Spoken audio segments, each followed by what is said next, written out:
will surpass the record. That record just mentioned of the furthest humans have ever flown, set by the Apollo 13 astronauts in 1970.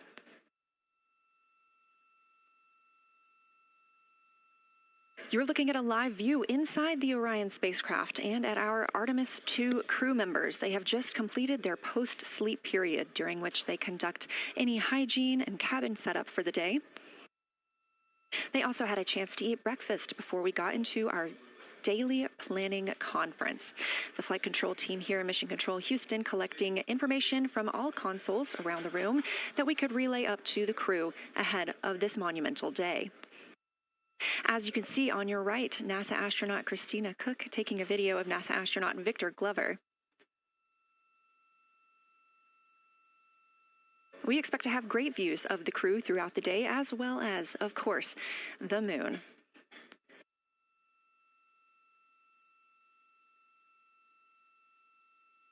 We expect to surpass that Apollo distance record in 55 minutes and 50 seconds. We are now looking live at a camera mounted on one of the spacecraft's solar arrays, pointed to our lunar neighbor.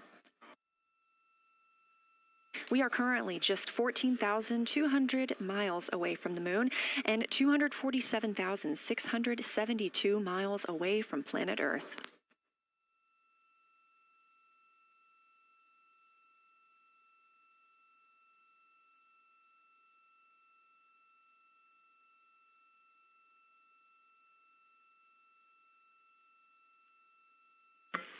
Houston, integrity for AGA.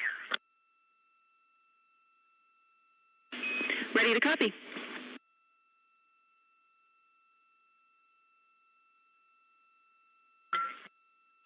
Carbon dioxide 2.3, oxygen, which has the alarm, 26.3, 73.1 degrees, 10.3 psi.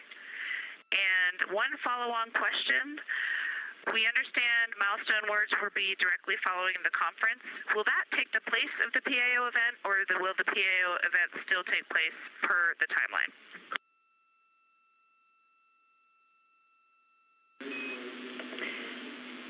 Good question, Christina. The milestone words that we exchange at the record distance at the end of the conference will take the place of the PAO timelined activity. So that'll be our moment to talk about this occasion, and after that there will be no more expected PAO words, and you can get straight into your flyby. Copy all AGA.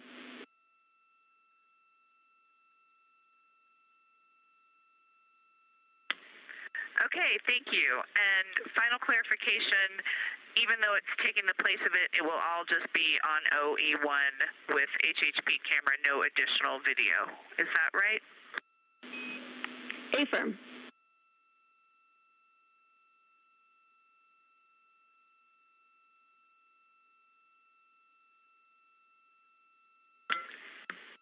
Okay, thank you. Yep, some of us had already heard that. Sorry about the second question. We appreciate it. Talk to you soon. No problem.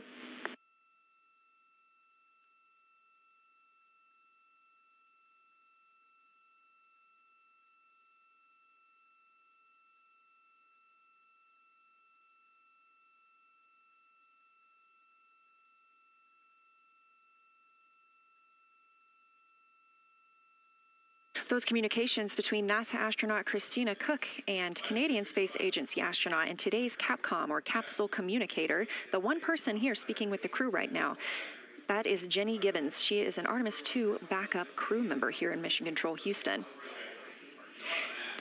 We are now 4 days, 18 hours, and 30 minutes into the flight of Orion for Artemis II. The Artemis II crew inside Orion lifted off atop the Space Launch System rocket on Wednesday, April 1st from NASA's Kennedy Space Center in Florida. Those 4 crew members are the first to live and work inside the Orion spacecraft, which they have named Integrity, and have been busy conducting meticulously timelined events. It was a beautiful ascent from Kennedy Space Center.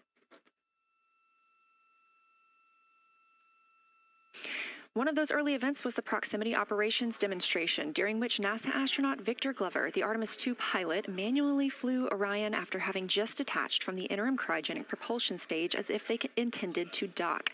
This was practice for future Artemis missions, during which astronauts in Orion will dock with the lunar lander that will take them to the surface of the moon. About 24 hours after launch, 25 hours actually, Orion then conducted TLI, the translunar injection burn. This 5-minute, 50-second burn committed Orion to departing high Earth orbit and set us up for today's flyby. That translunar injection burn also served as the spacecraft's deorbit burn. It slingshots Orion around the moon and sends the crew on a free return trajectory, with splashdown approximately 7:07 p.m. Central on Friday, April 10th. Last night on Flight Day 5, the crew entered the lunar sphere of influence, the point at which the pull of the moon's gravity will become stronger than the pull of Earth's.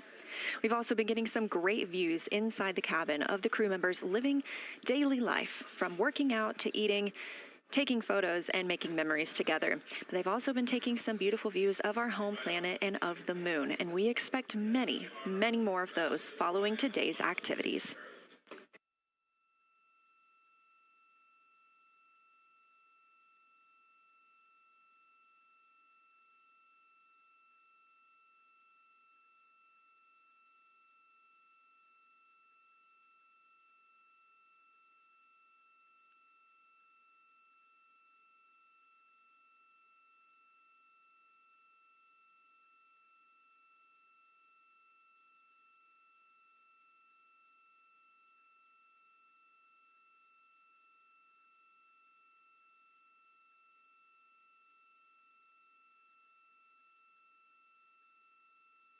These live views back inside the cabin of Orion, but before we get into flyby, let's take a minute to get reacquainted with our crew. Reed Wiseman is the Artemis II commander and a Baltimore native. He's been in space once before. I think there was going to be some families heading into the viewing room today. If they end up showing up, could you just give us a heads up when they're there so we can just wave to them on the camera? Absolutely. And that was the voice of Reed Wiseman. He has been in space once before as a flight engineer. And if they don't come, you could just lie to us and tell us that they're there. That'd be great, thanks. We'll keep that in mind, too. And I'm sure they'll be here. Wiseman also has a great sense of humor. He was aboard the International Space Station from May through November 2014 as part of Expedition 41. This was a 165-day mission during which he and his crewmates completed more than 300 science experiments in areas like human physiology, medicine, science, earth science, and astrophysics. They set a milestone for station science by completing a record 82 research hours in a single week.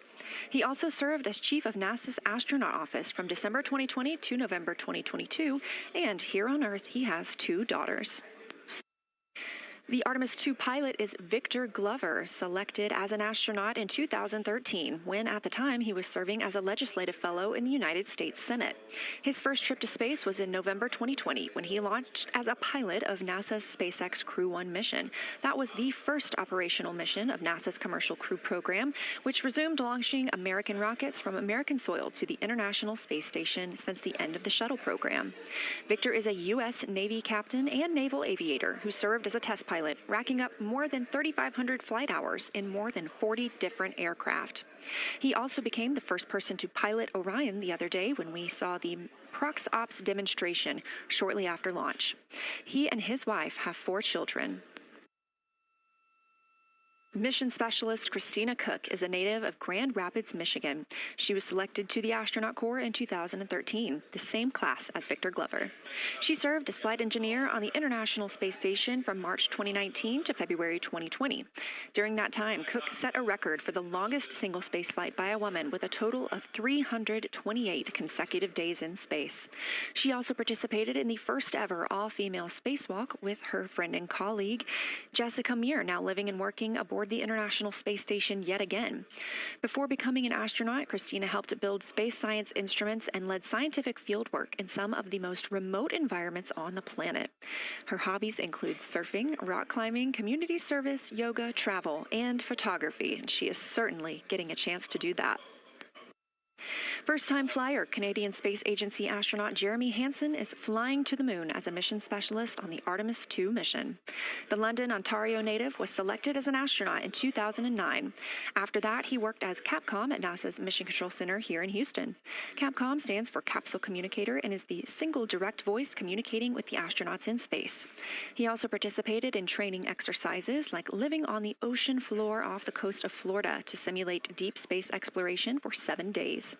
In 2017, he became the first Canadian to lead a NASA astronaut class, and he also enjoys getting out on a sailboat, rock climbing, and mountain biking. And he and his wife have 3 children.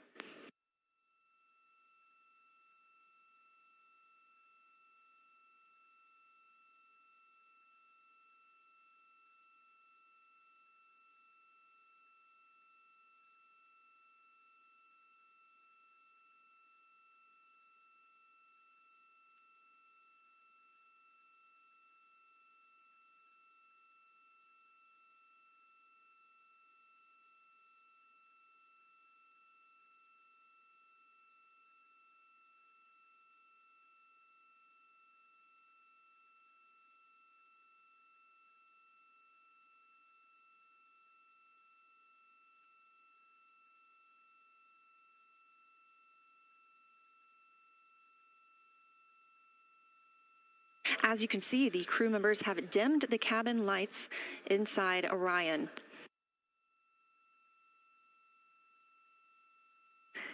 As they prepare for their lunar flyby, they'll be configuring the cabin as they'd like to have it to allow for proper positioning as they move about to and from the windows, taking photos of the moon. Dimming the lights also helps prevent reflections from inside Orion onto the windows. Ahead of this lunar flyby, let's dive in and explain what you can expect over the next several hours. The crew has about 6 hours allotted to make observations about the moon. Throughout the flyby, their activities have been precisely timelined. There are 5 blocks of time during which the crew will be observing the moon from Orion's windows. At any time, 2 members will be at the windows working in a pair. One crew member will be taking photos from window 2 with a blue shroud over the window. This can help prevent that glare or reflection from inside Orion. They have an 80 to 400 millimeter zoom lens to use. The other astronaut will be in window 3 using their portable computing device, you'll hear that referred to as PCD, to make annotations. Both of these crew members will make audio recordings of what they are seeing, and they'll wear headsets connected to those PCDs. Those audio recordings will be sent to the science team at a later date. We will not hear them live. The 2 crew members at the windows will swap roles and positions halfway through their timelined block. The other 2 crew members who won't be at the windows at that time will be serving in the background as support. One will be conducting the science sit reps, or situation reports. This is what we will hear live from the crew. They'll be calling down a few times each hour to discuss what they are observing. Those situation reports include how the crew is positioned, any missed targets, or anything unexpected they saw, lunar target descriptions, any hardware issues, and of course, their emotions and reactions as they fly by the moon. The other support crew member will take pictures of the astronauts at the windows and serve as camera support, providing new SD cards when needed. There's a 15-minute time frame between each observation block during which the 2 support members switch places with the crew making observations.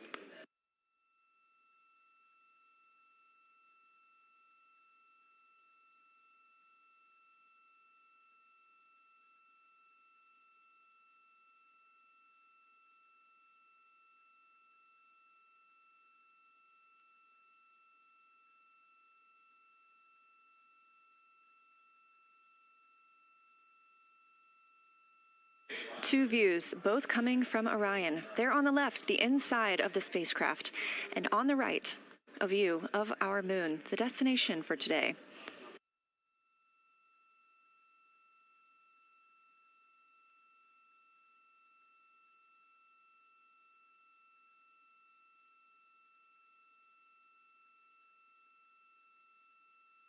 During the lunar flyby today, Orion will provide astronauts with a full disk view of the lunar surface. They'll have a higher vantage point, much farther than Apollo's lunar orbits on average. And these astronauts can observe both holes and large-scale geologic features in a single view. And due to our April 1st launch date and current illumination conditions, the Artemis II astronauts have become the first humans to directly observe certain far-side regions of the moon with unaided eyes.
Great, thank you.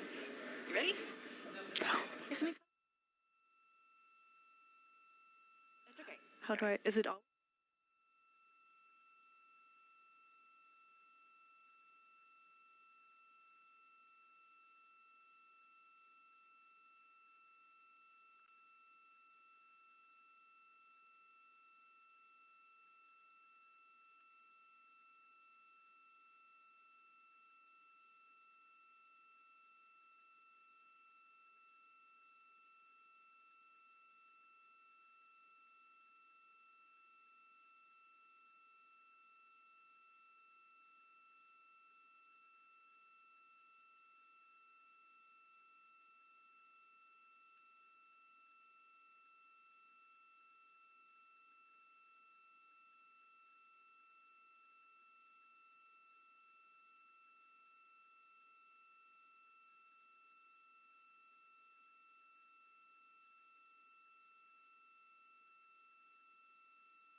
We are now 36 minutes until we see the Integrity crew pass the Apollo 13 distance record. And joining me on console, I have Julianne Gross, the Artemis curation lead. Thanks for joining me today. Thanks for having me. I'm very excited to be here. We're very excited to have you. So can you tell me about your role as Artemis curation lead and what that entails?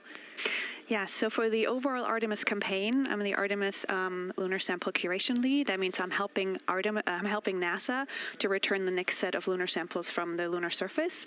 And for Artemis II specifically, I'm one of the science theme leads, and specifically I'm responsible, or the voice, for impacts, poles, and landing sites.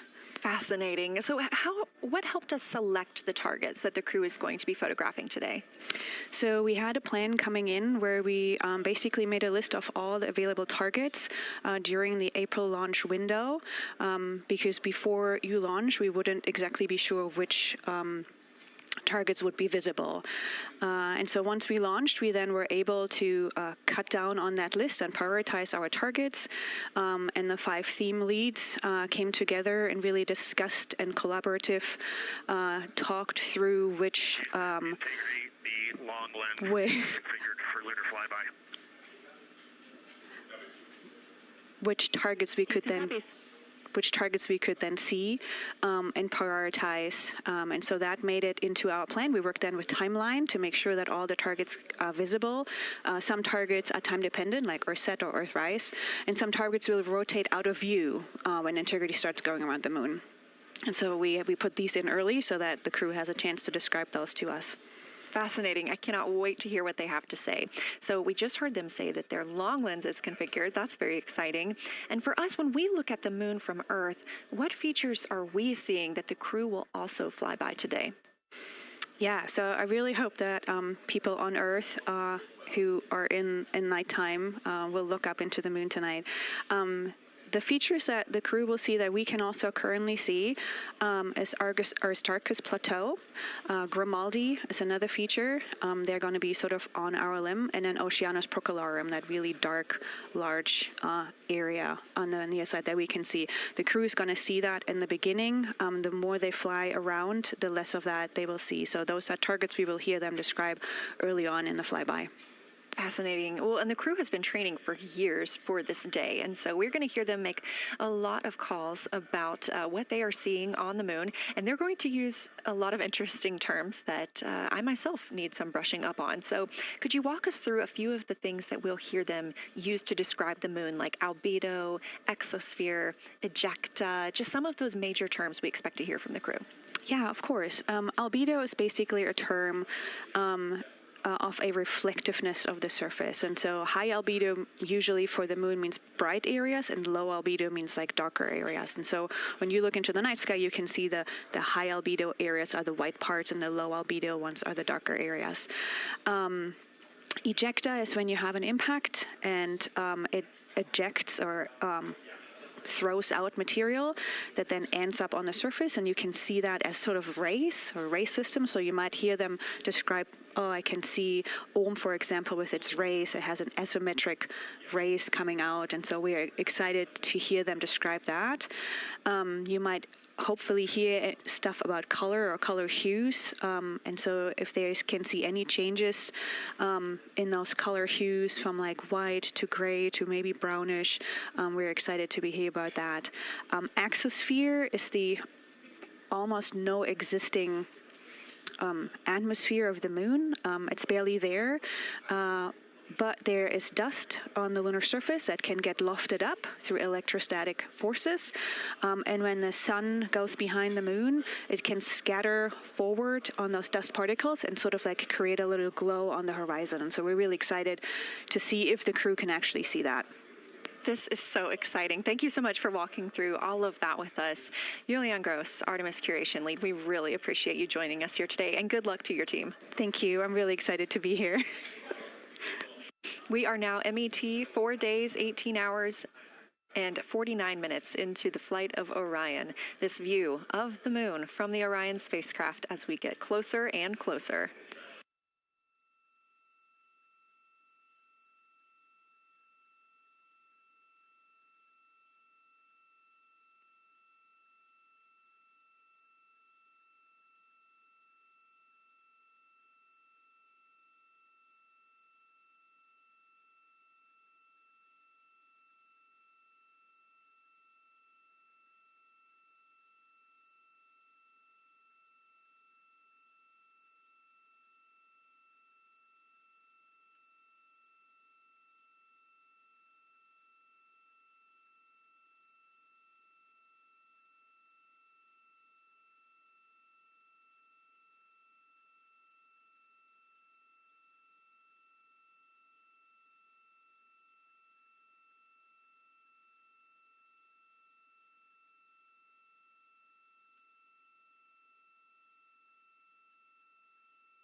We're live here in Artemis Mission Control at Johnson Space Center in Houston, Texas, just about 32 minutes away until the crew surpasses the record set by Apollo 13 as the farthest astronauts to ever leave Earth.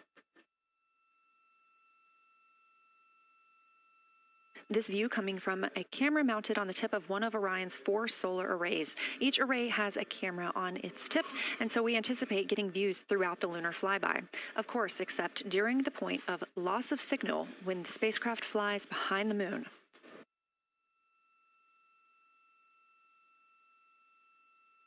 Inside the cabin, the crew are configuring the inside of Orion for today's flyby, making sure they have everything just where they want it to help them take the pictures that they are aiming for the science team here on the ground. Coming up in just a few minutes, we will have a pre-lunar flyby conference. During that Lunar Flyby Science Crew Conference, our science officer here on console, Kelsey Young, will be speaking directly with the crew members about their targets, about their goals for today, what they expect to see, and what we are hoping to hear from them.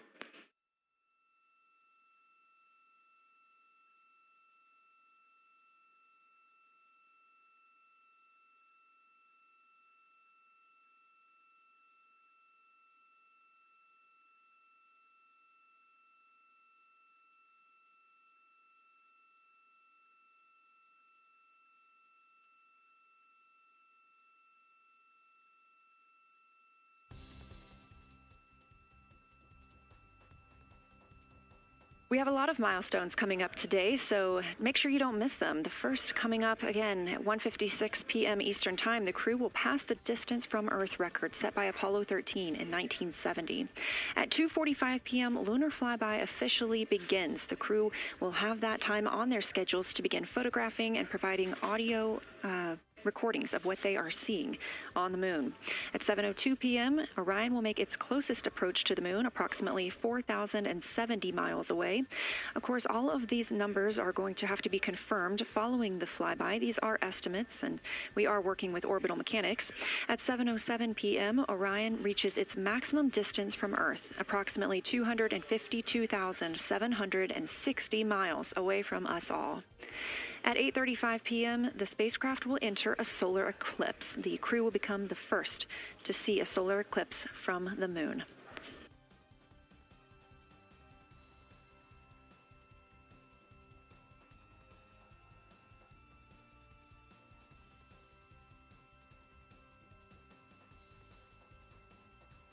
Ahead of the official beginning of flyby today, Kelsey Young, Artemis Science Flight Operations Lead, will be conducting a pre-lunar flyby crew conference.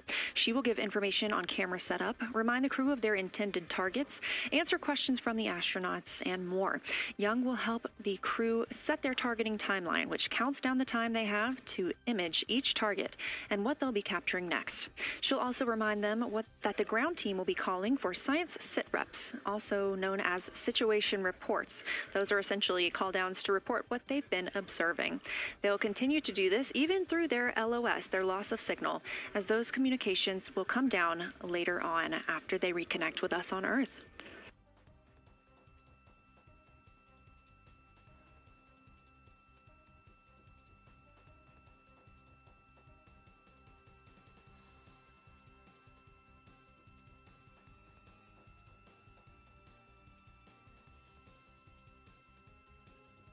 This view in the cabin, you can see the crew members are already using their cameras, getting set up, and they have dimmed the cabin lights to allow them better visibility outside of the windows and fewer reflections. Now, 28 minutes until they become the humans to travel farthest from our planet.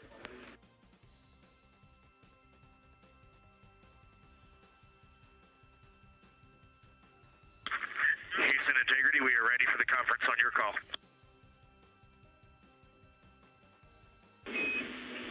Houston is ready for the conference, passing you over to Science.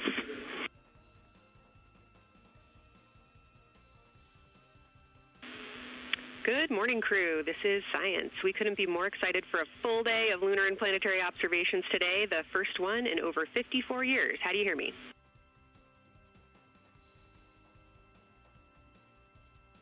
We hear you loud and clear, and Kelsey, you just got to know you're pulling us away from the moon right now, so let's go. Message received. I will keep it tight here. I did just want to start with a thank you on behalf of the Lunar Science team and the entire lunar and planetary science community, of which you are absolutely a part, for what you've already done in this mission and what you're going to do today to inspire the next generation of scientists. I have to say Moonjoy is the new term that's already become our team's new motto, so thanks for that. In this conference, we'll cover hardware and config reminders, and then I'll just briefly, as you said, cover today's science plan. I'm assuming you already have your LTPs up. Confirm that, and I'll jump quickly into the cabin config reminders.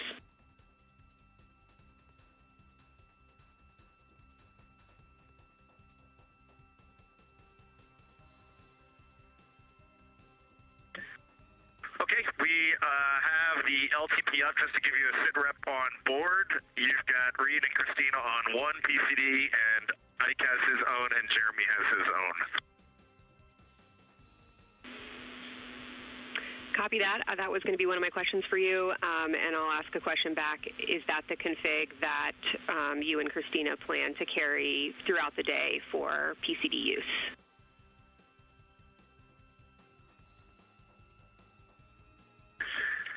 Negative, Kelsey. Our plan for PCD use is we have run the power cables to Windows 2 and 3, and we are going to leave one PCD. The yellow PCD will be in window 2, and the green PCD will be in window 3, and we will do that the whole day. And then the red PCD will be a rover. Understood. Super helpful. Recommend when you guys switch in and out of PCDs to add your initials to your OneNote annotations, just so we can keep track of whose is who. And then given that you have 3 PCDs instead of 4, for the data transfer at the end of the day, recommend making a new subdirectory entitled For Science for your own photos, or with your initials, that we can keep track of which pictures came from which flashcards.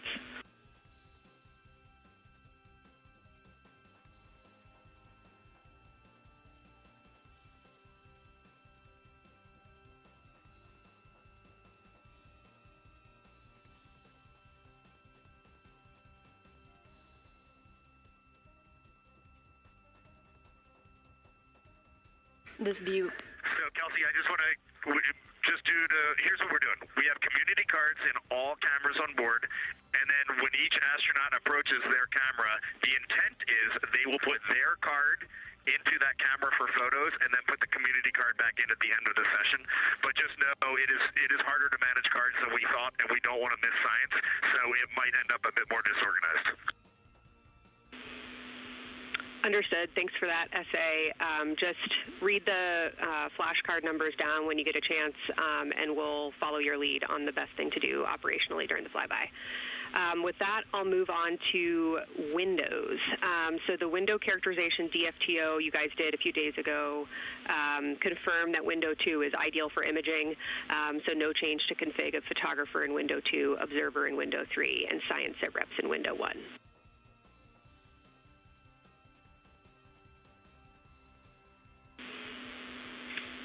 Coming up on the handover. Be back. Hang on, Kelsey. The way we have it configured, tell us if this is going to be wrong. Window 2 is the long lens with a shroud. As you heard, Science Officer called to the crew. We are now in a handover time period. We will regain communications with the crew very shortly. These are tracked, and we are currently on the Deep Space Network. This is the first time humans have used the Deep Space Network in over 50 years, given that we currently use the tracking data relay satellite systems in for the International Space Station.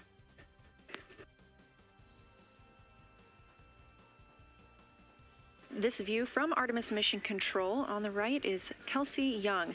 That's who you hear speaking with the crew.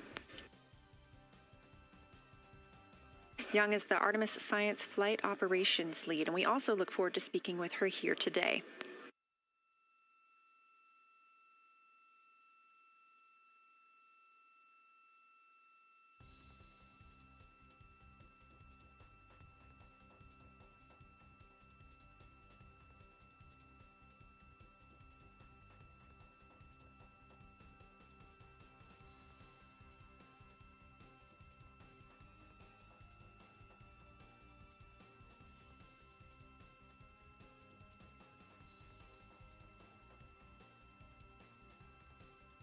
Again, we are just about 22 minutes until we reach the Apollo record. We are in a handover of satellites with the crew aboard Orion. The T-shirt shroud for the Z9 and solar, and then window 3 will be for visual observations, and window 4 is for floater. And thanks, Integrity, for that. Reed, we had a handover during that time, so I'm going to have to ask you to give that read back on window orientation for the crew again.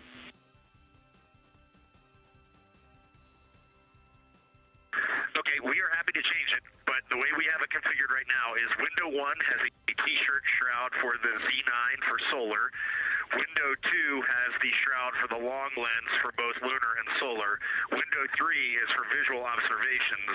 Window 4 is for floater. And then the docking hatch window has had a great view, so we've done a lot of mapping through that as well. All right, copy all, Reed. A note just on the window 1 T-shirt shroud that you can remove that for the lunar observation block if you want that extra view for another floater, but defer to you guys on that.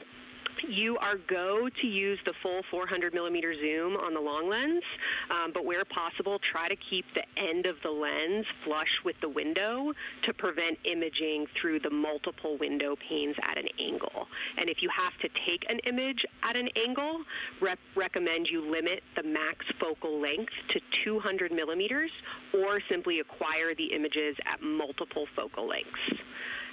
Last imaging update as a result of the DFTO is that if you can take the images out of the left side of window 2 where possible, that is the best half the window. Understand that might not be possible with the shroud. Any other imaging questions from you?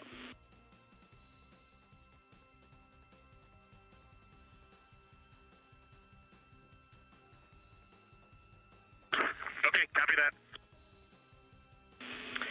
Okay, last couple reminders.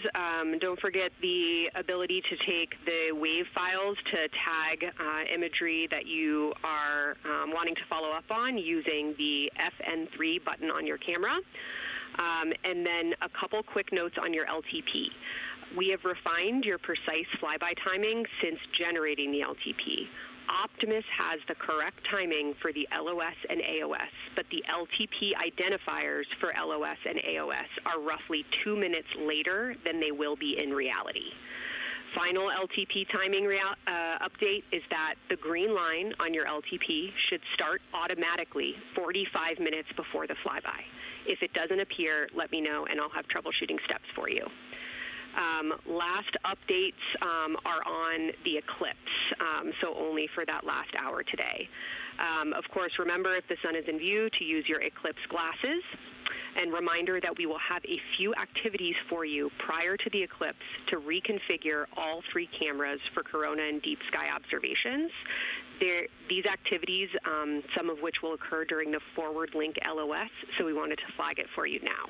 Any questions before I cover the last 2 reminders?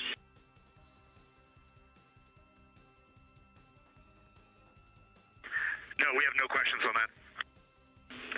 Last couple eclipse reminders, the sunset period and the first roughly 23 minutes of the eclipse will fall during that forward link LOS, but we'll still have a return link, and we're still looking forward to your science sit reps and observations during that time. And I do have a reminder for you on your preferred starting config for the eclipse in terms of role responsibility. Let me know if you want me to read that up or if you guys have that in your minds already. And if no other questions on config, I'll give you a few science-focused reminders.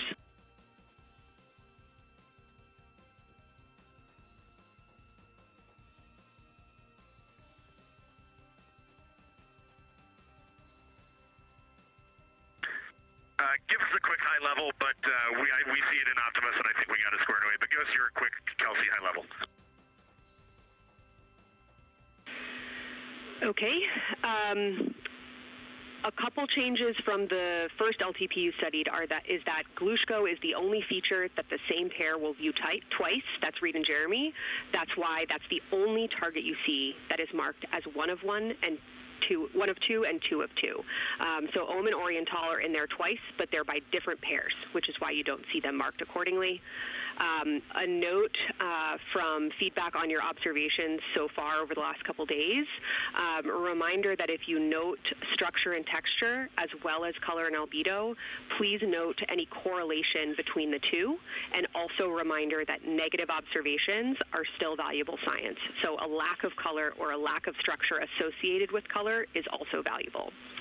A reminder also that your observations so far indicate it will likely take some time for your eyes to adjust. We especially heard that around your terminator observations and your color observations. So reminder to know that your eye adaptation is going to kind of come in throughout your shift, and let us know when you start to see that nuance. Last reminder is around Earthset and Earthrise. When you're viewing us back here at home, you'll be looking directly at Asia, Africa, and Oceania. So I'm sure people watching from those places here on Earth will want to give you all a wave as you take their picture. Any other questions from me? For me?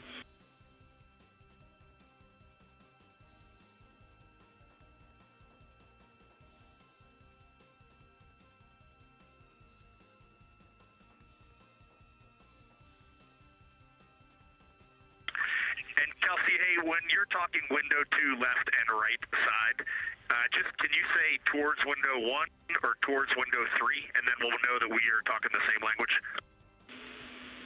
Absolutely. So I mean that the side of window 2 closest to window 3 is preferred for imaging.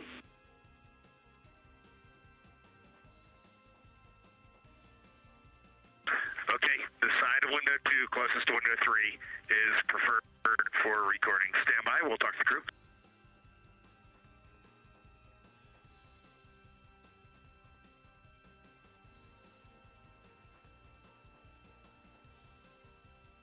Again, we are in our pre-lunar flyby science conference with Kelsey Young. Kelsey Young is the Artemis Science Flight Operations Lead, speaking with the crew aboard Orion. They've been training for this moment for years, and this is their last opportunity to get some further pointers and information. Kelsey, for the T-shirt shroud, what window does the science team think will have the best view? Is it window 1 or window 4? The only time we're strongly recommending use of the window shroud. The T-shirt window shroud for the eclipse viewing, which window is primary for Z9? Window 1.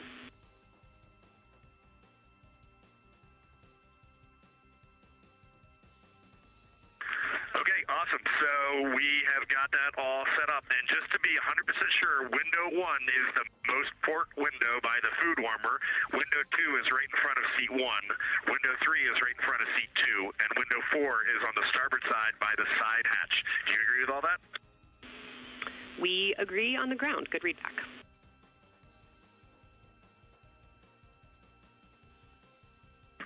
Okay, that's awesome.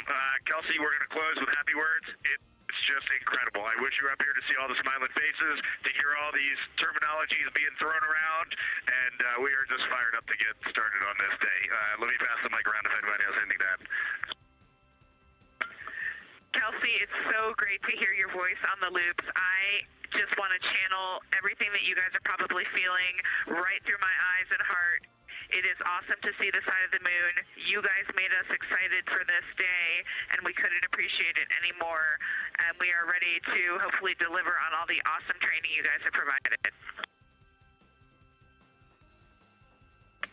I would just add, Kelsey, it is blowing my mind what you can see with the naked eye on the moon right now. It's just unbelievable. Kelsey, and to the whole Lunar Science team, all of you, all the work you put into this, we're just grateful. Can't wait to get going. And thank you for the tipper, for Carol Crater, and for Integrity. We can see them, and we've imaged them, and can even see with the naked eye. Quite impressive. Thank you so much. Beautiful words, you guys. Thanks so much. And I got video of the science team right now, and they are all absolutely buzzing. Looking forward to today.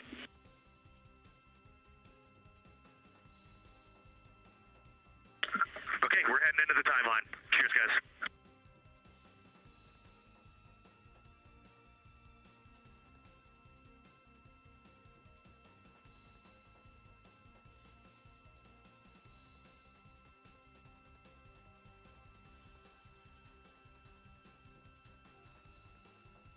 of the Pre-Lunar Flyby Science Conference with Dr. Kelsey Young. Young has served as the Artemis Science Flight Operations Lead, getting the crew ready. And we're live in Artemis Mission Control in Houston, but we are not the only room monitoring today's flyby. As you heard Young mention, in this same building and just down the hall, a multidisciplinary lunar science team supports the Artemis II crew in real time, including experts in lunar geology, impact cratering, volcanism, polar science, imaging, and visualization. There are two integrated facilities, and the first is the SIR, which is what you have right here. That's the Science Evaluation Room. They are embedded within Mission Control to provide science input during live operations like what we see today. Additionally, and not pictured, we have the Science Mission Operations Room, a back room that processes data, evaluates imagery, and supports rapid analysis. Our science officer on console in Mission Control Houston serves as the primary interface between the science team and the flight controllers, ensuring science priorities are represented during mission execution. Again, today, that's Dr. Kelsey Young, who will be speaking with the crew during the time they're behind the moon. We will be speaking with her once the crew is behind the moon and out of communication with Earth.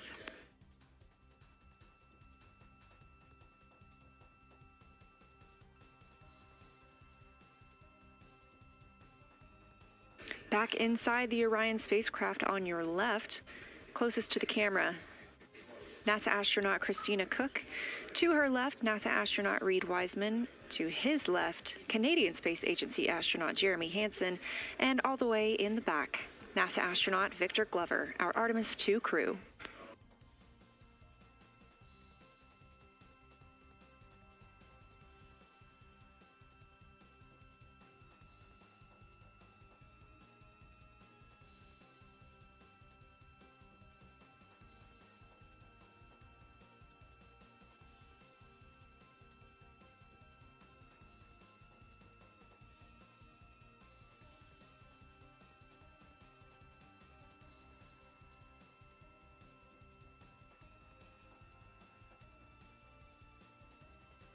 We are now approaching 8 minutes until the crew surpasses the Apollo 13 record.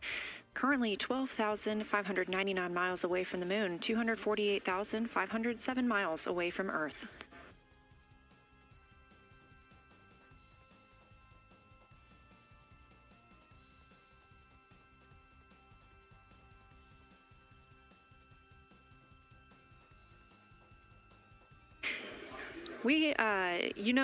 You may also hear the Orion spacecraft referred to today as Integrity. This was named by the Artemis II crew. It is Integrity crew. We have Reid's family in the viewing gallery. You're welcome to say hello.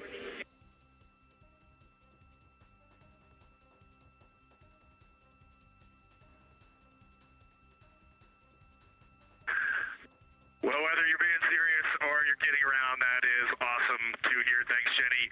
And hello to Ellie and Katie. I don't know who else is there, but it's great to know that you're in mission control right now, following along. We are having a blast up here, and the view of the moon is absolutely amazing.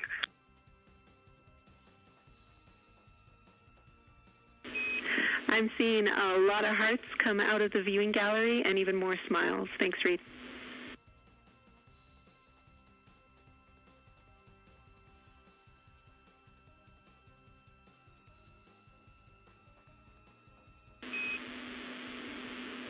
Copy heart, copy bracelet.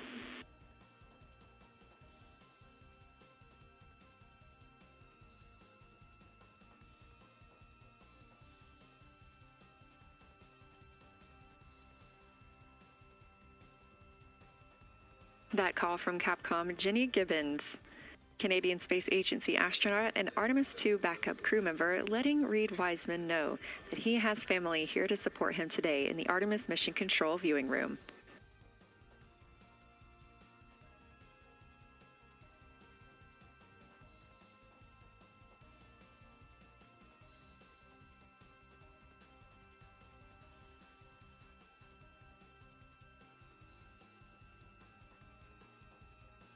As I was mentioning, we have the Orion spacecraft flying today. However, the Artemis crew members named their Orion spacecraft Integrity, so you will hear calls to this entire crew with the name Integrity. They say that the name Integrity embodies the foundation of trust, respect, candor, and humility across the crew and the many engineers, technicians, scientists, planners, and dreamers required for mission success.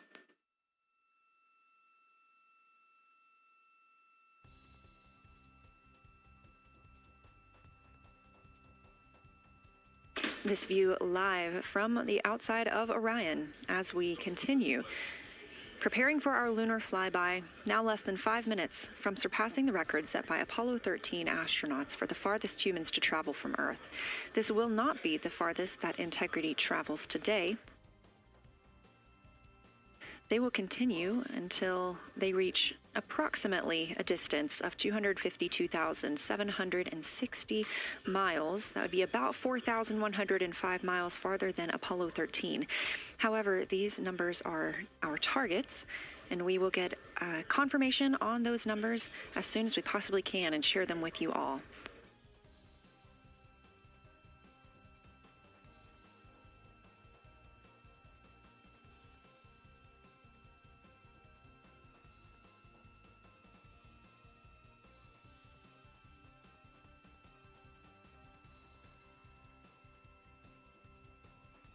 We've talked a little bit about what to expect from the crew, whether that's taking photos or making audio recordings.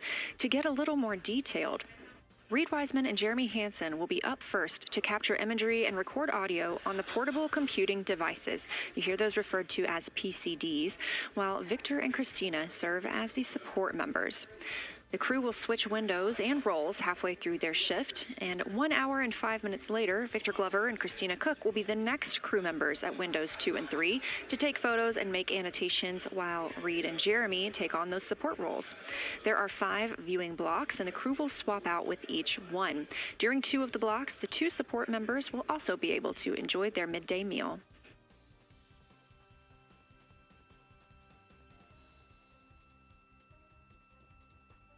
At least 3 times per block is a science sit rep. Again, situational report. This is partially an operational status, reporting back if they missed any targets or gotten any specific ones, if they have issues with their camera or any other operational items. The other part is an actual description of the moon. This task is done by one of the support team astronauts, so that's not the crew currently taking photos or making annotations, but they do have windows 1 and 4 that they can float up and provide that information from. If you watch the entirety of the flyby, you'll also notice the crew will be photographing some targets multiple times to get observations in different lighting conditions. This is due to Orion changing their location throughout the flyby.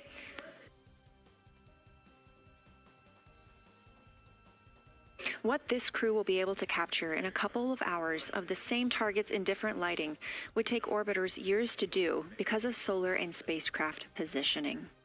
This crew has studied the moon extensively, and they're also familiar with what the science team calls the Big 15. These are 15 features that they've memorized, so at any time, they'll be able to see 5 of those and help orient themselves and where they are around the moon. Those targets are diverse and complex in their geologic history, and observations of them could help answer some big-picture science questions.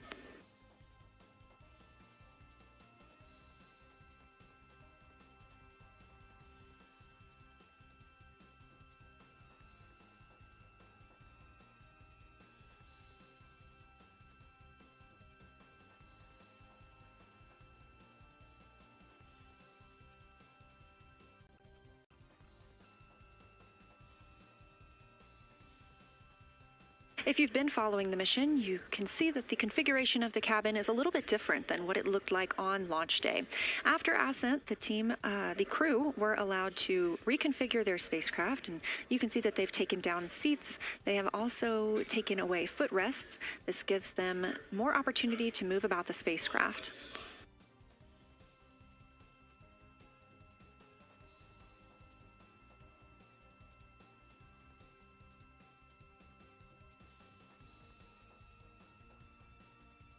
Orion itself has 330 cubic feet of habitable volume. That's about the size of 2 minivans and is 60% more cubic volume than the Apollo spacecraft. We are standing by for the Integrity crew aboard Orion to surpass the Apollo 13 record.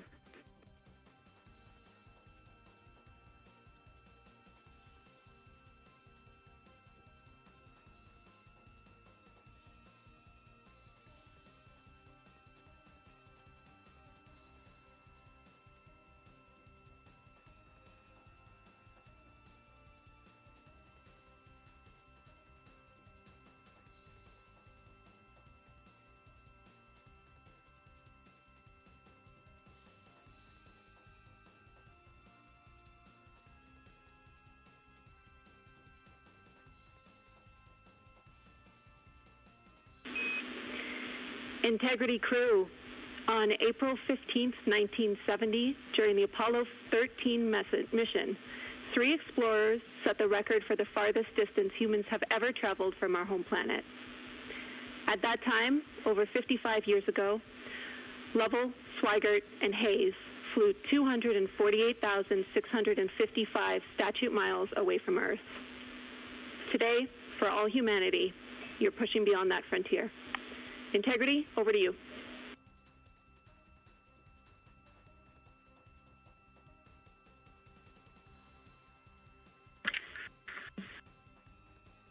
Yeah, from the cabin of Integrity here, as we surpass the furthest distance humans have ever traveled from planet Earth, we do so in honoring the extraordinary efforts and feats of our predecessors in human space exploration. We will continue our journey even further into space before Mother Earth succeeds in pulling us back to everything that we hold dear. But we most importantly choose this moment to challenge this generation and the next to make sure this record is not long-lived.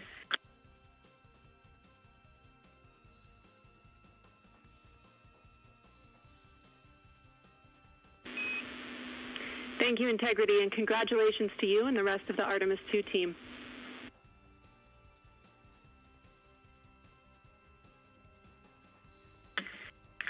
Thank you, Houston. We have a couple more things we'd like to take this moment for. Our science team helped us out with a couple of relatively fresh craters on the moon that have not been previously named, and our crew would like to propose a couple of potential names for those items or those areas. And we spent a bit of time this morning looking out the window, and we're able to see them now both with our naked eye and through the long lens, and so we feel this is a good time to send this down, and a special shout out to Kelsey for helping us with this. The first one we'd like to suggest is a named crater in honor of our great spacecraft, Integrity. And so if you were to look at Oriental on the far side and then draw a line straight up to Ohm on the far side, relatively in the middle is an unnamed crater, and we would like to suggest it be called Integrity in the future. And the second one, and especially meaningful for this crew, is a number of years ago we started this journey in our close-knit astronaut family, and we lost a loved one. And there's a feature in a really neat place on the moon, and it is on the near side, far side boundary.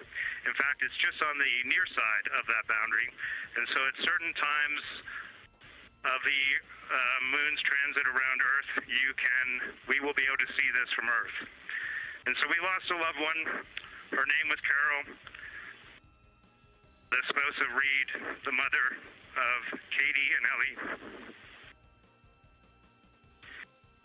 And if you want to find this one, you look at Glushko,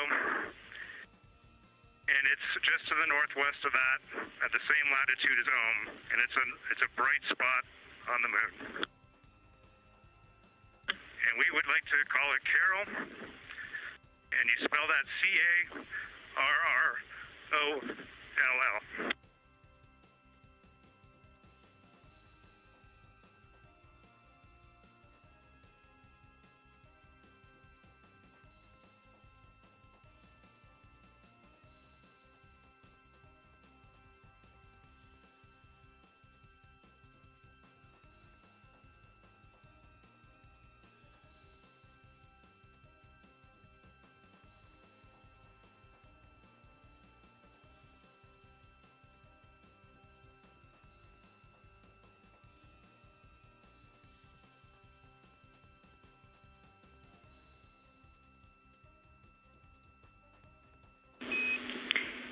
Integrity and Carroll Crater. Loud and clear. Thank you.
As the Artemis II crew passed the record set by Apollo 13 for the farthest humans to ever fly from Earth at 12:57 p.m. Central Time, 1:57 p.m. Eastern Time, Canadian Space Agency astronaut Jeremy Hansen shared. We're getting ourselves all put back together now, and we are going to dim the cabin lights and prepare for our science objectives ahead.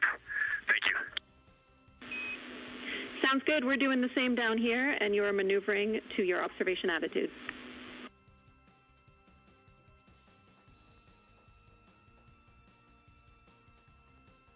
As we pass that Apollo 13 record of the furthest humans to ever fly from Earth at 12:57 p.m. Central Time, 1:57 p.m. Eastern Time, the Artemis II crew shared some poignant words, specifically Canadian Space Agency astronaut Jeremy Hansen. The crew also called down 2 craters not yet named that they would like to name.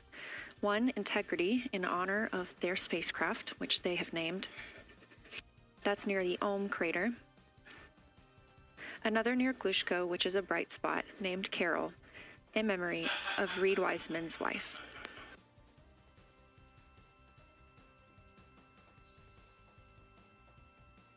There was a moment of silence here in Mission Control Houston. And now the team and the Artemis II crew are ready to begin their lunar flyby.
We are 4 days, 19 hours, 31 minutes mission elapsed time of the flight of Artemis II, our 4 astronauts aboard Orion. Today is our lunar flyby day.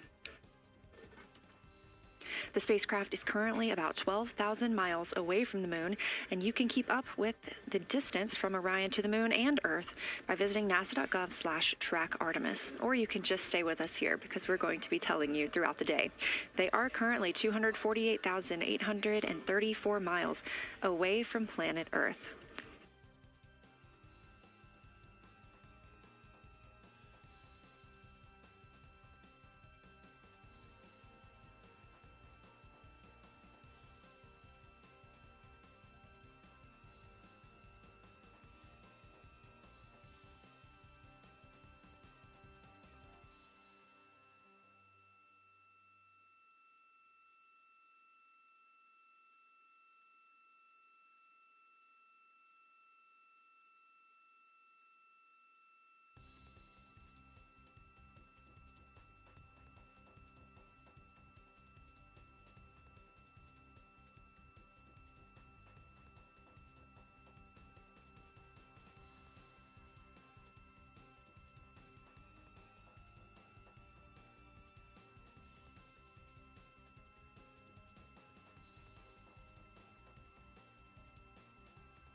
Coming up next on the crew's timeline today will be their cabin configuration portion.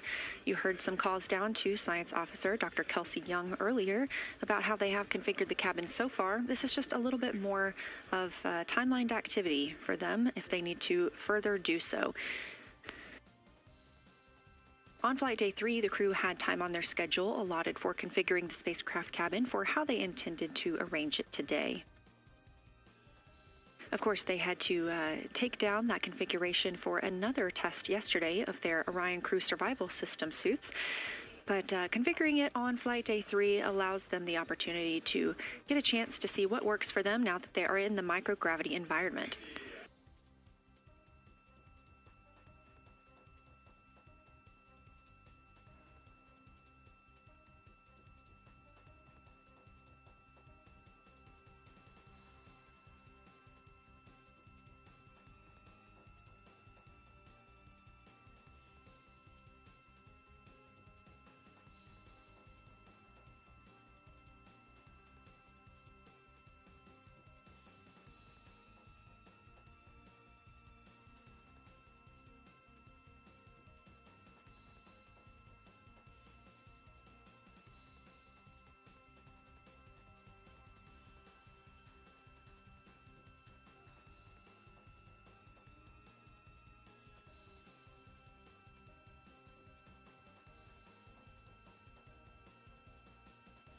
Again, the crew is about to begin their cabin configuration portion of their timeline, though they have been working that already, as well as potentially during their post-sleep period this morning.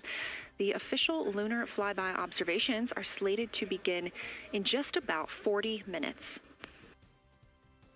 That's when we'll have the crew at the windows photographing the moon, as well as making calls down about what they are seeing.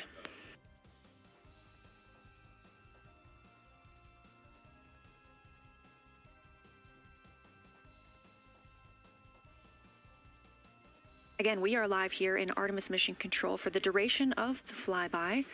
Currently, the Orbit 1 flight control team is on console. This room is staffed 24/7 from the time before the astronauts step foot on the rocket until the time they are splashed down and are safely recovered in the Pacific Ocean on flight day 10.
Again, this is Artemis Mission Control here in Houston. We are now 11,777 miles away from the moon. We did pass the Apollo 13 record of farthest humans away from Earth at 12:57 p.m. Central Time, 1:57 p.m. Eastern Time. That distance, 248,655 statute miles from the Earth, continuing to be exceeded by the crew. They will reach their farthest distance from the Earth around 6:07 p.m. Central Time. At that time, they will be in an LOS, or a loss of signal, with us on Earth, as they'll be flying behind the moon.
As the crew gets into their cabin configuration preparations, we are joined by Dr. Sarah Noble, the Artemis Lunar Science Lead. Thanks for joining us here today. Yeah, it's quite a day. Yeah, we are very excited. I can only imagine how you guys are doing over there. So tell me a little bit about yourself and what your role is for Artemis II.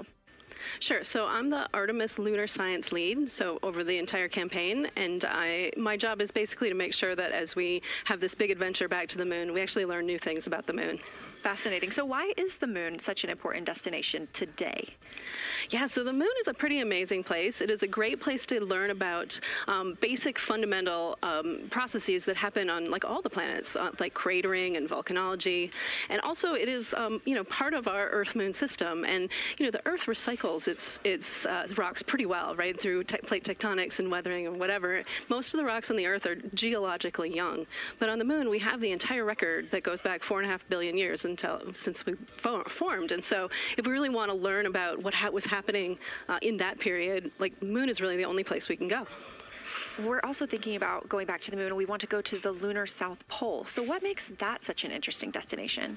Yeah, the South Pole is cool, right? It's far away from the places we went during Apollo. It's different kinds of rocks there, some of the oldest rocks on the moon. It's also a place where we think there might be resources like water.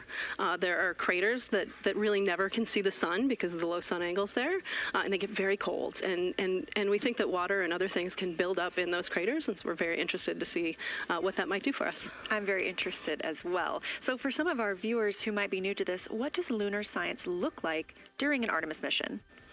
Yeah, it's pretty exciting for us as we have sort of built this from scratch to try to understand how we can best use the crew to support our science. And so, we've developed a system. We've got a team in place. We've got a back room here in this building called the SIR, the Science Evaluation Room. And there's in fact a back room to that back room over in another building here at Johnson Space Center where we've got our teams of scientists working really hard.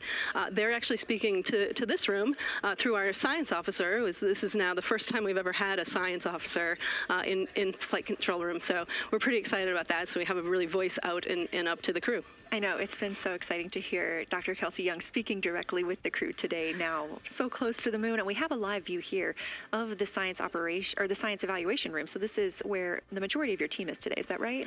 Yeah, that's right. This is a big chunk of our scientists. You can see them in there now working hard, trying to get ready for the day. And then again, there's a second room where we have a lot of our data folks, where the data will first come down and they'll sort of sift through the data and get it ready for this team to take.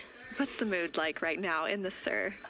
It is, I would say, giddy. I think we've worked very hard for this. They have done simulation after simulation. They have worked really hard over the last couple of years to get ready for this moment, and I think everybody's just really excited to see. Even already we've had some descriptions from the crew coming down, and it's so great to see their joy and our joy, our love for the moon come through. Yes, we are in for a real treat today, if it's been anything like their observations the past couple of days. So how are the lunar science teams using this test flight to prepare for future missions to the moon? Yeah, absolutely. This is the way that we are building our foundation for the future, from everything from, how do you train a crew to be a geologist, right? And so, working through that, getting them classroom training, field training, building the science team, building these physical rooms that we are in, designing the software that the teams are using, and then, figuring out what happens to that data. They're going to take this data and it's going to come down, and how do we get it out to not only our team, but out to the world and the rest of the science community? Yeah, that's a great point, because when you hear these crew members talk, you would never know that they're not geologists. Your team has trained them so well. They have been very good students. Who can blame them? It's a pretty great topic. One more question for you. How does the science that we're doing on Artemis help support long-term exploration, and including our sustained presence on the moon? Yeah, you know what? We have a saying in the Science Mission Directorate that science enables exploration and exploration enables science, right? So you need the scientists, because we are the ones who are the experts in, landing site and doing analysis of landing site and making sure we can find a good place to land, to understanding the properties of the soil so we can, design our systems to manage that, understanding the radiation environment, keeping our astronauts safe, all of these things, right? But, in return, you provide us with opportunities where now we're going to be able to collect this data and collect samples and deploy our instruments and all of that. So it's a symbiotic relationship. That makes perfect sense. Well, Dr. Sarah Noble, Artemis Lunar Science Lead, thank you so much for joining us here today. Best of luck to you and your team, and I hope that you get to enjoy today too. Thank you so much. We are now getting closer and closer to our lunar neighbor. This live view coming from the Orion spacecraft and a camera mounted on one of its solar array wings.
Houston, integrity for camera serial numbers. Ready to copy.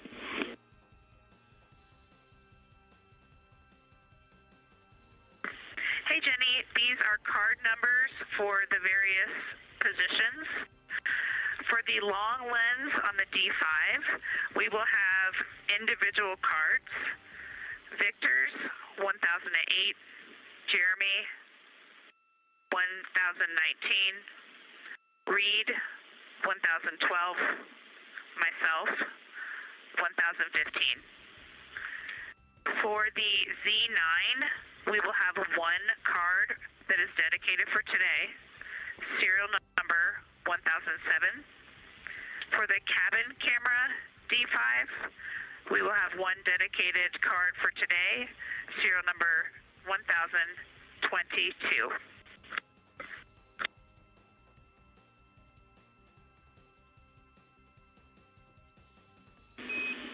All right, Christina, we copy all. Thank you.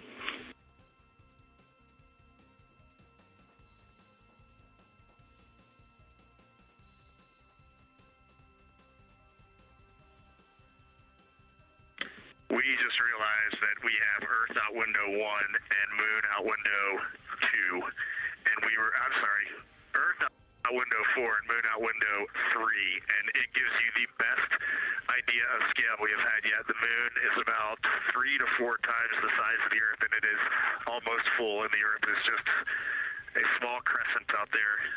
It's magnificent. I got a picture of it with the wide lens.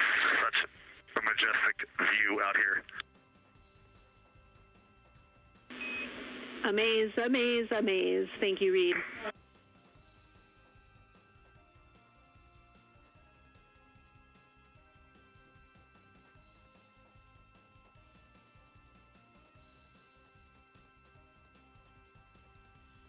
Those are some of the communications we're excited most about today. Commander Reed Wiseman calling down their view right now, obviously a little bit different than what we can see from the solar array camera. They are looking through the windows of the Orion spacecraft, able to see at the same time Earth and the Moon. You also heard NASA astronaut Christina Cook calling down some of the cameras that they will be using today. The crew is in that cabin configuration portion, and we expect the lunar flyby observation period to start in just about 20 minutes.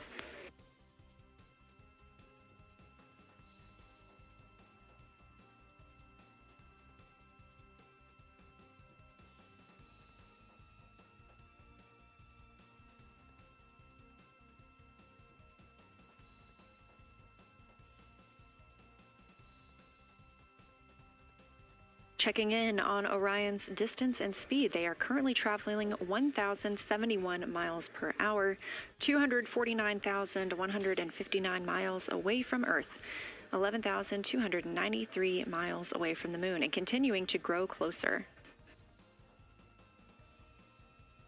At closest approach to the Moon today, the spacecraft will be just about 4,070 miles away from the lunar surface. This will be during our loss of signal with the crew as they travel behind the Moon, and we will await their return to get the official number for you for how close they come to our lunar neighbor.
Inside the cabin today, the lunar targeting package is the primary tool guiding the crew observations and consists of two key components.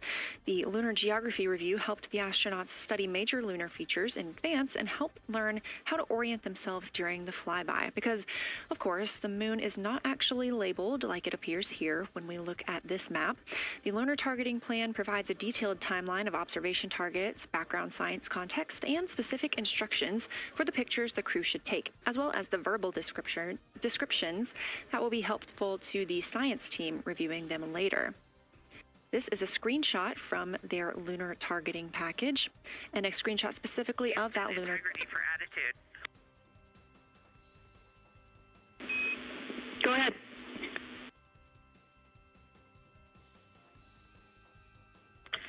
Hey, Jenny. Understanding we are in final attitude now for the lunar flyby. Would it be possible to pitch the vehicle down 5 degrees? That would allow us to get the D5 long lens flush and have the least amount of window distortion. We're checking.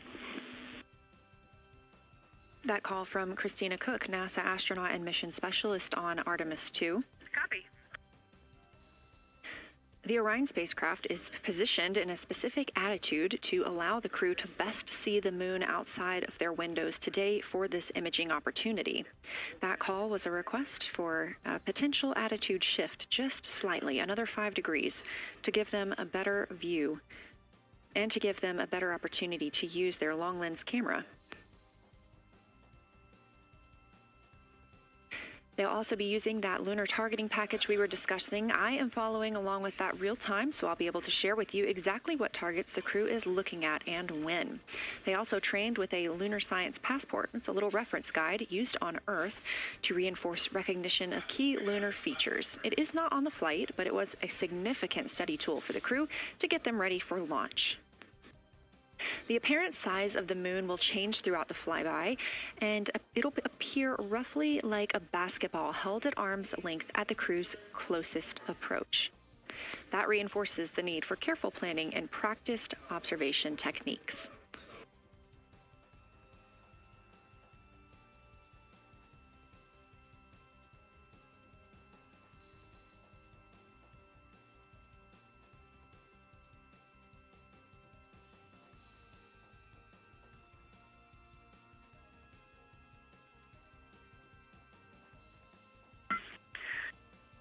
Houston, integrity for timeline.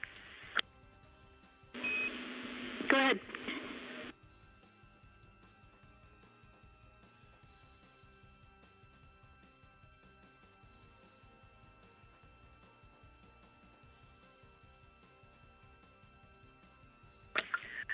Hey, Jenny, just to make absolutely sure that we start observations when expected, we are showing in Optimus that observation time starts in about 15 minutes, and in LTP that our first target, discussion 1, starts in about 29 minutes. Can you confirm you'd like us to start discussion 1 in 29 minutes at 1900 GMT?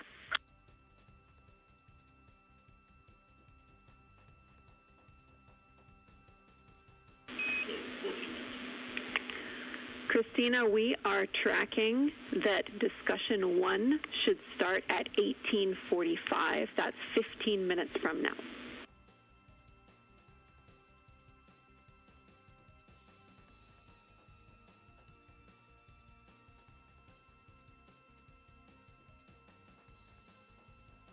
Okay, copy all. It may be a granularity issue with LTP, but understand that we start that observation in 15 minutes, and I bet when we get there, the green line in LTP will match the start of the white band for discussion 1. I think it's just a matter of the labeling and the granularity. Thanks for confirming. Copy, and we'll look into that a little bit more on our side as well.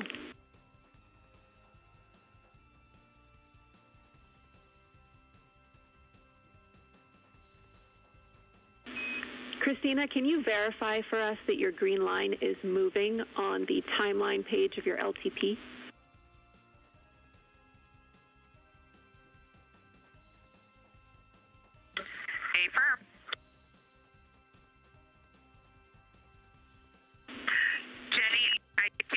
good. Looking closer, I see the labels are just not aligned with start or end times of the white visible bands. It fully makes sense now, so I think we are all set. We'll look forward to starting some observations in about 13 minutes. Copy. Thanks, Christina.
As you heard discussed, we are expecting the crew's observation time period to start in about 10 minutes. First, they'll be conducting a warm-up, warming up to their science observations of the moon. They'll be discussing with each other, helping each other orient using the major landmarks that they've studied, asking what is familiar. If we roll left, port 5 degrees, that would get the moon closer to the left side of window 2.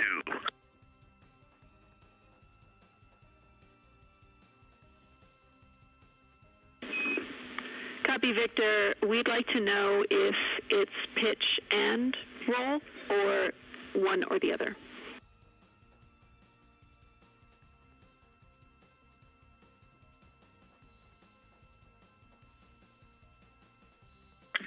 Jenny, we actually thought you already put the pitch in. Had the pitch been put in already? No, we need a little while longer to talk about it.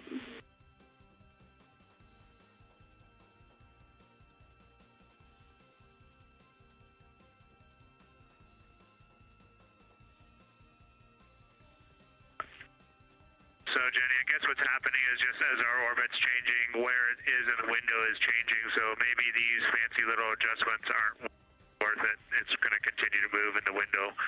Or is the spacecraft going to keep the moon at the same point of the window if we adjust the attitude? I assume the previous.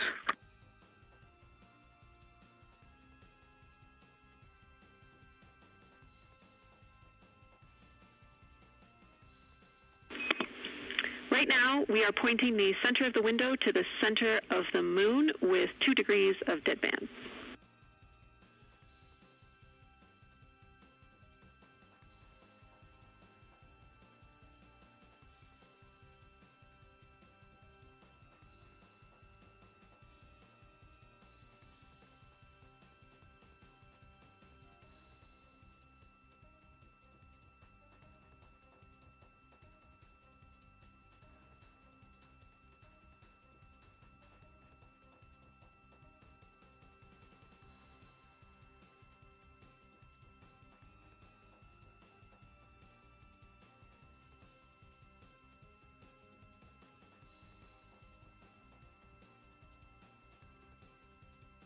The conversation you hear happening now between the astronauts aboard Orion and Artemis Mission Control here at Johnson Space Center in Houston, Texas. They are in the center of your screen, seated at the CAPCOM, or Capsule Communicator Console. That's Jenny Gibbons, Canadian Space Agency astronaut and Artemis II backup. She was also the lead Capcom for Expedition 63 aboard the International Space Station.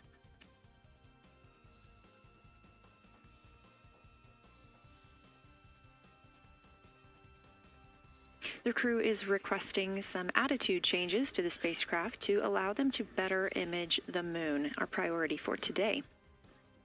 Of course, those have to be discussed on the ground before they are put into work aboard the spacecraft, so the team is taking some time to do so. You also heard Gibbons reference that we are into dead bands. Dead bands are essentially keeping us in the lane in which we're traveling.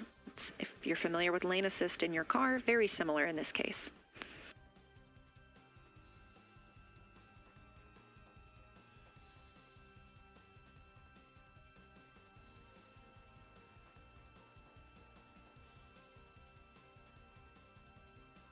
We are now 10,870 miles away from the moon, traveling 1,066 miles per hour and 249,390 miles away from Earth. Again, we recently surpassed the Apollo 13 distance record of farthest humans have ever traveled. And upon calling down some words during that milestone, Canadian Space Agency astronaut Jeremy Hansen noting that he hopes that this record that they are setting today is soon broken by future explorers.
This is Artemis Mission Control. We are standing by for the beginning of lunar flyby.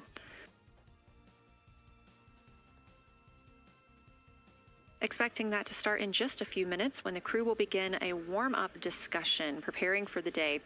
They will be capturing images along while discussing what they find familiar about the moon and what looks unexpected to them.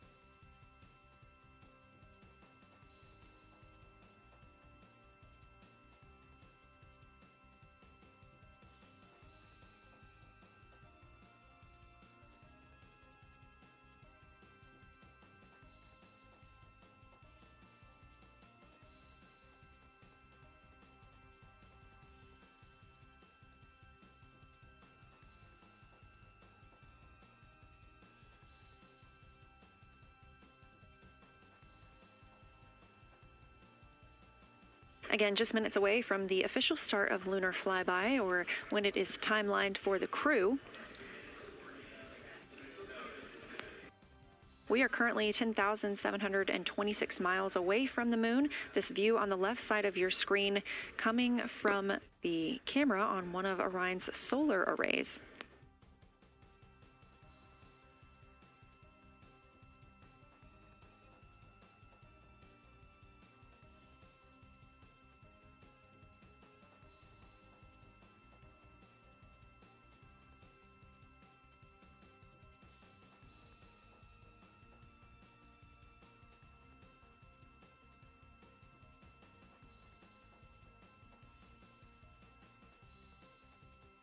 Other conversation points while the crew are getting ready for their flyby today.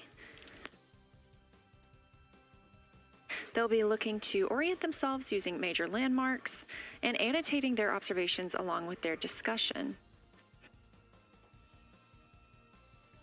They'll have 10 minutes for that warm-up discussion.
Houston integrity.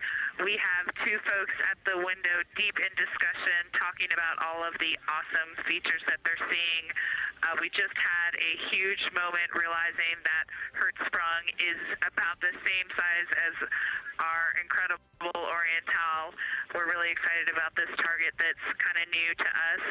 We're orienting on things like how we talk about albedo, finding some of the prevalent things that we're used to from all of our training, and just overall taking in this view. We also are noticing that the moon is still getting noticeably bigger as we go, even when you're watching it continuously. It's great to see these two guys get warmed up. We love the report, Christina, thanks. And you nailed it on why we added Hertzsprung. As you'll see in the prompts, we're looking for comparisons to the comparatively much older Hertzsprung compared to the younger Oriental. Great words.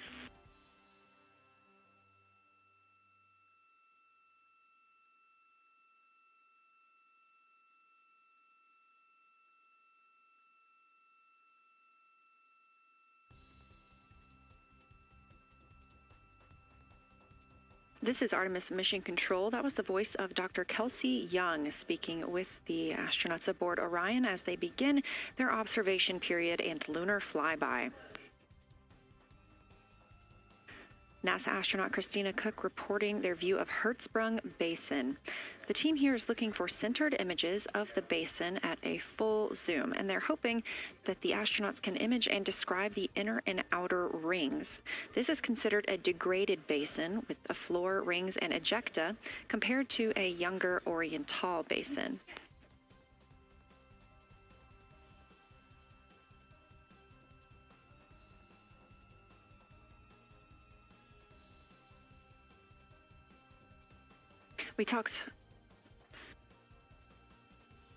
We spoke earlier with Julian Gross, the Artemis curation lead, about some of the terms we will hear the crew use today.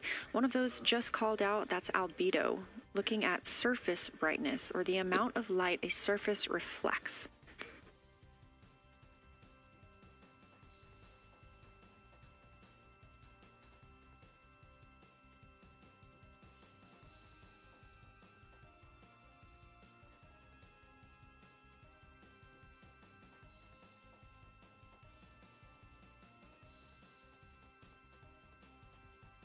A few more terms that we hope to hear today during the crew's sit-reps or situation reports include embaying. This refers to one feature that surrounds another. That usually is a higher relief feature.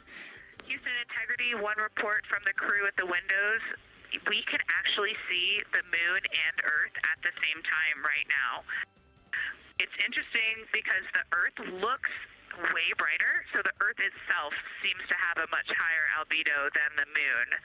We think this is independent of our eyes focusing because, of course, the Earth is much smaller than the moon in our view, so you could think that your eyes focus for the darker sky, and that it means that it only has apparent brightness more than the moon, but since we're seeing both in the same view, we do think that this can be inferred as the Earth as a whole has a higher albedo.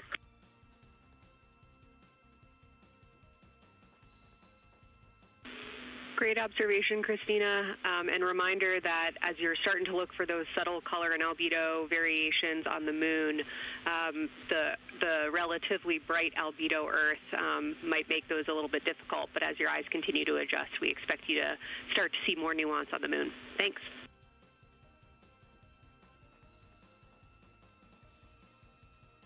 Great call. Thanks for the reminder.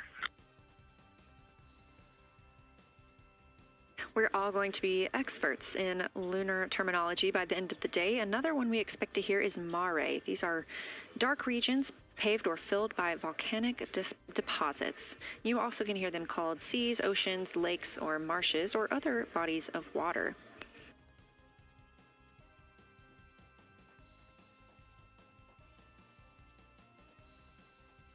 Again, we are live in Artemis Mission Control, but on the right side of your screen, that is the Science Evaluation Room, team members who have been preparing for this day for years. The crew has significantly darkened the cabin of Orion. This allows them better views outside the windows and fewer reflections from inside. They reported being able to see the moon and the Earth out the same window at this time. We are really hopeful to get those photos. Right now, this view on the left side of your screen coming from a camera mounted on one of the solar array wings on Orion outside the spacecraft. The crew is equipped with 80 to 400 millimeter zoom lenses.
The team continues their warm-up discussion. I should say the crew members aboard Orion continue their warm-up discussion.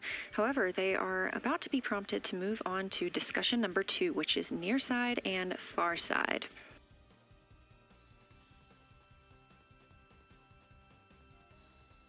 Some of the things that they are looking to capture, the ground has prompted them to photograph anything that stands out to them and to compare the near side versus the far side mare in color, albedo, topography, and texture. They also want the crew to compare the appearance of rayed craters in the near side mare versus in the far side highlands. Of course, a reminder that some of the items that the crew, or some of the landmarks the crew are seeing today, is the first time that humans have ever laid eyes on those portions of the moon.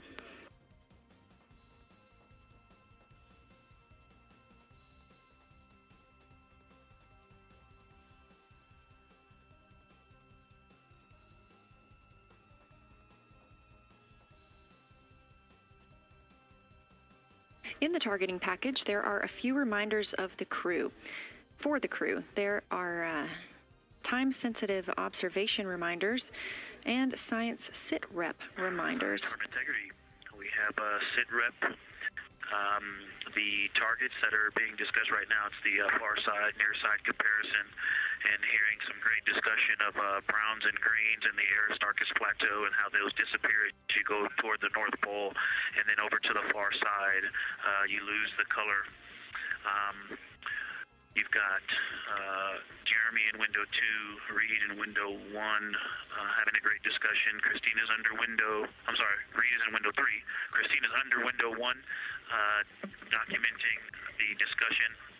And we've got the lights completely off in the cabin. There are some LEDs that we cannot put out that do provide some light scatter. But we have all of the internal lights off.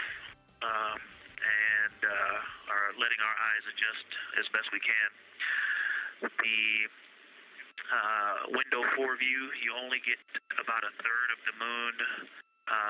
Tycho is going to go over the horizon soon, and you can see Aristarchus, and then you start to lose the view as you go to the west in Oceanus and Procellarum. So far, the team is on the plan, and the long lens is being put to good use, and recordings are being made, and internal documentation of the configuration and the observations is ongoing. Science, do you have any questions for us at this time? Integrity Science. Victor, very glad that you provided the first formal science sit-rep, as these were indeed your idea. One follow-up question, any relationship between those browns and greens you described? Do you see them blending into one another, and do you see any topography associated with either color?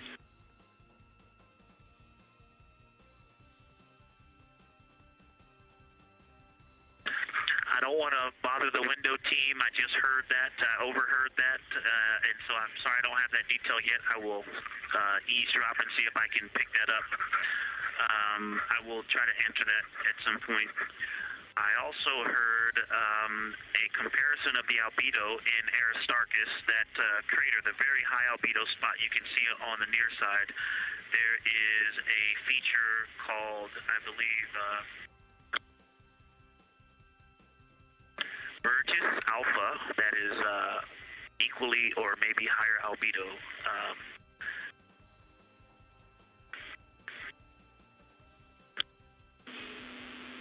I apologize for the gaps. I'm trying to listen and talk at the same time, but I will try to get some more information to correlate those colors from Aristarchus for you. Understood, Victor, and good call to not bug the window team. Really like the brightness comparisons to Burgess A. Really helpful for the science team. Keep them coming. Thanks.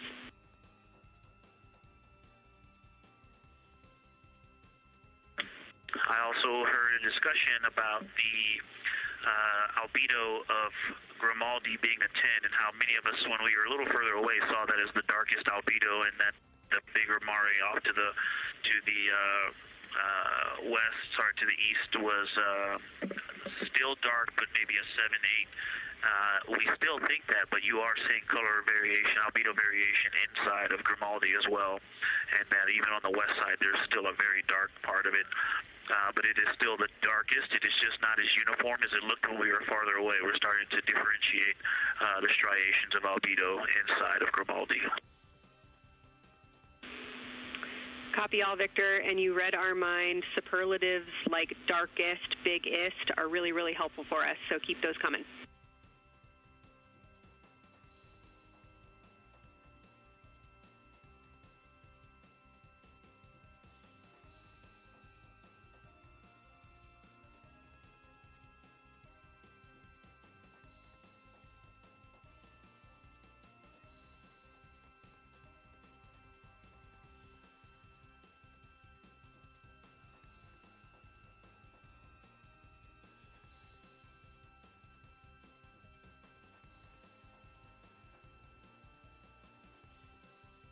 As we were just mentioning, the crew is slated to perform these science sit reps. They are prompted to do so by an icon in their lunar targeting plan.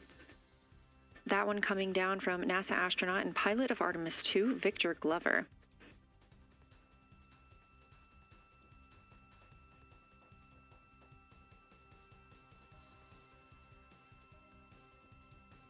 As we discussed, the Capcom is usually the only person in the room speaking with the crew, the capsule communicator. However, today, the science officer, Dr. Kelsey Young, she is the Artemis Science Flight Operations Lead, is speaking with the crew during the flyby to ask any questions that the team may have. To her right is Trevor Graff. He is one of 3 science officers. Those would be Kelsey Young, Trevor Graff, and Angela Garcia, who will also join us later for an interview.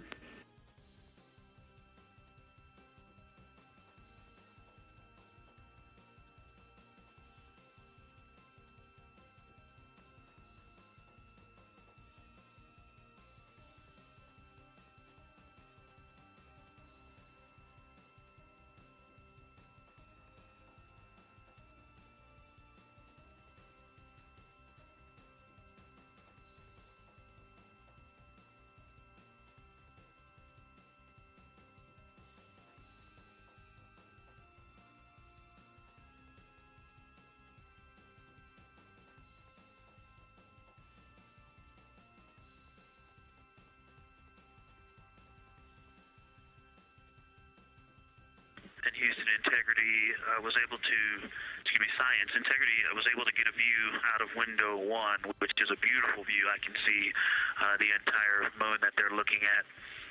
We left the T-shirt up there, so I was kind of peeking through the opening in the makeshift shroud there. And once I was able to get 2 eyes on it, what jumped out at me was Vavilov. It's just peeking out of the Terminator.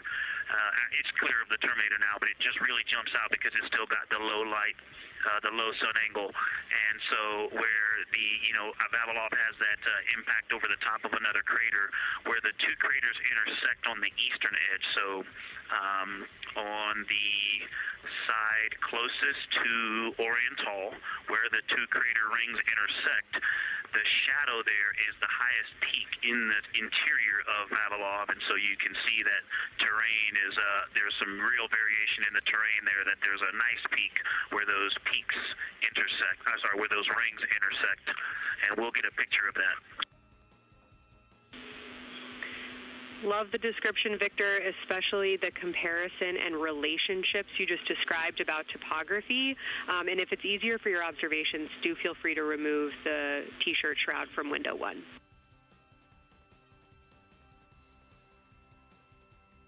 Yeah, absolutely, we will do. Thank you.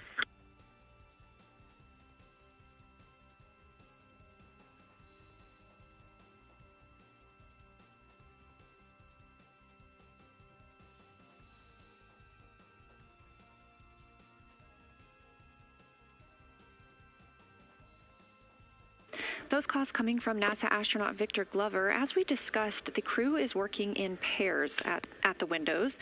Right now, taking photos are Commander Reed Wiseman and Mission Specialist Jeremy Hansen. Serving as their support team are pilot Victor Glover and Mission Specialist Christina Cook.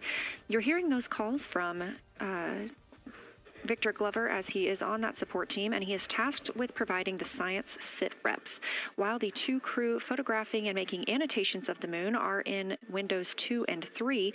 Windows 1 and 4 are available for the support crew to fly up to, obviously look at the moon themselves, and provide these science situational reports. The view on your screen is part of the lunar targeting package, and it's something that the crew can reference as they are flying by, but this is an animation.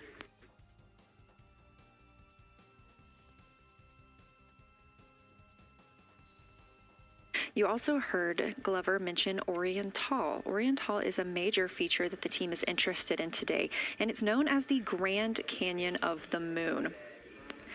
Until this mission, the Oriental Basin had never been seen in sunlight by human eyes. Oriental Basin and its surrounding ejecta could fit within a straight line distance from NASA's Johnson Space Center, where we are at today, to Kennedy Space Center.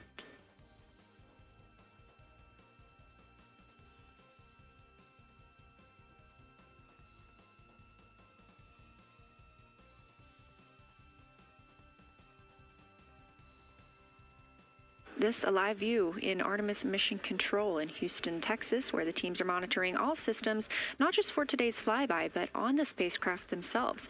Again, this is a test flight, our very first flight of humans on the Orion spacecraft.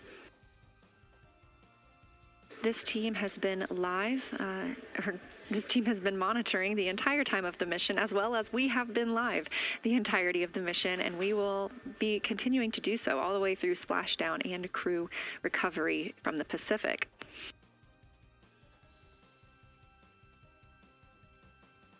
This is a visualization from ARO, the Artemis Real-Time Orbit website that you can also access at any time by visiting nasa.gov/trackartemis, showing us that we are now under 10,000 miles from the moon, 9,948 to be specific, and continuing to count down.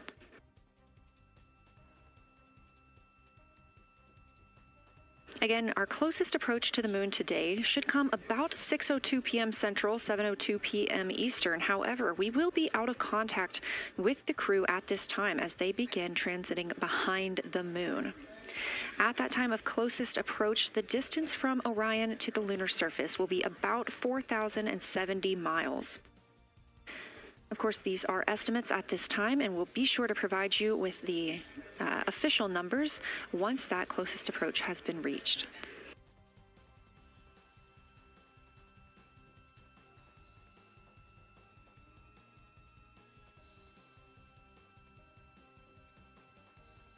This shot live inside the Orion spacecraft, where our 4 crew members are continuing with their lunar flyby activities.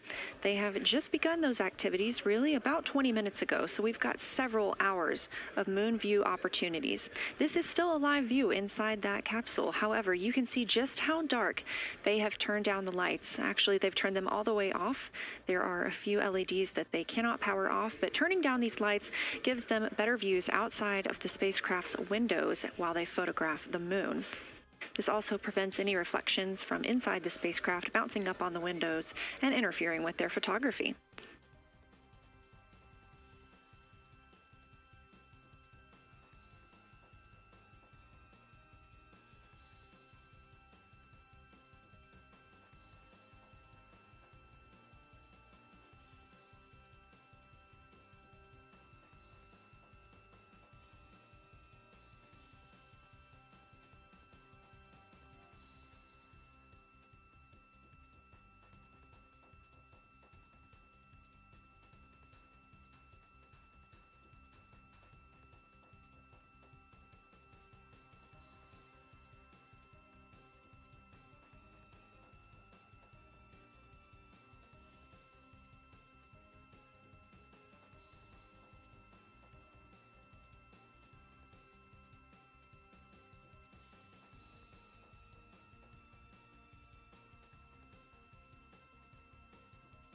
As we were previously discussing, the crew members are serving on teams. The first team being Commander Reed Wiseman and Mission Specialist Jeremy Hansen at the windows photographing what they see. We heard reports earlier that they could see both the moon and the Earth in the same view, and we're looking forward to seeing the moon and the Earth in the same view as well. That Earth set coming up in just a few hours. While Wiseman and Hansen are at the windows photographing, Glover and Cook are serving as support crew. They are able to assist with cameras. They are also providing those situation reports, letting us know how the team is working inside the spacecraft, what they're seeing, and how they're feeling about it. Those first blocks of teams will last about an hour, and the crew members are approaching the halfway point into their first observation block. A reminder, we have 5 of those blocks today. So they're approaching this halfway point, during which the crew at the window will switch roles. One will begin taking pictures, and the other will be making annotations on their PCD, that's portable computing device. Both of those crew members at the windows are recording audio of what they see. They are putting on headsets and recording audio into their portable computing devices. Obviously, we are not hearing this right now. This is going to be sent down to the science team, and they will be able to analyze that at a later time. What we are hearing, though, and will continue to hear, are those science sit reps a few times every block. Once this block is complete, about 40 minutes from now, we will have the teams switch. That means pilot Victor Glover and Science integrity, looking out of window 1. I think I may have misreported earlier saying that it was Tycho going over the horizon. That was Copernicus I was referring to. Apologies. It was Copernicus is what is farthest bounding to the east, and that is now like on the horizon or just past it. And Korolev is now a few degrees from going over the horizon. And then, next it'll be Aristarchus Plateau. And so on the west, we are getting a much better view of the Terminator. It looks like we have about 80% illumination of the moon. And Vavilov and 1 Vavilov diameter to the west is where the Terminator is right now. And so other features are starting to peek out there. The center of the illuminated part of the moon is, to the lower part is Oriental. And just around Oriental, a lot of light structure is starting to show up. A lot of high albedo, similar to the feature, I cannot remember, Burgess Alpha and Aristarchus type high albedo in the ring. So when you look at the interior ring and the external ring, it's almost as if the edges are starting to dry up and turn white. If it was something that was wet and got dry, the edges would be the part to dry first. You just kind of outline all the topography in the interior of that wall is like it was dusted with chalk or is starting to dry, or maybe dusted with snow. If this was the Earth, I would say there was snow dumped on some of the ridges on the interior of the rings of Oriental. Also, an interesting part of the discussion that I heard between Reed and Jeremy is that from Glushko to Grimaldi, there are 2 dark features there that look like commas, but in the wrong direction. But there's also a lot of interestingness, just a lot of geometry and squiggles and dots and lines that are starting to stand out as more small features come into view. And there also is a lot of variation in albedo. In some of those, the 2 dark features, for example, have on the southern edge of the larger one, the one that's further to the south, there's a very dark, the 1 albedo, like the southern and western part of Grimaldi. And the one to the north, closer to Glushko, is also that same dark albedo. And then around them, there are some very high albedo spots just to the north of the southern one, and just to the west of the smaller one to the north. Very high albedo, almost approaching the 10, a 9 or a 10, like Aristarchus. and lots of little bright spots are just starting to pop up on in this view. To the north, as you look up at the North Pole, there is a very distinct crater with a lot of a very defined central peak that is also 3 in albedo, and all of that area past it, going to the horizon, gets lighter and lighter, and is very, very high albedo. And I will go look and find the name of that feature if I can look that up. And then to the south, really getting some interesting geography and topography in the South Pole Aiken Basin. And the view of the South Pole is quite amazing. We've got some Terminator there, as well as the limb view, and there is a very distinct crater right at the South Pole. And I'm going to go look up, I don't believe that is Aiken, but I'm going to go look up the name of that one because it's also giving a lot of good topography due to the shadows that I'm seeing. But that's, I was trying to bound the view that I'm seeing for it and got distracted by all of these interesting albedo variations that are popping up in the interior. But that's the view that we see just a Vavilov diameter to the west beyond is where the Terminator is. Just beyond, I think Copernicus is the easternmost feature that we can see. A very nice ringed, very nice structure crater to the north with a great high albedo central uplift to the north, and the south is dotted by a very characteristic crater with a lot of terrain, shadow features, and I will go try to find some landmarks to put names with those. Any questions for the observation team? Integrity Science, love the descriptions. You're definitely looking odd up there. Appreciate seeing the training being implemented.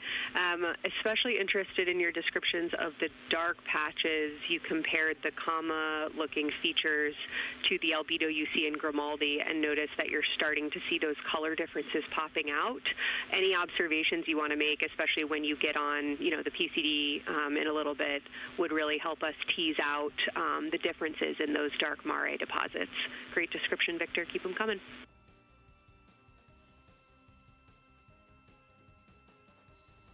Absolutely will do, and I know you've got descriptions on both of the window observers right now as well. Keep them coming.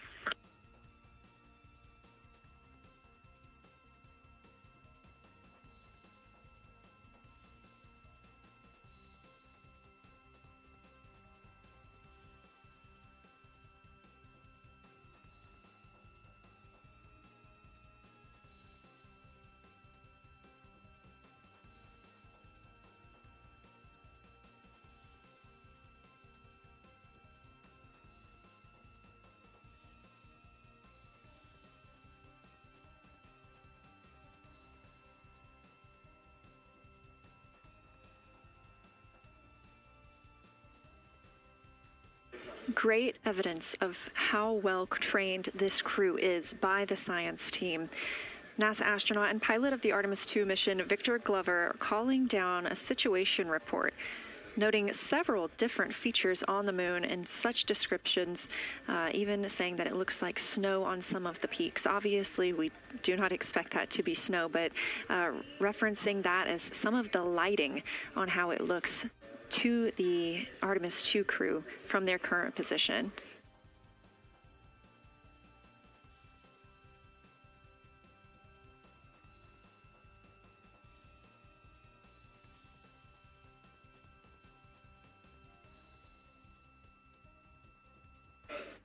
The team is slated to be switching their positions at the windows now. Both Reed Wiseman and Jeremy Hansen have been at windows 2 and 3, one taking photos, one making observations and annotations on their portable computing device. At this time, we also anticipate that they are looking at a crater duo. One of those is Glushko, and the other is Ohm. The team is looking to know the extent of Glushko's ray system and how its rays differ in the Mare versus the Highlands. They also want the team to compare the ray systems of Glushko to Ohm.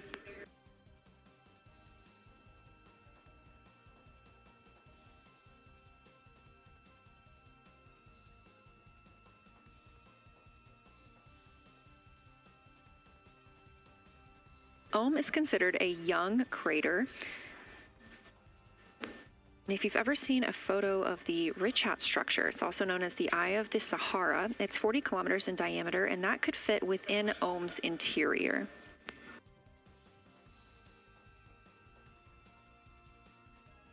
The team is specifically interested in descriptions of that ray visibility, including the color, albedo. Remember, albedo is the brightness or the surface reflection, and the reach.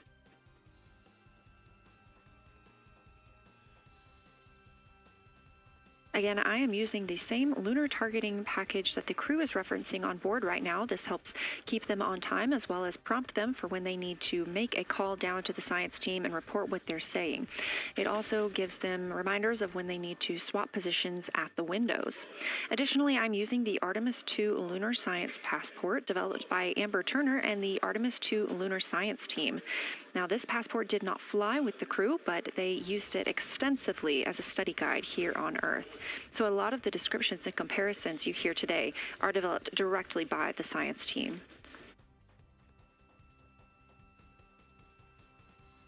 We are now 4 days, 20 hours, and 43 minutes. Science, integrity, that crater to the north, that is, it's like we've got one in the north that looks like just a textbook crater, and one on the South Pole as well. The one on the north, I think, is Pythagoras. And what I wanted to highlight about that is it is either a very distinct central uplift or just a very defined area of high albedo. If a majority of the crater, especially the floor of the crater, is, say, an albedo of 5, this center, and only a tenth of the diameter of Pythagoras is an albedo of 2, maybe 3, but it is very bright and it stands out. And then between that crater and the actual what is the horizon from here, there seems to be another crater right on the horizon, and right on the edge of that is another patch of that albedo. It seems to be between the two craters. It's hard to tell from this grazing angle, but there is another spot just further north beyond Pythagoras. Between the two, I can draw a picture of this one and show you where that very high albedo, again, another 2 albedo surrounded by 5 and most of the area bounding it.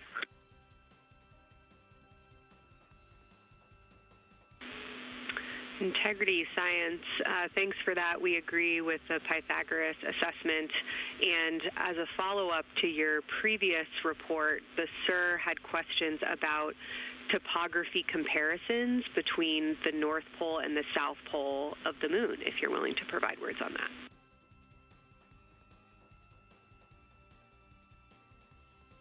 Topography comparisons, absolutely. And if you have any idea what, if you draw a line between Pythagoras and the western edge of the outer defined ring of Oriental, it intersects a beautiful textbook crater on the south. I would love to know the name of that. The topography differences, now the South Pole has a little bit of a benefit that it has more of the terminator, and I can see a little more shadowing there, but there's a nice crater right at the South Pole, so that's the main thing defining the topography there. Seems to be quite a bit of elevation change. I can see some very jagged shadows, a 90-degree just to the west of that crater at the South Pole. I can see a very distinct change in the shadow directions, indicating, I don't know, a very high wall or a very deep canyon just to the west of that. And in the north, it seems to be that from sort of the edge of the mare that's dark, which is maybe 1 Pythagoras diameter south. If you draw a ring about that, maybe the top 7 degrees of the moon, and just draw a ring around that. The near side is an albedo of 5 and looks quite smooth from here. And then along the same edge of the mare, the edge of the mare that kind of Grimaldi's just outside of, Glushko is just outside of, Carroll Crater is just outside of, and you start to see the stark differences between the darker 7/8 and the 5s and 6s. The 4s and 5s. If you follow that line up to the north, that line is also where the change in topography happens at the North Pole. The line defining the light and dark on the edge of the mare that you can see from Earth, draw that line, roughly the midpoint of all that, straight to the North Pole. And on the side facing the Earth, you see smoother topography and dotted by Pythagoras and its next door neighbor crater. And then on the far side, you see a lot more cratering and a lot more topography. And again, the far side has the benefit of a little terminator there, but I am seeing a variation in the topography. It seems to be more jagged and a more challenging place to find a place to land and to even traverse in the south. All around the South Pole, and at the North Pole, it seems to be it would be more challenging to translate on the far side of the North Pole compared to the near side of the North Pole around Pythagoras. Copy all, Victor. You really help paint a contextual picture of what you're looking at. We really appreciate the way that you're guiding us into the areas you're seeing by drawing comparisons between recognizable features. Thanks for that.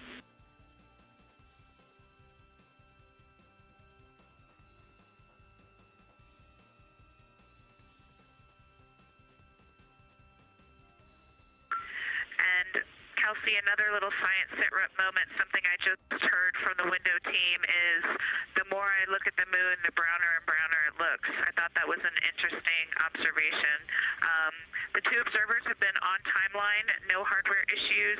They did start to talk a little bit about another feature that you'll hear more about on the recordings that they call the handprint. That was at the end of their Glushko and before they moved into their current target. They thought that was worth chatting a little bit more about. And they're preparing to switch after this. Houston copies and concurs.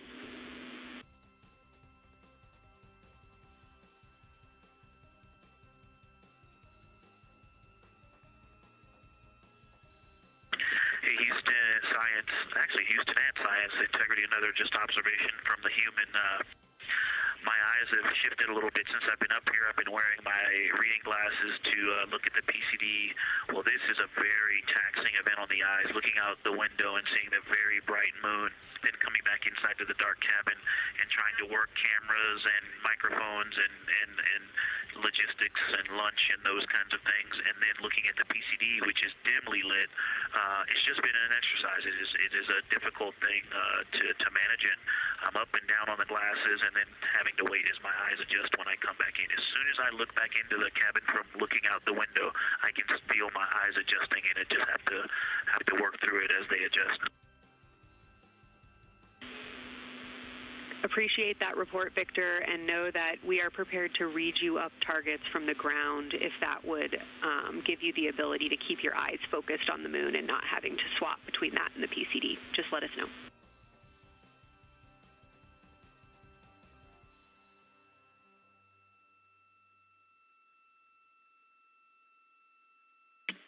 Yeah, we appreciate that, Science, and we will also do that for the window teams, and we'll back each other up that way as well. But we appreciate that. We may take you up on that. Thanks.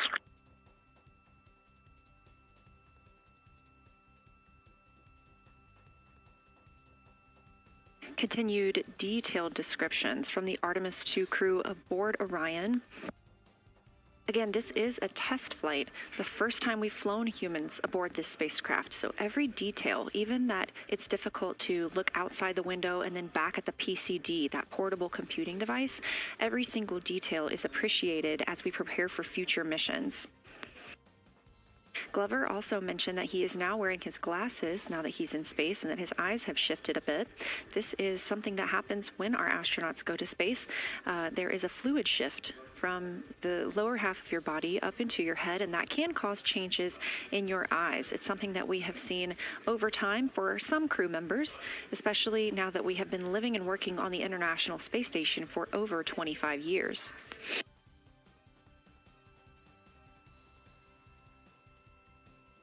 Again, it's clear that these Artemis II astronauts have undergone extensive lunar science training, including classroom instruction, fieldwork, and high-fidelity simulations. Training expeditions even took place in analog environments like the Icelandic Highlands and the Kemasassen impact crater in Labrador, where crews practiced identifying and describing geologic features under varying conditions.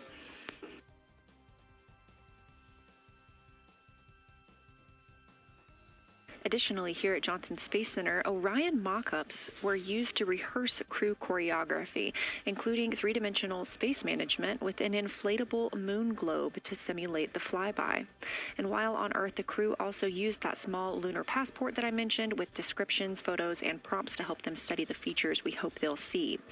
Now, this is a view from their lunar targeting package at this time, helping them determine what they're seeing on the moon, as well as on the left, keep up with what their next target will be.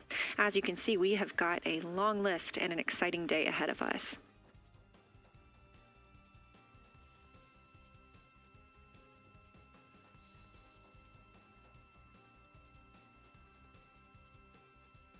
It's now been 4 days, 20 hours, and 53 minutes since Orion launched atop the Space Launch System rocket from Kennedy Space Center in Florida with our 4 crew members aboard.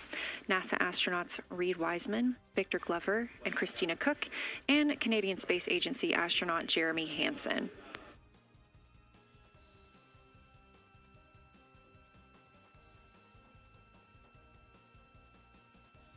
The Artemis II crew passed a major milestone today when they passed the Apollo 13 distance record at 12:57 p.m. Central, 1:57 p.m. Eastern. That Apollo 13 distance record was 248,655 statute miles from Earth. And Houston, another observation, whole moon. When you look at the moon, something I've never seen in photographs before, but is very apparent, all the really bright new craters. Some of them are super tiny. Most of them are pretty small. There's a couple that really stand out, obviously. And what it really looks like is like a lampshade with tiny pinprick holes and the light shining through. They are so bright compared to the rest of the moon. We copy, Christina. Thank you. Looks like you guys might be doing it, but remind you to swap positions at the window and take your SD cards with you. We're loving everything that you're calling down, so keep it up.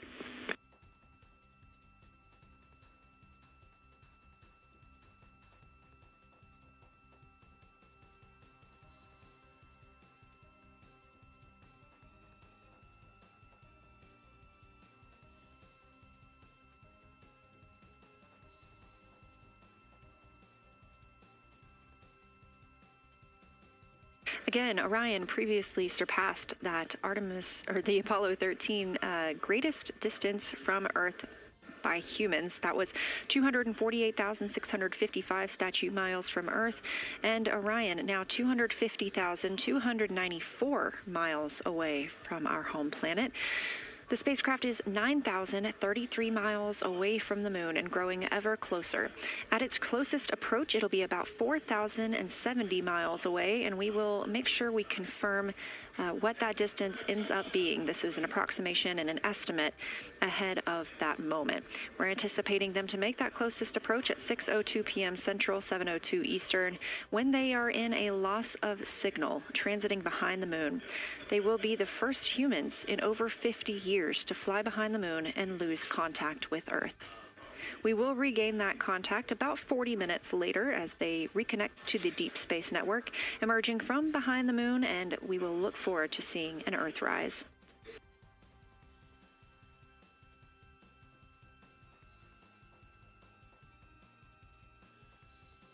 Again, the crew is currently in their position swap portion on their timeline.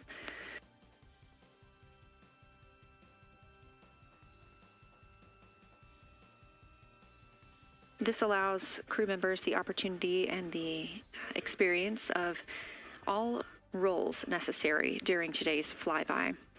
Right now, those two crew members at the window have swap positions.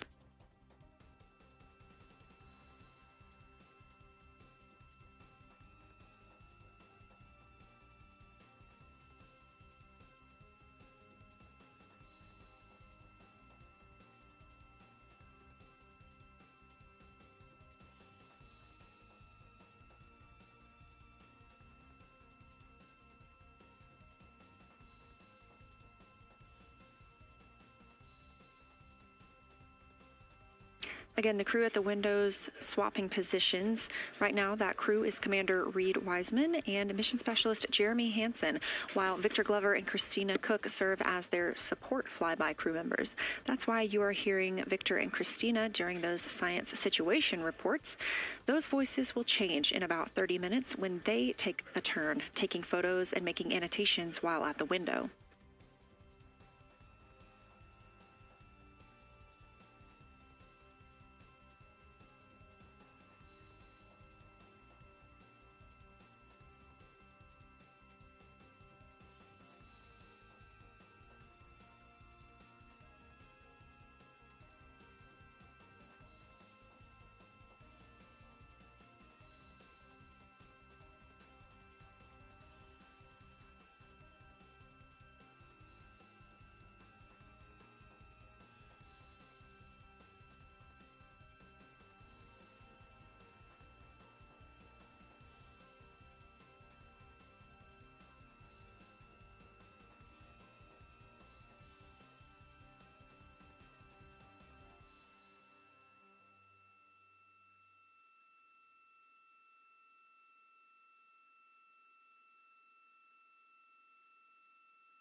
Houston integrity. I wanted to provide an observation or a little bit of descriptive nature on something that we saw on the first day we had good moon views. This was when we saw more of the near side, and the ground helped me out with identifying Mare Imbrium. Mare Imbrium, when you have the western limb also in view, looks completely different than the normal view we have of the near side.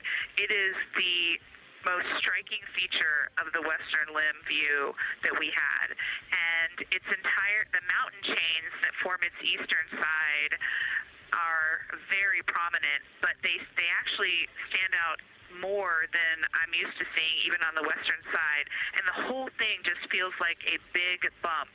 It actually looks like a large healing wound with a high albedo forming the mountain chain around the impact basin. And I just don't think I had enough chance to describe how striking it was on that western limb view as we were coming in a couple days ago. Christina, science, absolutely love that, especially since that's a feature that all of us here on Earth can observe from home. So I'm sure tonight everyone's going to be going out and looking for evidence of that beautiful topography you just said. Thanks for those words.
The view on your screen coming from Orion, a camera mounted on the spacecraft's solar array wing.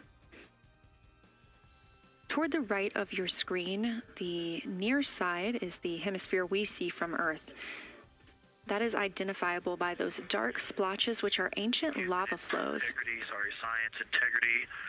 A question and a comment. Question is it possible that we're seeing a Schrodinger basin from this vantage point in the Terminator at the South Pole? And the comment is the rays coming out of are less distinct. We are not seeing the bright rays coming out of it, but the sort of 9 o'clock wedge that is formed by the change in albedo from the interior portion that is to the northeast to the surrounding lighter mare that's 270 degrees to the west. That 90 is very distinct and interior. You got some great descriptions from the two at the window about the colors in there, but in that darker part, in that wedge, you've got some really interesting color, even though the rays, the distinct difference in the albedo almost look like rays, but it's not the rays coming out. It's the just change in that albedo. Integrity science, that is very intriguing, those color rays coming out of rather than sort of albedo. And as answer to your question, we do not think you can see Schrodinger. It's in darkness as of now. But thanks for that description, and it sounds like the pair at the window's got great descriptions that we're definitely going to dive into tonight.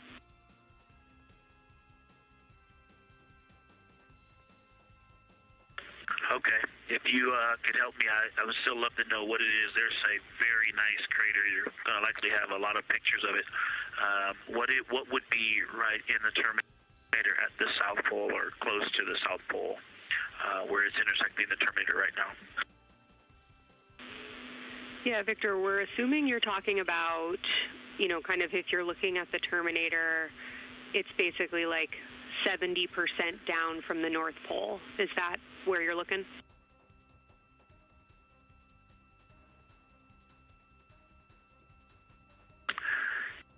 Contact, yes, that is where I'm looking.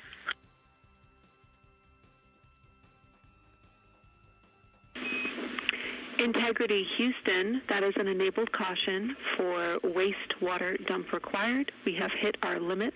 As expected, no crew action.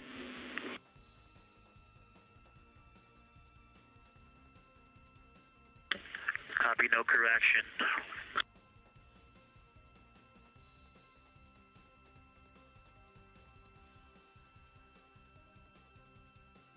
You are. And integrity science, we're trying to figure out what you're looking at there. Is it like right on the Terminator, or is it in the illuminated portion next to the Terminator?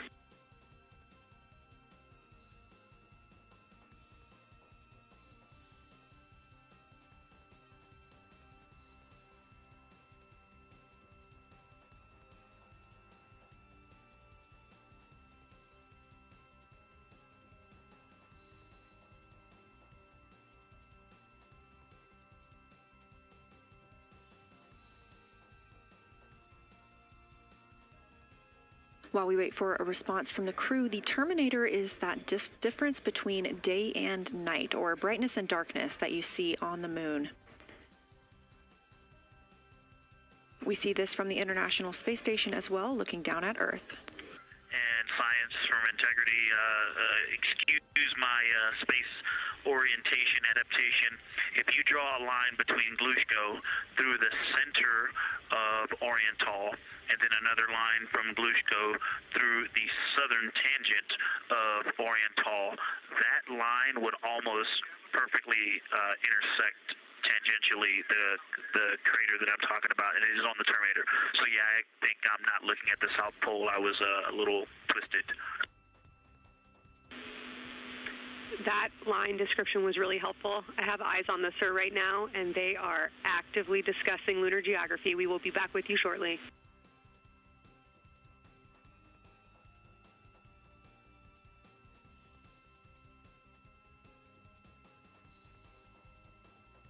You're hearing a couple of voices today in Mission Control Houston. One of those is Dr. Kelsey Young. Integrity Science, we believe that's Zeeman Crater.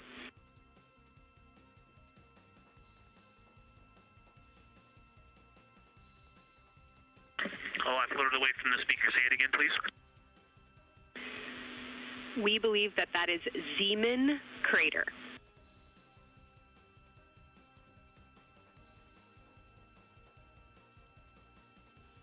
Zeeman. Okay, and can you say the first letter? I may be pronouncing that wrong. What's the first letter of that word? Zulu. It's Z-E-E-M-A-N.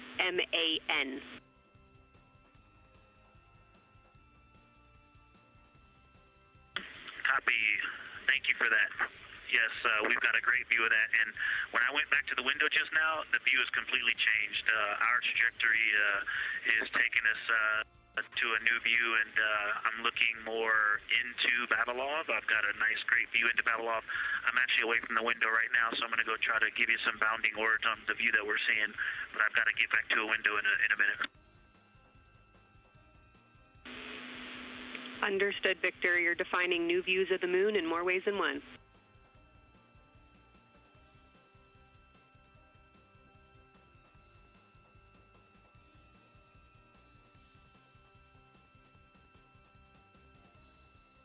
Again, when you hear calls down to science or from science, that's Dr. Kelsey Young, the Artemis Science Flight Operations Lead here at a console in Mission Control. You also hear communications with the crew from Canadian Space Agency astronaut Jenny Gibbons. She is the Capcom for today. She is a backup Artemis II crew member. Those calls from pilot Victor Glover asking about a feature he was seeing, specifically a crater on the moon. Meanwhile, the team here in the science evaluation room was actively working together to determine which feature he was describing.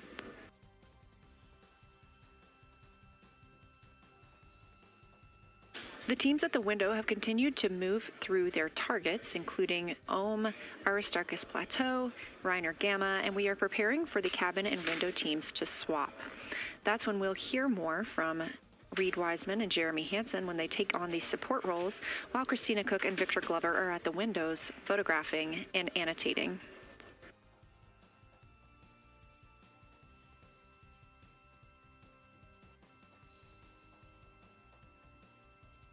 As we briefly mentioned, if you look towards the right side of the moon, essentially,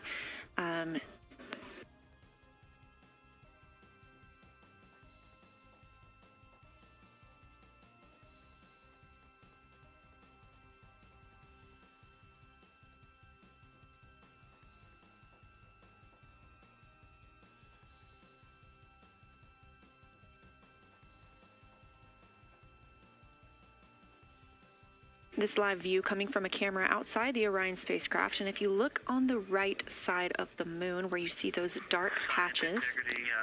Wow, yeah, I wish I had some more time to just sit here and describe what I'm seeing, but the Terminator right now is just fantastic. It is the most rugged that I've seen it. From a lighting perspective, there are little islands. There are islands of terrain out there that are completely surrounded by darkness, which indicates some real variation in terrain. Up to the north, there is a very nice double crater. It looks like a snowman sitting there, in the 5-10 degrees below the pole in the Terminator.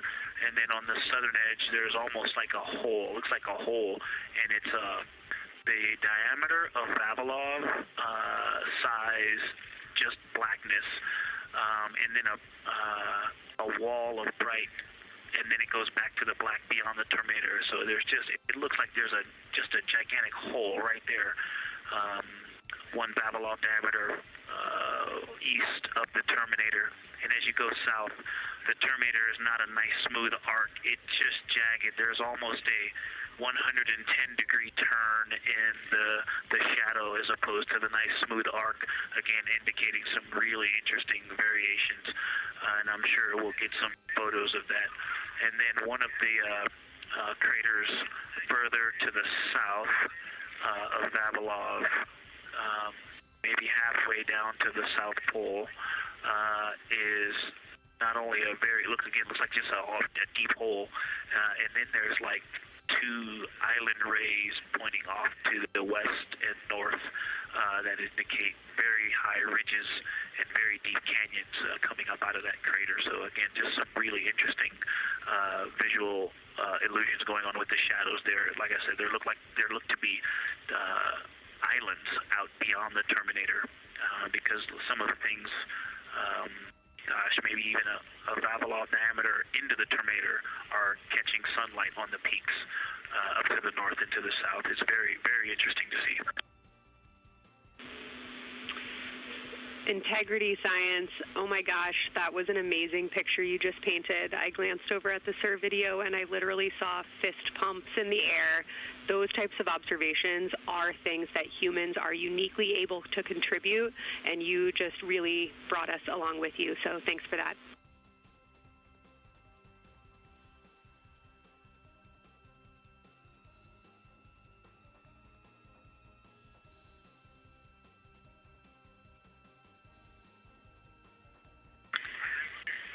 That's awesome, Kelsey.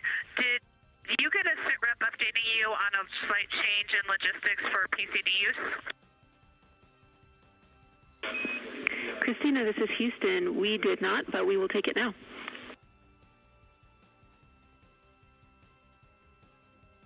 We slightly changed the PCD plan for the window observers. The two window observers kept their PCD. So in other words, the one that window 2 went to window 3 and the one at window 3 went to window 2 when they swapped rather than staying at the window. We'll plan on all observers keeping the same PCD for all observations. Copy, Christina. That makes sense to us, and good plan. We are coming up here on a cabin and window team swap. Let me know when you're ready for a quick vehicle status.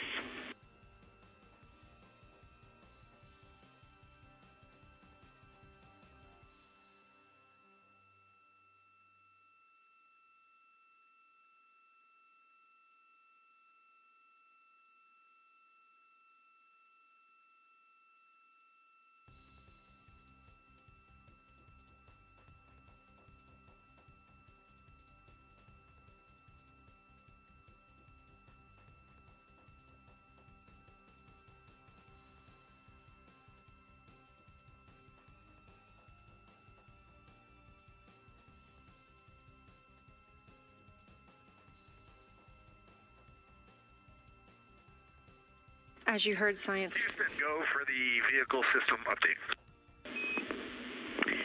Howdy, Reed. We don't have much for you. We just wanted to let you know that toilet right now is no-go for use as we stick with the predetermined limit for now.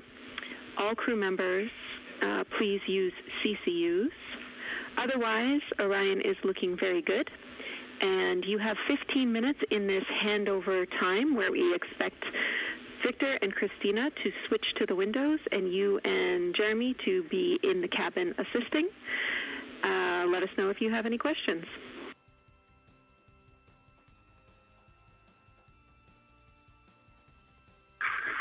No questions at all, and they're in the swap right now. The first thing I'll tell you, I floated up to the docking hatch window and just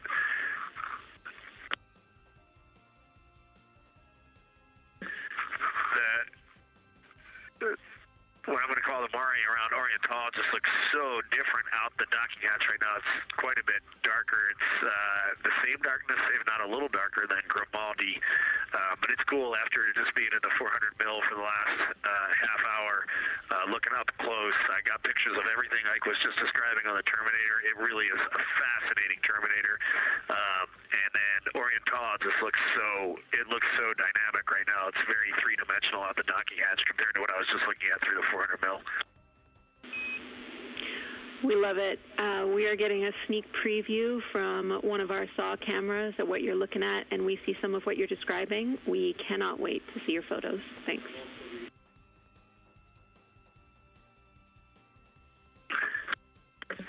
Yeah, Jenny, I wish you had some longer lenses on the solar array so you could see the whole moon, but man, it is, or the up-close moon, not the whole moon, but it is just fascinating here. It's so cool.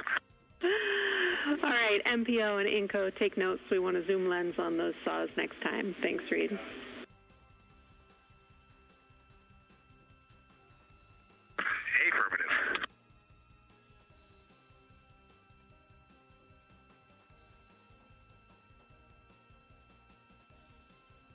As the crew gets ready to switch positions from the window crew going back to the support crew and the support crew flying up to the windows, this view inside the room, Capcom Jenny Gibbons speaking with the crew, Canadian Space Agency astronaut.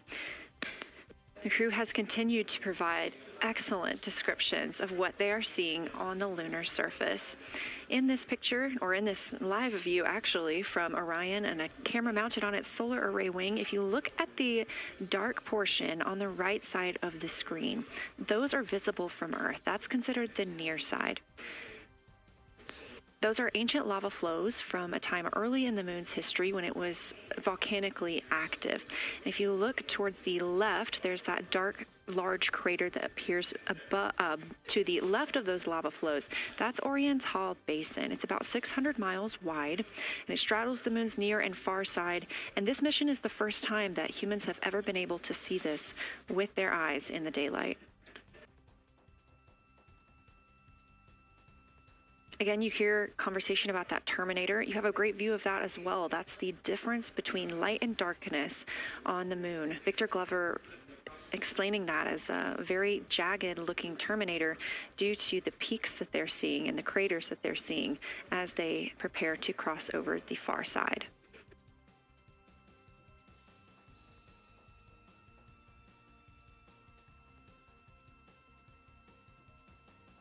You also heard science officer, the Dr. Kelsey Young, Artemis Science Flight Operations Lead, sharing with Victor Glover that his responses are truly something that only human eyes can discern or provide. So we've previously discussed how having humans observing the moon on this mission is being combined with lunar robotic data to help us maximize what we know about the moon. So part of that data comes from the Lunar Reconnaissance Orbiter, or LRO. This orbiter provides the robotic foundation that makes Artemis II lunar science possible. LRO has been orbiting the moon for 17 years, which makes it the longest operated lunar orbiter in history. And it's also the only American spacecraft dedicated specifically to lunar science and exploration. Artemis II lunar observations are designed to complement data like the detailed surface images from LRO. So while LRO provides those detailed high-resolution maps of the moon's surface, the Artemis II crew adds human observations that focus on regional context and relationships between features, giving scientists a larger geologic picture. Now, this combination of robotic and human observations strengthens lunar science. LRO delivers precise and repeatable measurements over long periods of time, while the Artemis II crew contributes real-time visual descriptions and context that robotic instruments alone cannot provide. The best description I've heard while preparing for this mission is to compare the difference in looking at the moon with your own eyes on Earth and trying to take a picture with a camera. The camera truly never does it justice, and it's much easier to describe and perceive what you're seeing with your own eyes than to take a photo. These Artemis II astronauts can rapidly scan wide areas and adjust their focus in real time, as well as describe relationships between features. The crew will also observe the same regions multiple times under changing lighting conditions during the flyby and provide perspectives that would take robotic missions years to accumulate. During the Artemis II mission, LRO is also attempting to observe some of the same lunar features that the astronauts are studying. Collecting this data simultaneously highlights how different instruments and human eyes provide complementary information about the moon. This LRO data plays a direct role in preparing for future Artemis missions. Its measurements of topography, surface temperature, composition, radiation, and lighting conditions are used to assess hazards, identify safe landing sites, and locate potential resources such as water ice near the lunar South Pole. This mission, Artemis II, represents the point where years of robotic preparation are paired with human exploration for the first time in the Artemis era. So together, LRO, the Lunar Reconnaissance Orbiter, and Artemis II are demonstrating how NASA moves from mapping the moon robotically to exploring it with humans. We are laying the groundwork for future Artemis missions and sustained lunar operations. A check-in with Orion. We are now 4 days, 21 hours, and 22 minutes into the flight of Artemis II. our crew aboard the Orion spacecraft. We are now 8,153 miles away from the moon, 250,742 miles away from Earth. The spacecraft is traveling at 1,030 miles per hour.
The professional science update giver is now in seat 2. That is where Victor is, and Christina is nestling into seat 1 with the long lens, and we're just getting ourselves oriented here. It's a cool view in the cabin. It's actually a cool view to be off the camera now and looking at my crewmates getting up to their observation post and looking in. It's super fun.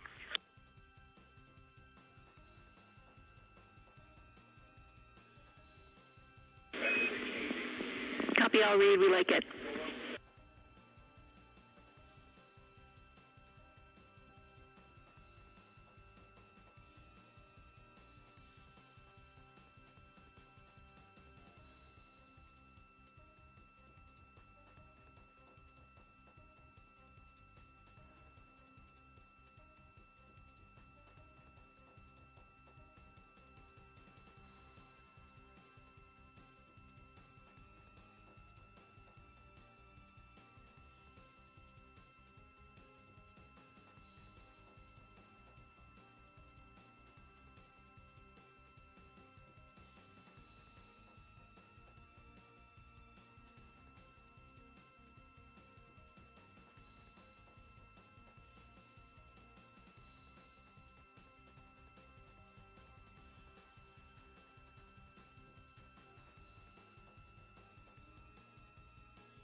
As we heard confirmation from NASA astronaut and commander of Artemis II, Reed Wiseman, they are now switching positions of the support teams and the observation teams. So initially, Reed Wiseman and Jeremy Hansen were at windows 2 and 3 in the Orion spacecraft, taking photos and making annotations in their PCDs, portable computing devices. They were also giving audible descriptions into their PCDs, wearing headsets with microphones and providing recordings that the science team will be able to listen to later. We were hearing from NASA astronauts Christina Cook and Victor Glover as they made observations as part of the support team. Now, as these teams are swapping, we anticipate hearing more from Reed and Jeremy as they'll be on the support team, while Victor and Christina will be at the windows taking photos and making annotations.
for the science team if they can mark this time. I just covered up window 4 to block out the ambient light from a very bright planet Earth. And it'll be interesting to see if in the data Victor and Christina see any differences from me and Jeremy with that window blocked. It's a lot darker in the cabin now.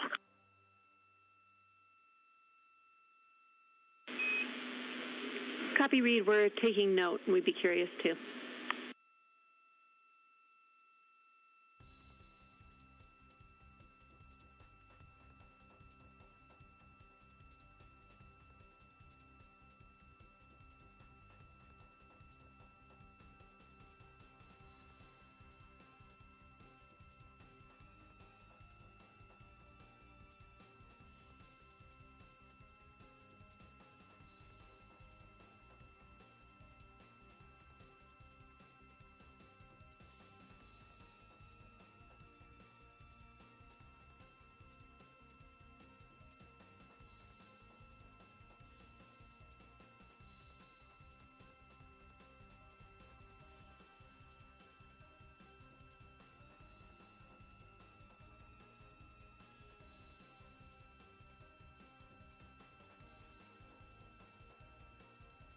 We are live in the Artemis mission control room during the lunar flyby of the Artemis II crew, the first humans to fly by the moon in over 50 years. Orion launched 4 days, 21 hours, and 30 minutes ago atop the SLS rocket, Space Launch System rocket from Kennedy Space Center in Florida.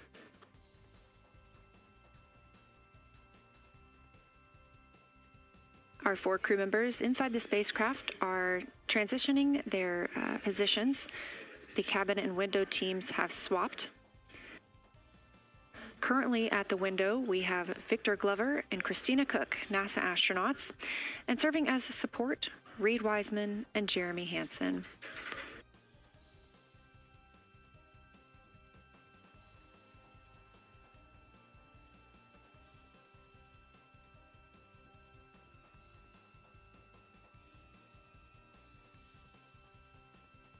For our crews at the window, they are using handheld Nikons with an 80 to 400 millimeter zoom lens.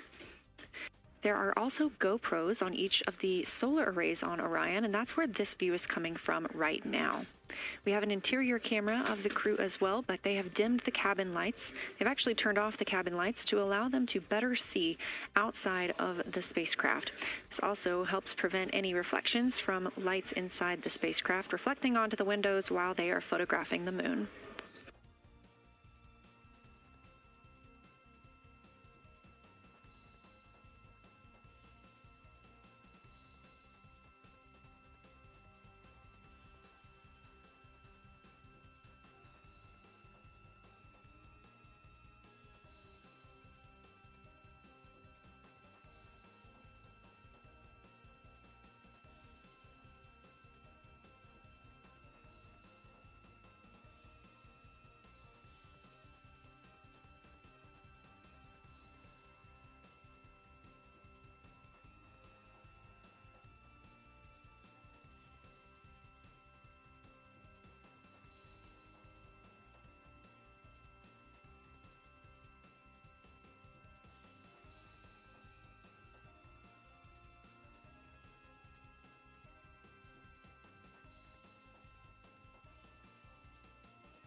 We talked a little bit about the views and the cameras being used on the Orion spacecraft.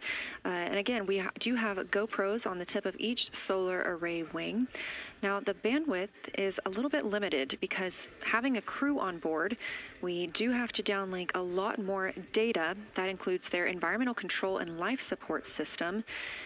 We are not the only data, this view that you see, coming down from the spacecraft, and so we do rely on sharing some of that with the other flight controllers in mission control. This helps the team monitor all systems aboard the spacecraft and ensure the safety of our astronauts.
We are standing by for a situation report from the crew aboard the spacecraft. They've been imaging the whole moon.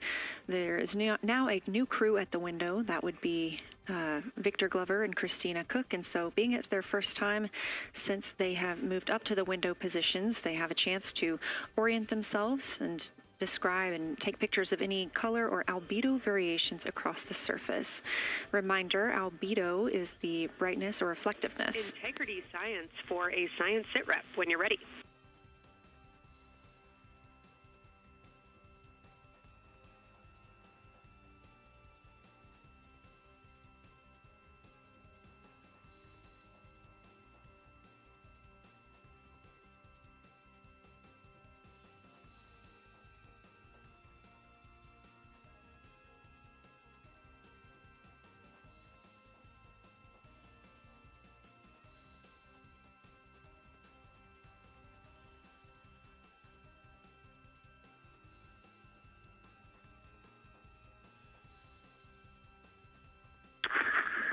Houston Integrity, we have no external view of the moon right now for the floating crew members, so my only science sit rep is that we have Victor in window 3 doing observations and Christina in window 2 with the long lens.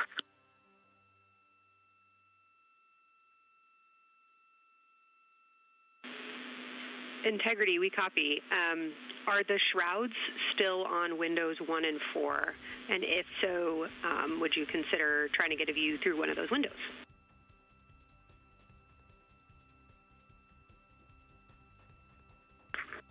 We cannot take the shroud off of 4 because the Earth is too bright and it's impacting Ike's peripheral vision. And then I can get a grazing glimpse out the docking hatch window. I can see Oriental south down to the South Pole. And the primary thing that I see from Oriental right now is just the long trenches that come out.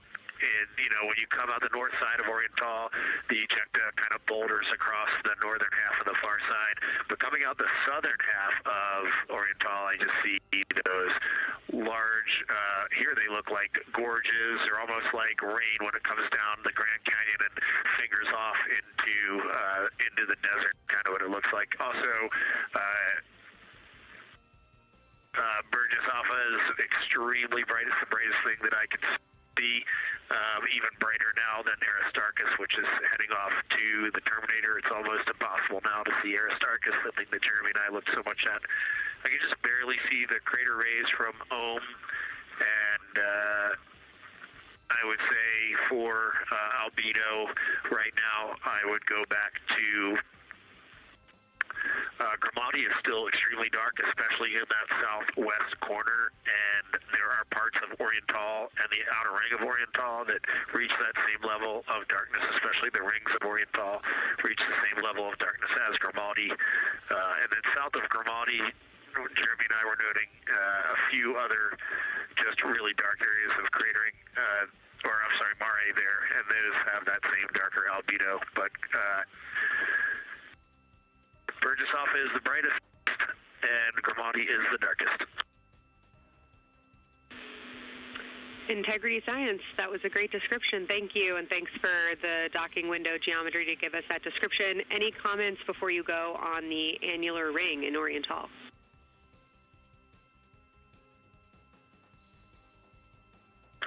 The annular ring, which I think everybody kind of describes as like a pair of lips or a kiss on the far side of the moon from here, is very circular in nature. The northern part of it is wider, darker. The southern part is much lighter.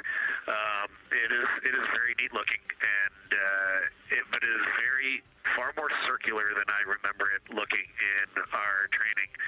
The darkness of the northern side of the annular ring is the same darkness from here out this docking hatch window as the center mare in Oriental. Not quite as dark as Grimaldi, but it is probably only because dust and lunar regolith has kind of impacted over time. Reed, that's exactly what we were looking for. Thanks so much. You have heart hands coming out of the SIR.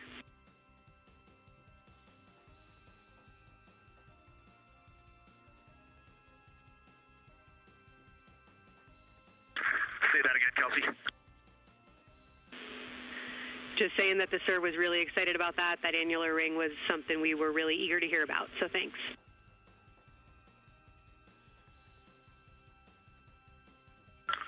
Yep, you bet. And now Victor and Christina are moving on to Oriental. I got them situated over there a little bit late.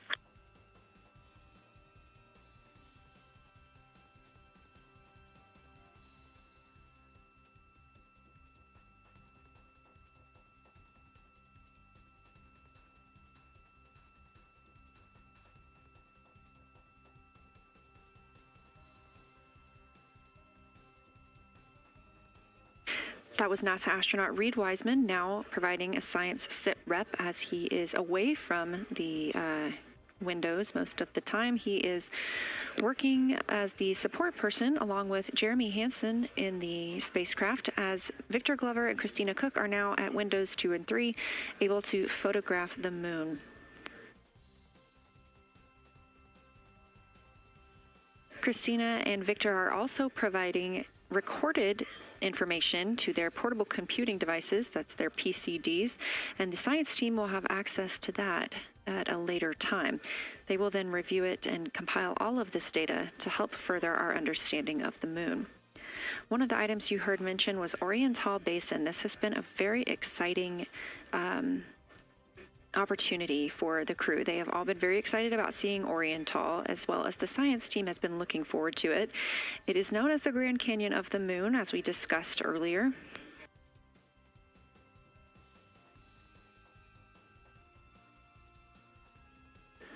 From the pictures, the science team is hoping that the crew will take centered images of the entire basin and surrounding craters in a single frame, but also use those 80 to 400 millimeter zoom lenses to create a mosaic entire basin.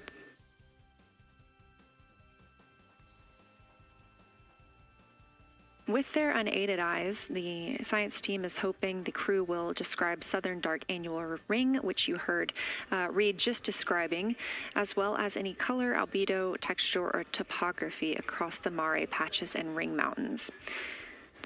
Science team reports that the observations will be used to study the geologic evolution of the youngest lunar basin and to inform formation hypotheses for the annular ring.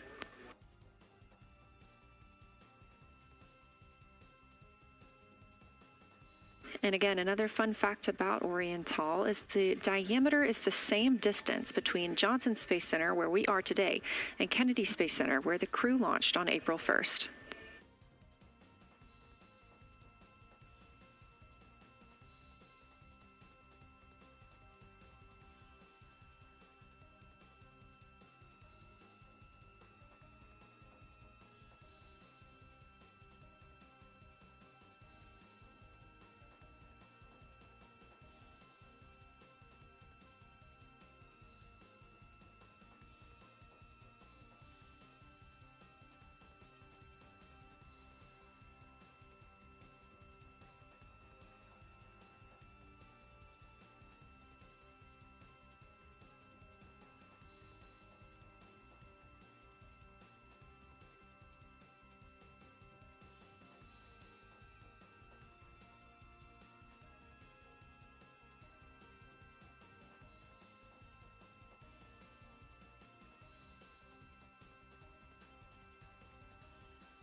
This live view from the Orion spacecraft on the Artemis II mission, now 7,373 miles away from the moon, 251,130 miles from Earth.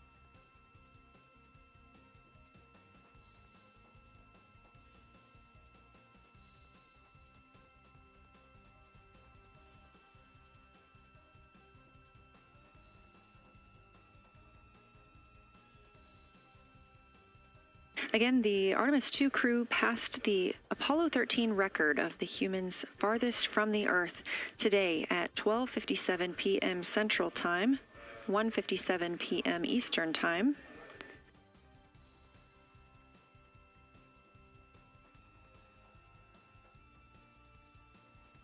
That distance set by Apollo 13 was 248,655 statute miles.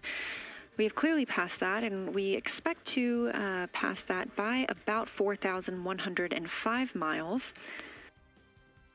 That will be when the spacecraft reaches its farthest distance from the Earth. It could be around 252,760 miles, but again, these are approximations and our targets, and we will make sure to report back the final numbers once we have them.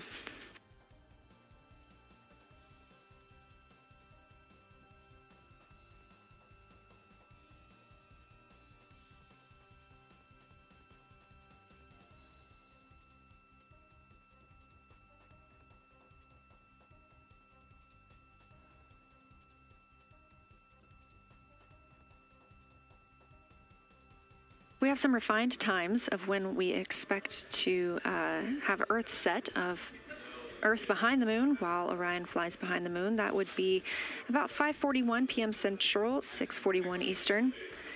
The spacecraft would make its closest approach to the moon at 6 o'clock Central, 7 Eastern, and that would be about 4,066 miles. And then at 6:02 p.m. Central, and the spacecraft will reach its farthest distance from the Earth. We anticipate that'll be about 252,755 miles, which would be 4,111 miles farther than Apollo 13.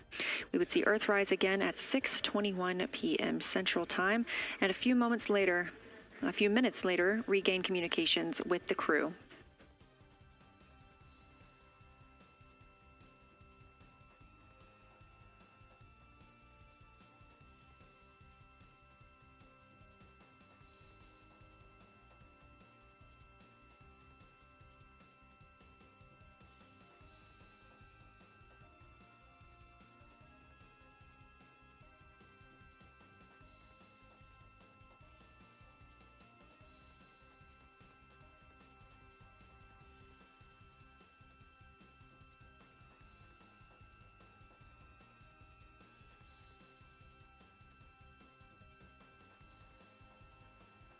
Currently aboard Orion, Victor Glover and Christina Cook are the two team members conducting lunar flyby observations, meaning they are using the Nikon cameras to photograph the moon, and their PCD, or the portable computing device, to conduct annotations.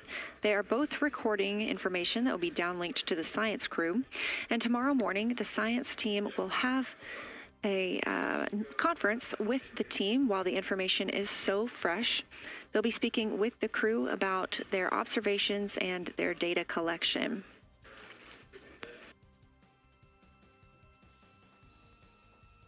Otherwise, most of tomorrow, flight day 7, is considered an off day.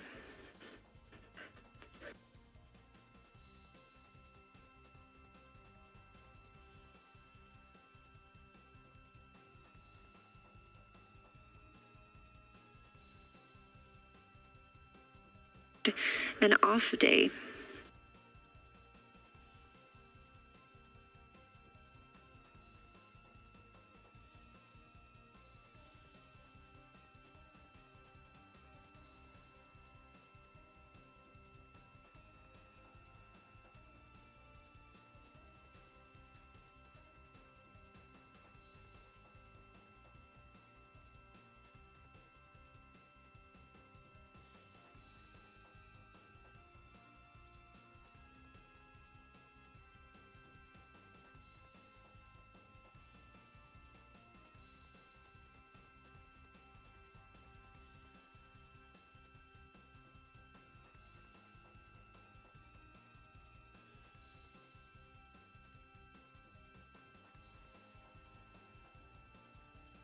We are on flight day 6 of the Artemis II mission, the first time in more than 50 years that humans will observe the moon directly, providing a critical opportunity to practice how lunar science will be conducted during future Artemis missions. If you're just joining us, the crew is well into their lunar flyby observations, and we anticipate that we will hear from them soon. A few times every hour, they are slated to call down with science sit reps or situation reports. We most recently had one from Commander Reed Wiseman. He and Jeremy Hansen, mission specialist, were first at the windows today to photograph and make annotations of what they were seeing. Therefore, we heard more from Victor Glover and Christina Cook earlier in the day during those first blocks. But now that Reed Wiseman and Jeremy Hansen are on the support side, they are the ones calling down what they are seeing from windows 1 and 4. Earlier, we heard that the Earth is so bright in window 4, they have had to temporarily cover it with a t-shirt.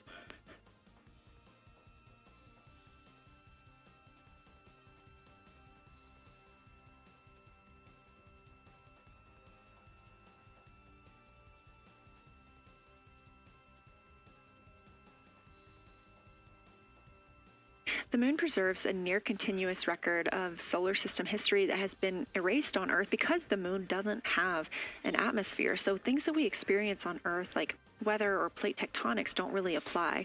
So the lunar surface retains evidence of ancient impacts, volcanism, and solar activity that scientists can study today. And studying the moon helps scientists understand how planets formed and evolved, how the moon influenced our own planet Earth's history, and how the sun shaped conditions across the inner solar system. The moon also serves as a unique platform for studying the broader universe. Artemis science is designed around questions best answered by humans, working alongside robotic systems, combining decades of robotic lunar data with real-time judgment, context, and adaptability that only humans can provide. This mission, Artemis II, is serving as a proving ground for lunar science operations, which allows NASA to test how science is planned, executed, and supported during a crewed deep space mission ahead of our future Artemis flights.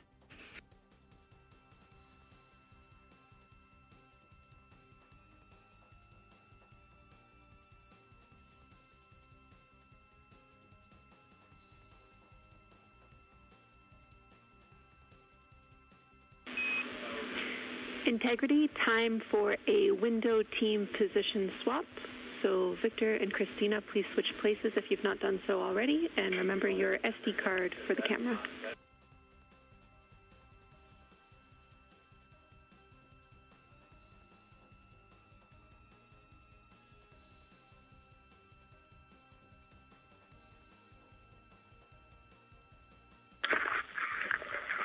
Swap right now. They're wrapping up their last comments, and they'll switch over and change cards from the long lens. Copy.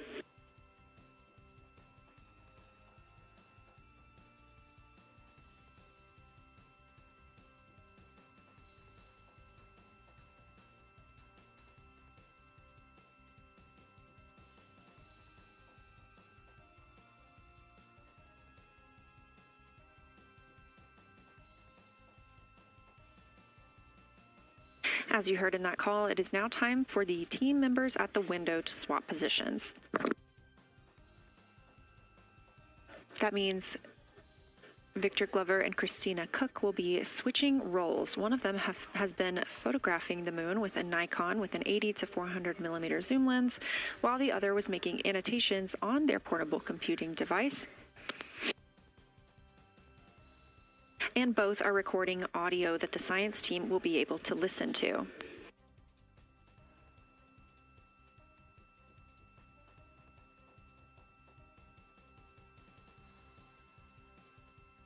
We are now 2 hours and 10 minutes until we expect to lose signal with the spacecraft as they fly behind the moon.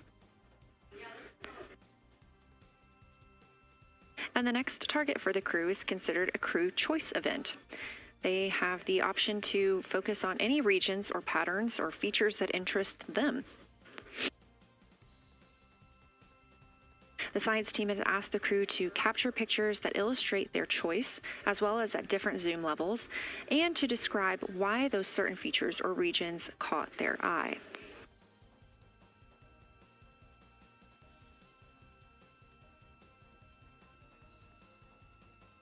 Those recordings are part of what are being saved on their PCDs, portable computing device, that will be sent to the science team for analysis.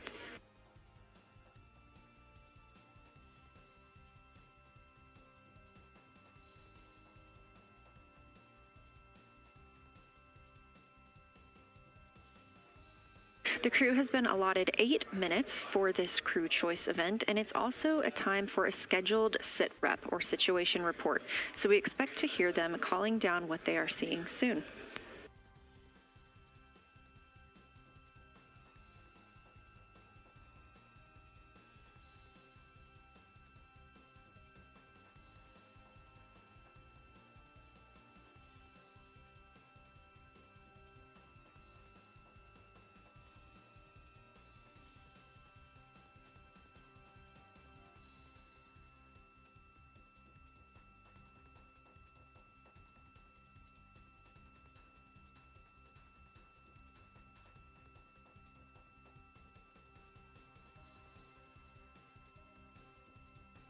Something that the crew or that the science team has used to help prepare the crew is a cue card.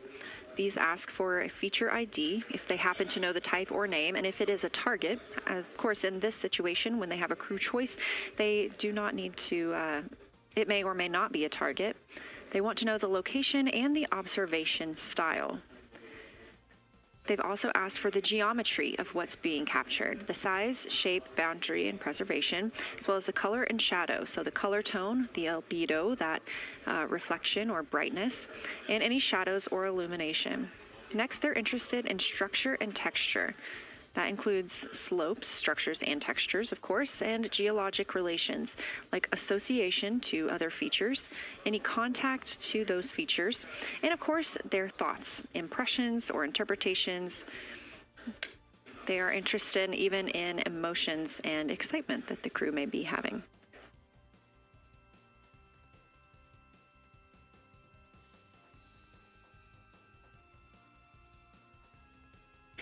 This flyby day has been practiced in many ways, even in Sims here in Mission Control, Houston.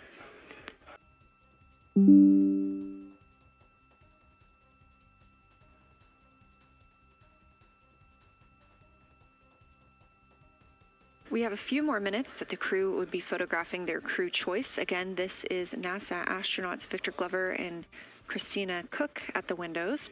They will then move on to another discussion portion. This is for the far side albedo, that reflectiveness, and color that they are seeing. We heard earlier about some browns seen on the moon, which is very interesting, especially here from Earth, where we are just seeing whites, grays, and maybe even black at some points. When they get into that discussion for far side albedo in a few minutes, the theme is looking to know how that color and albedo is, what those variations look like across the far side.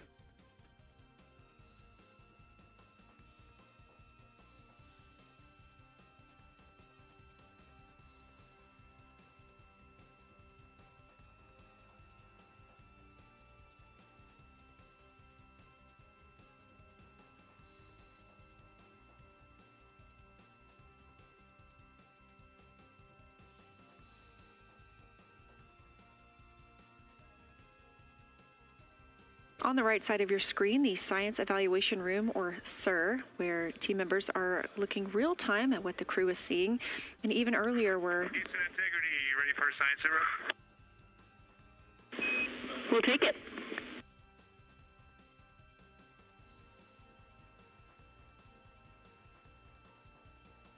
Okay, the crew has swapped positions. They're in their crew choice element. I've been listening to both of them for a little bit, and they're really enjoying, they both decided to pick the Terminator, and they're spending a lot of time looking at the Terminator, just talking about the resolution that they can see, the depth of the craters, and the various interesting and unique excavations. that they can see. So Victor is on the long lens, and Christina is just looking out the window, and I'm sneaking a peek in T-shirt window. It looks like, I don't have the best angle here, but it looks like Aristarchus is on the limb of the moon now. It's amazing how quickly it changes as we speed around the far side of the moon, stuff that's leaving our field of view. And now we have a lot of the dark side of the moon that, it's missing for us right now, but it would be in view if it was lit at all. Jeremy, Science, thanks for that sit rep. Do have a question. A few times we've heard you and the other crew describe change during the course of your flyby. Would be interested in future descriptions of more verbosity about how it's changing. Thanks for the great sit rep.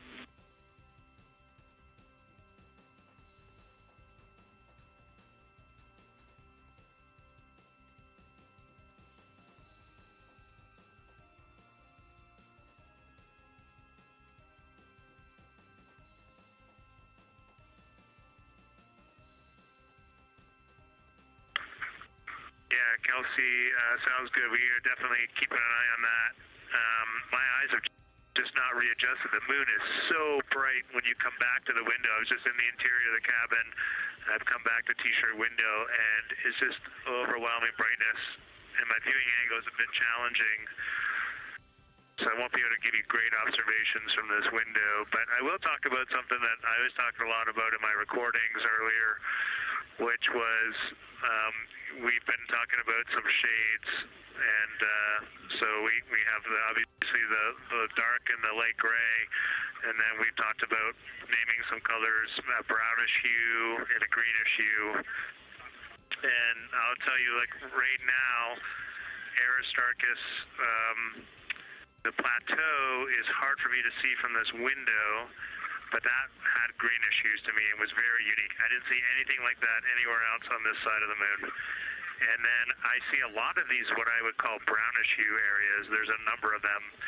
And they, for example, in the northwest corner of the highlands, to me it looks like the brownish hue is caused by ray or ejected material landing on the highlands, and then we obviously see the ray areas as a lighter albedo, but in between the rays where the deposit would be thinnest, that is what it looks like is causing the brown to me. So I saw that in the northwest side of Aristarchus, or sorry, that dark area of the highlands, northwest side of the highlands. I saw it in the highlands to the east of Glushko, and then I see those same brownish hues west of Oriental, and I drew a contact there on OneNote, but that's a huge region, kind of like a piece of pie with the point of the pie pointing at Oriental and then going up towards the northern side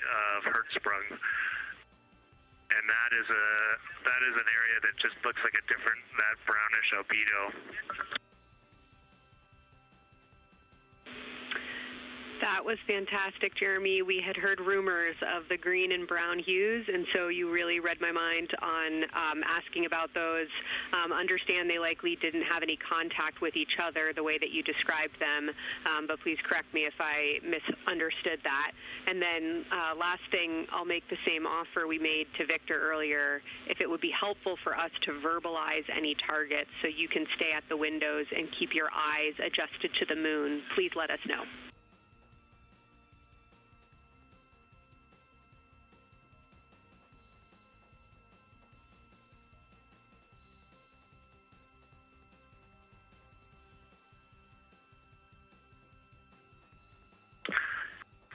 If you got something you want us to look at, Kelsey, you can send it on up.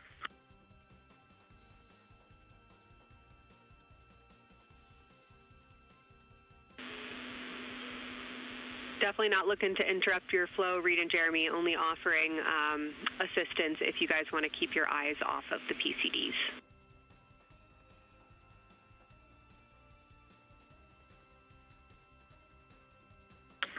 Oh, I see what you're saying. Okay.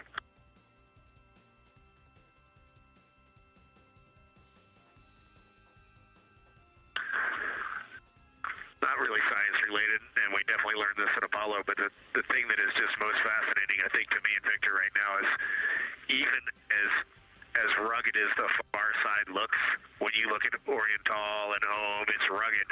But man, when you look at the Terminator, it is just like impossibly rugged, and it reminds you that the whole far side is that way. And just the Terminator is really bringing out the shadows and the hills and the valleys, and it is just, it's unbelievable. It's like no surface of the Terminator is not marked by meteor impact, and it's just, it is very impressive to look at that, and you realize that that is true across the whole far side. You just can't see it due to sun illumination right now. Reed, Houston copies, and we were commenting on the same thing. Even from our view, the Terminator looks absolutely alien because there's just so much texture in there that we're just not used to seeing. So thanks for sharing that with us.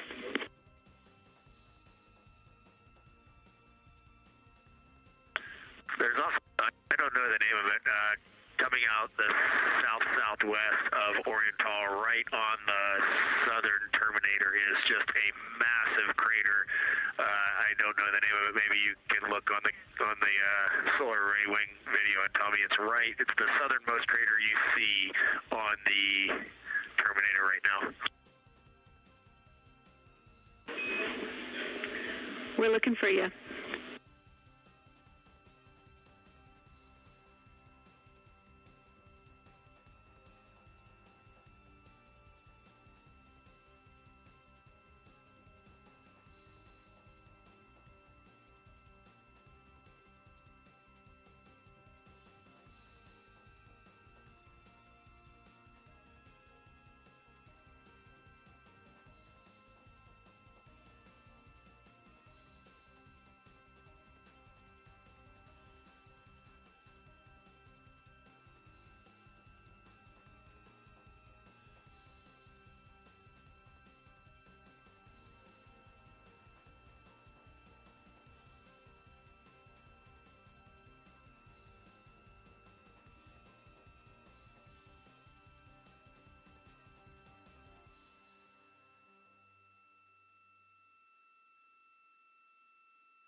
We're loving that picture. Thanks for showing us.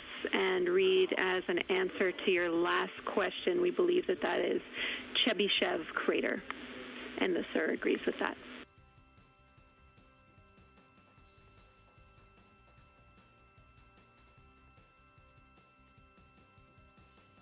Okay, that picture I was just showing you is an 8X iPhone out the docking hatch for the high grazing angle. It's just amazing. We love it. Thank you.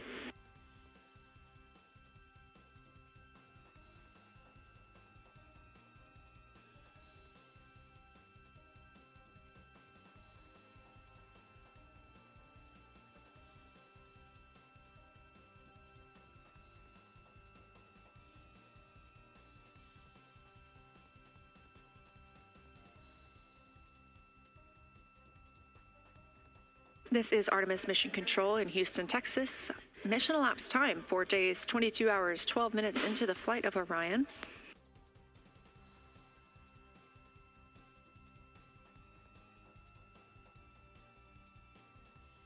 This is lunar flyby day for the crew aboard the spacecraft. Reed Wiseman, Victor Glover, Christina Cook, and Jeremy Hansen are now the farthest people to have ever traveled from Earth.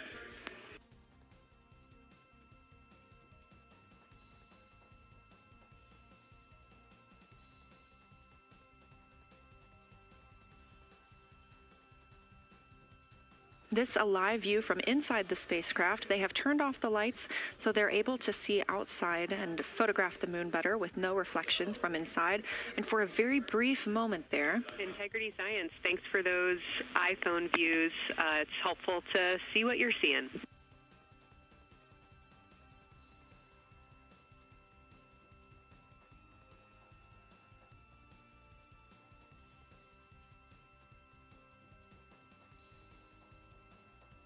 We very briefly saw NASA astronaut Reed Wiseman showing a picture he took on his phone of the moon.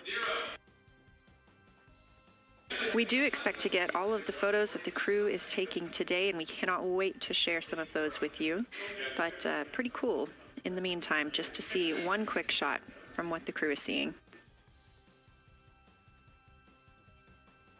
And this view from outside the spacecraft on Orion's solar array wing.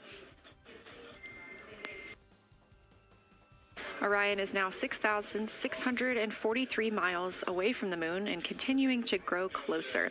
Again, their closest approach will be about 4,066 miles. The best comparison is if you held a basketball at arm's length. That's about what it would look like to the Artemis II crew at their closest approach.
This view showing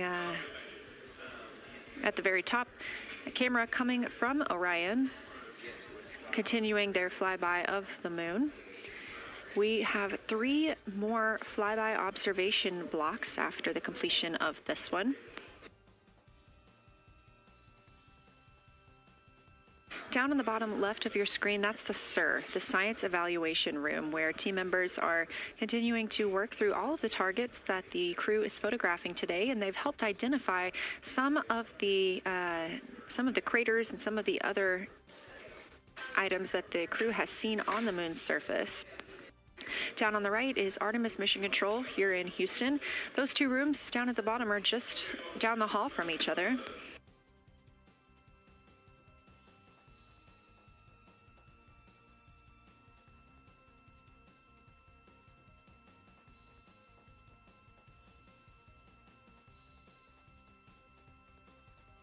And we are just a few minutes away from the next cabin and window team swap. That means Victor and Christina, who have been at the windows, will fly to the cabin, the background essentially, and be their support crew for Reed and Jeremy. Reed and Jeremy will move back up to the windows.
crew is continuing their discussion portion of the flyby in the lunar targeting package, where it says far side albedo/color. They are looking. The science team is looking to get a good understanding of what the crew can see on the far side at this point, and its brightness as well as any colors. We did hear earlier Canadian Space Agency astronaut Jeremy Hansen reporting that they could even see browns and even greens on the moon. I'm really looking forward to seeing those photos. And in just a couple of minutes, the teams will swap from the cabin to the window.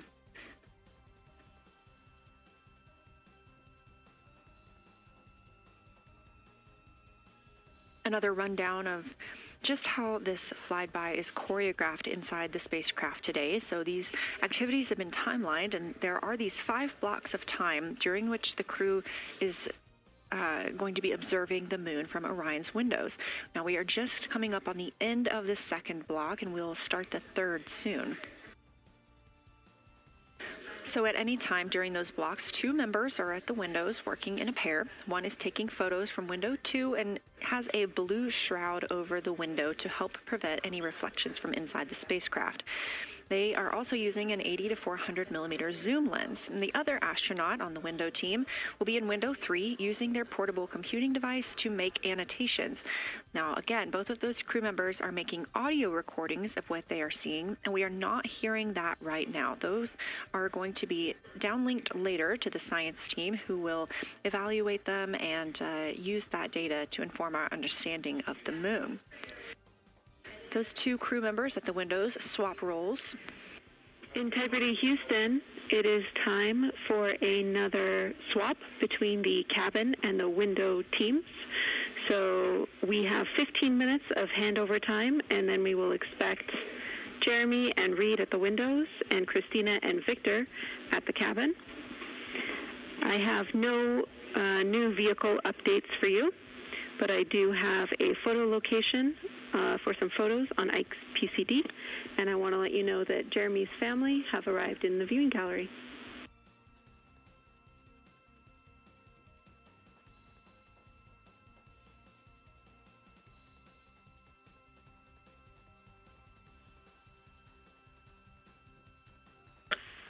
Okay, Jenny, we copied most of that.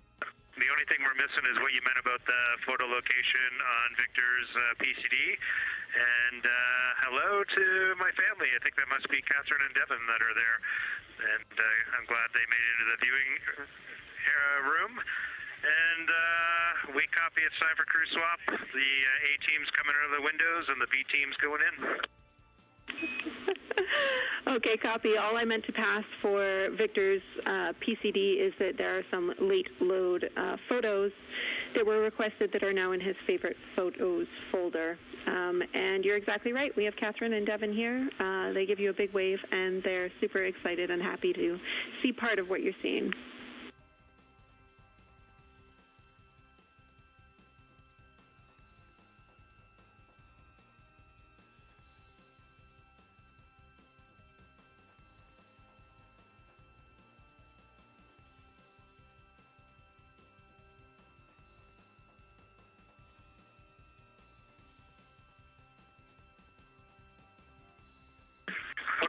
Copy, Jenny. We're not sure what we're looking for in the PCD, but we're going to poke around, and we may be calling you back about that one.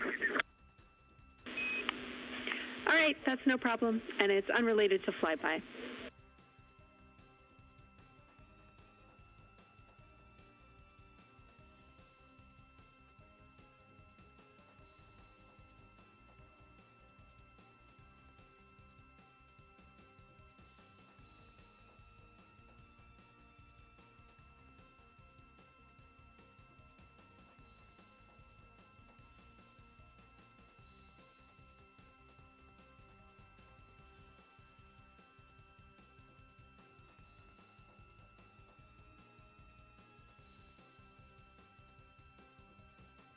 This is Artemis Mission Control here at Johnson Space Center in Houston, Texas. And as you just heard, Capcom, or Capsule Communicator Jenny Gibbons, Canadian Space Agency astronaut and Artemis II crew backup, relaying to the teams in Orion that it is time for a swap from the cabin to the window teams.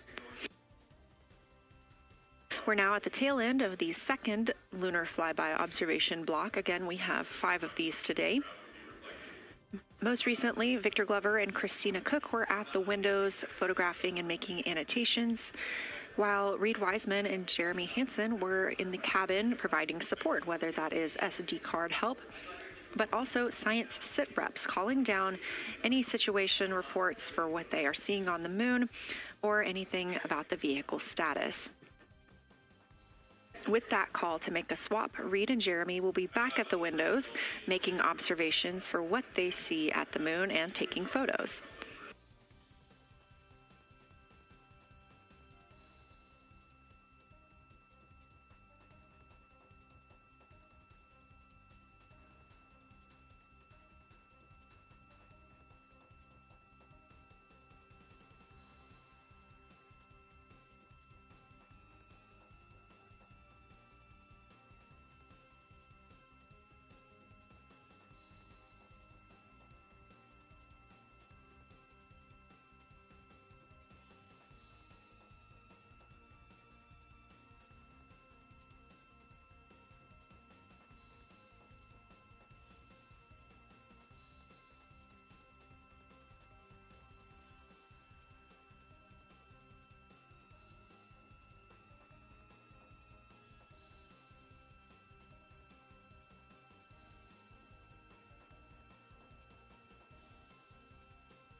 Again, you're watching live coverage of NASA's Artemis II. But something that's really awesome up here is we now have the moon and the Earth in window 3 simultaneously, and the moon is a gibbous, and the Earth is a crescent. And I'm guessing in about 45 minutes we'll have 2 identical crescents as we change our position in the universe. That is pretty darn cool. Thank you.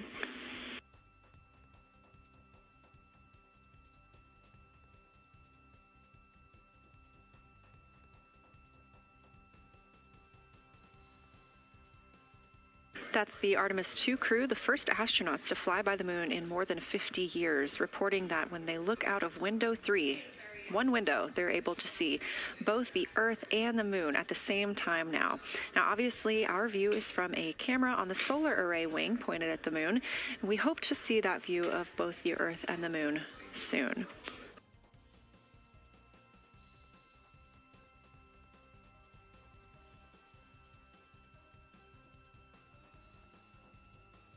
Some upcoming times for what you can expect. In about an hour and 40 minutes, we will have Earth set. And during that time, we will have a view of Earth going behind the moon.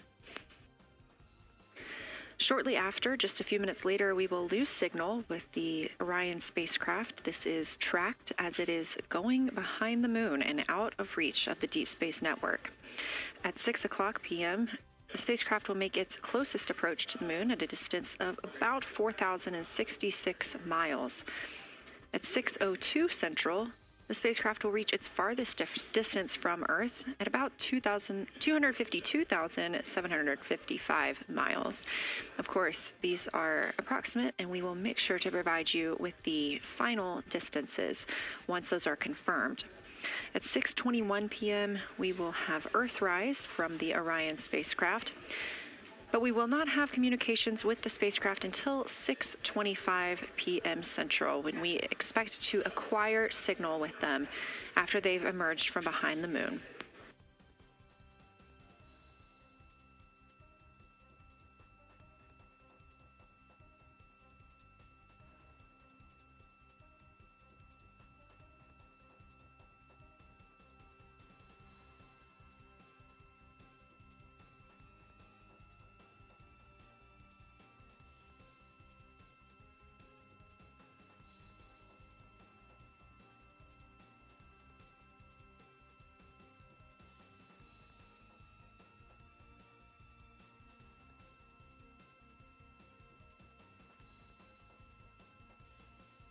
Again, you're watching live coverage of NASA's lunar flyby for the Artemis II mission, first crew to fly beyond the moon in over 50 years.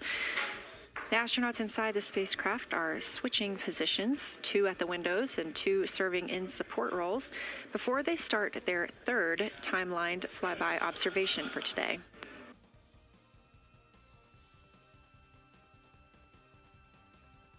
We've heard great calls from the crew so far describing what they're seeing, all well trained by the science team here on the ground.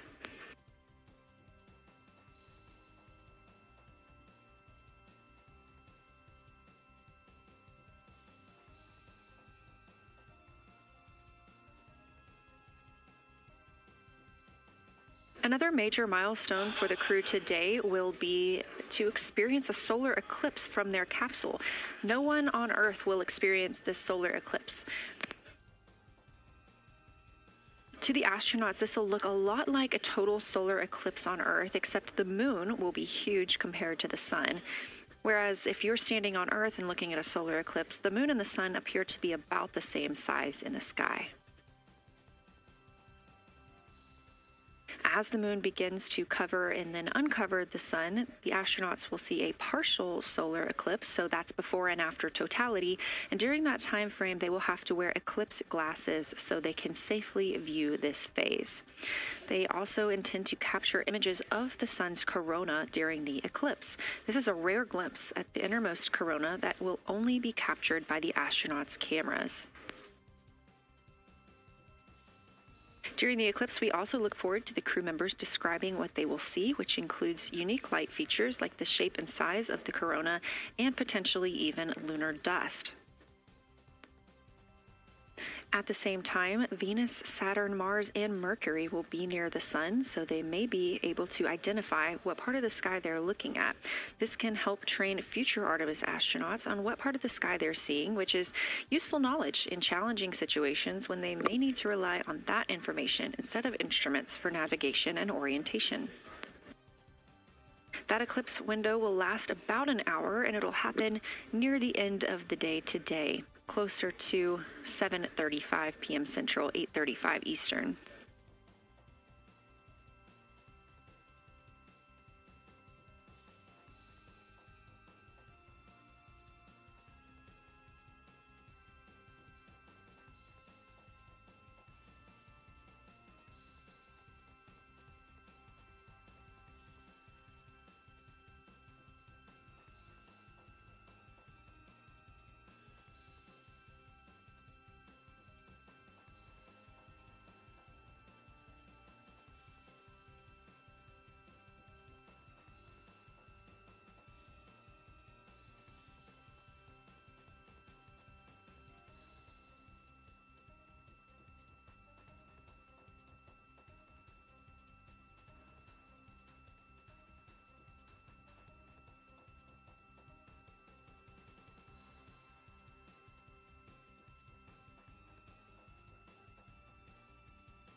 As you can see in this live view from Orion, the spacecraft is maneuvering around the moon, and the views of the moon have changed since we started our broadcast.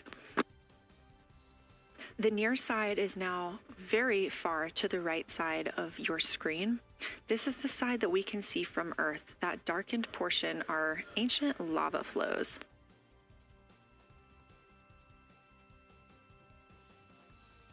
The crater down towards the bottom of the moon is Orion, and this is a crater that was previously never seen before by human eyes until this mission.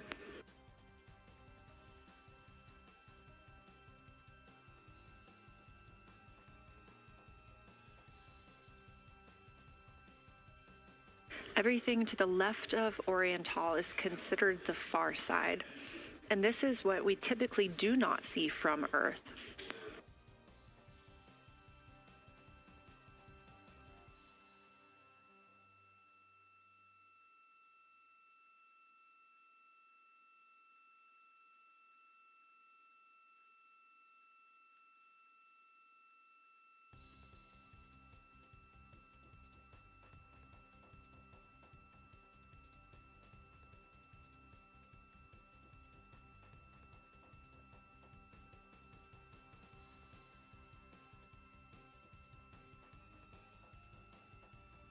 Just a reminder about this view. This is coming from a GoPro camera mounted on the tip of one of Orion's 4 solar arrays.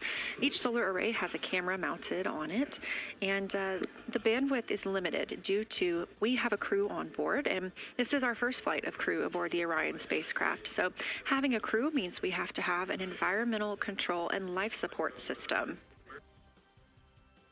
There's a lot of data around, a lot of data to bring down for the crew members to keep us up to date on everything happening aboard the spacecraft. So we have to share our bandwidth when it comes to imagery and data.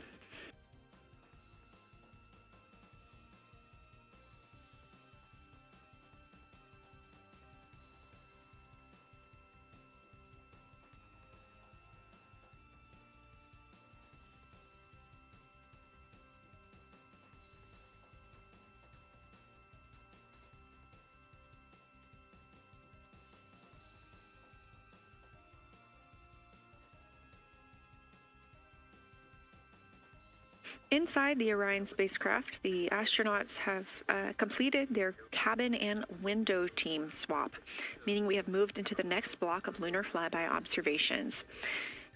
Jeremy Hansen and Reed Wiseman are now back at the windows, taking photos and making annotations. About halfway through this block, they will switch positions at the windows and will be prompted by the ground to do so.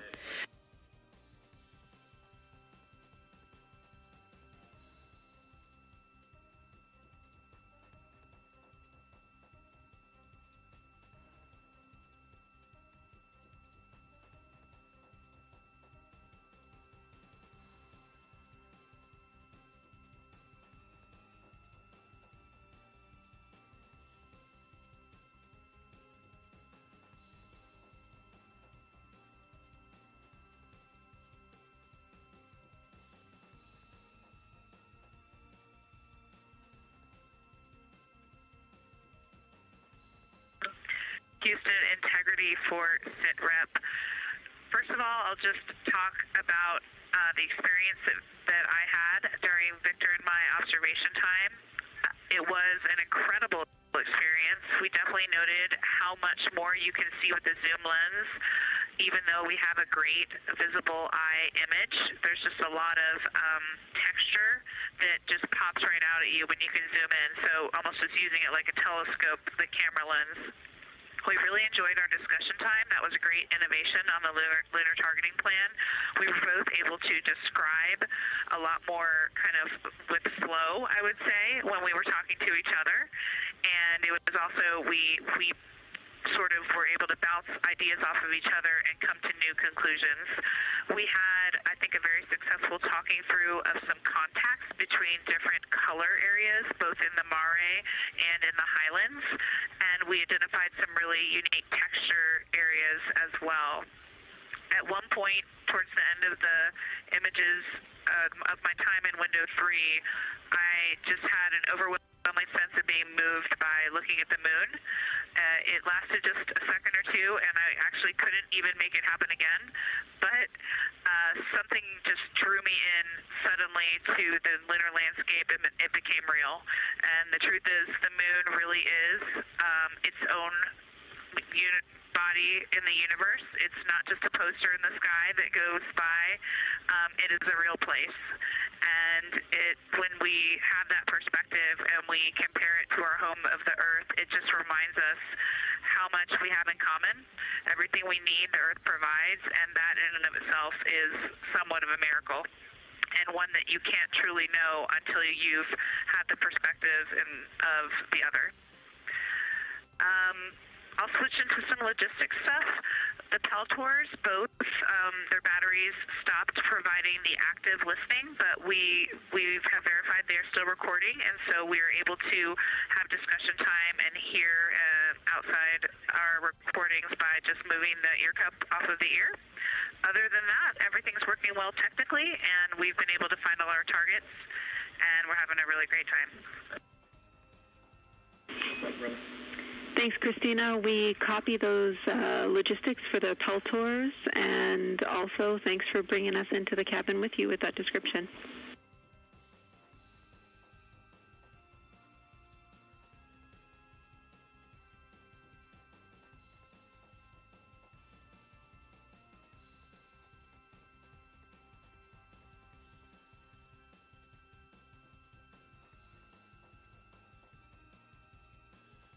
Right on time.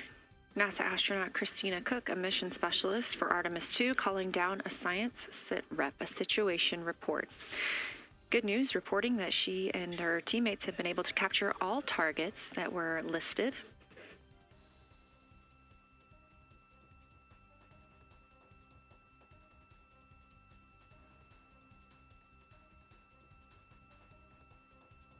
Christina also gave a vibrant description of just how it feels to be there and to see the moon up close and not just something passing in our night sky. Currently, the team members at the window are Reed Wiseman and Jeremy Hansen. Meanwhile, Integrity cabin team for window shroud.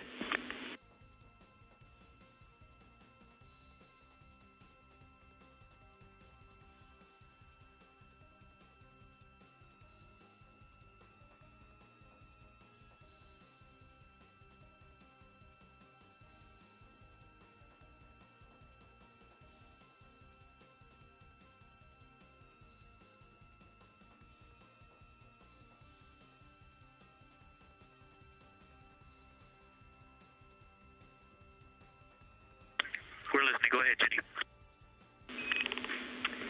Hey, Victor, we have a temperature constraint on the windows, and the shroud might be getting us close, so we just want to check on the state of window 4's shroud, whether you believe it's still necessary because maybe things have changed with our viewing, and if so, we would like to request to have the shroud removed.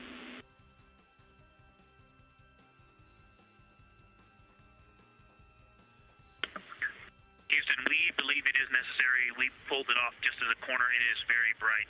It definitely would affect our night vision and maybe comfort.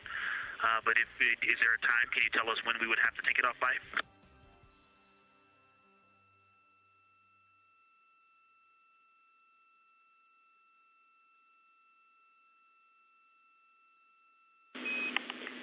Unfortunately, since it's been on for a while, we are going to have to request that the shroud is removed, and we can recommend something that could block the light but just create a bit of distance between the window and whatever is covering it. Something like a T-shirt would do the trick and help.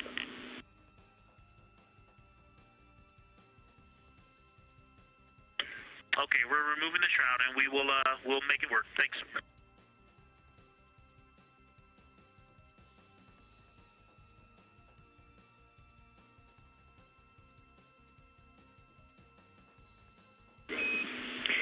Thank you, Victor. We know it's pretty bright in there now with that window uncovered.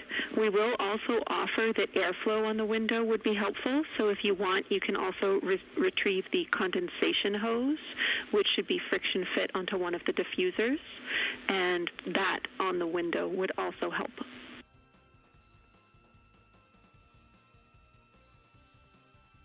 We can easily point a diffuser at the window, so we're going to start with that. And it's pointing at the window now.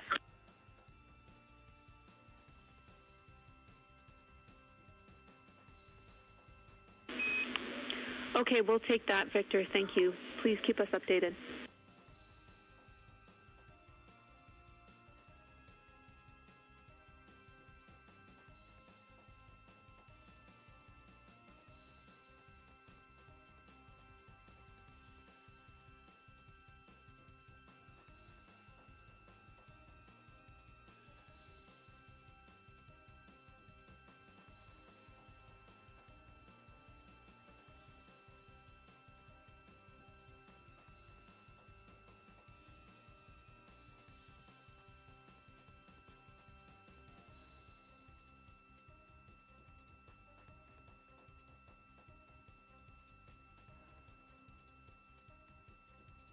That call from Capcom Jenny Gibbons, CSA astronaut and Artemis II crew backup, to the crew aboard Orion, letting them know that they will need to remove the window shroud they had placed on window 4.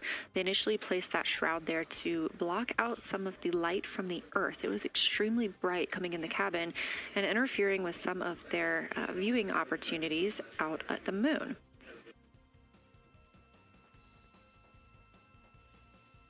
This was a request from ground teams to ensure that they are protecting other systems, and the crew has been offered the opportunity to use something else to cover the window.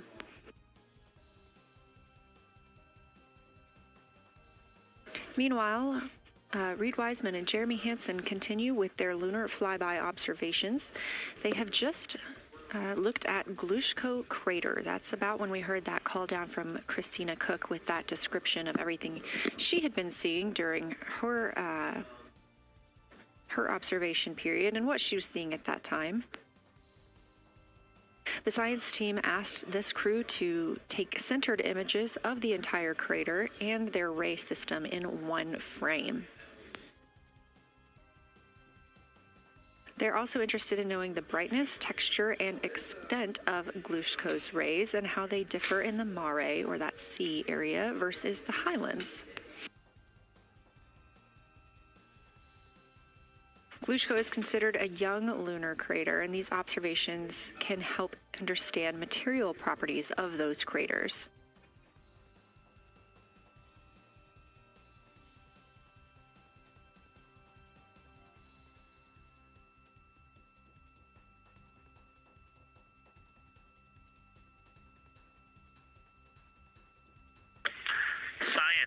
Integrity.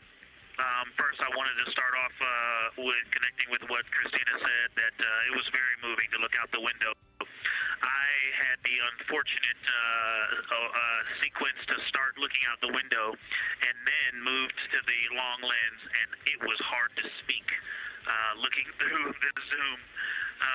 Because I went straight where Christina went, and I was walking around down there on the surface, climbing and off-roading on that amazing terrain. I also want to underscore something that she said.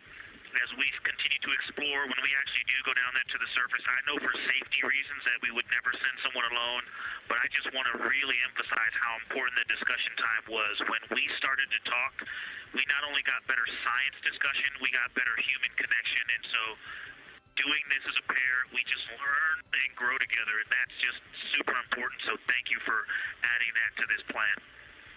Reed just passed me a note that the Oriental Basin annular ring has a similar albedo to the center, but a different color. It has more brownish tones in it, and he said it's very distinct now that he's been staring at it.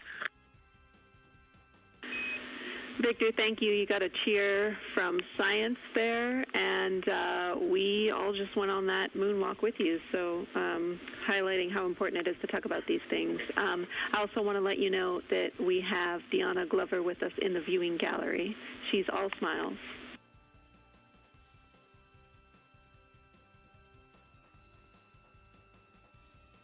Well, you just got a bunch of cheers up here. Hey, babe.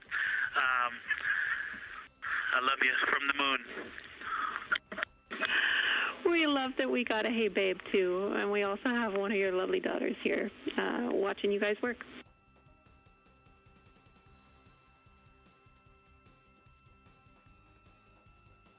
Thank you guys for doing that and for supporting them through this. And to all of you, Genesis, Maya, Joya, and Corinne, I love you. And Deanna, I love you. I'm glad you get to be there.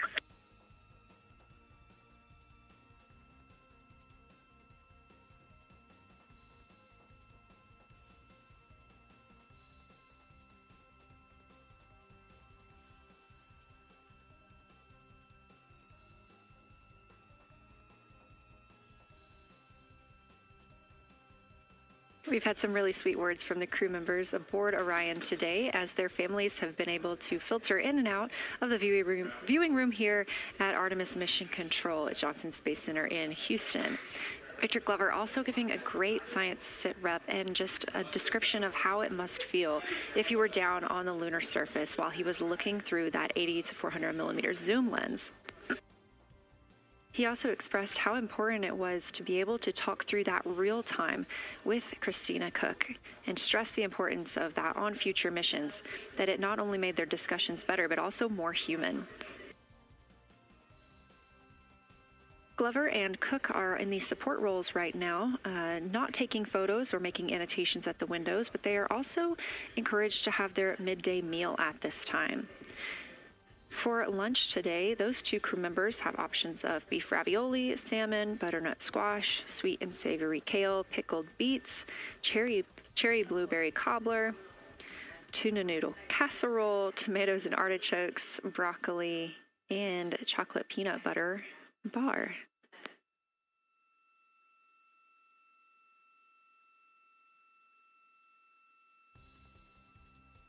Once Glover and Cook return to the window portion of their flyby today, Reed Wiseman and Jeremy Hansen will get into their midday meal.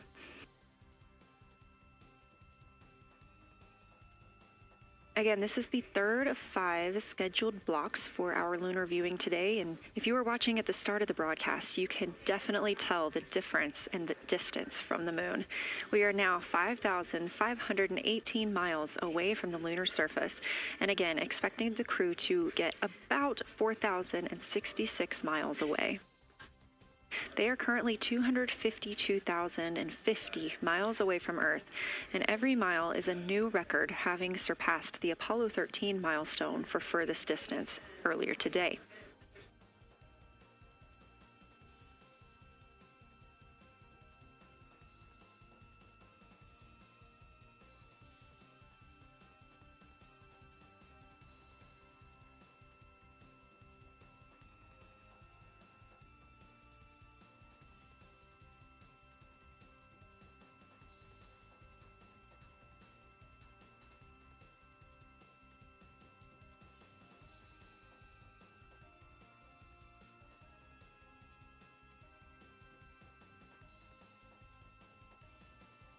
If you look down to the bottom right of the moon in that darker looking area, that is Oriental Basin. We have continued to lose views of the near side. It is just barely visible over towards the bottom right side of your screen. And then you'll also hear later about that terminator. That's the line between light and darkness while on the moon. It is really exposing some of those craters at this time.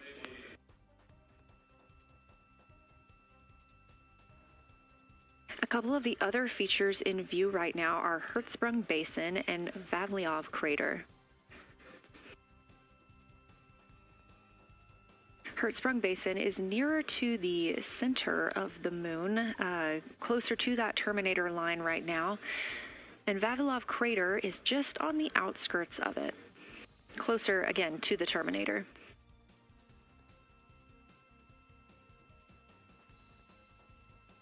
Towards the bottom of the moon and to the left of the terminator line, or currently shadowed in darkness, is Apollo Basin.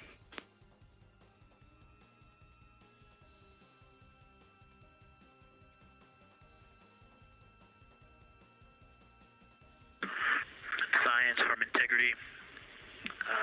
Let me find out how far we are from the moon right now. But our view is about a third of the moon is in eclipse. That beautiful terminator is out there calling to me. We're 4,691 miles from the moon. And what looked like in the terminator, about a third of the way up from the southernmost part of the terminator, looked like a dinosaur print if one was running to the northwest. Now is clearly a crater with a bunch of craters around it. And that terminator, I can only see about half of it. I'm looking through the docking hatch window right now because we have the Z9 in window 1. But that terminator has moved.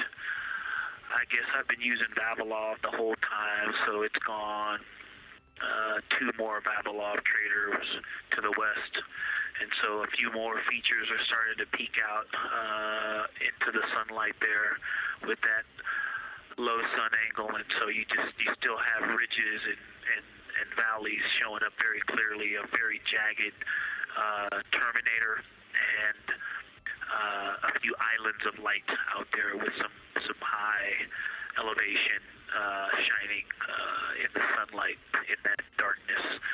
And on the eastern side of the moon, let's see, Grimaldi appears to be one of the farthest east features, and that is maybe 5 degrees from being right on the limb and going off over the horizon.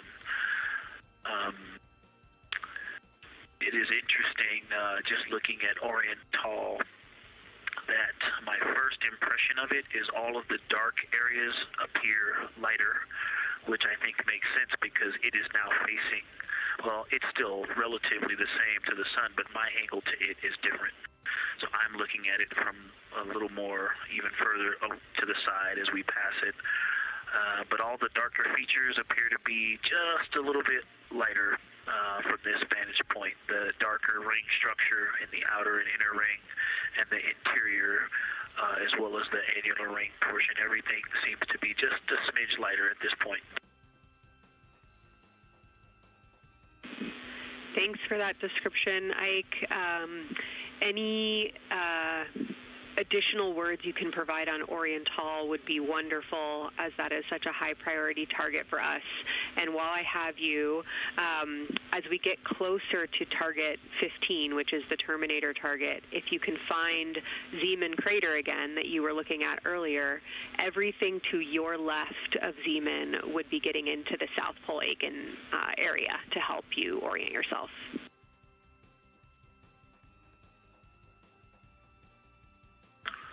Zeeman is a great waypoint out there. I definitely see it.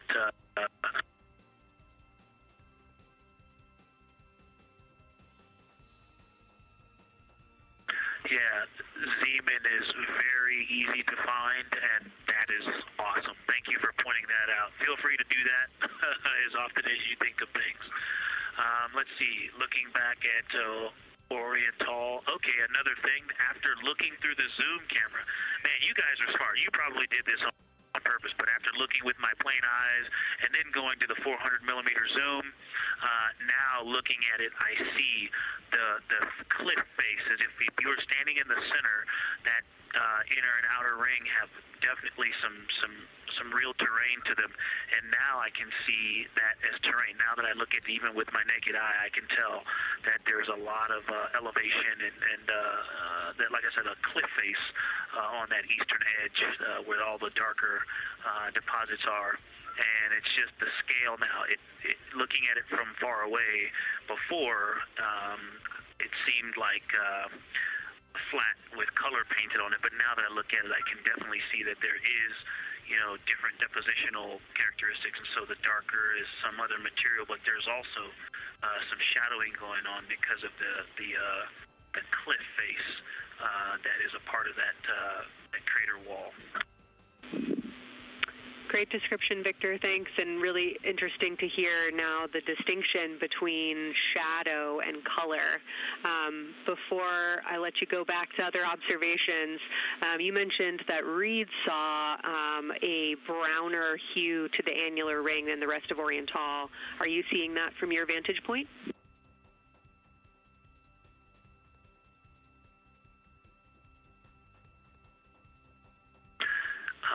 The way that I'm looking at Oriental, again, I'm still in the docking hatch window.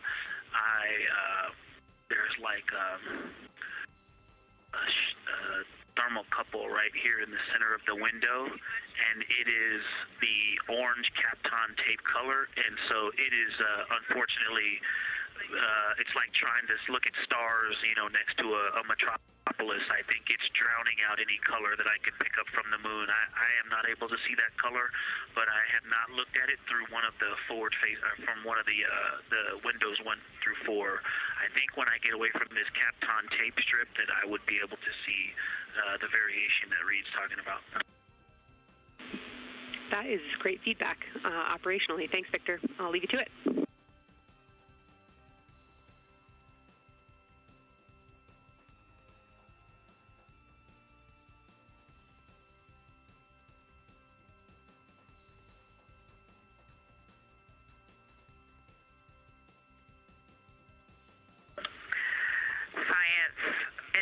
Integrity with a question from the window team. Integrity, this is Science here with you.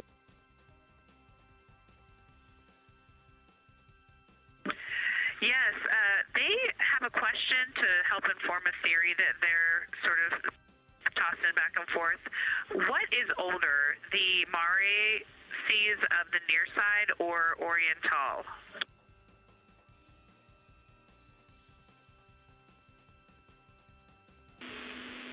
Stand by, Integrity. We're going to get you a little geologic history here.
Integrity Science back with you for some lunar volcanism when you're ready.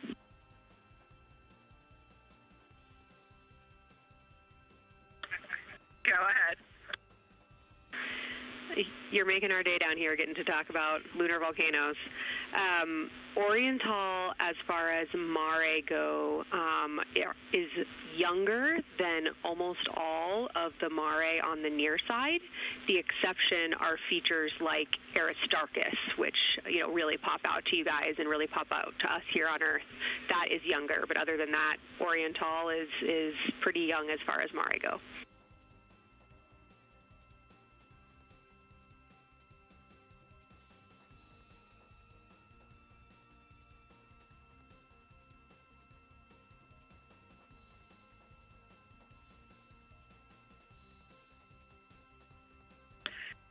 And Kelsey, thanks for that. We love lunar volcanism too. How about when the actual crater was formed?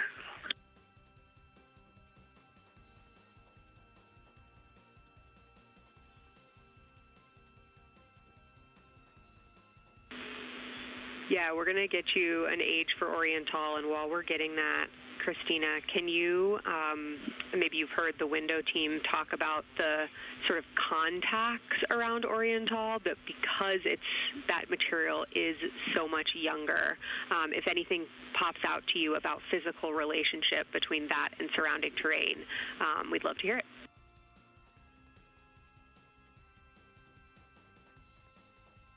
Yeah, definitely. They are discussing a contact relationship that could explain some of the color that they're seeing in certain areas. And so it was really about the ejecta of the creation of the basin and understanding the superposition of its ejecta and Mare on the near side or other features. So thank you. We'll take the insight when you have it.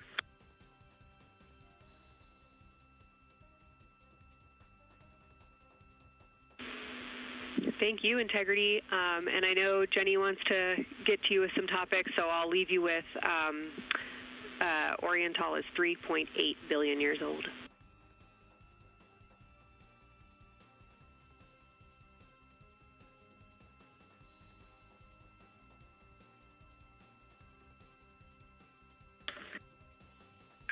Copy that. So that's on the older side. The actual basin is very old. Correct, as is the case with a lot of mare. Typically the big basin formed, and then the volcanic eruption was able to punch through the crust where it was weakened by that basin formation.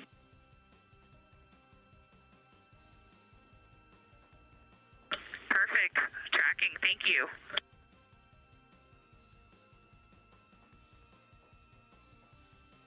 NASA astronaut Christina Cook calling down some questions to the science team on console. The voice you're hearing with those answers is Dr. Kelsey Young. She is joined by Trevor Graff on console today. Christina asking about the age of Oriental, and specifically the mare regions. Those are those dark regions that you see. They are paved or filled by volcanic deposits.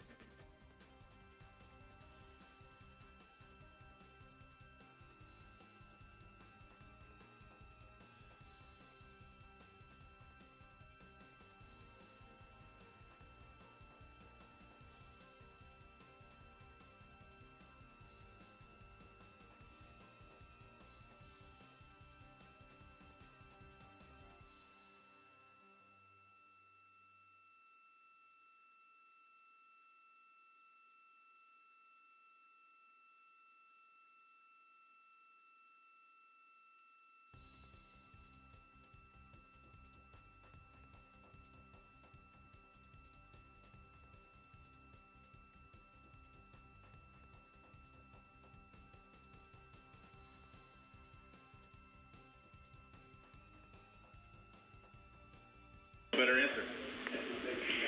Integrity, it's about time for a position swap at the window. So we will ask Reed and Jeremy to swap positions, and I'll remind you again about your SD cards. And Victor or Christina, I have one window task for the cabin team when you're ready.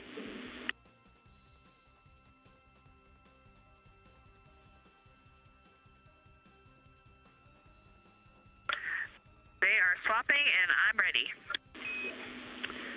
All right, Tina, we found a way that we can reinstall the shroud on the window. We understand it's pretty darn bright compared to everything that you're looking at. So in order to reinstall it, we will ask that you retrieve the condensation hose and you install it on a friction fit on the cabin air outlet port. That's right by one of your diffusers. You're going to point that little condensation hose such that the air is flowing over the window pane. Let me know when you're ready for the stowage location.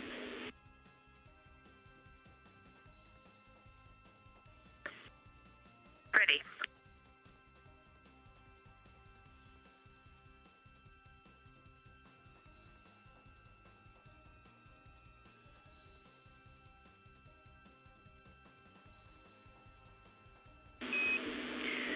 Christina, the hose is in locker A1. The crew has gotten a go to reinstall that window shroud they were using to block some of the earth shine. Copy. This view coming from inside the Orion spacecraft as the crew members are swapping windows, specifically Reed Wiseman and Jeremy Hansen.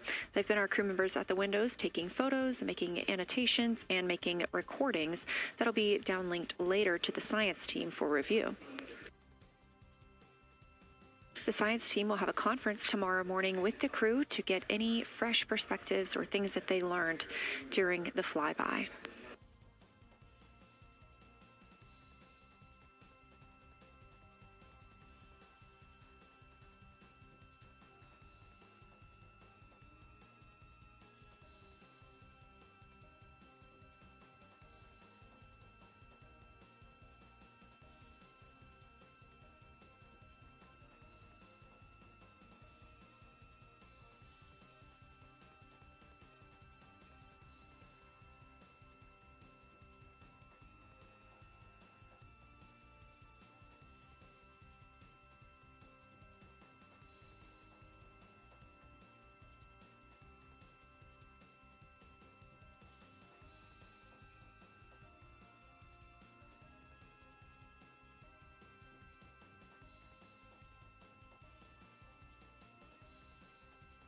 Again, we are now in the third of 5 observation blocks for the crew scheduled for today.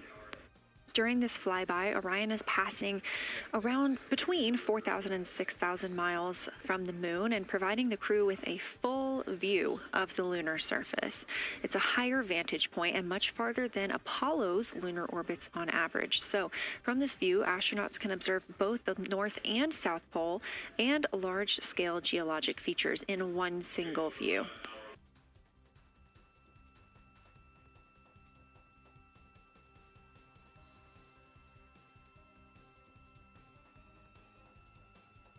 We are now just under an hour until Orion passes behind the moon, and we lose communication with the crew.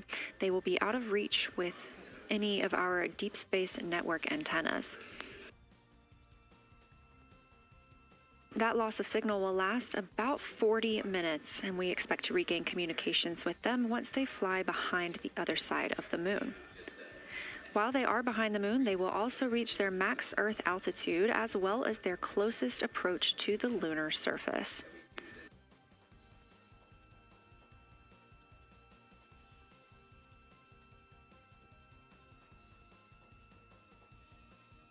The view you have right now is a live stream from a camera on Orion's solar arrays.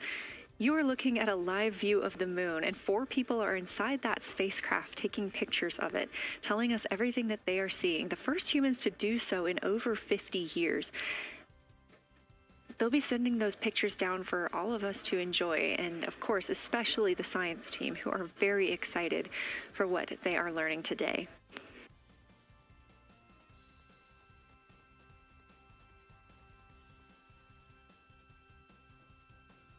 It appears the Artemis II spacecraft, Orion, is now under 5,000 miles away from the moon. Again, we expect their closest distance to the moon be about 4,066 miles.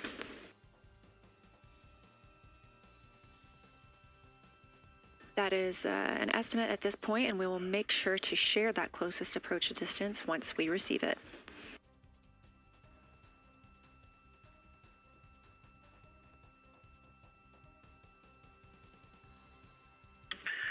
Houston integrity question, did you just want us to cool the window with the condensation hose, or did you want us to put the shroud back on and cool the window at the same time?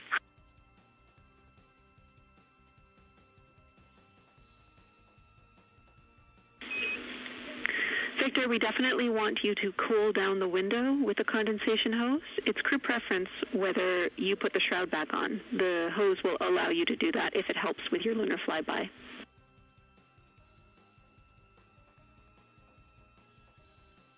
Okay, copy. We're going to do both at the same time. Thank you. Houston copies.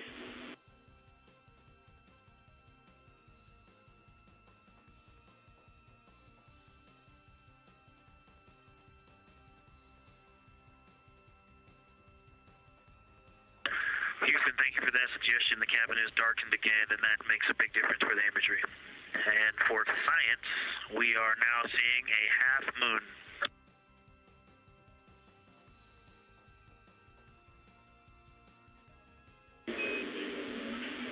Thank you, Victor. We're happy to hear it, and we see half moon, full moon joy still.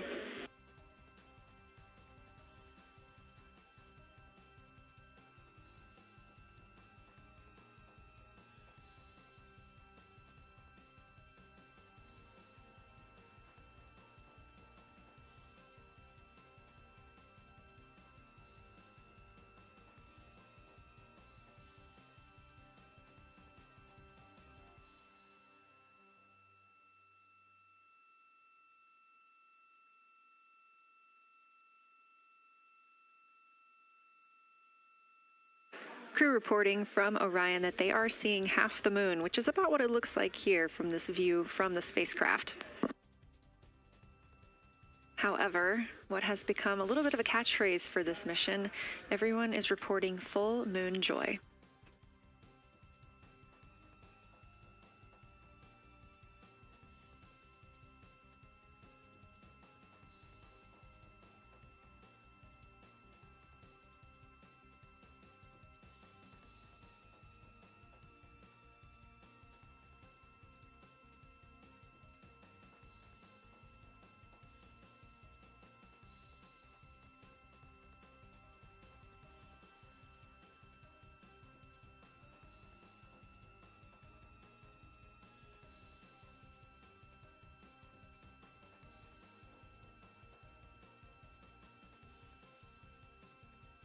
We are keeping up with which targets the crew is tracking through their lunar targeting package. They are just wrapping up their second. Science integrity, another observation the window team commented on and Christine and I discussed a bit is in Hertzsprung. The solid and intact crater is very smooth. If it were a dirt road, it's very hard packed, and then you go outside of it, and that outer crater, that's the one that is older. It is a little rougher and more jagged, and starts to get into more loose-looking terrain, and the smooth interior also causes the craters that are inside of the larger crater, the smaller craters, to have really sharp edges, sharp, distinct edges. And just a general comment on that area, Hertzsprung, that whole area, the average albedo there is darker. That is, I would say, 3. And the average albedo around Oriental and between Oriental and Ohm, excluding the wedge, the darker wedge, is more on the 6-7. And that they also seem to be different texturally. Christina described it earlier around Hertzsprung, and then from Hertzsprung toward Oriental, there appears to be a frozen, a rippling pond, but frozen, or like choppy waves when it's windy out, choppy water, and then it freezes instantly. That's the texture. If you walk down there barefoot, it looks like it would be hard on your feet, like lava. After it's cooled, it would be pokey. Except for right there in the center of Hertzsprung, it looks paved, like a paved road, nice and smooth.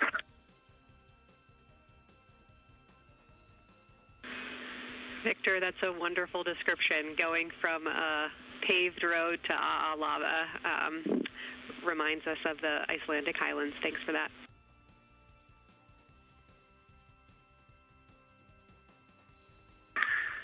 And science, another in the interior of the very intact, the interior of the intact crater at Hertzsprung is albedo variation. I think I heard one of the window crew maybe say color variation, but definitely albedo variation. There's lighter patches and slightly darker patches.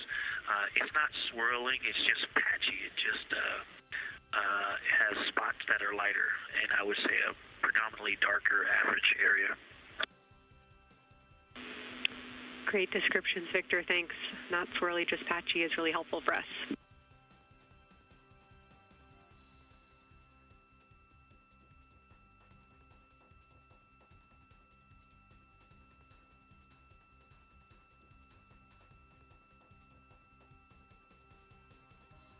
Really great descriptions coming from science. The window team is hitting all the targets. They are on the plan and starting the discussion of the Terminator.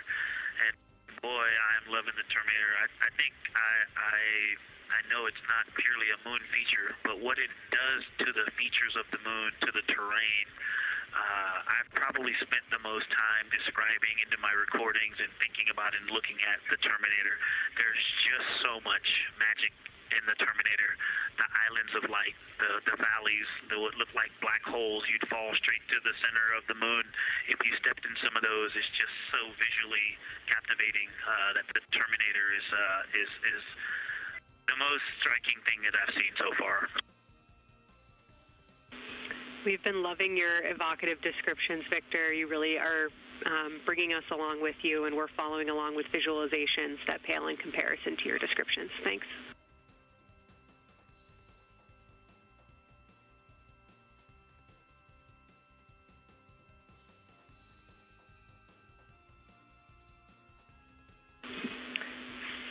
Integrity Science, one more question on a status of what the window team chose to observe for crew choice.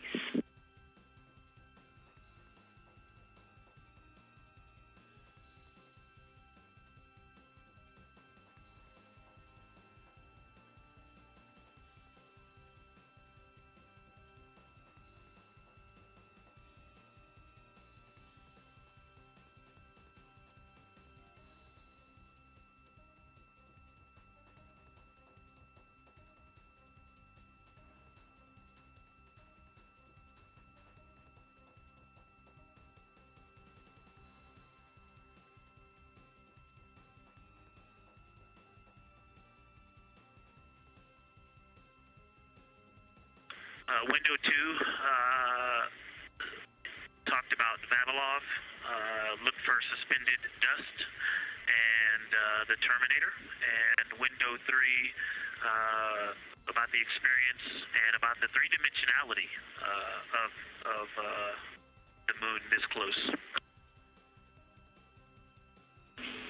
Wonderful. And another observation about Oriental, I would say, is the features going off to the southwest, the two large, almost look like scratches in the surface. I don't know if they're rays or canyons or collapsed lava tubes, but two distinct features that are almost parallel going off southwest from Oriental Basin. They are the first things that made me notice parallax of our trajectory looking out at Oriental.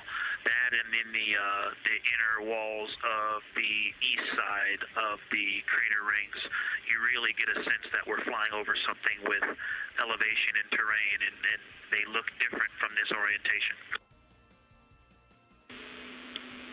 Love to hear it, Victor. And you had it that those chains are actually crater rays, secondary craters formed from the formation of Oriental.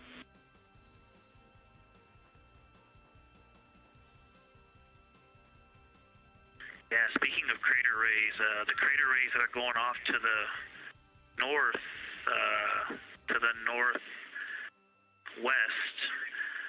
that run off toward Hertzsprung and I believe toward Vavilov. I'm not looking at it right now, but those crater rays are very interesting. They're all very small. I know you've imaged this, but they're all small and they look like, a big impact launched rocks and things that made smaller impacts down the way. But something very interesting, and again, you can see this in imagery, but some of them are parallel, and then some of them converge toward the center of Oriental. And then I think I even saw some that maybe diverge, not diverge, but that are convergent, which indicate multiple large impacts that created a lot of secondary impact crater rays. Fantastic, Victor. And I'll note that we can infer that you're looking down at your freshly named Integrity crater, which is near the end of one of those beautiful crater rays from Oriental. Thanks for the description.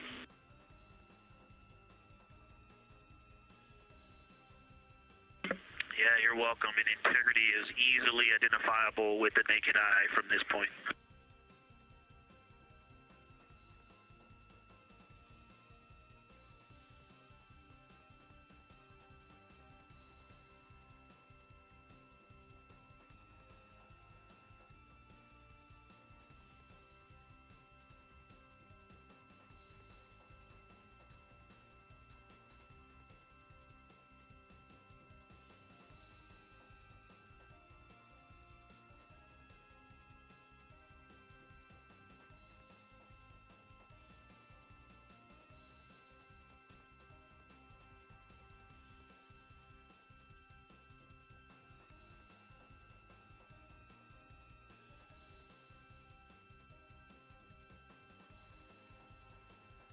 We've been hearing some great situation reports from Victor Glover, the pilot of the Artemis II mission, calling down to the science team, letting them know what he is seeing. And one of those things is Hertzsprung Basin.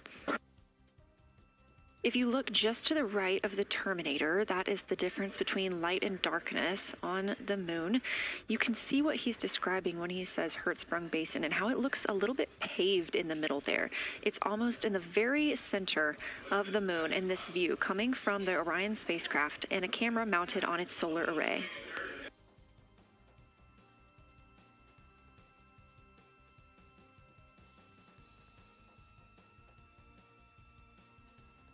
We are now 4 days, 23 hours, and 23 minutes into the flight of Artemis II, and we are standing by for their lunar loss of signal in about 43 minutes. Again, the spacecraft will fly behind the moon, and during that time, we won't have communication with them.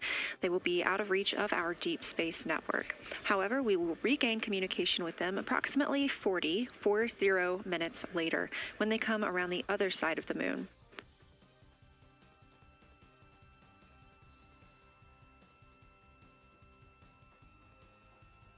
The crew aboard the spacecraft are currently discussing the Terminator, that difference between day and night.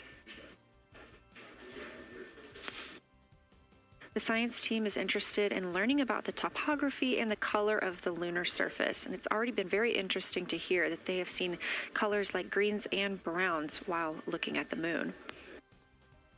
Some of the questions that they are hoping the crew will discuss are: how do the quantities and sizes of craters and mountains vary along the terminator? And they are looking for the crew to describe the topography of features along or near the terminator. They're also looking for more information on any color or tone variations, and they're hoping that the crew will take images to illustrate their findings. Glover reported earlier that the crew has missed none of their targets when they are photographing at the window. We aren't hearing the conversations that the crew is having right now, but these are being recorded to their personal computer devices, PCDs, and those will be sent down to the science team. The science team will have a conference with the crew tomorrow morning to discuss their findings and experience when looking at the moon today.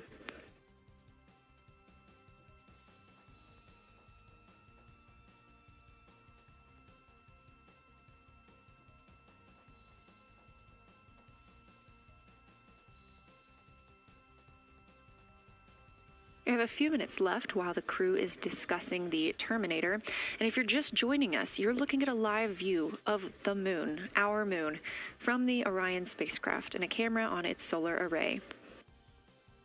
Inside that spacecraft, 4 astronauts, Reed Wiseman, Victor Glover, Christina Cook, and Jeremy Hansen, the first 4 people to fly around the moon in over 50 years.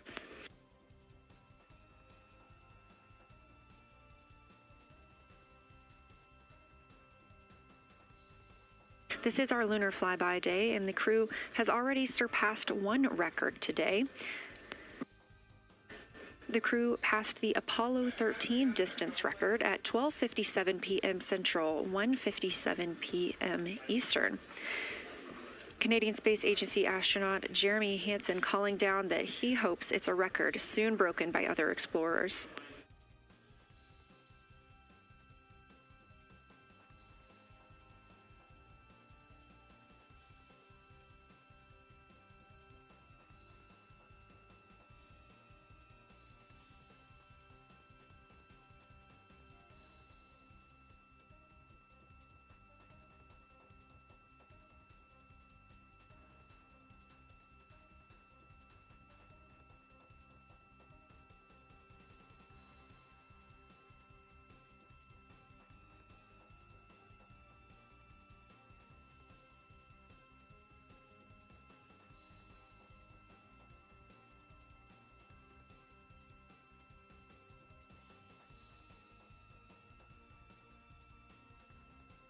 We are live in Artemis Mission Control in Houston, Texas, monitoring the flight of Artemis II. All of the flight controllers here, each monitoring a different system aboard the Orion spacecraft. Integrity Houston, we are ready for our cabin and window teams to swap again. We have a 15-minute handover time here, and I have a couple of items I want to read up to you. They'll require you to write something down on your knee boards, so let me know when you're ready.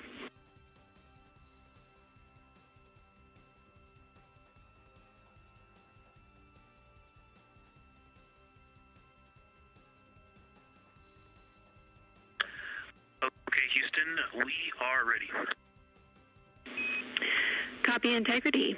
First of all, once you start this next shift here, during this lunar observation shift, we will begin our lunar LOS, so you can expect a call from me a few minutes prior reminding you. And second of all, FIDO just sent us updated altitudes and METs for lunar closest approach and max Earth altitude. Let me know when you are ready to write those down. They differ slightly from Optimus.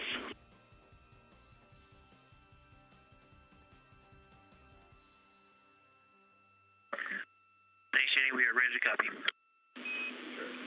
Lunar closest approach will be at MET 5 days, 0 hours, 25 minutes, 34 seconds. And the altitude will be 4,067 statute miles. Maximum Earth altitude will be at MET 5 days, 0 hours, 27 minutes, 39 seconds, with an altitude of 252,756 statute miles.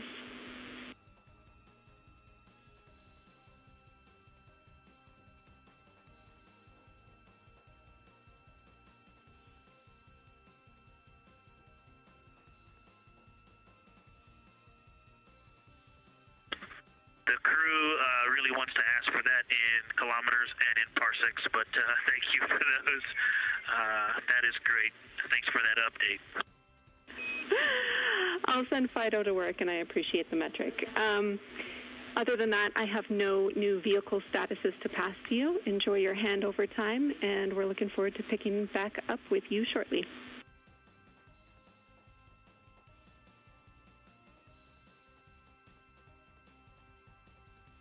All right, we'll talk to you shortly.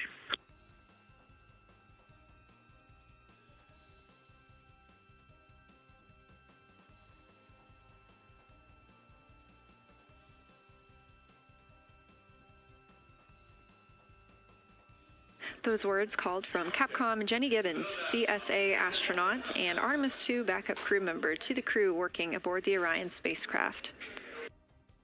Had a little bit of a view inside the cabin. As you can see, it is very dark. The crew has turned off the lights, and the light that you were able to see is coming through the window, a reflection of Earthshine and from the moon.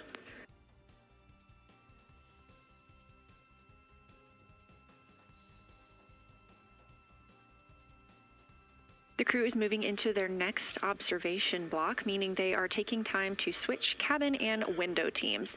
We've had Reed Wiseman and Jeremy Hansen at the windows taking pictures and making annotations and recording some audio files that will be downlinked later to the science team.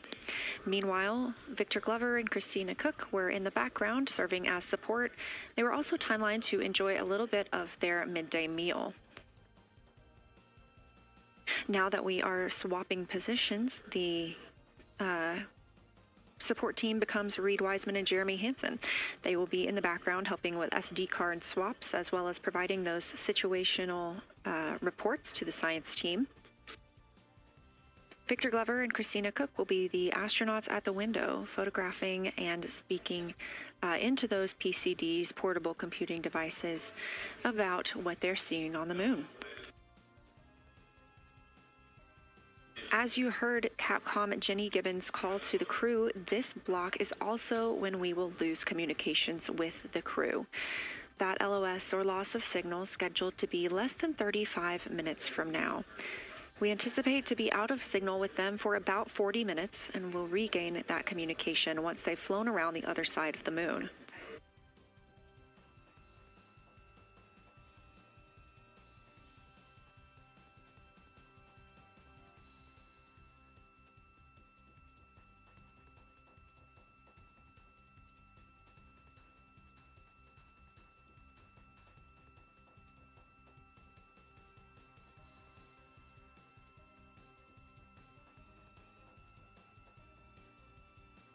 Now, even though the crew will be flying behind the moon, their observation period does not stop. They will still be taking pictures and making annotations of what they are seeing.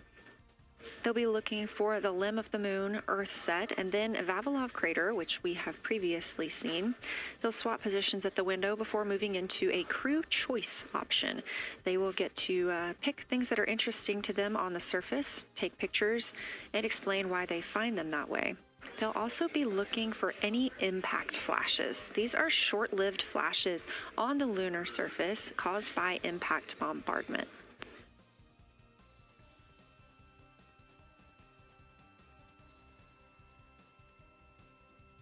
Just before Earthrise, the crew will be looking for lofted lunar dust. This may be lofted just above the lunar surface, and we could only see it just before Earthrise along the dark western limb. Any Earthshine would illuminate potential lofted dust. But once the crew is all the way around the Earth, the brightness of the Earth will wash out any of that dust they might be able to see. These were based on observations from Apollo missions and orbital spacecraft, and so we're very interested to see if the crew might be able to capture some of that lunar dust today.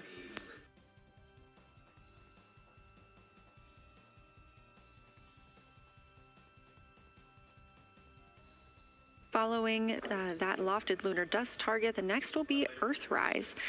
We will regain communications with the crew shortly after Earthrise.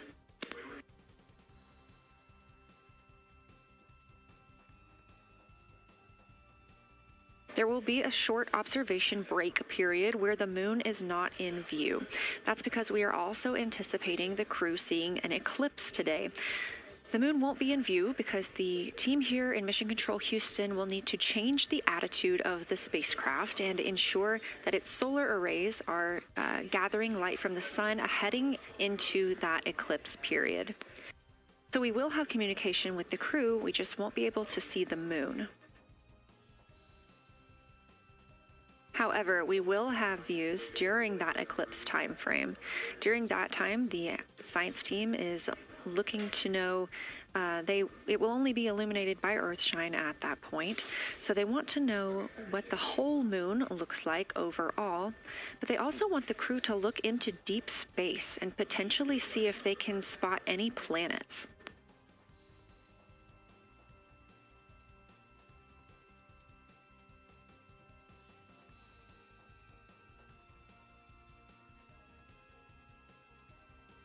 Once the eclipse is over, the lunar flyby period will have ended. We are live through the whole thing, and even once flyby is over today, we remain live 24/7 on NASA's YouTube. Integrity, you got a moment? Go ahead.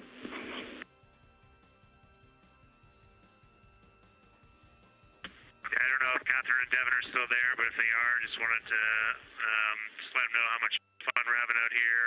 It's extraordinary to be on the far side of the moon right now, just seeing hanging out there and looking back at the Earth. And Ashley and Kaylin, I know you're back in Canada, but if you happen to be watching too, just wanted to say hi to all you guys. Love you guys, and we'll be heading back your way shortly. Thanks, Jeremy. I hear they are watching, and your family is still here. So thanks for passing that along.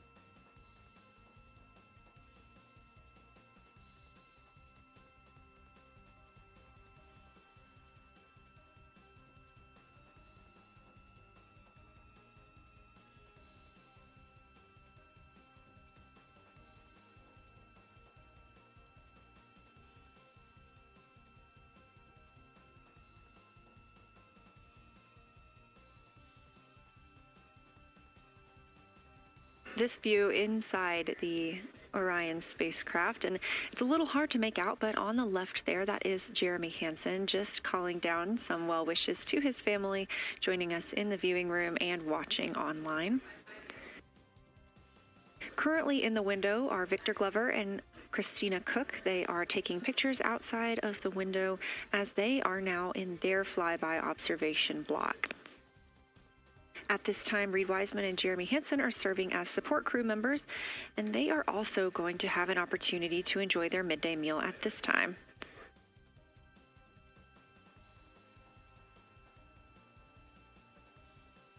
On the lunch menu today for Reed Wiseman and Jeremy Hansen, we have vegetarian chili, salmon croquettes, chicken with peanut sauce, sweet and savory kale, pickled beets, chocolate pudding, barbecued beef brisket, spaghetti and meat sauce, Italian vegetables, butternut squash, candy-coated chocolates, and maybe even a little bit of coffee.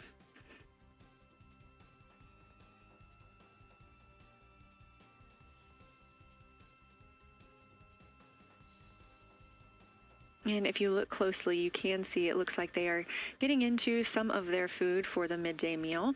All of the food on the spacecraft is rehydratable. We don't have an option for fresh food as there's not a refrigerated section of the Orion spacecraft. So all of this food can either be rehydrated or eaten straight from the package, just depends on what the food actually is. And for food that needs to be rehydrated, there is information on each package of how much water needs to fill that bag and what temperature it needs to be.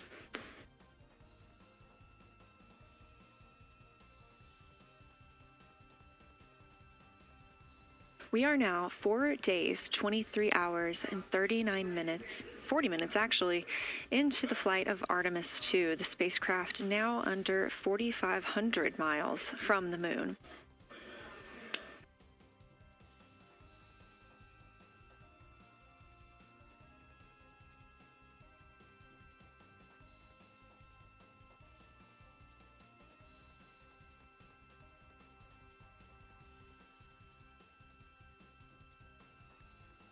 We are now also under 30 minutes away from loss of signal with the astronauts. We will regain that communication about 40 minutes later.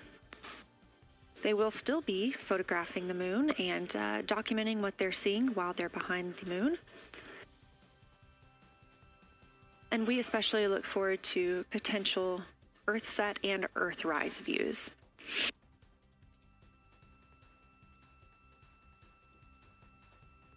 As you can see on the left side of your screen, we are streaming this solar array camera view throughout the flyby. And the science team also plans to capture an occasional still photo with the solar array intermittently, perhaps one every 8 to 10 minutes. Still photos represent the highest resolution imagery from those GoPro cameras. So starting 5 minutes before Earthset and loss of signal, the science team will capture a series of photos, one every 30 seconds, to include Earthset, all the way through 5 minutes after Earthrise and acquisition of signal. In order to capture these frequent photos, the solar array camera that we were streaming will need to switch to time-lapse photo mode. So during this time, the streaming video quality won't be as sharp as you have it right now, but we want to ensure that the science team captures the data that they need during these time frames. And we really look forward to seeing those higher resolution images once they're available. But with the view you are seeing right now, we are sharing bandwidth on the Orion spacecraft with every system that is keeping the spacecraft powered and the crew alive, especially the environmental control and life support system. As this is the first flight with crew, this is also the first flight of a life support system, keeping the crew healthy and safe on the way to the moon and the way home.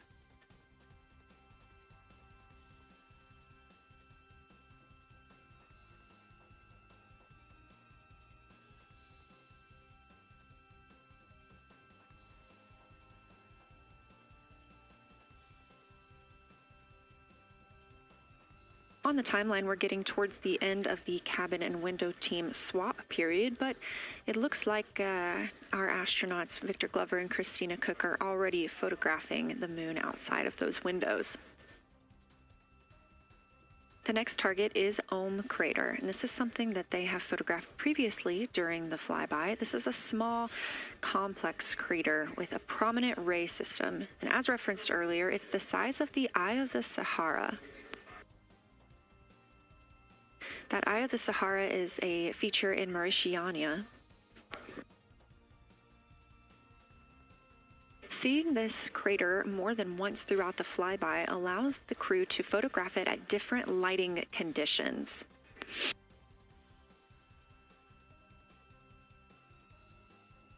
Those different lighting conditions help expose different portions of the target and can help the science team learn a little bit more about how it formed and what it is today.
Again, this view inside the spacecraft as the crew continues photographing the moon outside their windows.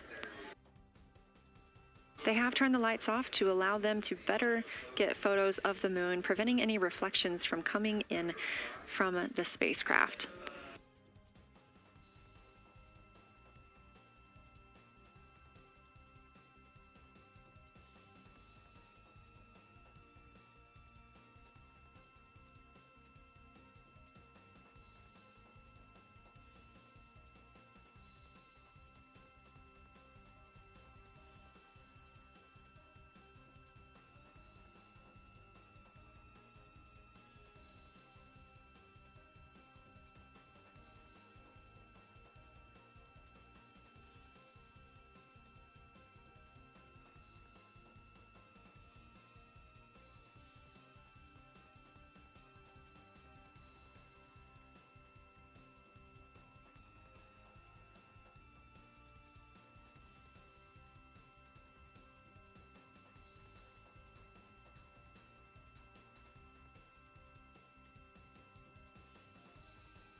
We expect the crew to be targeting Ohm Crater for another 6 minutes or so before they move into a discussion of the limb. Now, the science team has asked for a science sit rep or situation report during that time, so we hope to hear calls from the crew on what they are observing.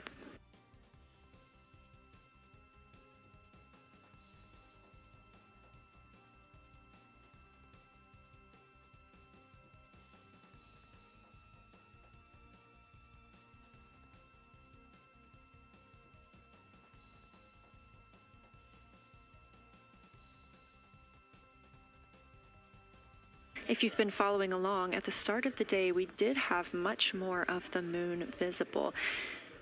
And even just an hour or so ago, we could see about half of the moon. We are now continuing to see more of the far side and that darkness where the moon is not reflecting light from the sun.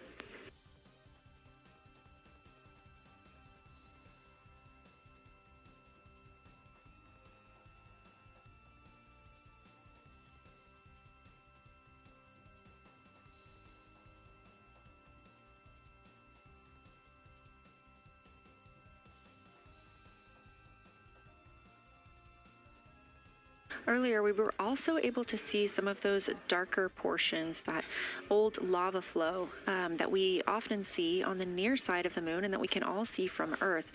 That has mostly gone away. We are now just seeing very little of Orion. That's down to the bottom right of the moon. You can see just a small dark portion near the limb.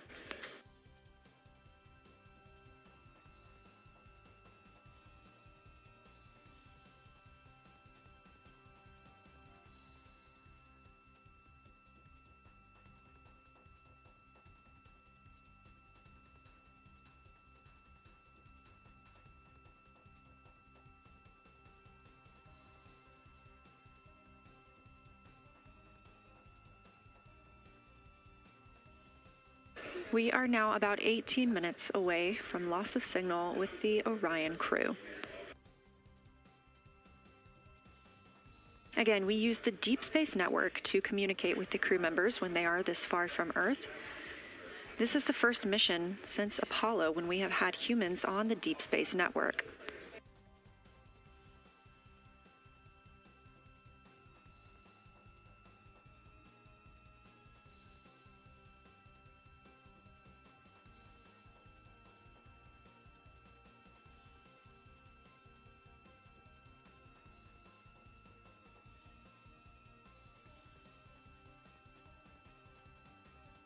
As you recently heard Capcom Jenny Gibbons call to the crew, we expect their closest approach to the moon to be at MET, or mission elapsed time, of 5 days, 25 minutes, and 34 seconds. At that time, their altitude would be 4,067 statute miles above the Earth's surface. Just over 2 minutes later, they will reach their maximum distance from Earth at mission elapsed time 5 days, 27 minutes, and 39 seconds. The altitude at that time would be 252,756 statute miles. These are our latest numbers, and we'll make sure to verify and confirm those once those milestones have been achieved. Obviously, we will be without communication to the spacecraft at that time, so once we regain communication, we will make sure to find out those numbers and report those to you.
Checking in on the lunar targeting package, the crew is now in their discussion of the limb, seeing the limb of the moon, that illuminated part.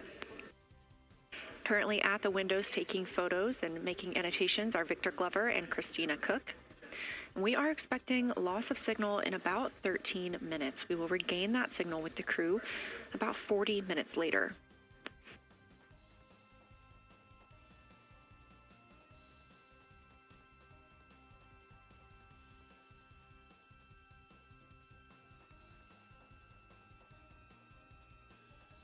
A milestone worth mentioning that this day marks the first time in more than 50 years that humans will observe the moon directly, a critical opportunity to practice how lunar science will be conducted during future Artemis missions.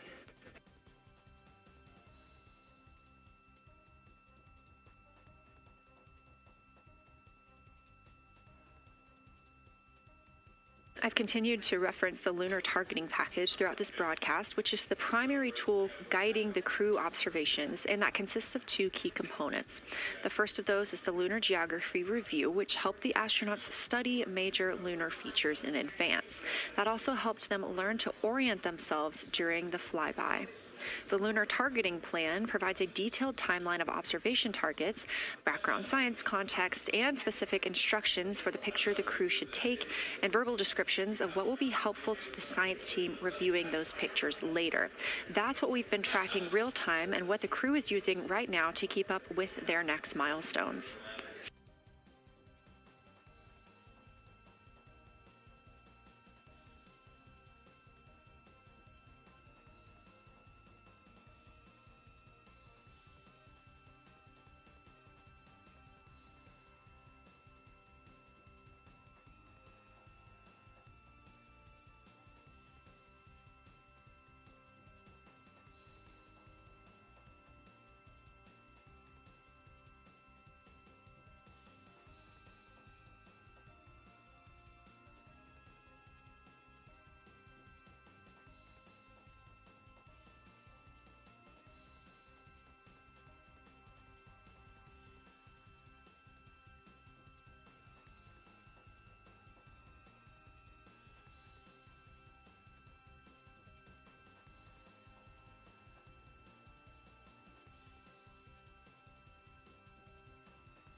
Integrity Houston, 10 minutes till the LOS. We'll take a snappy sit rep from the cabin if you have one.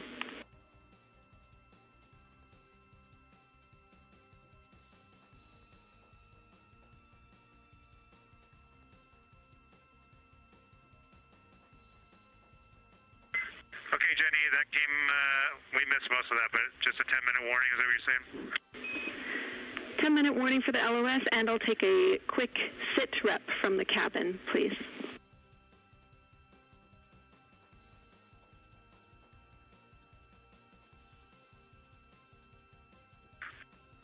All right, cabin is still full of excitement. We've got Christina in window 2, Ike in Victor in window 3.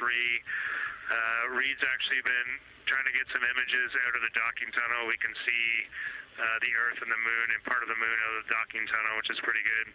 And I'm just grabbing some footage right now with our interior cameras.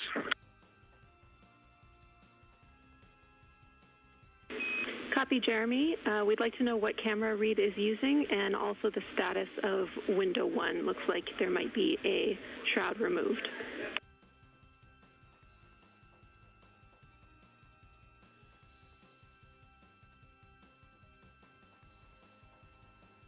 Okay. Reed was using the Z9, and the T-shirt shroud is still on window 1, but we took the camera out of it, so maybe that's what you're noticing. But when I looked in there, I saw a lot of sunlight reflecting around. Copy. That makes a lot of sense to us, Jeremy. I want to remind you, coming up on this LOS, that we'll take sit reps in the blind, and as more and more of the moon is in darkness, we will take any report you have on impact flashes.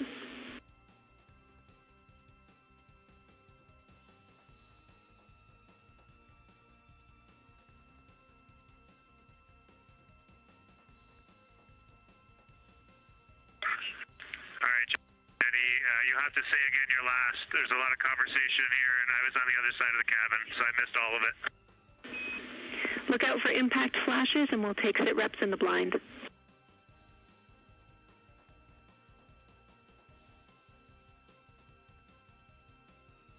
Okay, impact flashes, sit reps in the blind. We got it. And yeah, just so you understand what's going on with window 1, there is light coming through the outer hall from window 2 into the inside of window 1, if that makes sense. Like, I can see the inside of the vehicle when I look between the 2 panes of glass. Copy.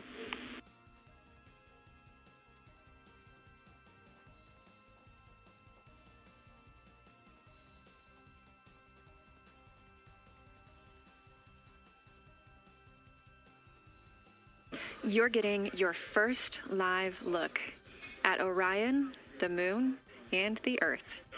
Everyone in this picture.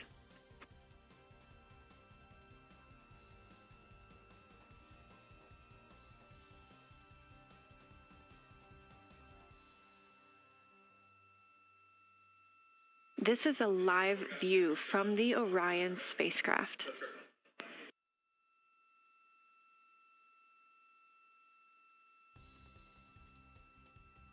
Currently aboard Orion, 4 crew members, Reed Wiseman, Victor Glover, Christina Cook, and Jeremy Hansen. And on the Earth, all of us, all of humanity. You can see the moon is starting to get a little bit dimmer as the astronauts are going to pass behind it. Now 6 minutes and 26 seconds away from that loss of signal. Again, we will be out of communication with them for about 40 minutes until they come around the other side of the moon and we can re-establish contact.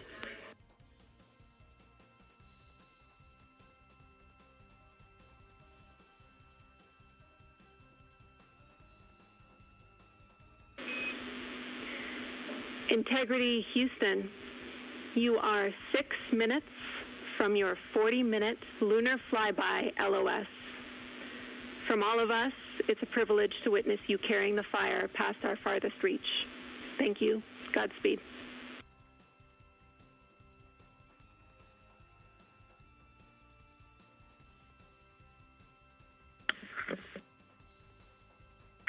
Thank you for that, Jenny. And thank you to all of you for allowing us the immense privilege to be on this journey together. It's quite amazing. And as we go on this journey, thinking about the NASA mission to explore the unknown in air and space, to innovate for the benefit of humanity, and to inspire the world through discovery. And as you've gone along on this journey with us, hopefully we're doing just those things. And as we get close to the nearest point to the moon and farthest point from Earth, as we continue to unlock the mysteries of the cosmos, I would like to remind you of one of the most important mysteries there on Earth, and that's love. Christ said in response to what was the greatest command, that it was to love God with all that you are. And he also, being a great teacher, said the second is equal to it, and that is to love your neighbor as yourself. And so, as we prepare to go out of radio communication, we're still to feel your love from Earth, and to all of you down there on Earth and around Earth, we love you from the moon.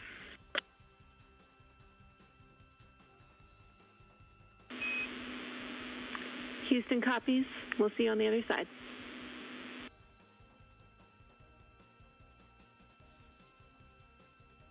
We will see you on the other side.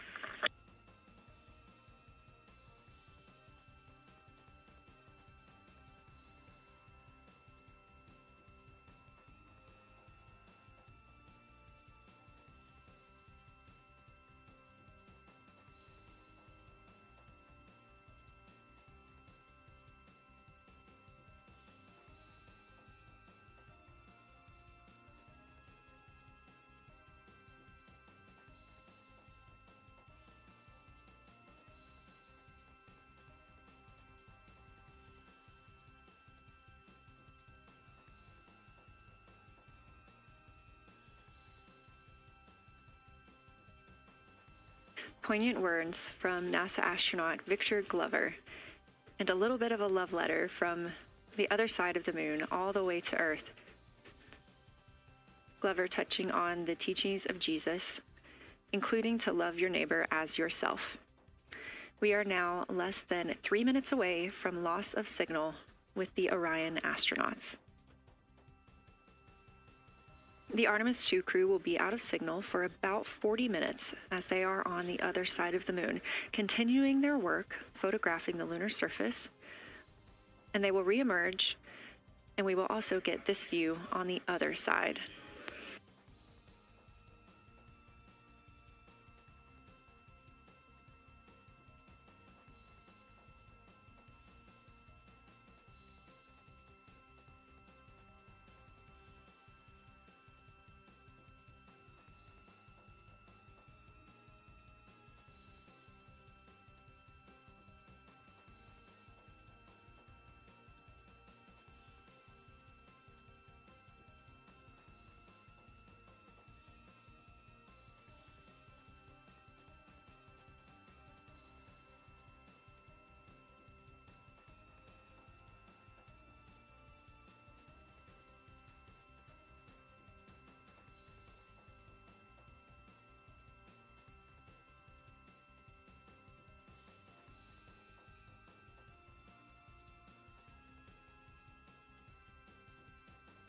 Just about a minute and a half now until we lose communication with the astronauts aboard Orion on the Artemis II mission. Now 5 days and 6 minutes since their launch on April 1st. Again, we'll be out of communication for about 40 minutes. And this really beautiful view of a crescent moon and a crescent Earth. How great thou art.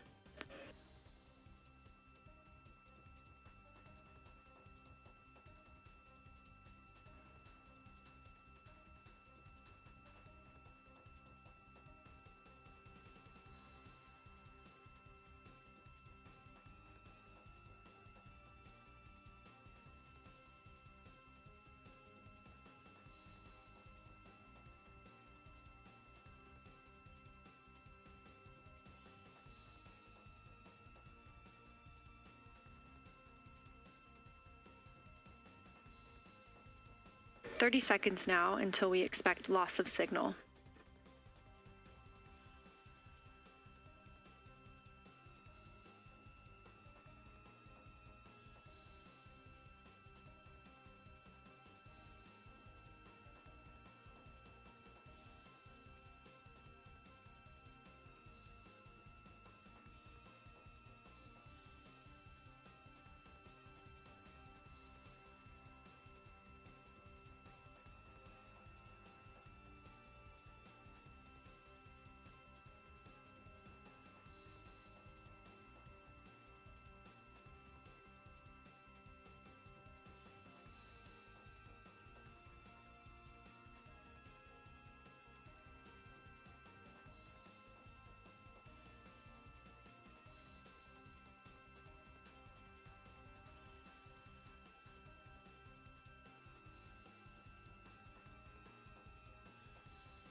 And we have confirmation of loss of signal of the Orion spacecraft as it flies behind the moon. We expect to regain communications with them in another approximately 40 minutes. This was expected as their spacecraft is now out of direct line of sight with Earth and behind the moon. And this is a poignant moment as it's the first time in over 50 years that we have humans completely unreachable by anyone else on Earth. No matter how distant or secluded, we could reach anyone living on Earth, but while the crew flies behind the moon, it's simply impossible to make contact with them. This is a live view inside the Science Evaluation Room here at Johnson Space Center and just down the hall from Mission Control. This team has been monitoring the flyby all day as the team has continued capturing targets on the lunar surface.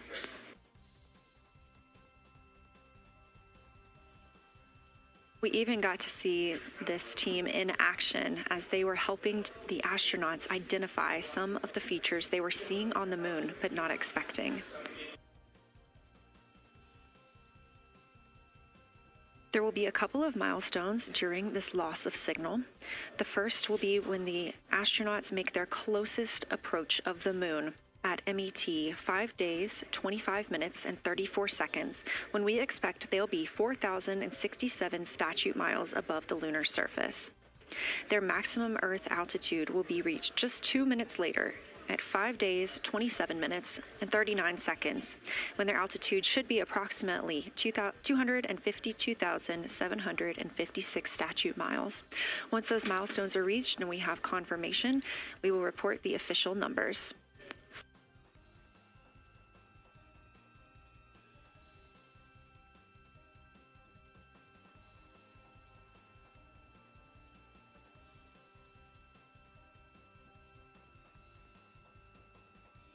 Throughout the Artemis II mission, astronaut voice, images, video, and vital mission data must traverse thousands of miles, carried on signals from NASA's powerful communications systems, the Near Space Network and the Deep Space Network. Let's learn a little bit more.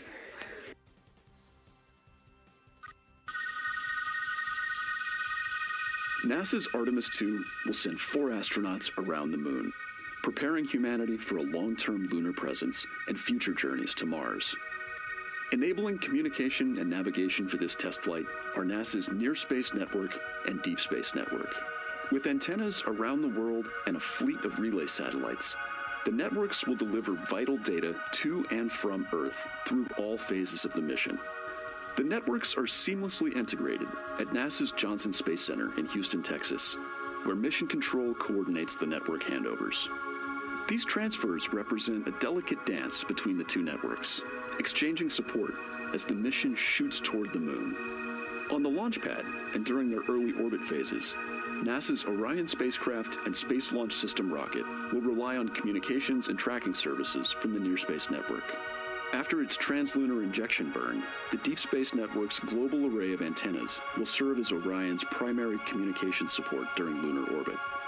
As the mission journeys farther into space and away from Earth, signal strength weakens and bandwidth is conserved for crew communications. The astronauts will have a near constant connection to Earth, ensuring their safety on a journey farther into space than ever before. We say near constant because as Orion goes behind the moon, a planned loss in communications will occur. The Deep Space Network will be standing by to reacquire the signal as Orion reappears. The Artemis II mission also provides an opportunity to test new capabilities. Using laser links, NASA will periodically transmit Orion data to showcase the benefits laser communications could have for future human spaceflight missions. The data from Orion, sent by radio signals or laser links, is massive. The mission is gathering images, data, and video, while also generating details about mission health and crew voice files. All of that data gets processed here on Earth, where systems compress it for efficiency. In the future, we'll upgrade these systems on Earth so that image and video clarity improve with each moon mission. With the Artemis II test flight, we're evaluating the communications infrastructure that will help carry us into the future as we explore the moon and journey forward to Mars.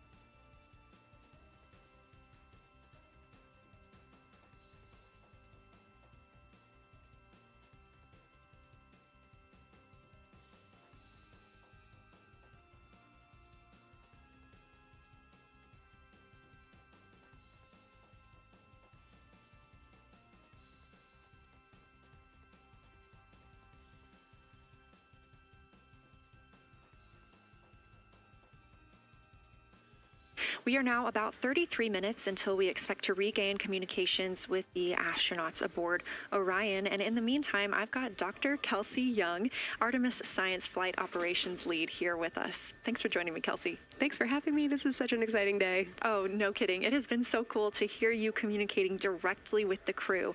And I know that you have been preparing for this for years, so I am so excited for you and for your team. So just to get into that background a little bit, tell me about your background and what you've been doing on console. My background is as a field geologist. Actually, I studied impact cratering in the field for my PhD, so all these descriptions of impact craters have me just absolutely swooning. How I got into this, though, is, during my PhD, I got an internship at NASA and ultimately never left to integrate science into flight operations. So we developed the Science Officer Console, for which this is the first mission we're supporting. We developed the Science Evaluation Room that's right upstairs, and so it's so gratifying to see this operation structure come to fruition, especially on a day like today. I would have to imagine so. And we've got a great view of the Science Evaluation Room right now. Is there anything that has stood out to your team so far? Absolutely. So as you might have heard in some of the press briefings and content that, we've been putting out, color and albedo were really exciting targets for us. We've heard several amazing color descriptions so far. Just to highlight maybe one of them, we heard about greenish and brownish hues near Aristarchus, which is actually a feature that we can see here from the near side. And those greenish hues could actually tell us something about the volcanic evolution of that area. So you can bet that the science team is going to be prioritizing downlinking those images and the crew audio that we didn't hear that went into those recordings to learn a little bit more. Wow, that is fascinating. I was hearing those colors and very interested just from a personal standpoint, because looking at the moon from, 250,000 miles away, we don't see green or brown. So just hearing that, them being so close and getting to see that, fascinating, and I know very exciting for you. So what are you expecting to see in the upcoming portion of the flyby? The upcoming portion is actually going to be really exciting. So right now, as we speak, while folks in the room are kind of taking their, their stretch breaks and everything, the crew are still hard at work. They still have targets to image and describe during this LOS. But when we come out, the first thing, of course, we're going to hear about is Earthrise. We're really looking forward to hearing about the crew's experience with something that we can connect with and that, Apollo 8 brought us such amazing images from. But then we start to get into describing the Terminator, as well as looking for things like lofted dust, which tell us about the modern lunar environment. Then the vehicle's going to orient away from the moon for an hour and then pivot back for the eclipse observations, which is a whole different set of science observations that we're really looking forward to. It's kind of nice that the crew will get a little break in there, because they have been hitting it hard today with photos and videos and annotations. What are you hoping that the crew sees coming up? Is it that lunar dust? Oh my goodness, that's a hard question to answer. I mean, we've already gotten such great descriptions. I mean, the Terminator seems to just be like one of their favorite things to look at and describe. So I feel like, that was something we were looking forward to. I feel like we've really gotten some great descriptions. So absolutely, I'm looking to the human moment of Earthrise. Lofted dust is an exciting one, and lofted dust will be a target for them in the right around the time of Earthrise, but again in the eclipse period. So I'm really looking forward to seeing. I mean, they've already highlighted just in the course of their flyby so far how the moon has changed, and this is going to be even more dramatic change to go from their end of this kind of lunar illuminated piece of the flyby into the eclipse time frame. And I can tell you they're going to be experiencing a very different moon during that time, and I can't wait to hear what their observations are. Yeah, that's absolutely fascinating, and what a privilege that we get to do that on this mission, because that's not always the case. If we had launched on a different day other than April 1st or 2nd, we wouldn't have gotten to see that eclipse. Is that right? That's correct. April 1st and 2nd. I will say, I was asked a lot in the weeks leading up to the launch, well, what's your favorite day? And my answer truly was, there is no bad day to launch to the moon. We were going to get great science out of it no matter what, but it's a really neat opportunity to, bring the sun into the picture, bring different planetary bodies into the picture while still literally keeping the moon in center stage. Fascinating. So what differences are we looking for at each site? We're hearing a lot of different terms. We're looking at craters. We're looking at mare. What are the differences that you're hoping to see? We do have, as you highlight, kind of different prompts for each target. That's what they're looking at in their lunar targeting plan, which I know you've been showing. And we have even different prompts for the person with the, the really long lens on the camera versus the people with the unaided eye. And you've heard the crew talk about, oh my goodness, when I go from one to the other, I can really detect different nuances. And that's something that we experienced in simulations, but hearing them actually, see it for real has been really gratifying. But we're looking for different things based on the target. Sometimes we're looking for color. Sometimes we're looking for texture. For the Terminator, we're looking at kind of what texture and morphologies pop out to you and what kind of diversity you see along the Terminator. You've heard, Victor especially make some comments about future impacts for exploration. So already I think that their descriptions in this first part of the flyby have told us something scientifically, but also about future surface missions.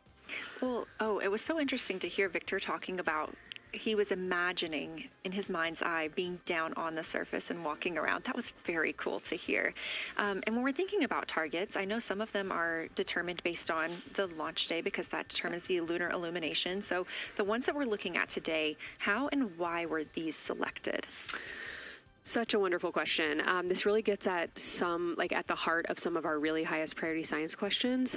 Illumination conditions is a big one, right? So, of course, we need the targets that we're interested on the lunar feature to be illuminated by the sun in order to view them. But the timing in which they see them during the flyby enables us to ask different questions. So you heard in the pre-flyby crew conference talking about, well, the same pair, Reed and Jeremy, will get to actually look at Glushko crater twice. And that, looking at it from different illumination angles, allows us to understand that feature better and connect color and albedo with topography and morphology. Then you have other craters where you want to look at it with the sun shining on it obliquely versus straight on, and that tells you something different about the scientific objective that drove the target being on the targeting plan in the first place. We've talked a little bit with the viewers today about what the crew is able to capture in this short time frame of those craters in different lighting conditions.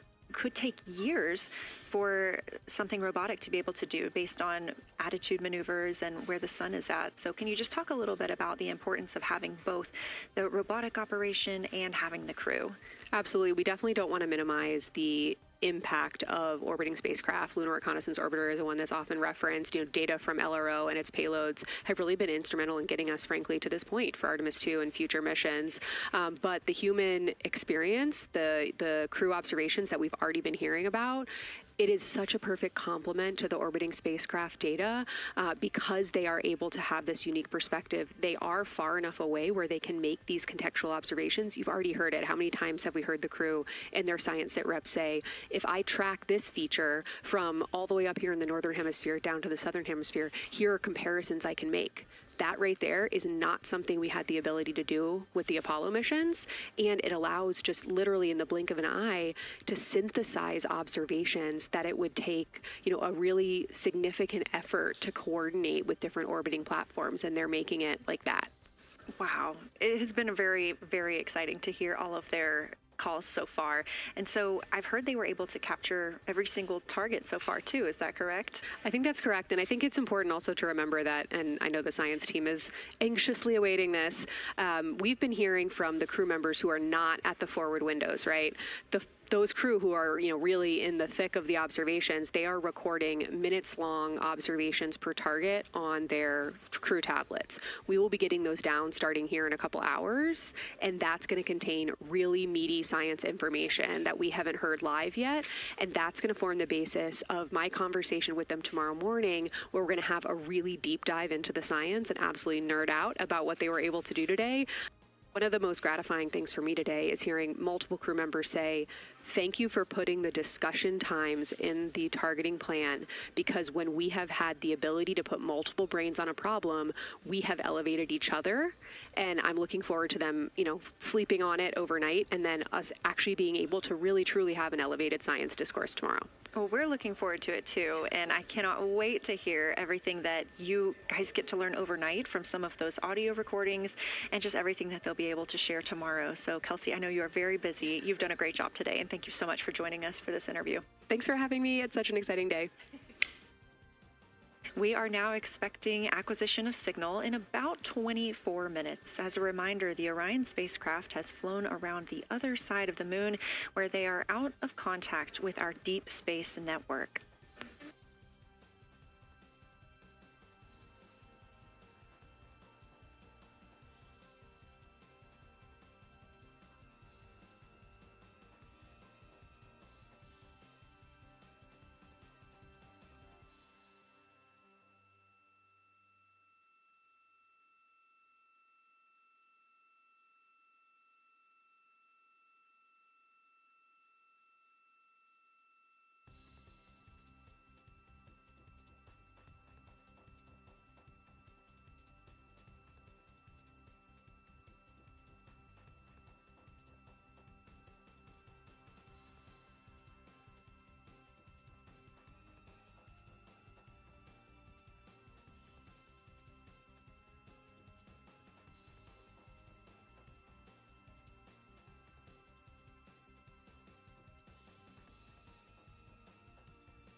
And we just heard confirmation here in Mission Control Houston that we have reached the closest point of our destination to the moon at MET 5 days, 25 minutes, and 34 seconds.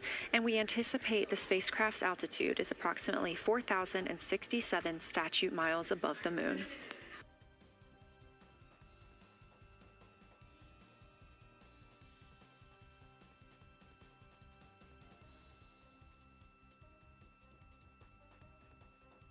We're continuing to track what the crew is doing while around the other side of the moon. They are continuing to take pictures of the moon, the Earth now out of sight. What they're in right now is a crew choice event. The science team has encouraged them to find interesting features on the surface, to take photos of those, and describe why they were interesting. Something else that they'll be looking toward next, just momentarily, will be impact flashes. They've got a few minutes allotted to look at the darkest portions of the moon. They're interested in short-lived flashes on the lunar surface because these would be caused by impact bombardment. After their impact flash targeting, the team is interested in if the crew can see lofted lunar dust. This would only be visible just before Earthrise. Now 20 minutes until we expect to regain communications with integrity in the astronauts for Artemis II.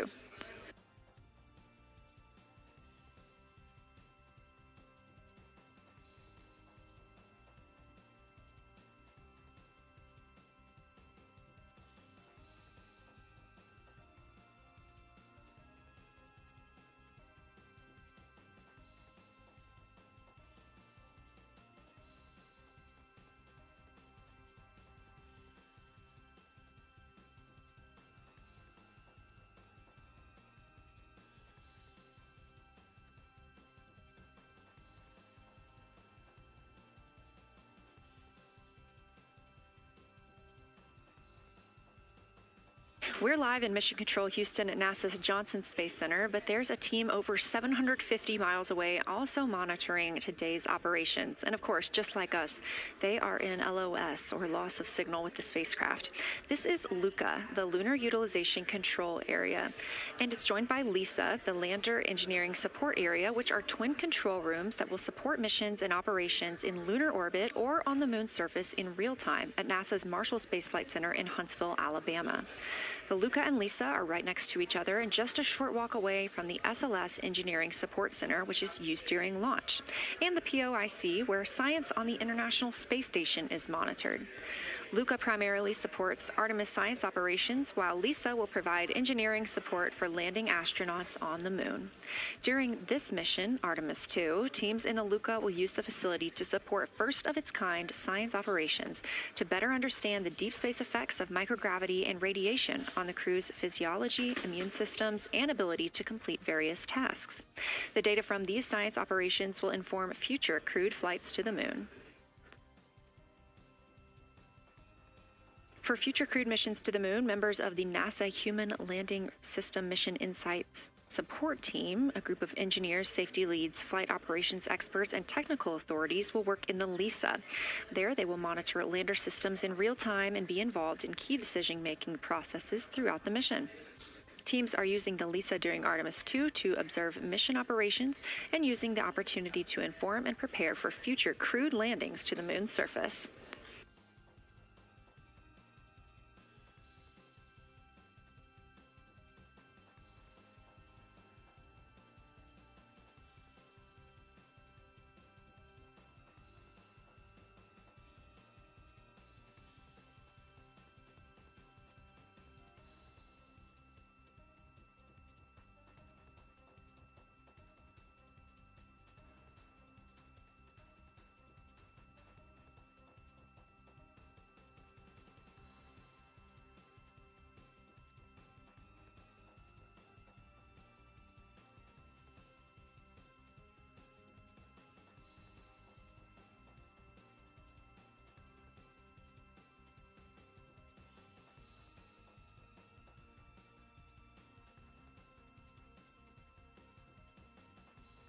We now expect to regain communications with the astronauts aboard Orion in about 17 minutes. In the meantime, a little overview of how our crew members flying by the lunar far side at an altitude of between 4,000 and 9,000 miles are testing the capabilities of the Orion capsule. Artemis II visualization lead Ernie Wright has simulated views of the flyby using detailed topographic maps of the lunar terrain and photorealistic lighting scenarios. The Artemis II crew members have been using these visualizations to prepare for this historic mission, which is paving the way for future exploration of the moon's surface and beyond.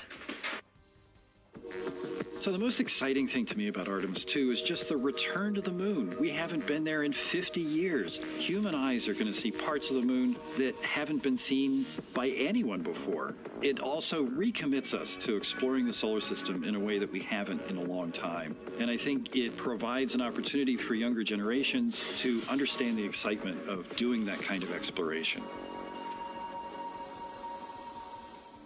Artemis is our return to the moon after 50 years. The emphasis of Artemis is going to be, first of all, science, but second of all, learning to sustain a presence on another world. First on the moon, but we're hoping that that's a stepping stone to Mars and other destinations in the solar system eventually. Artemis II will be a flyby mission. It's not going to land. We're testing all of the technology that we've created for flying to the moon since Apollo. A lot of systems have been modernized, and we need to make sure that all of those work. The astronauts will be looking out the window at parts of the moon that have never been seen by human eyes before. They will be flying by the moon at an altitude that's much higher than Apollo's orbits. And so they will see the entire disk of the moon, including areas that are closer to both the North and South Pole that astronauts from Apollo never saw. All of that depends on the lighting, which we really won't know until launch day, but we can practice with different lighting scenarios. It's hard for people to sort of picture that in their mind. If you can make a visualization of it, show them a movie, that helps everybody choose the targets and also practice aiming at those targets. The astronauts have actually been looking at these visualizations through the lens of the camera and practicing aiming at the various targets. This is a map of the surface of the moon, obviously, but it shows what the Apollo astronauts could see in sunlight while they were in orbit. The brighter parts are the parts that they could see. The darker parts, like this entire area here and places that are farther north and south, are places that they couldn't see in sunlight, either because it was nighttime there or because it was beyond the horizon of the astronauts. All of the Apollo flights orbited the moon at a distance of about 110 kilometers. Because the astronauts were flying at such a low altitude, their horizon was actually quite close, and they couldn't see the North and South poles. And this whole area over here was not in sunlight at the time. And it includes this amazing impact feature here called Oriental. Oriental is a very large impact feature. It's about 650 kilometers wide. It's got multiple rings. These are rings that form like ripples in a pond from the impact, but of course it's on a huge scale. The middle of Oriental has that sort of dark basalt lava covering it, like the dark spots that we see on the near side. It's one of the biggest ones that's more on the far side than the near. So seeing it with human eyes and sort of picking out features that maybe you don't even see in robotic cameras is an important goal for the mission.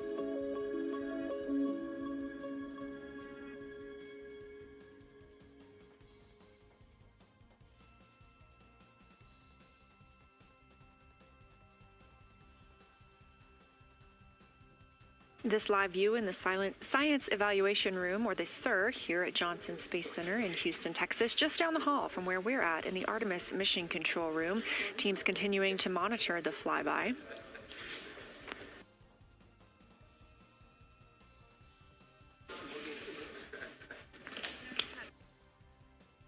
The crew continues their observations of the moon, even though they are out of touch with Earth. We expect to hear from them in 12 minutes and 26 seconds. Again, this is approximately 40 minutes loss of signal while they are out of reach of the deep space network. Right now, they are imaging or attempting to image lofted lunar dust. Throughout our coverage, we've talked a lot about the science and engineering behind today's lunar flyby, but we also spoke to the crew about what the moon means to them and how they see its place in human history.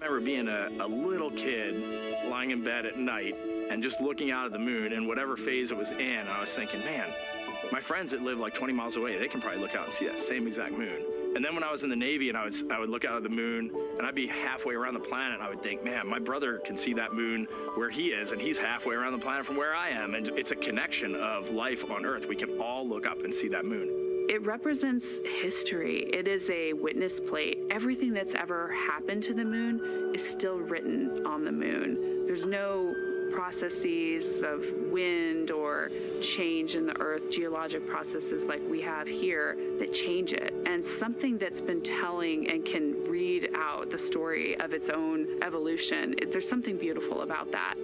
I've also learned from my indigenous mentors that they refer to the moon as grandmother moon. So you've probably heard of Mother Earth. They use grandmother moon because grandmother moon is responsible for the water in their community. The grandmothers, sort of protect the water source, just like the moon moves the water around the planet, affects the tides. It's something that represents something different for each individual culture around the planet. And that's really neat because we all share that same moon in the night sky. We all have seen the same side of the moon in different lighting conditions our whole lives. And so it seems very familiar to us, but it's also kind of unknown. When we get up close, some of the imagery that we'll get to describe and to share with people will be very unique. And that nature, both of those things being true about this one entity that we all know, just is really special. It's just the epitome of a symbol of both something that's in each of our hearts, but that's also represents exploration and reaching.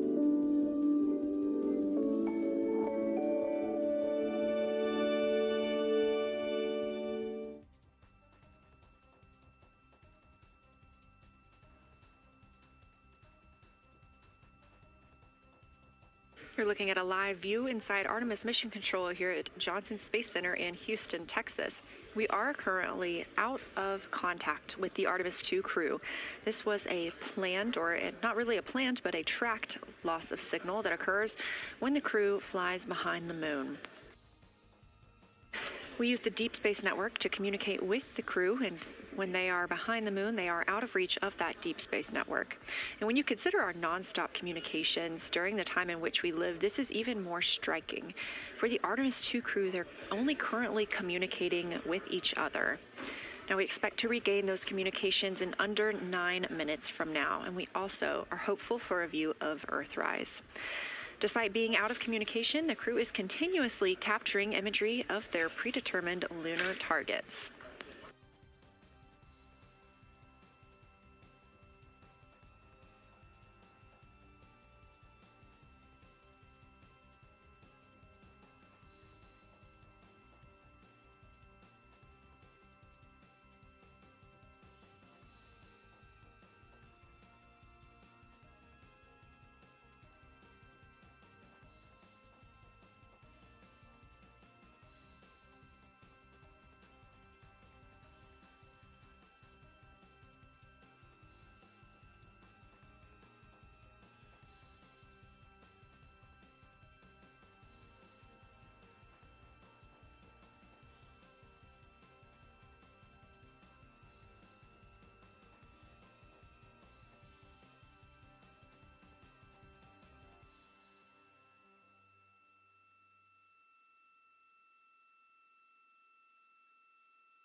Now about 7 minutes, 25 seconds until we anticipate regaining communications with the Artemis II crew aboard Orion.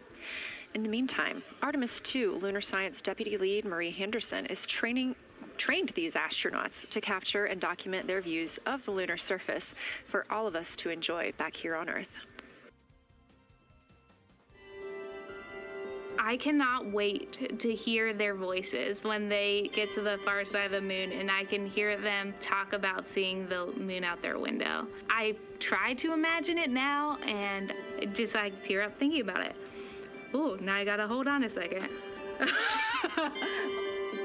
We have human eyeballs connected to wonderfully smart brains our astronaut friends have. They are going to be able to observe the moon in multiple different ways. They can use their eyes, they'll look through their camera and snap pictures, and just looking out the window getting that human experience. But during Apollo, the astronauts were so much closer to the lunar surface.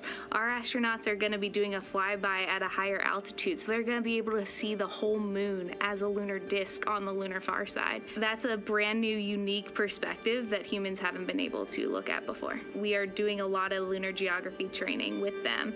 They have study sessions and quizzes they can do that are assigned to them. You know, even if you're an astronaut, you still get homework. We actually get in the mock-up. In that enclosed physical space, we have to think through the hardware that they have, the cameras, the computers, their microphones to make these observations. There's 4 windows up front. Through one of those windows, one of our astronauts will be using a Nikon D5 camera with an 80 to 400 millimeter lens. So something that allows them to zoom in really far and actually take more detailed observations of the surface. It's almost like looking through a pair of binoculars as well. It's just like being a geologist out in the field. They're telling us what they're seeing, looking for colors, textures, different morphologies, and comparing the region that we're having them look at to the regions that are around them.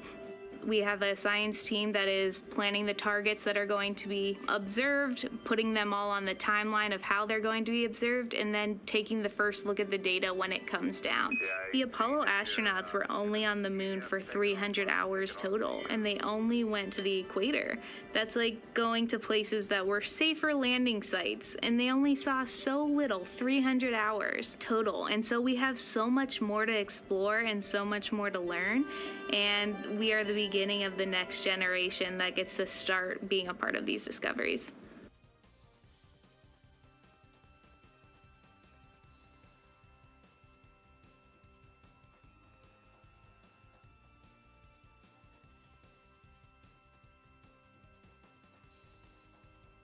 We are now 4 minutes and 28 seconds until we expect to regain communications with the astronauts flying aboard Orion on the Artemis II mission. They are now flying behind the moon. While behind the moon at an MET, or mission elapsed time, of 5 days, 25 minutes, and 34 seconds, we expect this was the point in which they made their closest approach, 4,067 statute miles above the lunar surface.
We're live in the Artemis Mission Control Room in Houston, but we are not the only room monitoring today's flyby. As you can see, this is the SIR, the Science Evaluation Room. It's in the same building and just down the hall.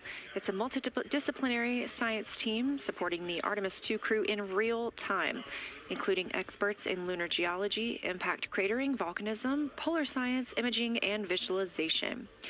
You can see the SIR here. That's the Science Evaluation Room. It's embedded within Mission Control to provide science input during live operations like what we see today. But additionally, the Science Mission Operations Room is a back room that processes data, evaluates imagery, and supports rapid analysis. We also have our science officer, Kelsey Young, here on console today. She's serving as the primary interface between the science team and the flight controllers, ensuring science priorities are represented during mission execution.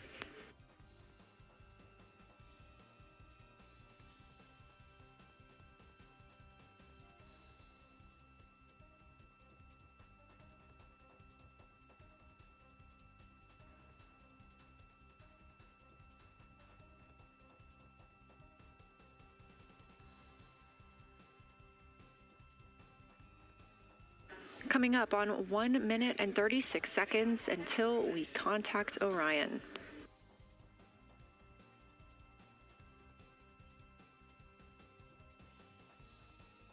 Meanwhile, aboard the spacecraft, the crew has continued executing their lunar flyby tasks. As we discussed earlier today, these activities have been precisely timelined, and this is the fourth of 5 blocks of time during which the crew will be observing the moon from Orion's windows.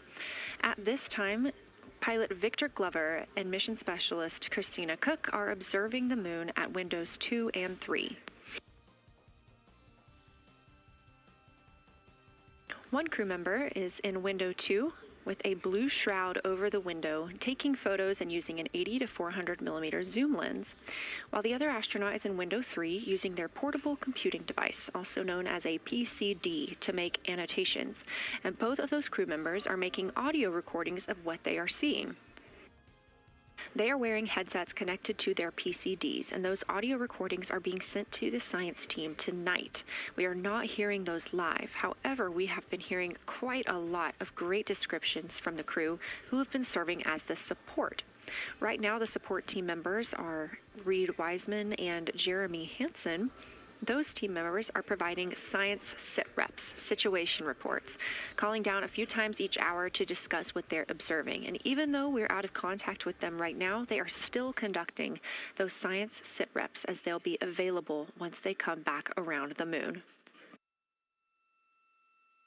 The situation reports include how the crew is positioned, any missed targets, or anything unexpected they saw. They're also including lunar target descriptions, any hardware issues, and their emotions and reactions.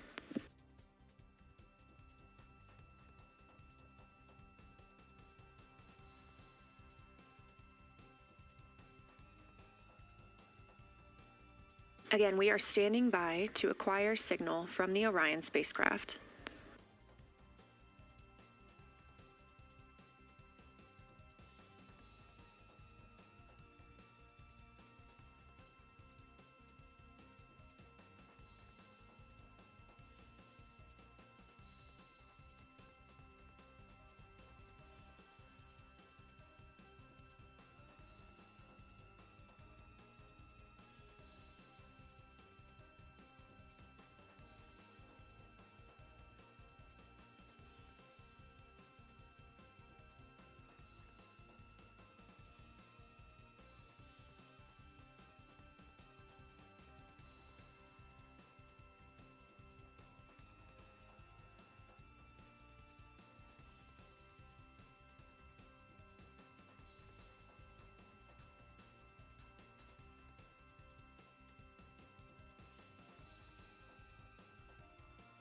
We're in the Artemis Mission Control Room at Johnson Space Center, getting our preliminary contact with Orion, that acquisition of signal coming after a 40-minute loss of signal, during which the crew was flying behind the moon, out of contact with anyone on Earth.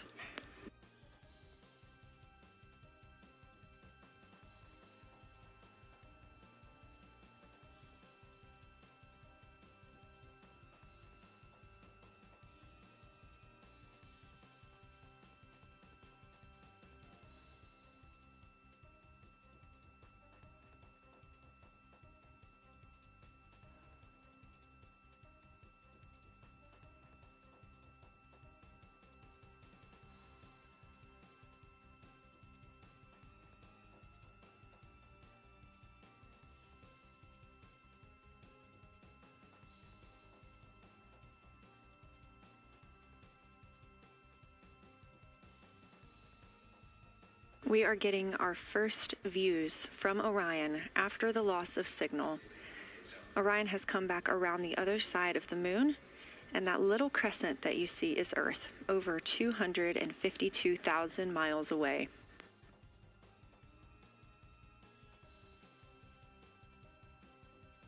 With this transit complete, lunar flyby continues, but Orion has also technically begun its journey home.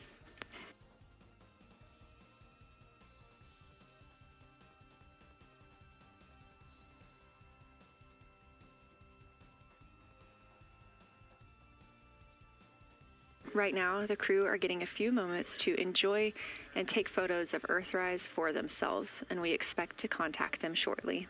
But we do have good signal coming from Orion.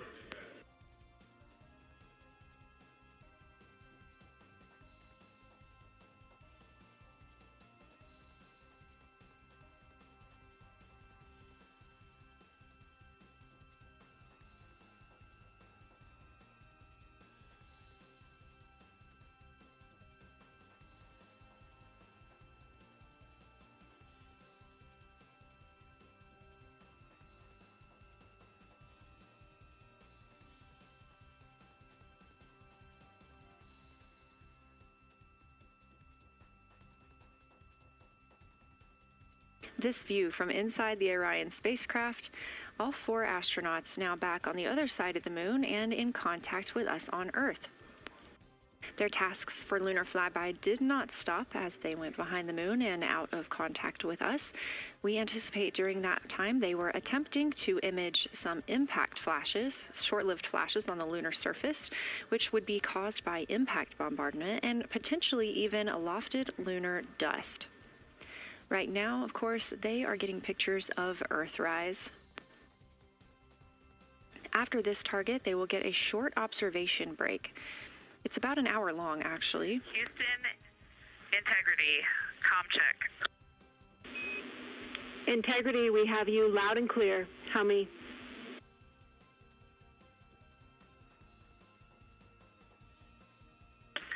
Houston, we have you the same, and it is so great to hear from Earth again. To Asia, Africa, and Oceania, we are looking back at you. We hear you can look up and see the moon right now. We see you too. When we burned this burn towards the moon, I said that we do not leave Earth, but we choose it. And that is true. We will explore, we will build ships, we will visit again. We will construct science outposts. We will drive rovers. We will do radio astronomy. We will found companies. We will bolster industry. We will inspire. But ultimately, we will always choose Earth. We will always choose each other. Integrity from Earth, our single system, fragile and interconnected. We copy. Those of us that can are looking back.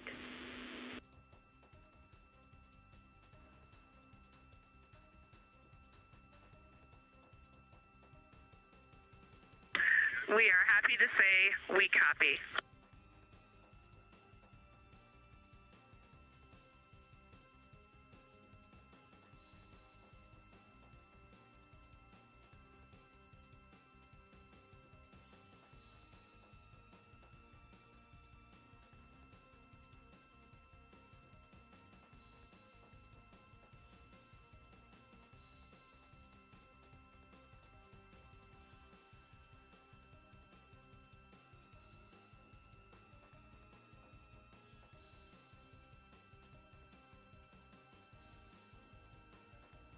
Those first communications back with the astronauts aboard Orion. Christina Cook calling back to what she said just before translunar injection burn, that with this burn, we do not leave Earth, we choose it. The translunar injection burn served as not only what put them on this trajectory to fly around the moon, but what also committed them to splashing down in the Pacific Ocean on Flight Day 10.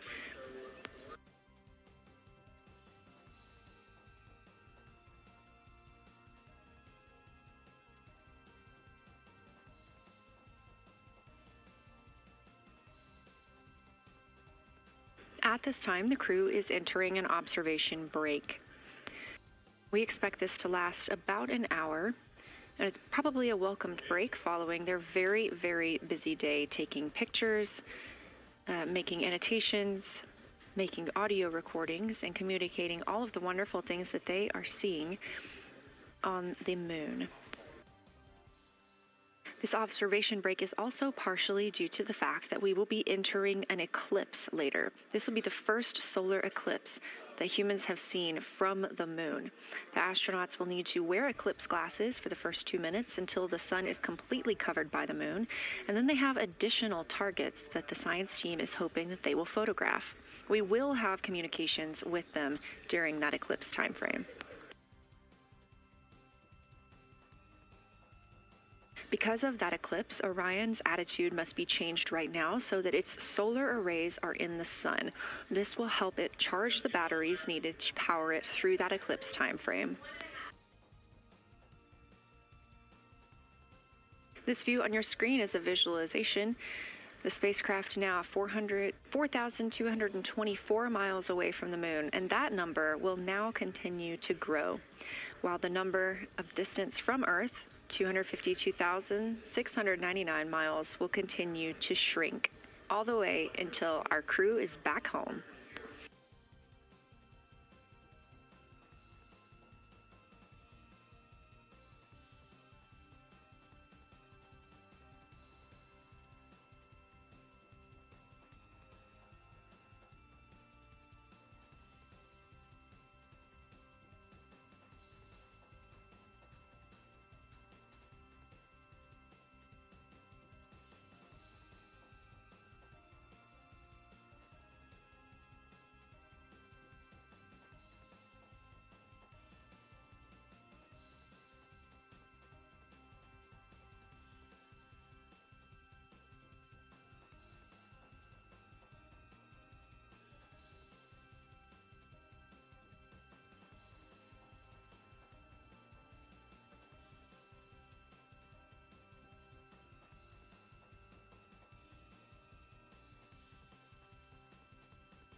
Again, we are MET, mission elapsed time, 5 days and 58 minutes since the launch of Artemis II.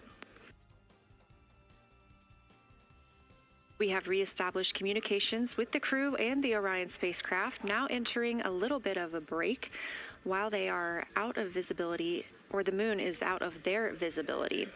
The spacecraft will be reoriented to view the moon ahead of an upcoming eclipse.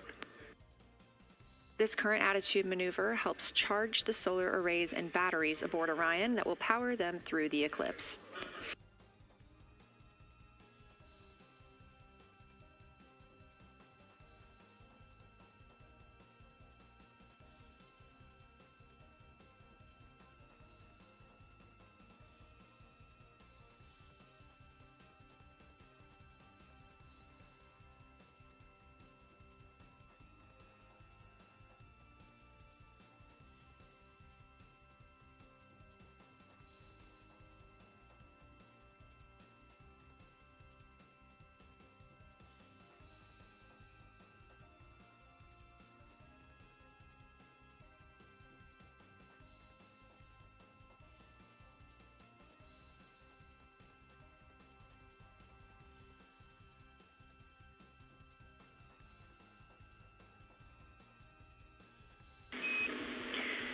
Integrity, Houston.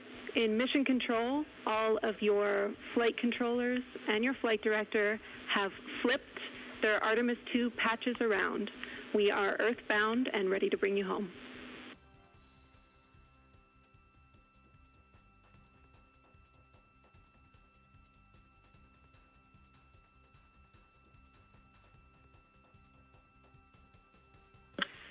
That's great.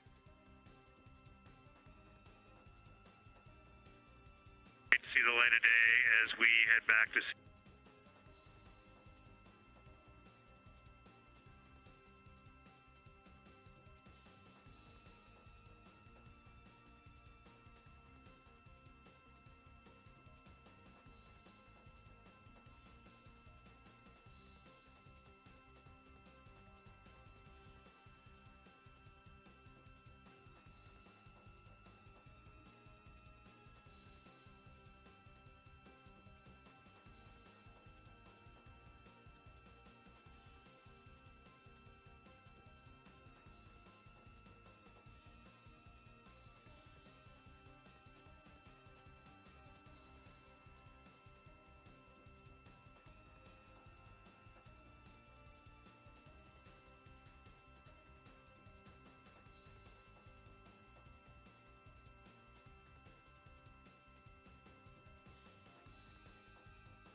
A very special moment just now in mission control. Ahead of the crew's flight to Kennedy Space Center and during one of their last sims or simulations here, they visited the mission control team in Artemis Mission Control in Houston and brought us each a patch. Everyone in the flight control room has had these on their signifiers at their console. On one side of the patch that you've probably seen is the moon with the Earth behind it. Now that we've passed behind the moon and we are returning home, the flight control team has instructed everyone in the room to switch their patch around so that the Earth is closer and the moon is behind us. We are really looking forward to seeing the Artemis II crew, and the Capcom, Jenny Gibbons, did call that update up to the crew that the flight control team here has turned their patches around as was instructed by the crew during that last sim, and we are counting down the days until they get home. They are now 5 days, 1 hour, and 3 minutes mission elapsed time into the Artemis II mission.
Joining me here in the room, Artemis Mission Control, I have Angela Garcia, Artemis II Science Officer. Thanks for being here, Angela.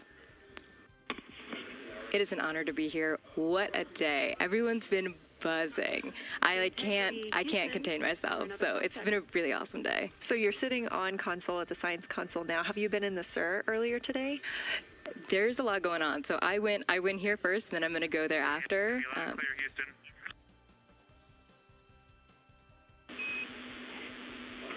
All right, Integrity, we hear you. That was a little clipped, but I think we have a better link now. We experienced some blockage from a solar array. We moved it, and we are in bias tail to sun.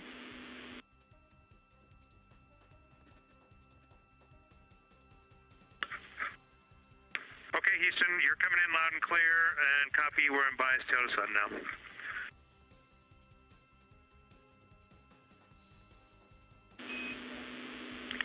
Affirm and Integrity, just so you know, we did not hear your response once we flipped our patches. Jeremy, we heard you call down, but you were clipped, and then we briefly lost comm. Glad we're back.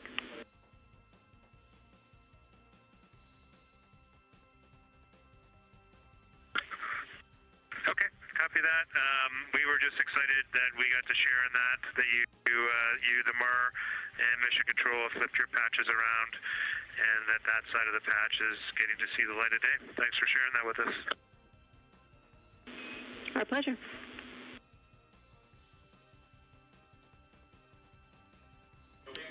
Okay, Angela, so can you tell me a little bit about your role supporting Artemis II and the science preparation for the mission? Yes, so I'm one of the 3 science officers. So Kelsey's been on console all day. I'll take over kind of closer to the end of the day. And then Trevor Graff is on the planning shift. And so it's the 3 of us in this 24-hour cycle supporting the mission. And so the science officer console is a brand new console to mission control. And it's not every day that you get a new discipline incorporated into mission control. So it's been such a significant milestone for us. And it's just a testament to like the commitment that the Flight Operations Directorate and NASA have, that they're going to be integrating science and maximizing science throughout Artemis. So it's really exciting. And then the science preparation. So I'm on the operations team, but I'm also on the training team. So all the incredible training and shout outs that you've gotten today, it warms my heart. It warms everybody's heart in the science evaluation room. I promise you that. But so all the classroom training, the field training, the mission simulations, right, we were part of all of it. And, that is what we did to get the crew to be, they are a part of the science team, and they are the forefront, that nice edge. And they're just been doing such a great job today. I know. I imagine that you have to be pretty proud of them. Their reports have been fantastic. So I would like to know a little bit about how you have developed procedures for this crew. What kind of science activities are they carrying out inside the spacecraft? Yeah, so the procedure development has been a unique challenge. I would say the exploration science that we're doing is inherently pretty flexible, and operations is, I'd say, inherently has more structure and rigidity. And so to marry the two and to operationalize the science that we want to get done has been a challenge. But I think we've been able to go through these processes and create good products at the end and have a good plan. And yeah, it's been really great. What was the second part of your question? Just what kind of these science activities that they're performing, which of those have you really had a hand in? Yeah, so a lot of the procedures help organize what the crew is doing in the cabin. And I know we've talked a lot about, what they've been doing, and they've been doing a lot, and it's been a little dark, so I can re-explain what some of those things that they're doing. So the observation blocks are about an hour long, and the crew is organized, the 4 crew members are organized into 2 pairs of 2, the window team and the cabin team. And the lunar targeting package that you've been showing up and that the crew have on their handheld tablets is really the instructions for the window team. So the window team, the 2 crew members are looking out the window. One has the camera with the long lens, one has, they're just looking out the window with their unaided eye, and they're taking these detailed observations. And then halfway in that observation block, they do the window team position swap. So that's what Capcom's been calling out, and they'll switch positions, so each crew member has a chance to have that long lens. And then that's just what the window team is doing. There's also the cabin team, where they also have duties that they're doing. We're asking a lot of the crew in this time. And then the cabin team, they have the interior camera, and they're taking images inside the cabin. They're also supporting the window team, where, you've heard some call-outs where looking out at the bright moon and then looking inside the dark cabin and looking at their LED screen is a lot. So the cabin team is also helping support, target, and guide the window team into specific targets on their plan. They're also helping call out these science situational reps. So they're looking out a different window and listening in to what the crew who are really down and in the science on the window team are doing, and they're giving us insight. And those recordings that the window team is doing are going to be uplinked or downlinked overnight, and we're going to be able to chew on that data. But yeah, they're helping. They're doing a lot. And so making sure we have a plan that's flexible, but also make sure that we check off all those boxes was really important. So tell me a little bit more. You talked earlier about the analogs that the crew has done. What kind of analogs or environments were really useful for this? Yeah, so for procedure development, right, you have so many different environments that you can do. You have classroom, like we said, you have the Orion mock-up, you have simulations, and at least for developing the plan, we kind of did it in a tiered approach, because each of those different analog environments helps us answer a slightly different question and has a little bit of a higher fidelity. So we would start with the classroom. So we would we would just get into a classroom, we would put all the hardware on the table, and then we'd almost role play of like, you be Victor, you be Reed, you be Jeremy, and I'll be Christina, and like, let's just do the plan how we think we should do it. Write that down, and then just keep iterating on that, and then Integrity Houston for a tag up pre-forward link LOS in place of the Flight Director Conference.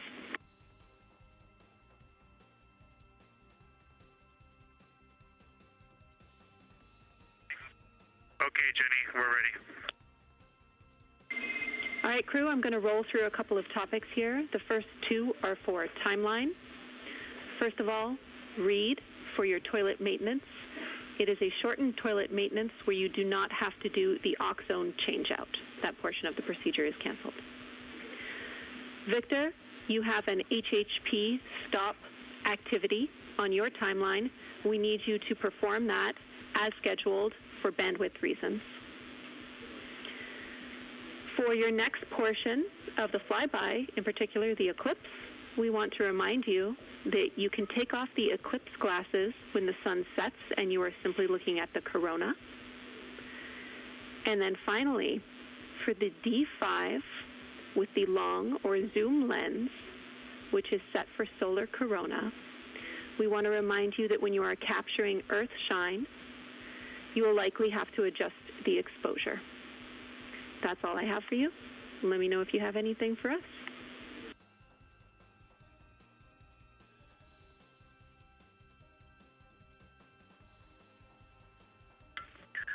Okay, Houston, we copy all. Thanks for those words, Jimmy.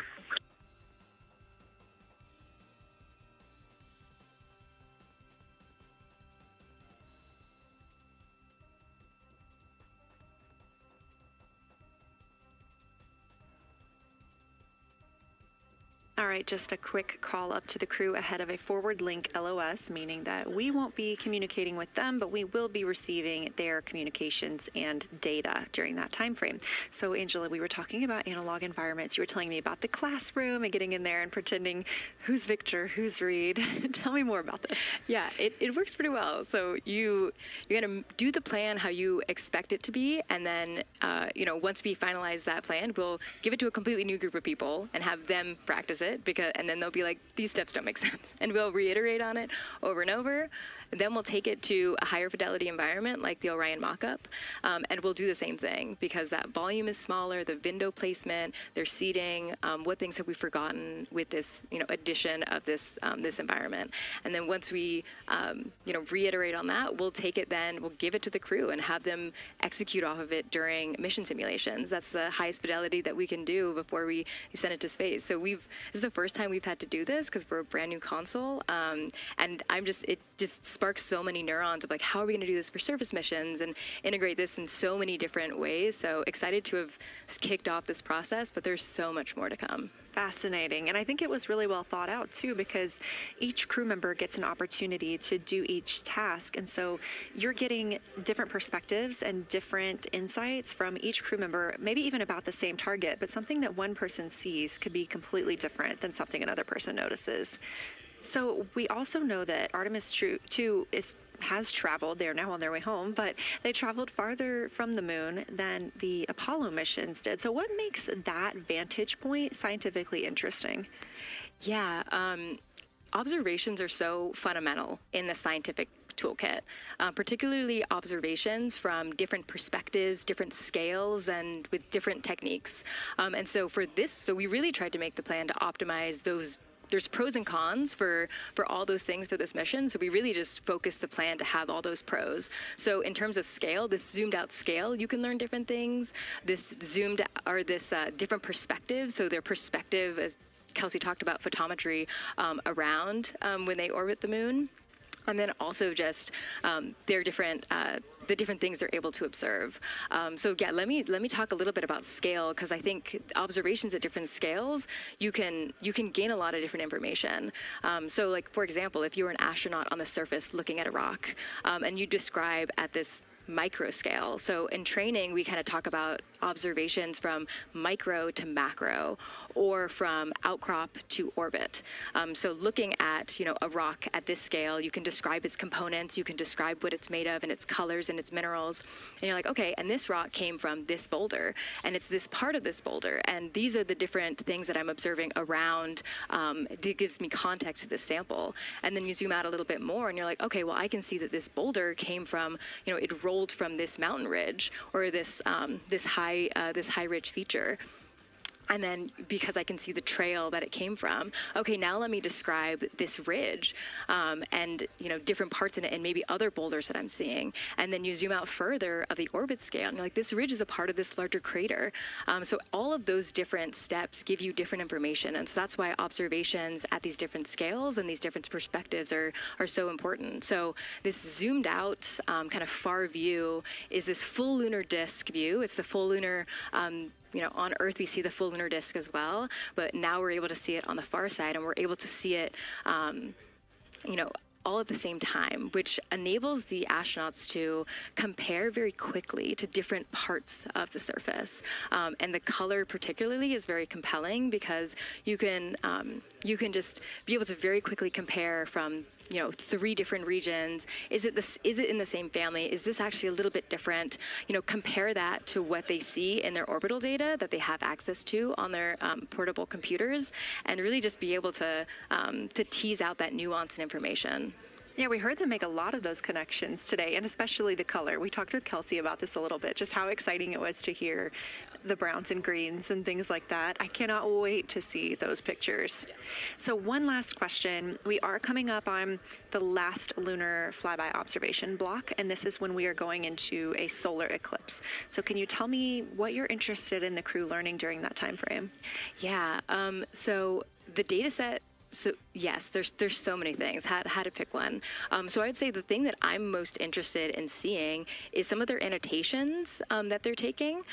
So in this opportunity, it's a very dynamic type of experience in that we don't normally see this activity. And so being able to have crew observe the solar corona and then also annotate it in their on their portable computing device is just such a unique thing that humans can give to missions, and also particularly being able to annotate what they're observing while they're talking about it is also unique to being able to have astronauts in orbit as well, because we won't be able to have annotations on the lunar surface because the astronauts will be in suits. They're going to be collecting samples, they're going to be deploying instruments. And so personally, I'm really excited to see some of these annotations and to see how that develops over time, because you've heard a lot of descriptions. And I think, when people are describing something that's unique and different,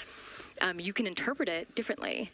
But if you're drawing and you're marking, particularly just going back to like the color provinces, for example, and those boundaries, you know exactly what they meant. And really, I'm just very excited about those annotations. There's been some famous annotations that the Apollo crew have made, particularly about solar coronas and the structures that have, and lofted dust that have given a lot of debate within the scientific community of they're observing this phenomenon, and now it's our job to hypothesize of like, why are they observing this? Like, what is going on? So I think that's just a really cool part of exploration and science, and this beautiful thing that we're about to do. Well, now you've got me excited about the annotations too. I mean, I've been excited about the pictures and the audio, but now don't sleep on the annotations. I am very excited to see these little sketches that they're able to draw out, and we have pictures that they can just draw right on as like, this particular thing is different than what we've seen. So I'm excited about that. I'm excited too. Angela Garcia, thank you so much for joining us today, and have a great time tonight on Console. Thank you, and you've been doing a great job, and it's so excited to see where we go from here. Thank you so much.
Integrity Houston, you have 3 minutes until we go into a forward link LOS. We will be back up with you in about an hour during the eclipse on Madrid.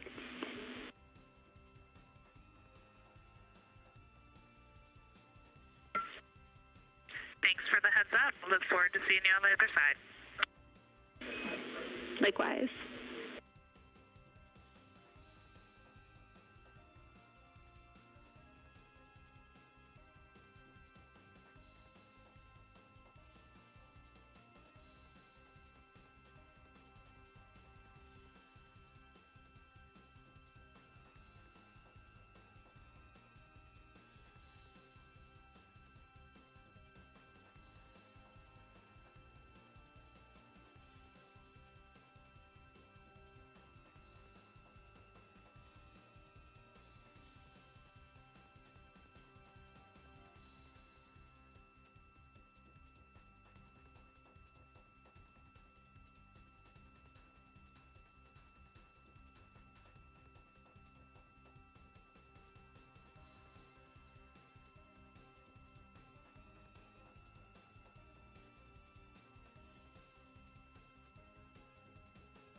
We're live in Artemis Mission Control at Johnson Space Center in Houston, Texas. This a live view from the Orion spacecraft with our Artemis II crew inside. That's Reed Wiseman, Victor Glover, Christina Cook, and Jeremy Hansen.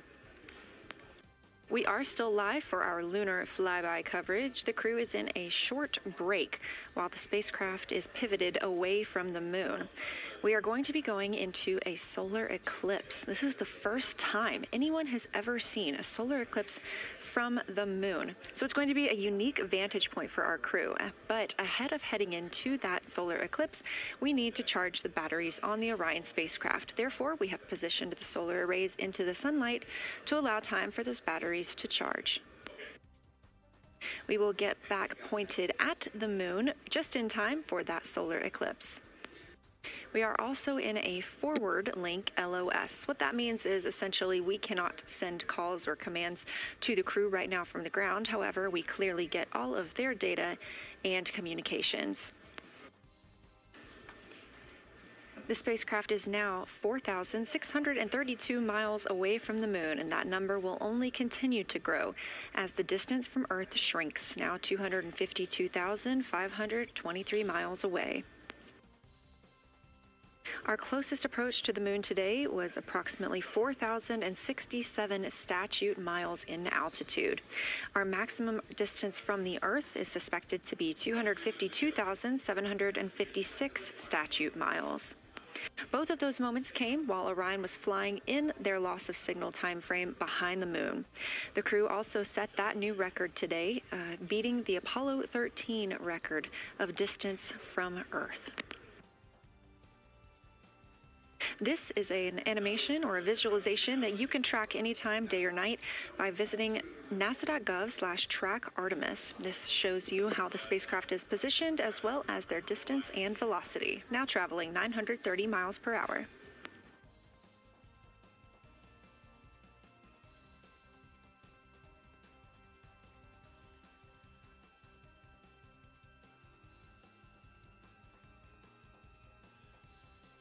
During this break in their time today, the crew is working on a couple of other tasks.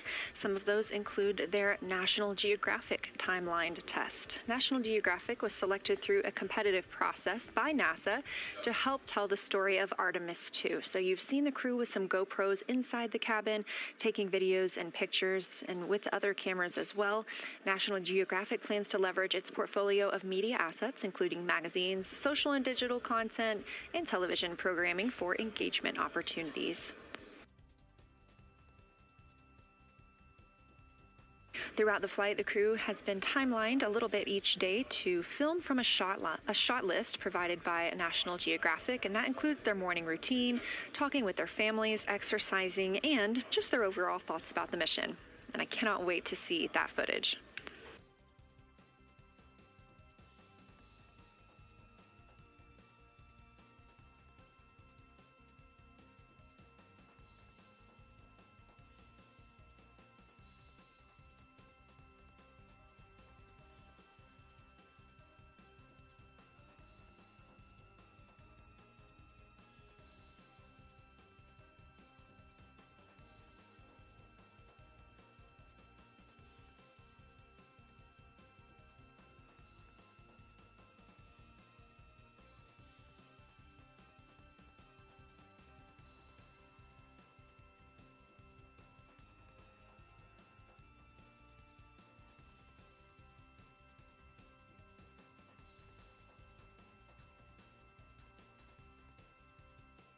Teams on the ground reporting that the spacecraft is looking good and that the power aboard is good as well, all setting us up in a proper position before eclipse.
The crew is in a little break during our flyby coverage for today. They will resume their flyby momentarily in about 30 minutes once they get into their observations during that solar eclipse. Now, the moon is our nearest celestial neighbor, orbiting Earth at less than 250,000 miles on average. When our astronauts venture there for future Artemis missions, they'll target landing sites near the lunar South Pole. There, ancient rocks, minerals, and trapped water ice will not only provide resources for human explorers, but they may also contain clues to the formation and evolution of our planet and the solar system. Let's learn more about the lunar South Pole with this video featuring Dr. Kelsey Young, Artemis Science Flight Operations Lead. We learned a lot from the Apollo samples, but we still have a lot left to learn about the moon. The Apollo missions visited only a pretty narrow swath of the moon. All the missions were concentrated near the near-side equator. Really interesting and really critical insights were unlocked with the Apollo samples, but we have so many questions still to answer about the moon and the evolution of the moon. And liftoff of Artemis I. We rise together, back to the moon and beyond. NASA's Artemis missions are NASA's plan to send people to the surface of the moon. We'll be sending people and roving assets and scientific equipment to, among other things, answer a lot of really compelling science questions. Scientists have a lot to learn about the moon. It's our nearest celestial neighbor here to Earth, so what the moon has experienced, we've experienced. Except here on Earth, we have things like plate tectonics, oceans, forests, people that erase the rock record. Whereas on the moon, that whole record of our planet's history, of the moon's history, is just kind of waiting there at the surface for us to explore. The South Pole, which is where Artemis missions are going to target, is specifically interesting for a couple key reasons. We think there are volatiles at the South Pole of the moon that are not present near the equator. Things like water and water ice that are trapped in the lunar regolith, which basically just means lunar soil, that can easily become untrapped from that lunar regolith, and scientists can scoop up and study for return to Earth. The lunar South Pole is a really exciting scientific target, and it also comes with some challenges for operating. For example, the lighting environment will change drastically within the course of one mission, and even over sometimes the course of one spacewalk. So preparing the crew members, preparing the hardware that we're sending to the moon, and preparing the mission control teams is really, really important. The South Pole Aitken Basin is particularly exciting. We think it's one of the oldest and largest impact basins in the solar system. And if we can get the right rock from the South Pole Aitken Basin and bring it back to our labs here on Earth, we can use that sample to constrain the entire evolution of our solar system and really understand the timing of how the moon and our planet and the entire solar system evolved.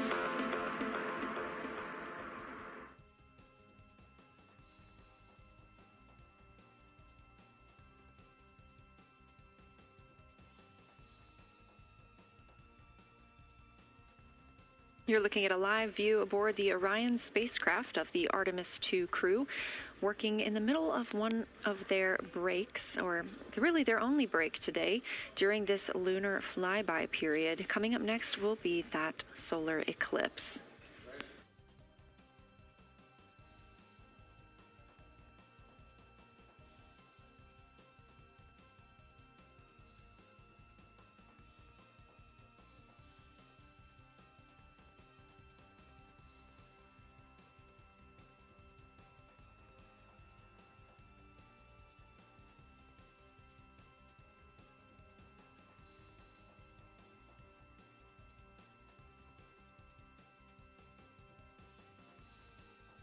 Throughout the Artemis II mission, and of course throughout today, you've likely heard the crew being called with the name Integrity. The Artemis II crew members named their Orion spacecraft Integrity during a news conference September 24th, 2025. The name Integrity embodies the foundation of trust, respect, candor, and humility across the crew and the many engineers, technicians, scientists, planners, and dreamers required for mission success. They said this name is also a nod to the extensive integrated effort from the more than 300,000 spacecraft components to the thousands of people across the world that must come together to venture to the moon and back, inspire the world, and set the course for a long-term presence at the moon. The crew also said that integrity is rooted in a shared core value of NASA, the agency's astronaut office, and the CSA, the Canadian Space Agency.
We are 5 days, 1 hour, and 38 minutes mission elapsed time into Artemis II.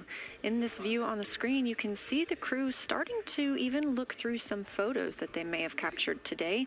We really look forward to sharing these photos with you as soon as we possibly can. And the best way to keep up with those is to follow NASA on social media. You can do so at NASA, and for this mission specifically, at NASA Artemis.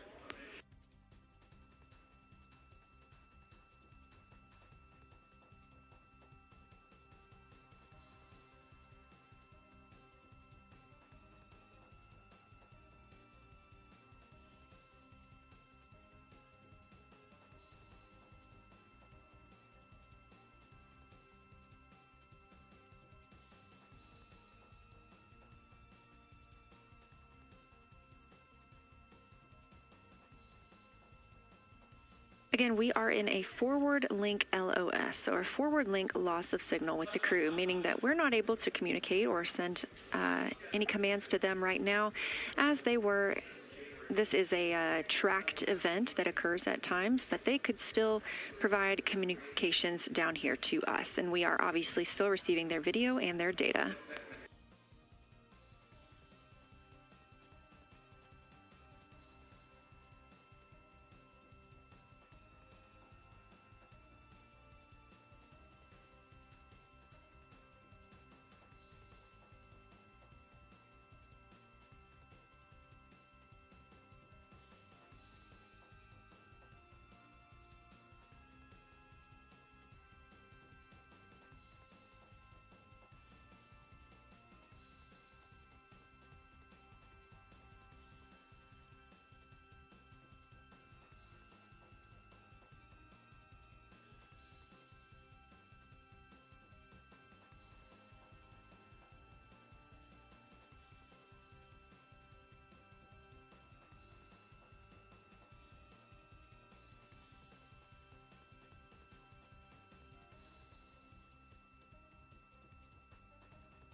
Houston integrity in the blind. High priority PAO activities on Reed's timeline are on PCD1 in a folder imagery for downlink, and then high priority standby imagery for downlink, and then lunar flyby for PAO, and then high priority PAO. Thank you.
This is Artemis Mission Control. You heard Reed Wiseman, commander of the Artemis II mission aboard Orion, make a call in the blind. This means he knows we cannot call back and that he knows we may not receive his call. However, we have good communications with the spacecraft. They just cannot hear from us right now due to a forward link loss of signal.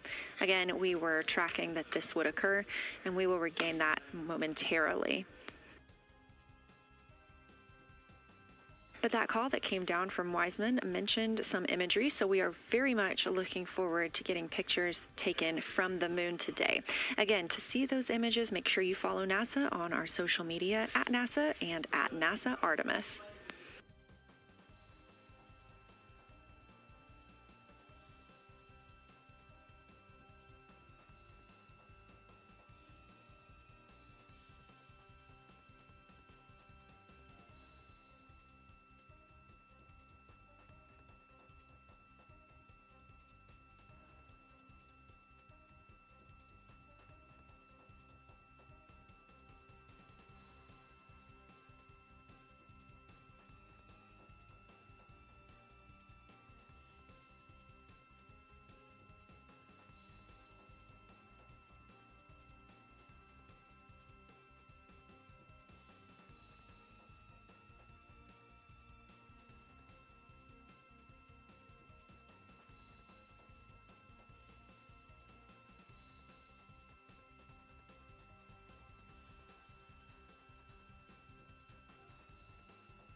The view on your screen right now is an animation. This is called ARROW, or Artemis Real-Time Orbit website. You can visit this for yourself at nasa.gov/trackartemis, and you can watch as we continue to grow closer to Earth and farther away from the moon. It's all seemed to happen so fast so far, and we're coming up on splashdown now in 3 days, 23 hours and 31 minutes.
This is Artemis Mission Control. We are in a forward link LOS with the spacecraft. We're not able to send commands or communications to them right now. However, they could send them to us, and we do get spacecraft data. This is tracked as we are on the Deep Space Network. This is the network that we use to communicate with the spacecraft now that we are so far from Earth, over 252,000 miles. We are still in our lunar flyby coverage. The crew still have a very important and very exciting flyby milestone coming up when they will see a solar eclipse from the moon, the first humans to ever do so.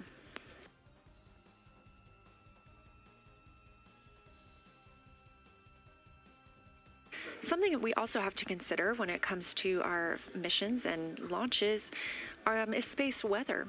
So since the Apollo 16 and 17 missions, there were some solar eruptions near that time frame that could have been dangerous to our explorers. Over those 50 years since those storms, the data, technology, and resources available to NASA have improved, enabling advancements towards space weather forecasts and astronaut protection, which is key to NASA's Artemis program to return astronauts to the moon.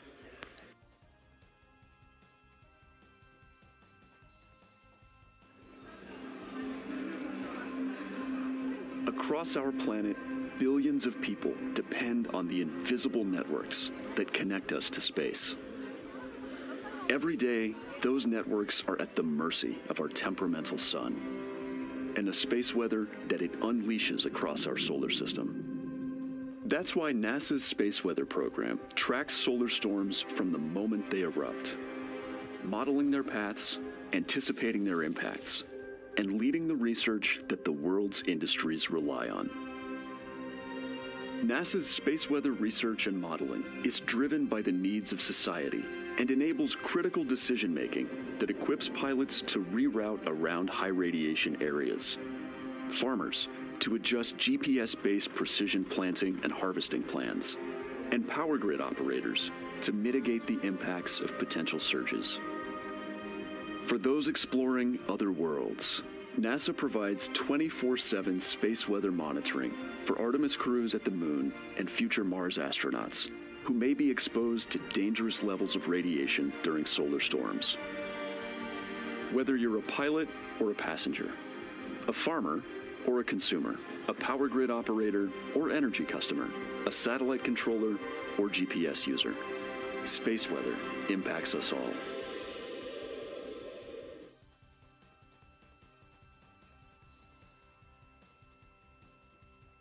This is a live view from the Orion spacecraft on the Artemis II mission. It's now been 5 days, 1 hour, and 54 minutes since we launched.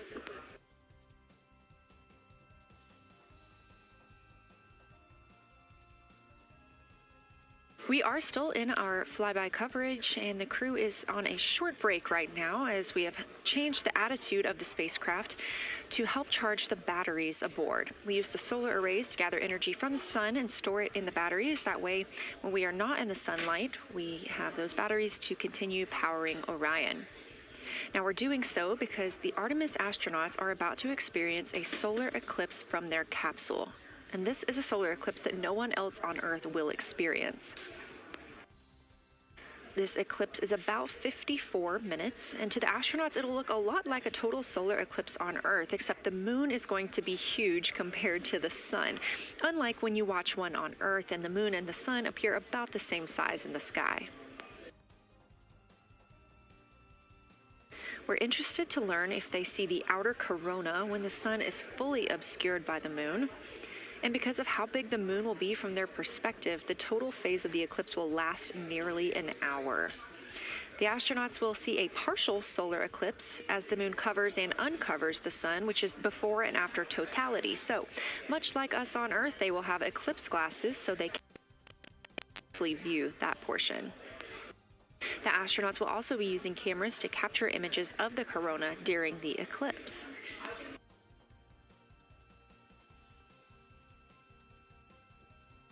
There also may be some other planets visible during the eclipse, including Venus, Saturn, Mars, and Mercury.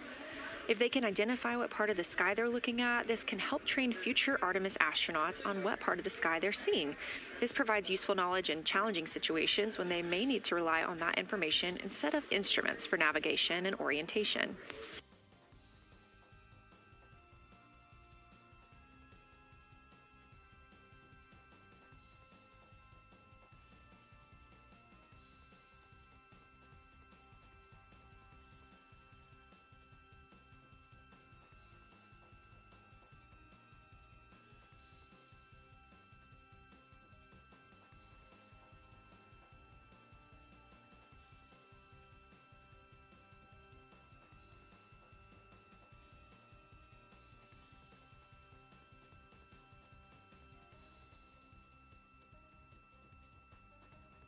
Confirmation from teams here in the ground that we have reached the eclipse attitude, meaning Orion is in the proper position to observe it.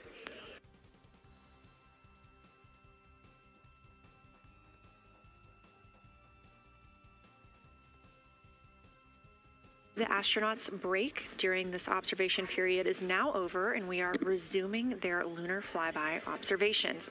The first of these is sunset. This is the solar corona that we'll be looking for. It's the outer atmosphere of the sun.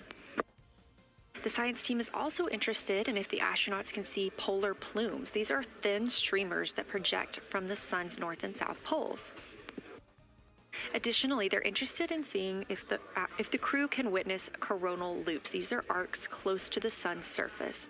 And something else that we've previously mentioned is lunar dust. This is dust from the moon that is lofted above the lunar surface and illuminated by the sun. It was reported visible by Apollo astronauts.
You're getting a live look from Orion as the crew observes a solar eclipse from the moon.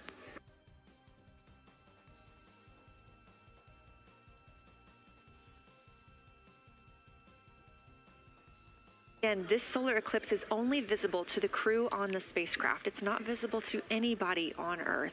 The science team is interested in several different targets for them during this time frame. And we're personally looking forward to getting those images as well. Again, during the beginning portion of this eclipse, the astronauts will need to use eclipse glasses just like we do from Earth to safely view it. Once the moon has completely covered the sun, they'll be able to take off those glasses for almost an hour. Totality on Earth during a solar eclipse lasts only a couple of minutes. So this opportunity gives them a chance to look out into deep space and to look into see if there are other planets nearby.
What you're seeing right now is the solar corona. That's the outer atmosphere of the sun.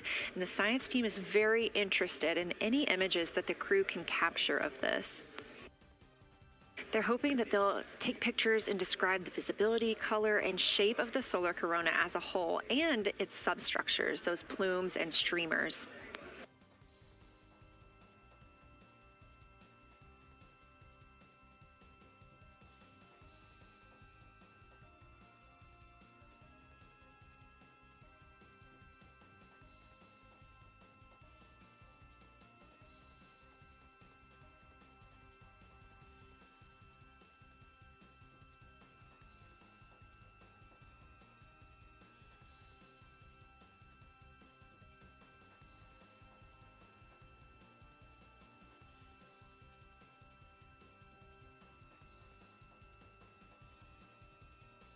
Science integrity in the blind. This is continues to be unreal. The sun has gone behind the moon, and the corona is still visible, and it's bright, and it creates a halo almost around the entire moon. But when you get to the Earth side, the Earth shine is already shown. I mean, almost seconds after the sun set behind the moon. You could see Earth shine. The Earth is so bright out there, and the moon is just hanging in front of us. This black orb out in front of us, in front of now, not the blackness, but the gray that blends and drifts into the blackness. We can see stars and the planets behind it. And Christina is in window 1, Reed is in window 2 with the long lens, and Jeremy is describing it in window 3, and it is quite an impressive sight. You can still see the horizon lit up brighter where the sun set on that side of the moon. It is bright, and Earthshine is very distinct, and it creates quite an impressive visual illusion. Wow, it's amazing.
Again, you're looking at a live view from the Orion spacecraft on the Artemis II mission. Orion is now 252,125 miles away from us all on Earth. We're here in the Artemis mission control room in Houston, Texas, and what you had just before we lost that view quickly was the corona of the sun peeking around the moon as the astronauts are entering a solar eclipse for this portion of the lunar flyby. We're now over 5,500 statute miles from the moon. That closest approach today was just about 4,067 statute miles away. And teams in the room beginning to get a little busier and filter in and out as we are stepping through a handover. The Orbit 1 team is handing over to Orbit 2, who will continue monitoring lunar flyby and all of the systems aboard the Orion spacecraft.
You're getting your last few views of the solar corona as the moon begins to take center stage and completely cover the sun.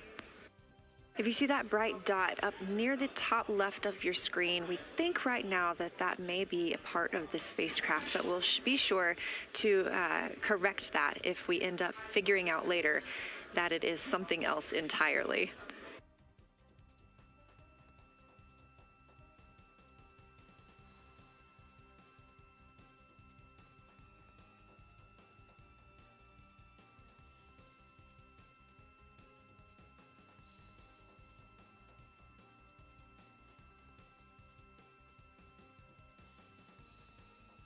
It has been an absolute honor to join you here today for the lunar flyby of Artemis II, the first time humans have flown by the moon in over 50 years. I'm Leah Cheshire Mustachio, and I'm excited now to hand over the team is shifting around in the windows, and we are transferring settings on the camera to pick up Earth shine. And it is amazing. The brightness where the corona, where the sunset is still bright. I think there may still be corona visible, but that part of the horizon is still lit brighter, and you still have a distinct Earth shine.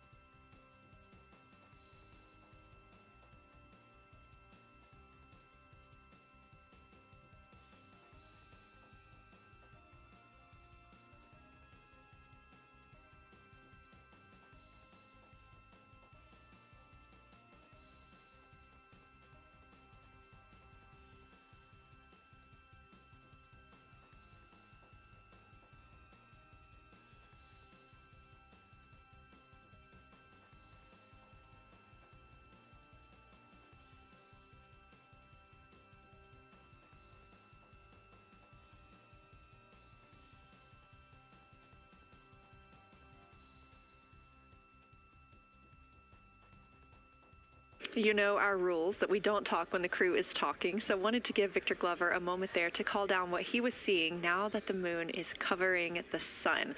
A really amazing time during today's lunar flyby. Again, thank you so much for letting us help tell this story today. I am Leah Cheshire Mustachio, handing it over to my friend Anna Schneider at the PAO console as the Orbit 2 team comes to join us. So thank you so much, and I hope you all enjoy tonight. Anna, you can take it away. Thank you so much, Leah, and it's been a joy listening to your coverage over the last several hours. So as you mentioned, the Orbit 2 team of flight controllers is currently making their way on console and completing a shift handover with the Orbit 1 team of flight controllers. The Orbit 2 team tonight will be led by Flight Director Diane Daly, and she is currently handing over with the Orbit 1 Flight Director there on your screen, who was Flight Director Jeff Radigan.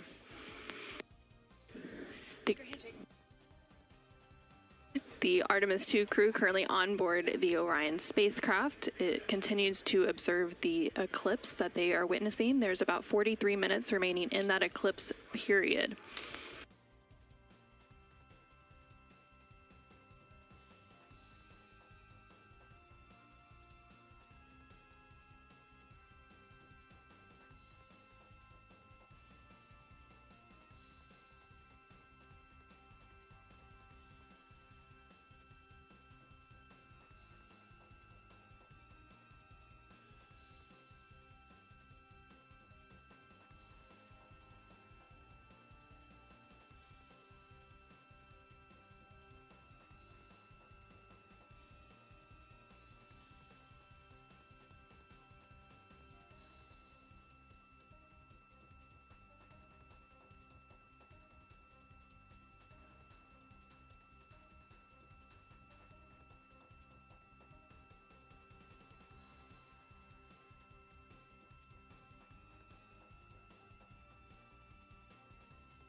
This is Artemis Mission Control.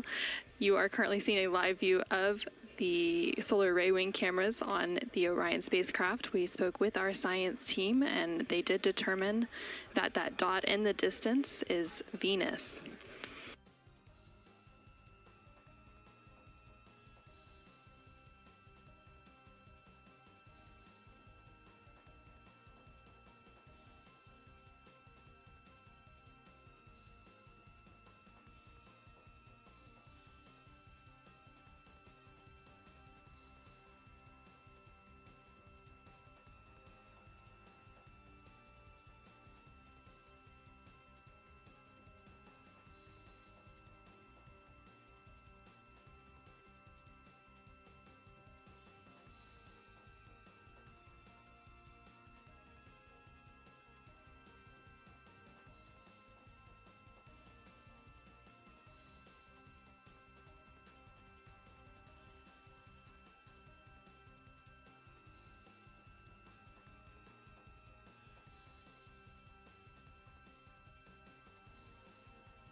integrity. Let's see, not a huge change in here, just an update. The camera settings for Earthshine are challenging. This one's challenging to capture. What we're seeing, we're just not picking up on the cameras. And after all of the amazing sights that we saw earlier, we just went sci-fi. This has, it just looks unreal. You can see the surface of the moon between, I guess, the Earthshine. I guess Earthshine. You can actually see a majority of the moon. It is the strangest looking thing that you can see so much on the surface.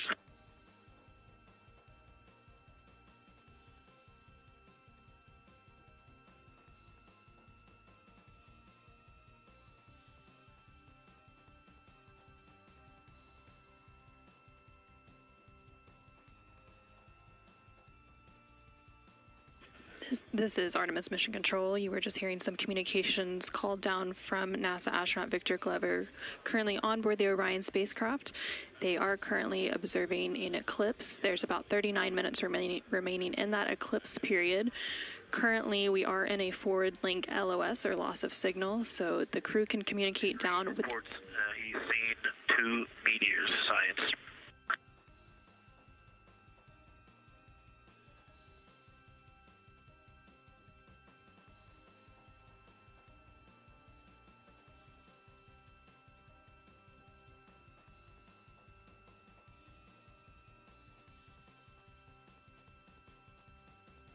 So we are in a forward link loss of signal. We do expect to regain signal in about 3 minutes, and at that point then the ground can communicate back up to the crew on board the Orion spacecraft. In the meantime, the crew can continue to communicate down to the ground. The ground is just unable to respond, so they are continuing to provide some science observations during this eclipse period. They've made some comments about Earthshine, which is the sunlight reflected from Earth when they come around towards the moon's near side late in this flyby window.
science, integrity, and the blind. The glow around the moon is beginning to become a little bit more even. It's not so much distinct just where the sun set on the moon's horizon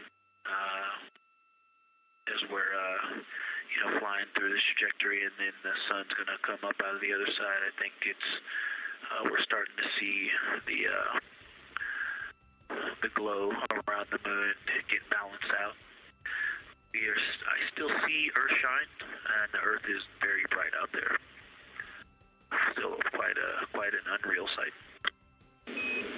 Integrity Houston, we have that sit rep loud and clear, and we are back with you. How do you hear me?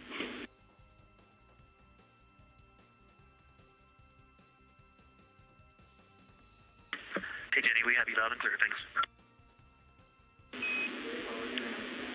Copy. Victor, we're handing you over to science for some critical questions. Thanks for your report.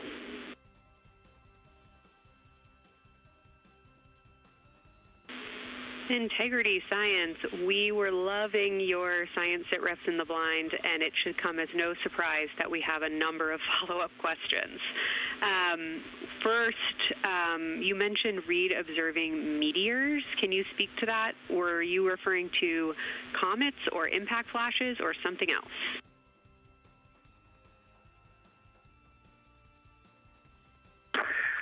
Yeah, there was a little bit of giddiness. We have seen 3 impact flashes so far. I saw 2, and Jeremy has seen 1. Undoubtedly, Jeremy saw 2, so that's 4 total. Undoubtedly, quick impact flashes. It was not sun glint off of particulate from the thrusters or the purge tanks. It was definitely impact flashes on the moon. And Jeremy just saw another one. Go ahead with your next question. Amazing news. I literally just looked over at the SIR, and they were jumping up and down literally. If you could describe where on the moon you saw them, please.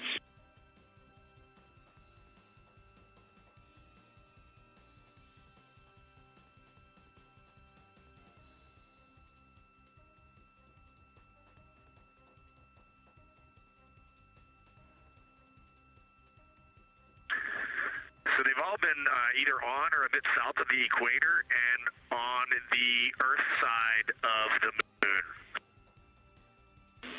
Stand by. All right, so Jeremy has seen them kind of on and south of the equator, kind of spread across the moon, and mine were both south of the equator and just a little bit left of center of the moon. Incredible news, Reed, and reminder, we have citizen scientists here on Earth looking for impact flashes, so hearing you saw them on the near side means that people saw them too.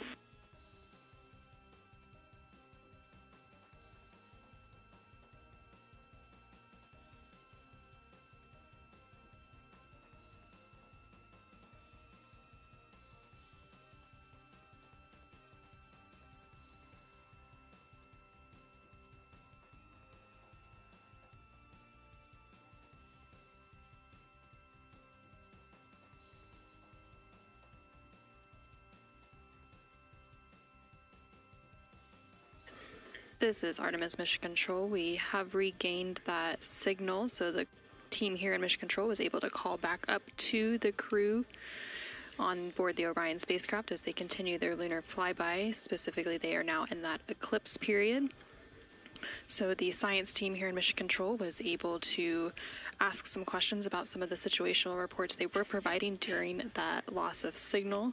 Specifically, they were interested in some of the meteors that they mentioned seeing and those impact flashes, and they did provide confirmation that they did see at least 4 impact flashes during that lost signal. Are you still with us, Houston, or do we lose you? Integrity, I hear you loud and clear. How do you hear me?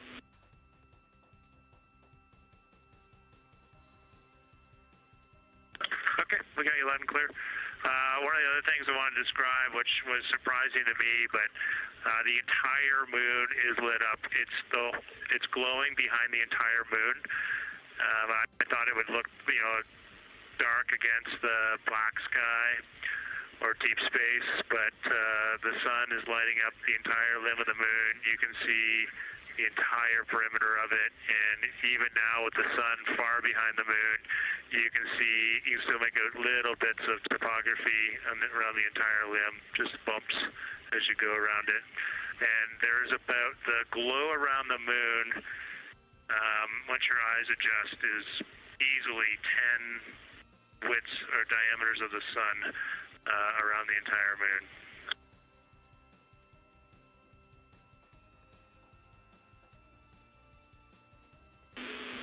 Incredible to hear, Jeremy. Were you able to actually pick out any discrete features on the lunar surface? And if so, how do they look different than when you observe them in solar illumination?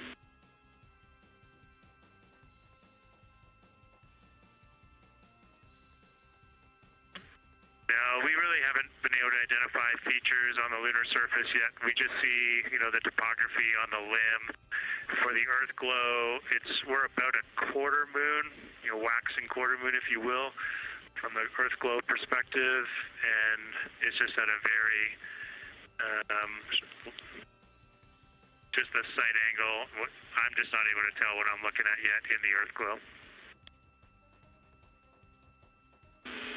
Understood. Thanks, Jeremy. One other question for you on the solar corona.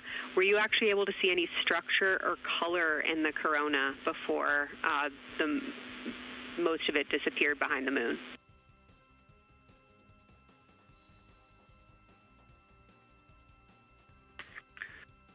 Yeah, I didn't pick out any color, but definitely structure. There were streamers, and they were not uniform at all. For me, the 5 o'clock position, there was just this constant streamer. It would change in intensity and diameter, but it was always there, and it was always at the 5 o'clock position. I only saw one plume, and it came out of basically the 3 o'clock position of the sun. That was very short-lived when I could see the plume. Exactly what we were looking for. Thanks, Jeremy. And a heads up that we, calculated here on the ground about how long you could see the corona for, and we expect it to start to appear again in the next 11 minutes. Thanks for those amazing descriptions.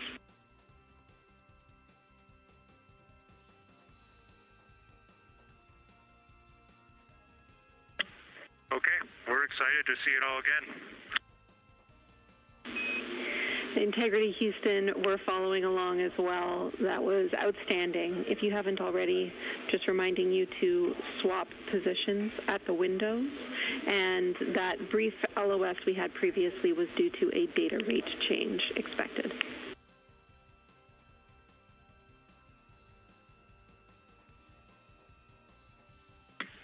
Okay, we copy that, Jenny.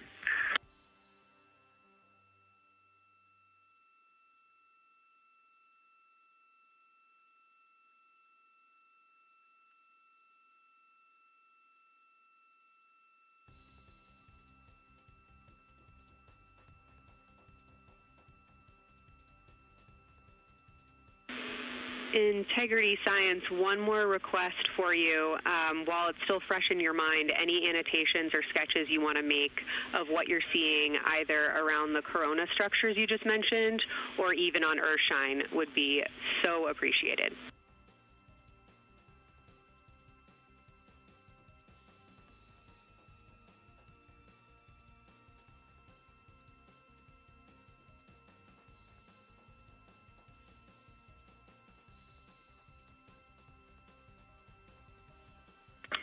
Okay, Kelsey, it's going to be pretty hard to go looking at a PCD right now, but we'll definitely try and annotate what we saw. And if the annotations come in the next block where you're cleaning up your documentation, that sounds like a good plan to me.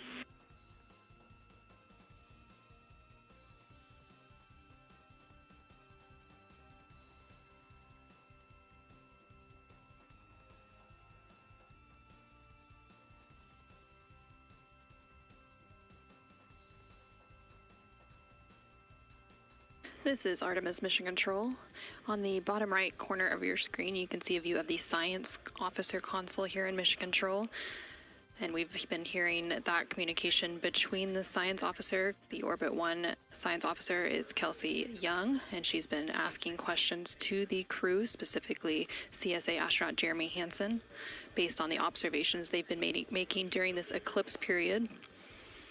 And then in the upper left-hand corner of your screen, you can see a view of the Artemis real-time orbit website, which provides updates on the velocity and the distance from Earth and the Moon of the Orion spacecraft as it continues to make its way back to Earth. The distance from the Moon will continue to increase at this point. So right now, Orion and its crew are about 6,300 miles away from the Moon and about 251,000 miles away from the Earth.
Okay, science, we're getting set up for sunrise. The window teams are, Christina is supporting, and also Xena 9 in window 1. Jeremy's got the long lens in window 2, and the short lens in window 2. And Reed is in window 3, and he has started recordings and is set up to see Corona.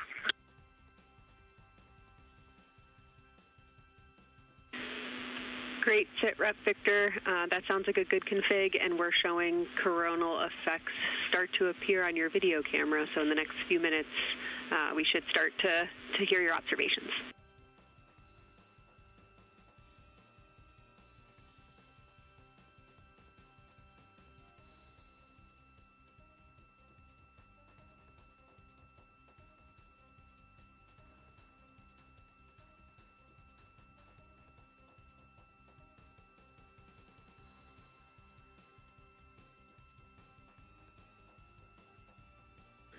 This is Artemis Mission Control. We just heard the crew call down to the team here in Houston, reporting that they have swapped out who is in the windows for the final portion of the lunar flyby. So Christina Cook is in window 1, with Jeremy Hansen in window 2 and Reed in window 3.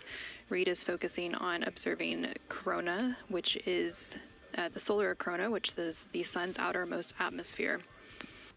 There is about 18 minutes remaining in the eclipse period.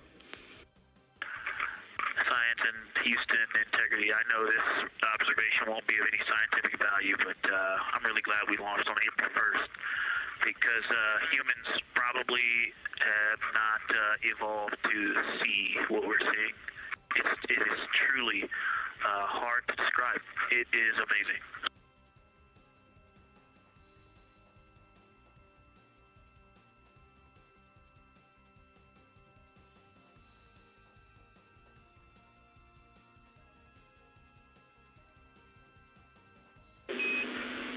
Amazing. Thank you, Victor.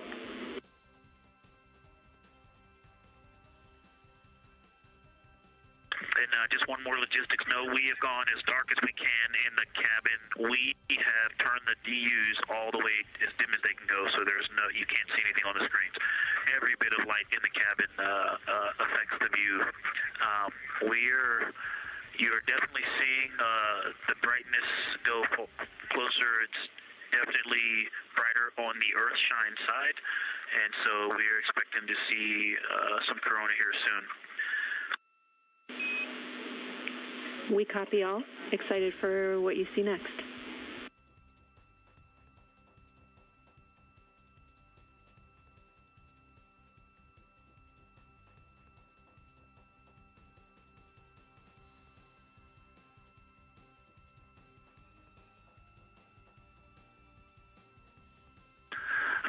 Talk much about the star field, but we've got lots of stars.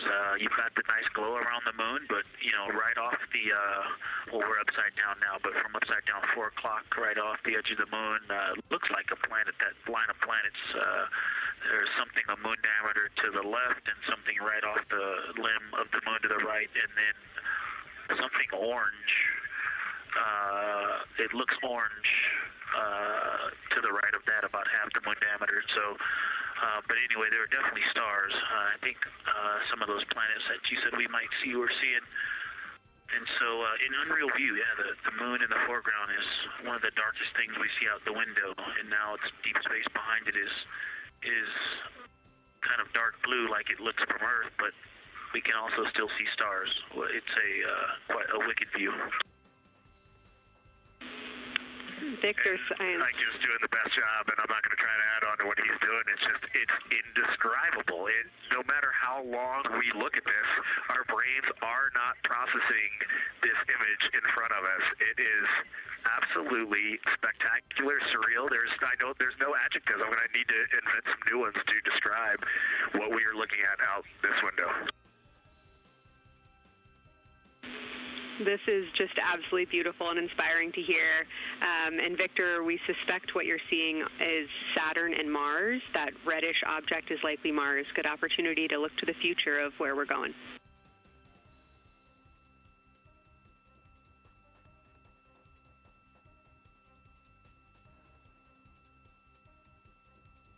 Yeah, we can absolutely see the color of Mars. That's awesome.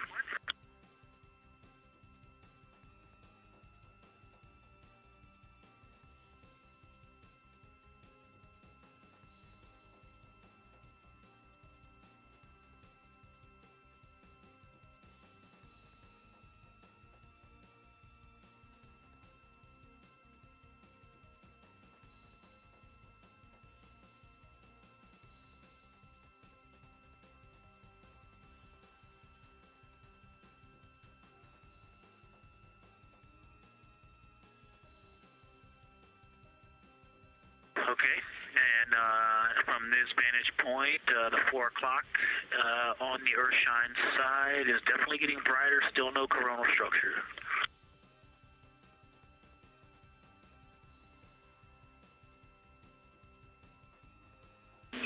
Houston copies.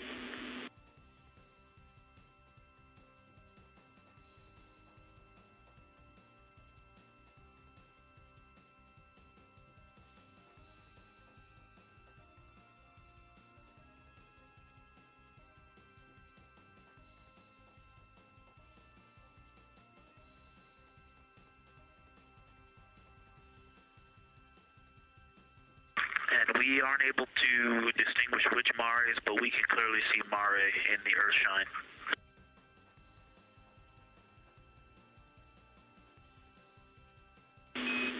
We copy.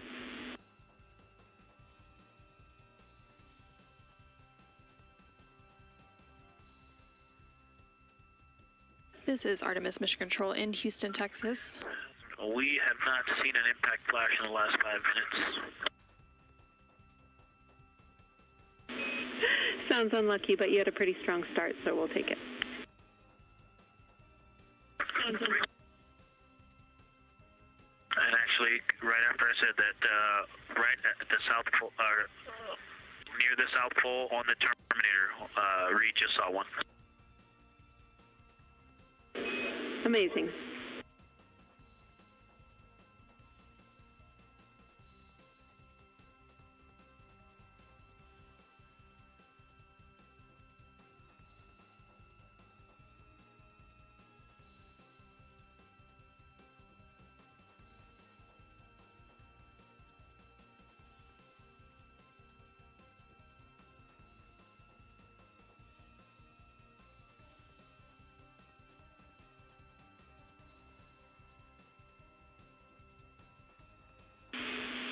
Integrity Science, and as you look around our solar system neighborhood, you should see Saturn setting behind the moon right now.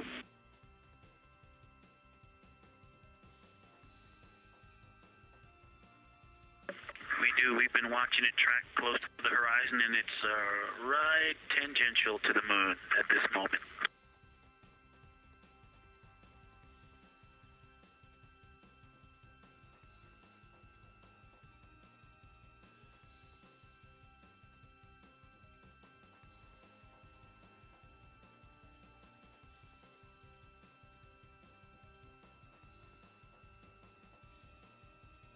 This is Artemis Mission Control in Houston, Texas. We are currently 5 days, 2 hours, and 44 minutes into the Artemis II mission, and we have about 11 minutes remaining in the eclipse at the latter half of the lunar flyby that the Artemis II crew is experiencing on board the Orion spacecraft.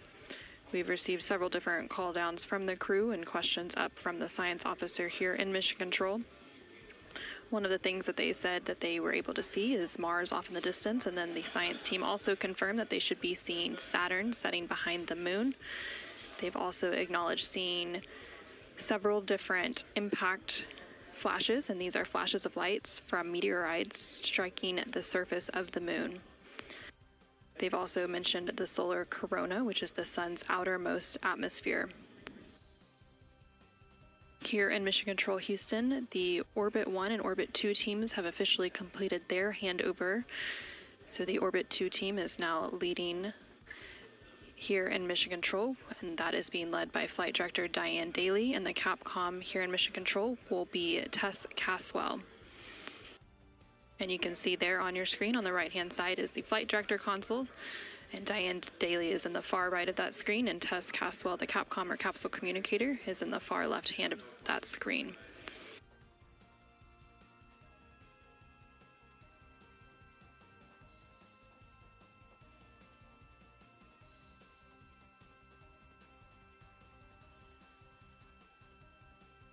Okay, the light is continuing to grow in intensity.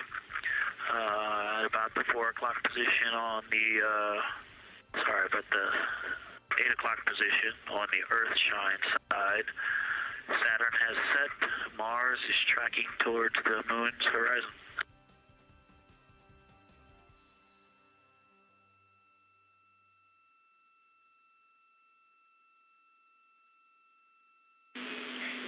Integrity Science, we copy, and we're starting to see it on the vehicle stream. Looking forward to any coronal observations you can share with us.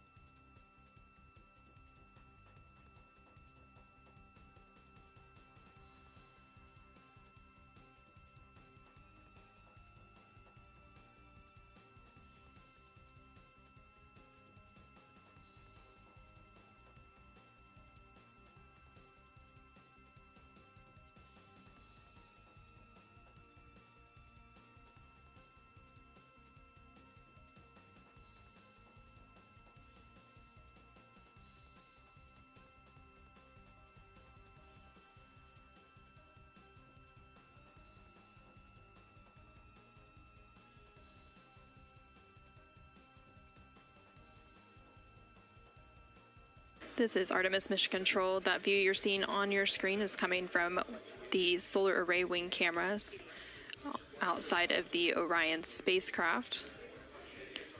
And you can see the light starting to come into view as the solar eclipse period is starting to end. Integrity, still no coronal structure at this time, just continue to grow in intensity.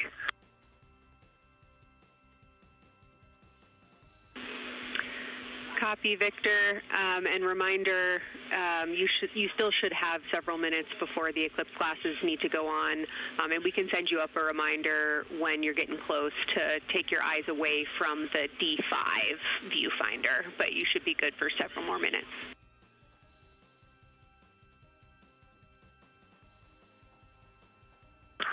Copy, thank you, and yes, please send up the reminder. Thank you.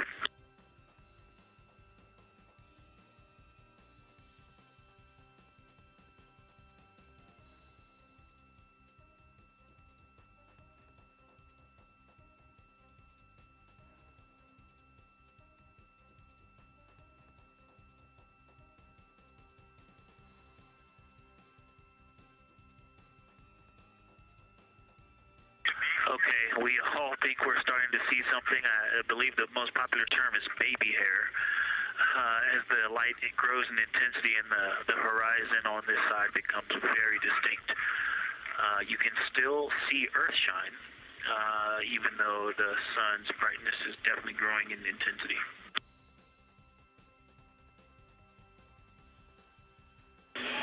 Love the description, Victor. I'm sure as the next couple minutes progress, more of those structures will continue to pop out.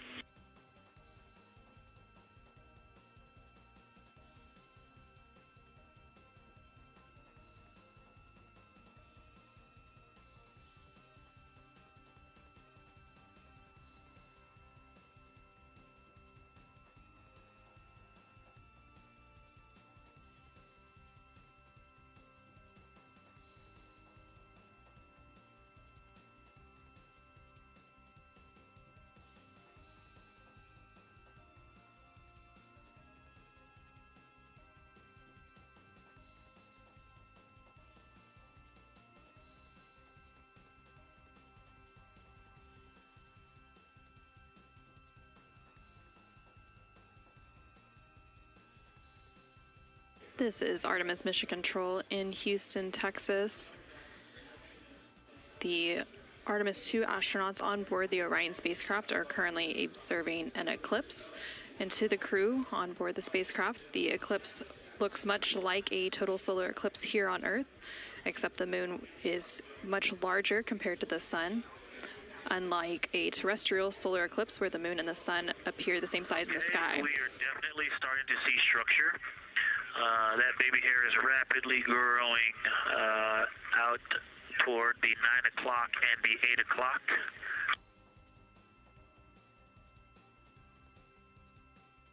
It's almost as if it were reaching out for Venus or for the Earth.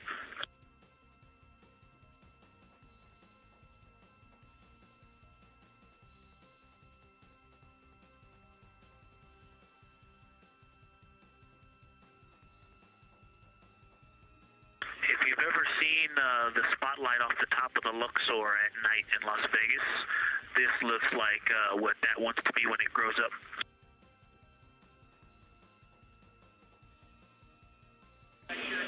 Integrity Science, glad to hear you're following your training of tell it like you see it.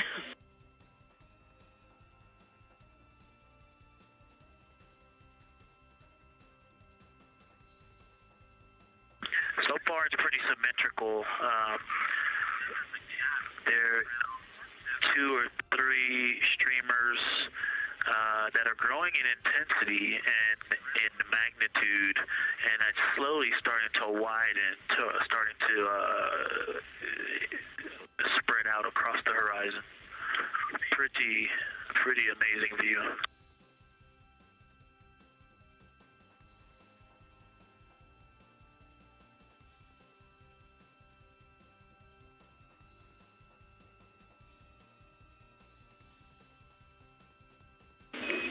And Integrity Houston, Great words.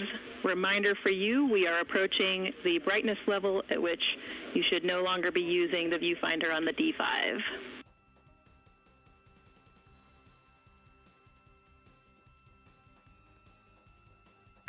Integrity copies, and thanks for the heads up.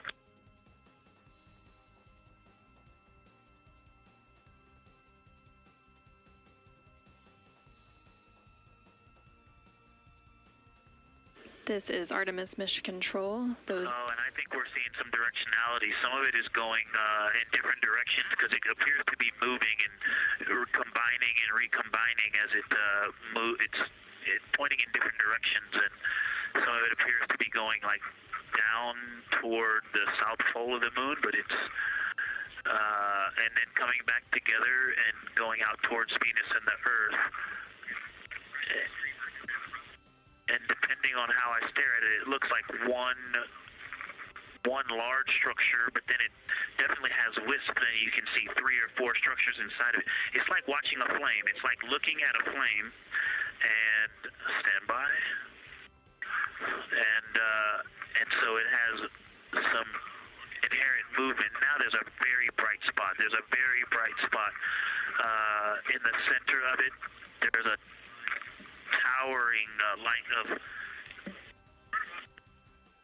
There's a towering light, and then there were like 2 streamers that were going 30 degrees out from it, and now it is just extremely bright.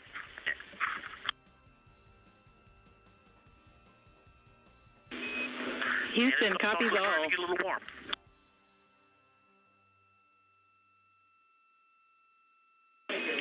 And we copied all. We wanted to remind you at this point on the eclipse glasses. Should be about time for those.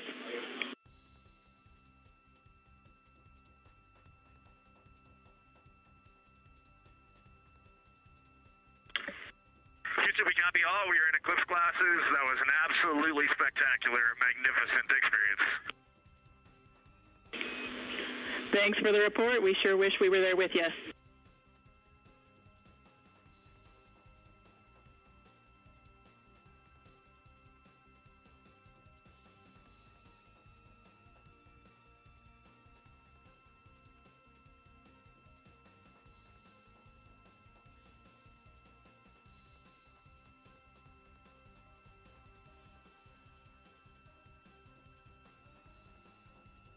This is Artemis Mission Control.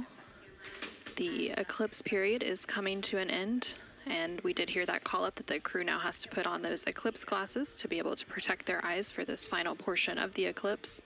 And these views coming to you from the solar array wing cameras on the Orion spacecraft. And Houston, if you could give me about 20 new superlatives in the mission summary for tomorrow, that'll help my vocabulary out a bit. Thank you. We will solicit input from the team.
This is Artemis Mission Control. There on your screen you can see a live look inside of the SIR, or the Science Evaluation Room, here in Mission Control Houston, just down the hallway from the Artemis Flight Control Room.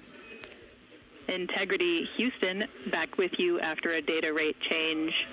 Regarding the SAW-3 camera T low caution, no action for you. It just got a little cool during the eclipse.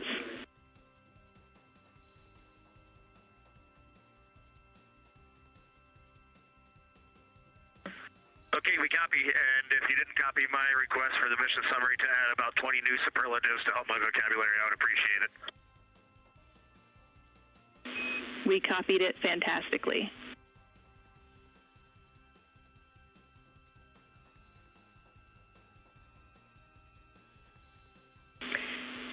In Integrity Science, this is basically wrapping up your fly-by-day observations. I can't say enough how much science we've already learned and how much inspiration you've provided to our entire team, the lunar science community, and the entire world with what you were able to bring today.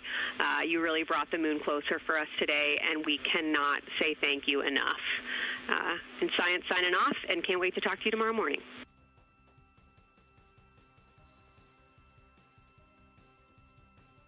To your entire team, Kelsey, to the entire NASA science team, y'all really turned to when we shifted launch dates to April 1st, and you got the most incredible package together for us to go do some great science and some great, truly human experience moments here. And we were well prepared, and we appreciate all of you. And this is what we do best when we all come together and work as a team. So y'all knocked it out of the park. Thank you for giving us this opportunity. Beautiful words, Reed. Thanks so much.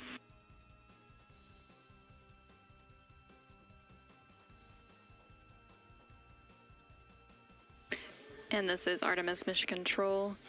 The lunar flyby observation period is starting to come to a close following that eclipse. And there on your screen you can see a look into the Science Evaluation Room, or the SIR, which is embedded within Mission Control to provide science input. And they provided that input throughout the live flyby operations today. They also have a back room called the Science Mission Operations Room that processes data, evaluates imagery, and supports rapid analysis. And then, of course, we have the science officer on console here in the Artemis Flight Control Room, which you can see a view there on the bottom right-hand corner of your screen. The science officer throughout the flyby operations today has been Kelsey Young, who is the Artemis Science Flight Operations Lead.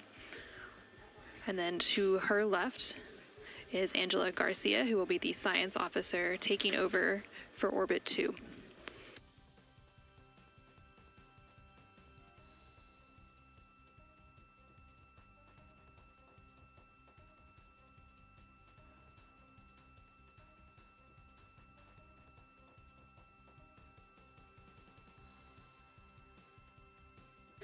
And for the past 7 hours or so, the crew has been going through their lunar flyby observation period, and now they will wrap up that period and complete some final tasks and begin downlinking some of the amazing imagery that they've captured throughout the day, as well as some of the observations that they've recorded. And now on your screen you're seeing a live look from the Orion spacecraft from those solar array wing cameras. The solar eclipse period ended just a few minutes ago, and during this eclipse, towards the end of the flyby window, it lasted about an hour, and it was when the sun was hidden from view behind the opposite side of the moon from the perspective of the Orion spacecraft and its crew. And during that time, the crew saw a mostly dark moon, and they used the opportunity to analyze the solar corona, which is the sun's outermost atmosphere, while it was visible.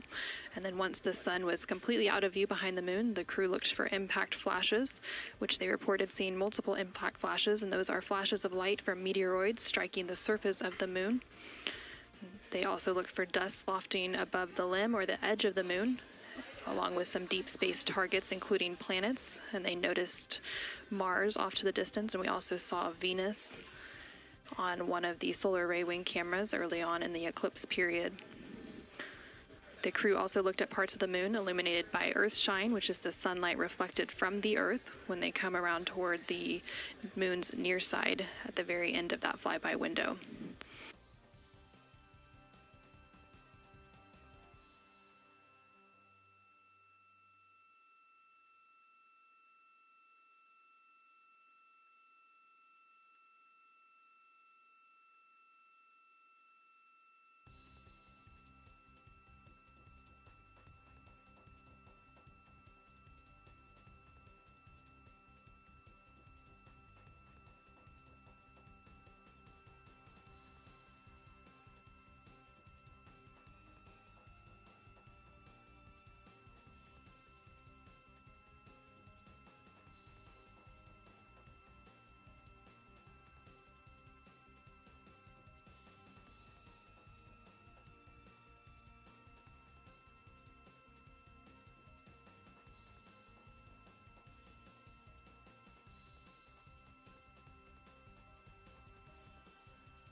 Integrity Houston, understand that you are still reflecting upon and consolidating your lunar observations. At your convenience, I have 2 items related to the upcoming VIP event.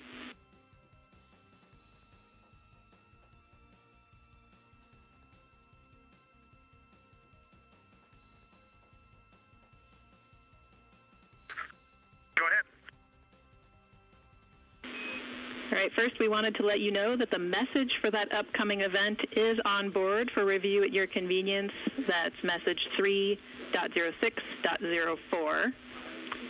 The second item is that we've seen a couple of video blips in previous events.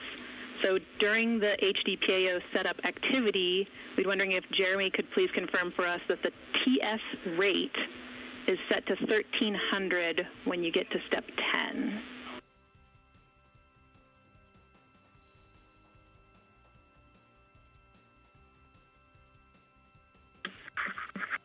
Okay, Jenny.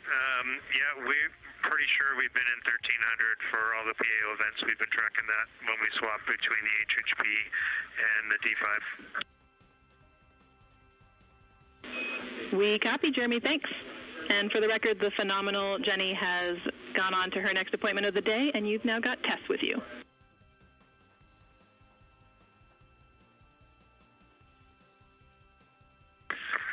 I'm sorry, Tess. Great to have you on board Integrity. No worries. Happy to be here.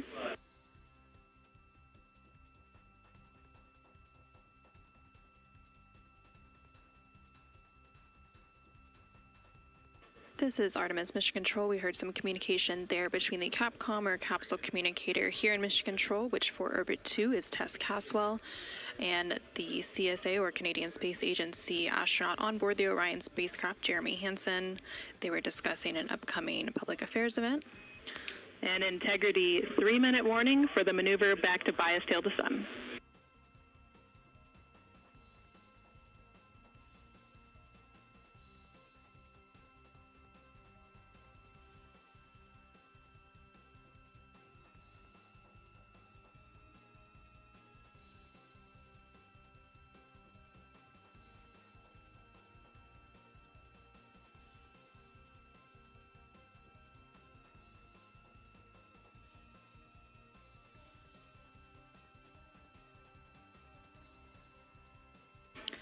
The crew on board the Orion spacecraft recently completed their lunar observation period. It was an approximately 7-hour period of time in which they were focused on several different targets identified by the science team here on the ground that they studied and prepared for ahead of time. And then they also were referencing a lunar targeting package that was uplinked about a day ago with those final targets. Now they are completing some post-lunar flyby activities, so they're working to clean up their observations that they've made and also working to downlink some of the photos that they've taken throughout the day. The science team here on the ground will then work to get as much data as they can overnight, and then there will be a post-flyby conference tomorrow after the crew wakes up. And that's not a debrief, but a science data collection to capture their nuanced experience while they're still in the field and the experience is still fresh. And then, of course, there will also be a public affairs downlink event later in the day. Now that once the post-lunar flyby activities are complete. And then after that, the crew will go into some of their final activities for the day. They will have a private medical conference, or PMC, with the medical teams here on the ground. These are regular conferences that they have at the end of every day, and then there's also a flight director conference that they will have before they go into their pre-sleep period, during which they can complete hygiene activities, and they will have the chance to eat their dinner and complete any other final personal activities for the day before they head into their sleep period.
if you're ready for us to start the stream a bit early and to test scene and voice.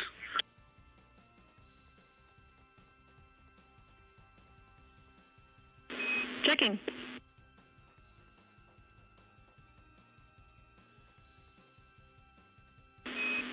And integrity, affirm. We are go to start the stream.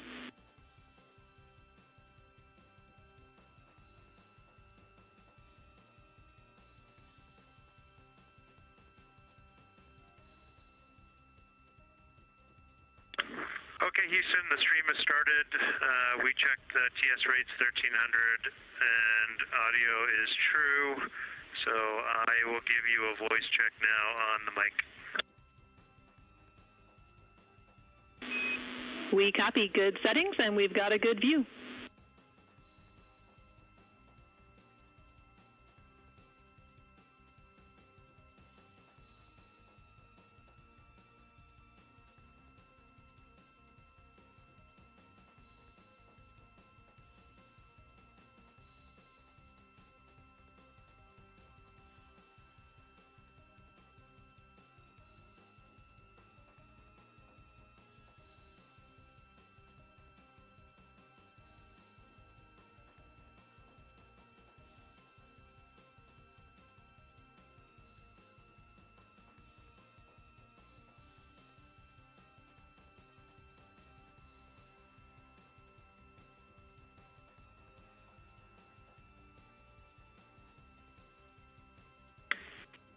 Test, I sent an audio check down on the handheld mic. Did you get it?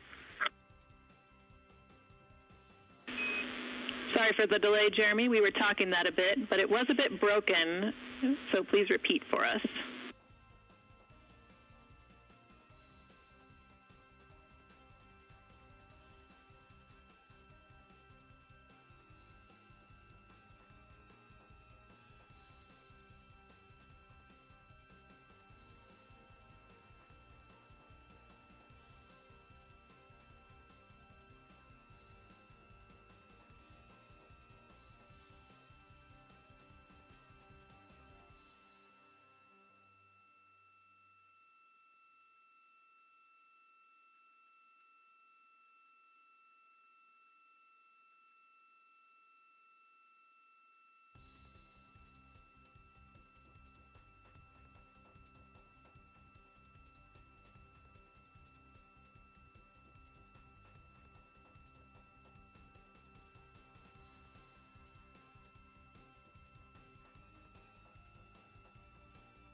Integrity Houston, we like the scene.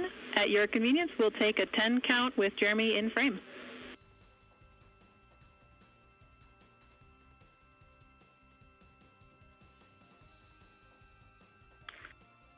Okay, copy that. Give us 2 minutes, and or 1 minute, and we'll do that. Copy.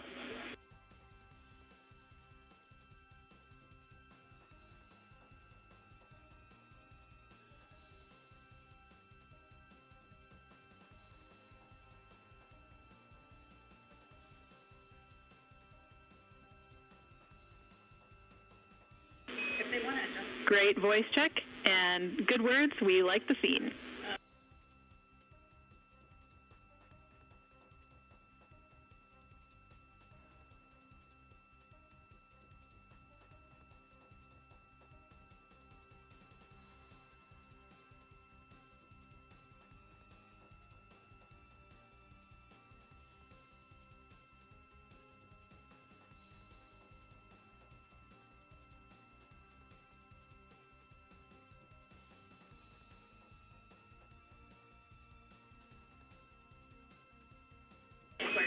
And Integrity Houston, we are seeing a black cable going right through the middle of the scene. At your convenience, if you would please move that, PAO would appreciate it.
This is Artemis Mission Control. We're currently 5 days, 3 hours, and 21 minutes into the Artemis II mission following a liftoff from NASA's Kennedy Space Center in Florida on Wednesday, April 1st.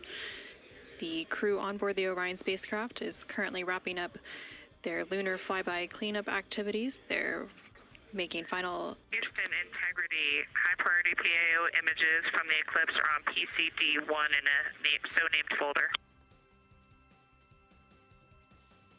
We copy, Christina. Thanks.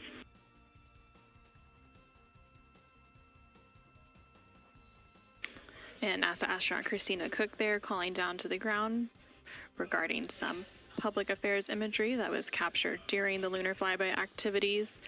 She referenced a PCD, that is in reference to their portable computing devices, which are basically tablets that they're able to transfer files and also follow along on processes and procedures and their timelines for the day.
This is Artemis Mission Control in Houston, Texas. Currently on console here in Mission Control is the Orbit 2 team of flight controllers being led by Flight Director Diane Daly and the Capcom or Capsule Communicator, who serves as the single voice link up to the crew, is Tess Caswell. The crew on board the Orion spacecraft recently wrapped up their lunar flyby observation period, and now they are completing some cleanup activities and transferring some data and files down to the ground following that lunar flyby. Many of these files will be analyzed by the science team overnight in advance of a post-lunar flyby conference tomorrow once the crew wakes up. The crew is also preparing for an upcoming public affairs downlink event. And then following that downlink, they will have a few final activities for the day, including a private medical conference with their team here on the ground. These are standard conferences that happen at the end of every day, and they'll also have a private conference with the flight director here in Mission Control to go over the vehicle status and any other questions or concerns they may have for the remainder of their flight. We are currently in flight day 6, and we have a splashdown expected on Friday, April 10th. That splashdown expected in about 3 days, 21 hours, and 49 minutes from now. During the lunar flyby, and as part of Artemis II, it marked the first time in more than 50 years that humans were able to observe the moon directly and provided a critical opportunity to practice how lunar science will be conducted during future Artemis missions. The moon preserves a near-continuous record of solar system history that has been erased on Earth, and with no atmosphere, weather, or plate tectonics, the lunar surface retains evidence of ancient impacts, volcanism, and solar activity that scientists can study today. Studying the moon helps scientists understand how planets formed and evolved, how the moon influenced Earth's history, and how the early sun shaped conditions across the inner solar system. The moon also serves as a unique platform for studying the broader universe. The science on Artemis is designed around questions best answered by humans working alongside robotic systems, combining decades of robotic lunar data with real-time human judgment, context, and adaptability. Currently on your screen, you're seeing a look at the Artemis real-time orbit website. You can access this website at any time throughout the mission at nasa.gov/trackartemis. It provides updates on the velocity as well as the distance from Earth and the distance from the moon of the Orion spacecraft and its crew. The crew currently on board the Orion spacecraft includes NASA astronaut Reed Wiseman, who is the commander for the mission, NASA astronaut Victor Glover, who is the pilot, alongside the 2 mission specialists, who are Christina Cook and Jeremy Hansen of the Canadian Space Agency. Currently, the Orion spacecraft is about 250,000 miles away from the Earth, and that distance now will continue to close down ahead of that splashdown on April 10th. And they are now about 8,100 miles away from the moon, and that distance will continue to increase as they are now in the return leg of their journey.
ARS. Go ahead, Integrity.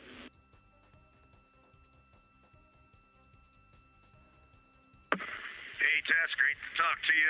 Any chance we could drop the fan speed down for this PAO event?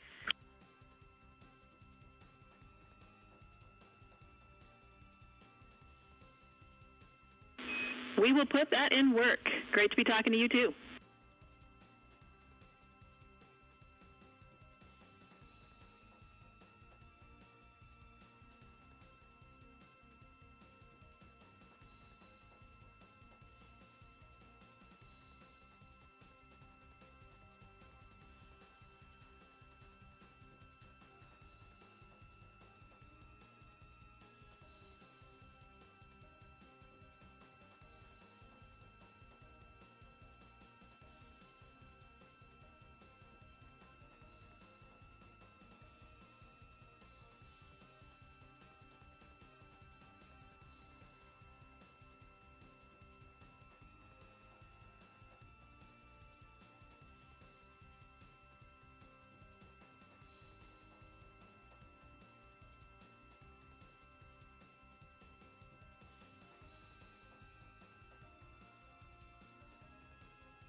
This is Artemis Mission Control in Houston, Texas. We're currently 5 days, 3 hours, and 37 minutes into the Artemis II mission. The crew on board the Orion spacecraft has recently concluded their lunar observation period during the lunar flyby. As part of that lunar flyby, the Orion spacecraft and its crew made the closest approach to the moon at a distance of 4,067 miles away from the surface at approximately 6 p.m. Central Time, 7 p.m. Eastern Time. Now, although the Artemis II mission is a new opportunity to study the moon, teams are also conducting other scientific experiments, including on the crew themselves. Here's a little bit more about the science of the mission. Artemis II is our return of humans to the moon, flying around the moon on board Orion. But along with that, we're doing a lot of great science. One of the exciting things about the Artemis missions to the moon is that science is actually a fundamental pillar of why we explore, why we're going, what we're doing in Artemis. I think it's incredibly exciting that not only are we testing the vehicle, but we're testing science on board. Science where the astronauts are conducting experiments, science riding along with the astronauts. We have astronauts looking outside the window and really observing the lunar surface. It will help us understand the deep space environment. It will help us understand how that environment affects our astronauts, our systems, and life in general. So deep space is a challenge for us because you have to leave Earth's protective magnetic field. Here in low Earth orbit, the crew members are protected from some of the harmful radiation. Going to the moon, they'll no longer be protected, so they'll have a higher radiation exposure. Much like Artemis I, we have so many radiation sensors and detectors that are inside the capsule so that we can fully understand and appreciate the radiation environment for protecting our astronauts. In my hand here, I'm holding a tissue chip model. This is the exact design that it's going to be flying alongside the astronauts. We'll be collecting samples from each of the crew members, and we can make these organ chips out of the astronauts themselves. So every crew member will have their own avatar on board, and then upon return, we can evaluate that deep space radiation environment and what that compares to the astronaut themselves. Not only are they going to help change the course of medicine for the astronauts, but revolutionizing that on Earth as well. We're looking at sleep, we're looking at team dynamics, we're looking at how you interact with the environment. We're also looking at the immune system, so what are the biomarkers? We're using saliva as a method to study hormones and different things in your body that may change during a mission like this. And then finally, how do we function after microgravity, being close to the moon, then returning to Earth? Which will ultimately help us achieve our goal of getting humans to Mars. And then on top of that, we have an opportunity to look at the moon from deep space on the far side for the first time in over 50 years. Having human eyeballs and brains back around the moon is going to unlock a new generation of lunar science discovery. The human eyeball is capable of taking in so much data in just a split second. They'll be able to tackle impact history, volcanic history. They'll be able to look at how the albedo, or kind of the shade and hue of the moon and the color of the moon, can tell us something about how that terrain evolved over time. We're integrating science in ways that have never been integrated into human exploration before. We have a front room mission control flight controller position called the science officer. We have a brand new science back room where it's basically our brain trust of lunar scientists and geologists supporting the crews of the future. And Artemis II will allow us to really test how this works so that future missions are really set up for success. We'll also be deploying some CubeSats. They're small shoebox-sized spacecraft of their own. They're each provided by another country, one of our partners. As they conduct their research, they'll complement what we are doing at the moon with Orion. It is so incredibly exciting to be a part of this mission. It has been, really one of the privileges of a lifetime. I can see the work I'm doing benefit crew members right now and benefit the crew members in the future. So it's incredibly exciting and it's very rewarding. As this rocket launches humanity off of the Earth, we'll be setting the stage through our science to prepare humanity to leave Earth and explore the solar system.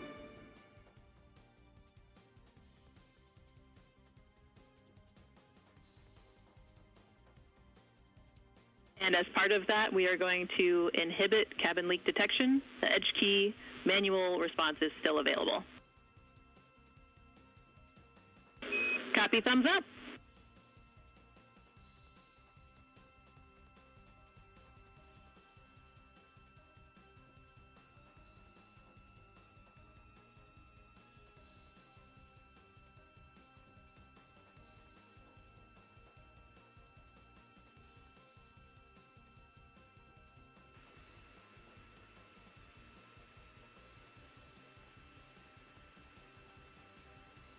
This is Artemis Mission Control. Again, we're hearing some communication between the ground here and the Artemis Flight Control Room in Houston, Texas, specifically the Capcom or Capsule Communicator, who for Orbit 2 is Tess Caswell, and the crew on board the Orion spacecraft, that spacecraft named Integrity by its crew.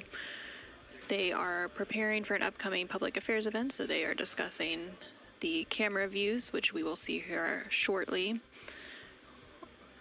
There on your screen on the left-hand side, you can see the Artemis Real-Time Orbit website, or ARO.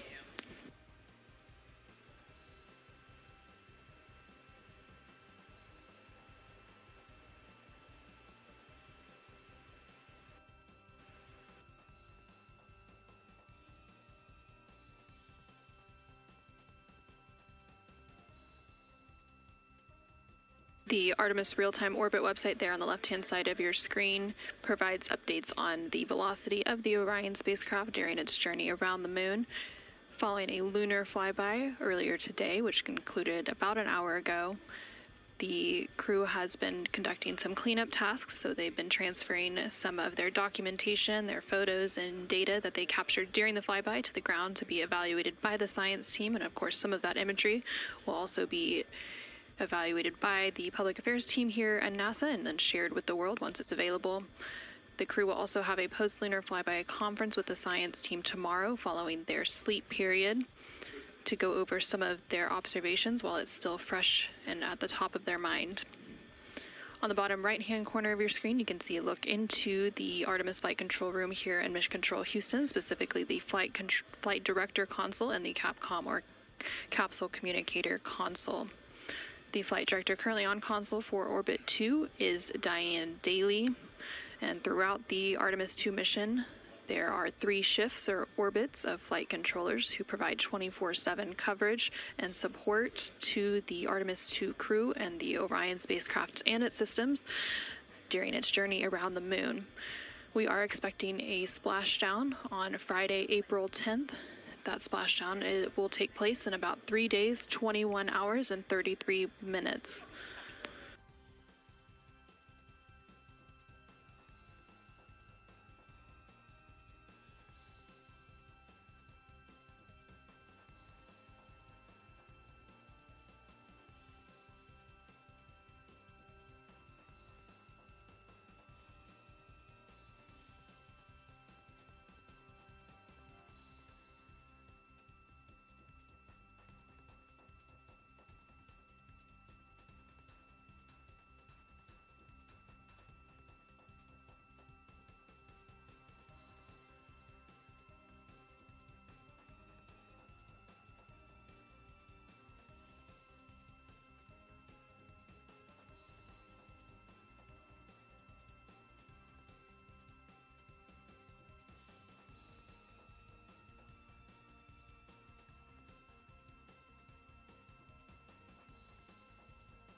During the lunar flyby that took place earlier today, Orion, again that spacecraft named Integrity by its crew, passed approximately 4,000 to 6,000 miles from the moon and provided the crew with a full disk view of the lunar surface.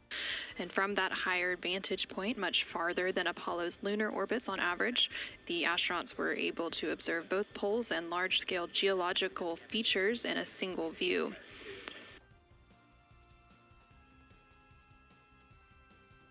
And there on your screen, you're currently seeing a live look inside the cabin of the Orion spacecraft. Integrity Houston, we are 3 minutes out from an on-time start, and we have adjusted the fan speed. We'll take a thumbs up if you're happy with it. Copy, thumbs up.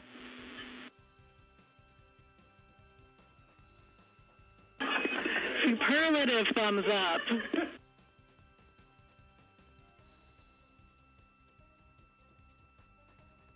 And there on your screen, you can see all of the Artemis II crew members. CSA astronaut Jeremy Hansen just floated out of view behind the camera, but you can still see NASA astronaut Reed Wiseman, NASA astronaut Christina Cook, and NASA astronaut Victor Glover as they prepare for an upcoming public affairs downlink event, which is scheduled to take place in just a couple minutes from now. And there, floating back onto the screen, is CSA or Canadian Space Agency astronaut Jeremy Hansen. He is making himself comfy on some of the OX or Orion Crew Survival System suits that have been stowed for the outbound and now return journey.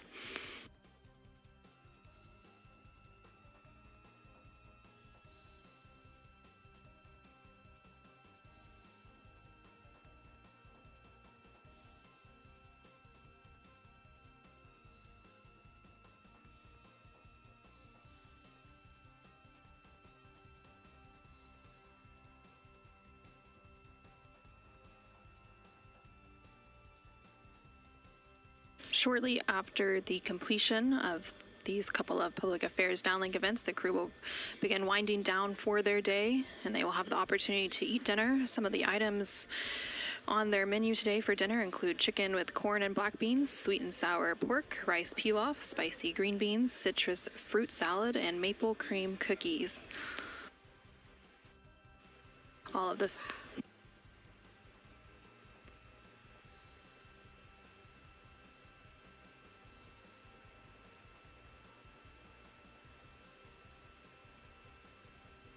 And now we will go ahead and stand by for the public affairs event beginning in just about a minute.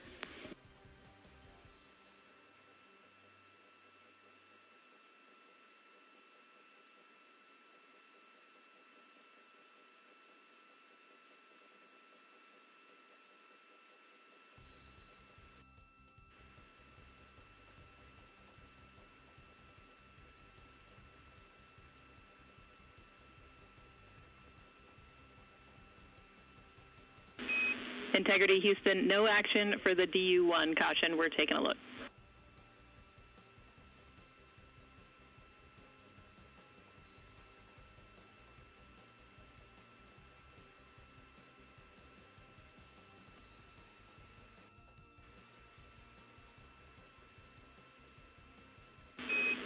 Integrity, this is Houston. Are you ready for the event?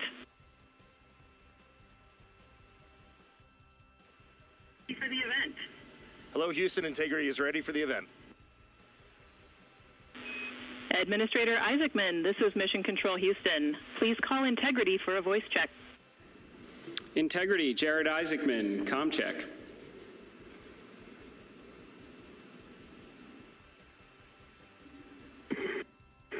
Administrator Isaacman, we've got you loud and clear, sir. How us? I've got you loud and clear. Artemis II crew, we have a very special guest who wanted to be the first person to greet you after your return from the far side of the moon. Reed, Victor, Christina, and Jeremy, it's my honor to introduce the President of the United States of America, President Donald J. Trump. Over to you, sir. Well, thank you very much, Jared, and you are doing a fantastic job. And hello, very special hello to Artemis II. Today you've made history and made all America really proud, incredibly proud. We have a lot of things to be proud of lately, but this is there's nothing like what you're doing, circling around the moon for the first time in more than a half a century. and breaking the all-time record for the farthest distance from planet Earth. Humans have really never seen anything quite like what you're doing in a manned spacecraft.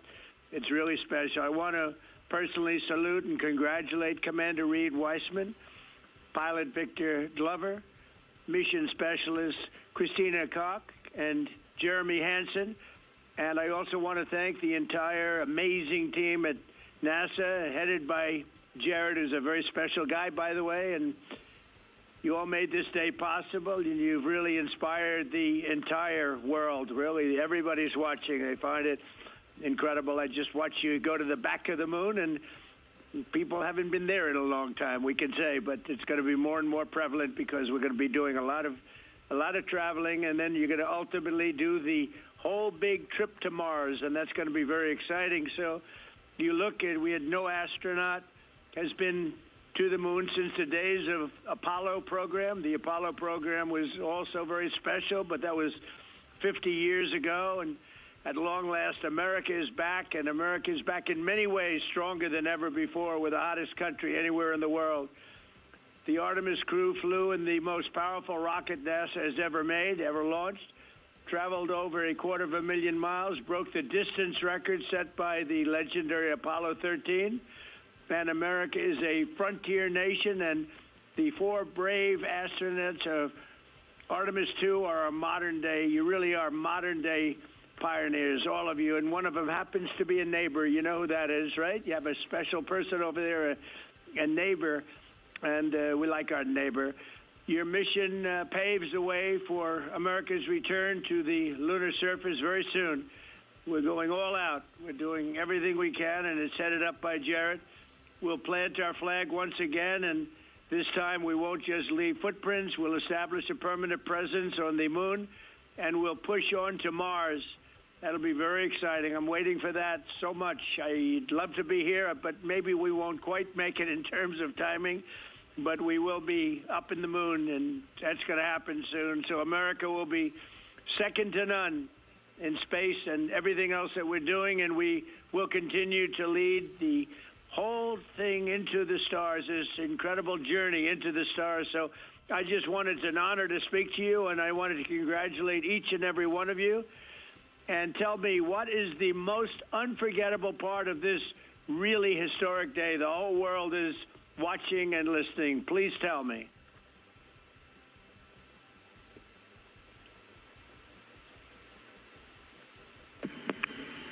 President, this call is certainly special to all of us, and we really have a lot of faith in our administrator, Jared Isaacman, who is with you. We appreciate his leadership in NASA and in the international community. We are doing great things, and we are proud to be a part of. I have to tell you, as we came around the near side of the moon, seeing all the sights that we've seen from Earth for all of our lives, but we're seeing them from a different perspective, and then we started to get a glimpse of the and we saw sites, Oriental sites that no human has ever seen before, not even in Apollo, and that was amazing for us.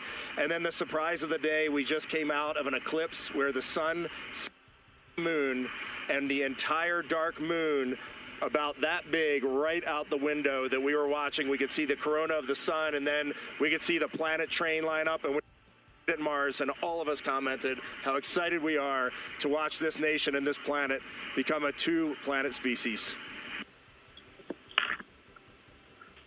That is fantastic. You know, I had a decision to make in my first term, and the decision is, what are we going to do at NASA? Are we going to have it be revived, or are we going to close it down? And I had very little hesitation, and it's really great to have somebody like Jared involved, because he really makes it much easier for me. But it was not even a question in my own mind.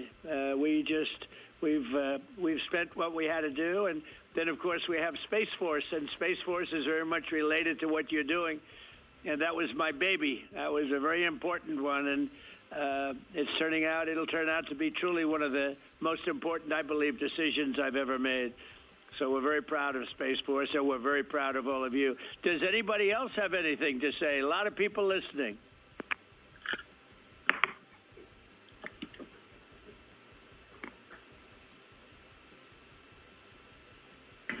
Mr. President, to be here with you speaking about our incredible day today. I think one of the biggest highlights was coming back from the far side of the moon and having the first glimpses of planet Earth again after being out of communication for about 45 minutes. It really just reminds you what a special place we have and how important it is for our nation to lead and not follow in exploring deep space. I'd like to ask, what was your feeling when you had no communication, zero communication? All of a sudden it was cut off by, obviously, your very special location.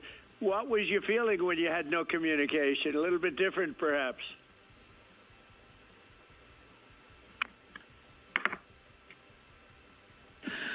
Yes, Mr. President, it was I said a little prayer, but then I had to keep rolling. I was actually recording scientific observations of the far side of the moon. You know, that is actually the time when we were the farthest and the closest to the moon. And so we were really able to make some of our most detailed observations of the far side of the moon up close. And so we were busy up here working really hard. And I must say, it was actually quite nice. Did you see a difference, a big difference, between the far side of the moon and the near side of the moon? Was there a difference in feel or difference in look? What did you see?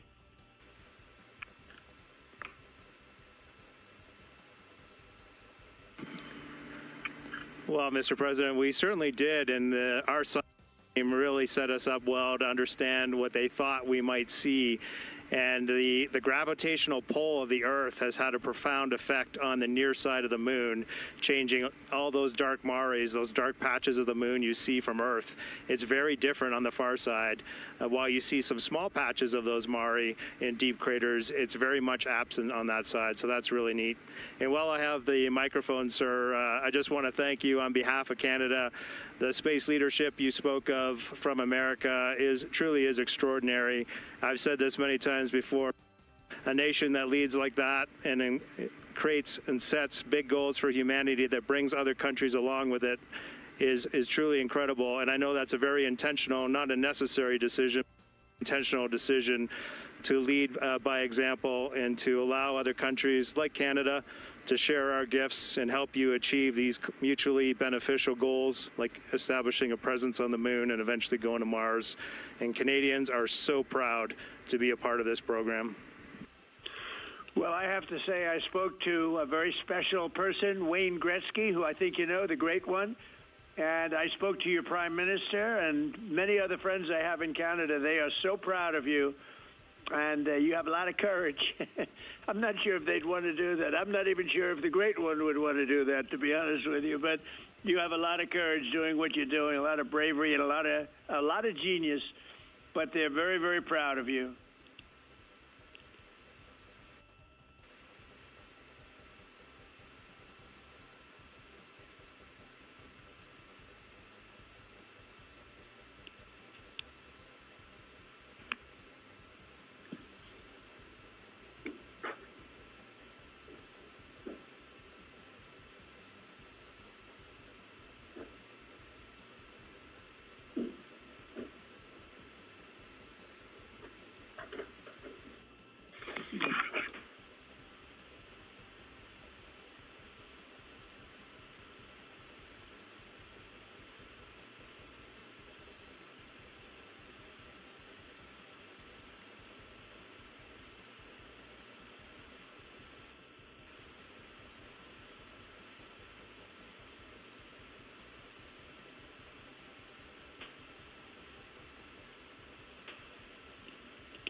Administrator Alex, I'm going to just get a quick comm check, make sure you guys are still on the line and we didn't have a handover. I am. Yes, I am. And integrity, and back over to you, Mr. President. Yeah, I think we might have gotten cut off. It is a long distance. It's a long ways. The reception's been great. There's a little bit of about a 9-second delay, but no, I just had a statement for, I don't know what you heard, but I was just saying they're very proud of your brilliant person from Canada on the ship. And Wayne Gretzky is a great friend of mine, and he's very proud of him. And the Prime Minister I spoke to, they're very, very honored that you have a courageous person from Canada. You have a lot of courageous people from Canada, so it was very nice. I'm not sure if you heard me say that, but it was very nice.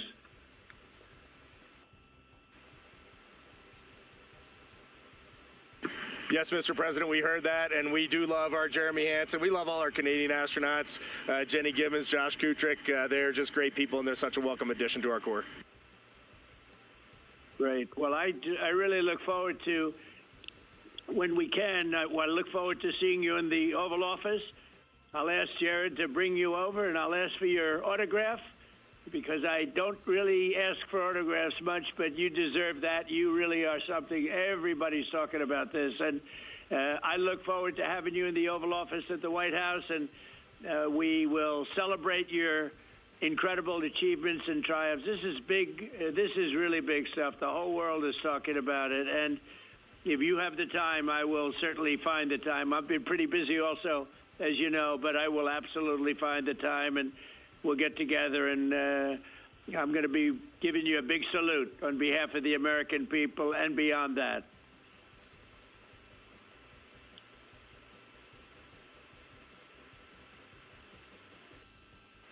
Thank you for that, Mr. President. And when you want us, we will be there. And thank you for your leadership. Thank you to Jared for his leadership. Really, thank you for taking the time out today to visit NASA. It's really special for us, but it's really special for the team on the ground. A whole team of people all around the world pulled this off, and we just want to say thank you to all of you for this. It is the thrill and honor of a lifetime to have been on this journey. Today was amazing, but this 3-year journey has been amazing, and it was made possible by the American people and the Canadian people, and we're so grateful to you all. Thank you very much.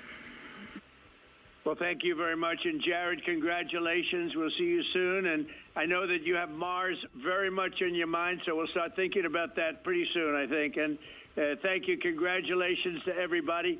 I'll see you at the Oval Office. Thank you for your time, Mr. President. It's been an honor.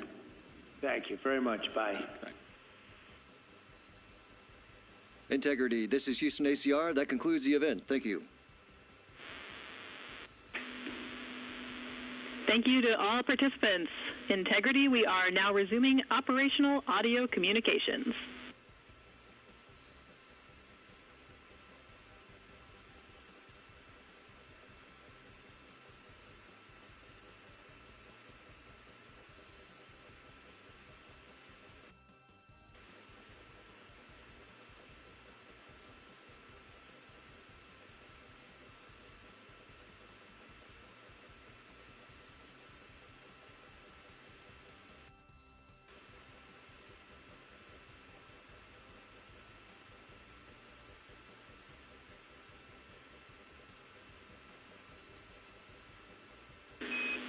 Integrity Houston, great job on the event. Just a heads up, we are on track to start the next event on time at 4:15.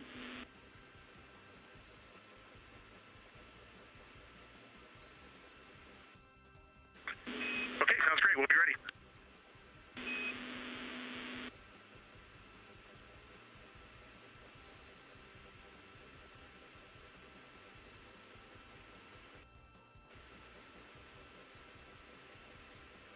This is Artemis Mission Control in Houston, Texas. We just had that public affairs event with President Donald Trump and the crew on board the Orion spacecraft. And coming up in about 10 minutes, there will be another public affairs event. That event taking place at a mission elapsed time of 5 days, 4 hours, and 15 minutes. Currently on your screen, you're seeing a look at the Artemis Real-Time Orbit website, which provides updates on the velocity as well as the distance of the Orion spacecraft from both Earth and the Moon. The Orion spacecraft and its crew, that crew including Reed Wiseman, Victor Glover, Christina Cook, and Jeremy Hansen, are currently about 250,000 miles away from the Earth, and that distance is starting to become smaller as they are now on the return leg of their journey. And they are about 9,300 miles away from the Moon. They made their close approach to the Moon. Integrity Houston with a question about fan speed.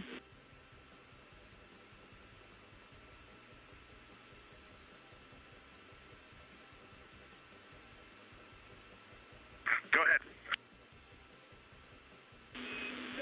Hey, Reed, we were wondering if this adjusted fan speed is something that you would like to keep going forward, or if it was just a specific change request for the events this evening.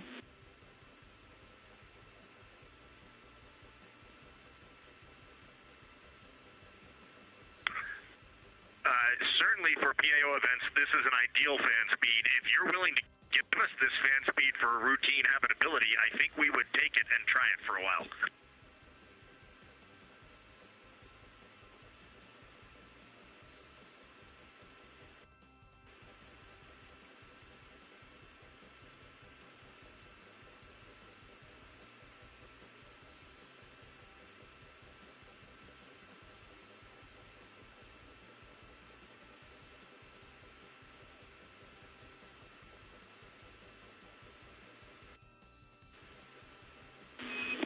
And Reed, we are able to support keeping the fan speed in this config. Happy to keep it here to collect data.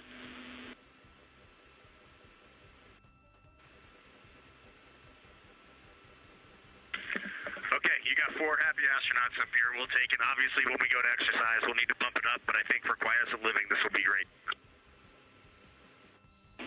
We copy, and we love seeing those smiles.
camera? Go ahead.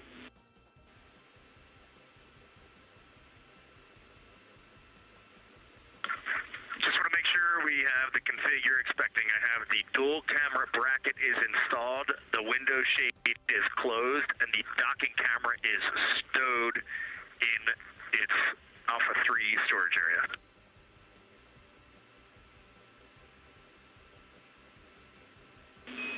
That's a good config.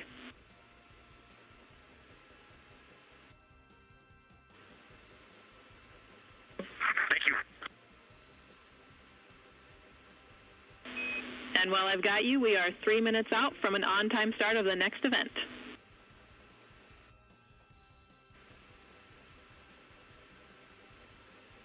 This is Artemis Mission Control in Houston, Texas. You can see a live look of the Artemis II crew inside the Orion spacecraft cabin as they prepare for another public affairs downlink event.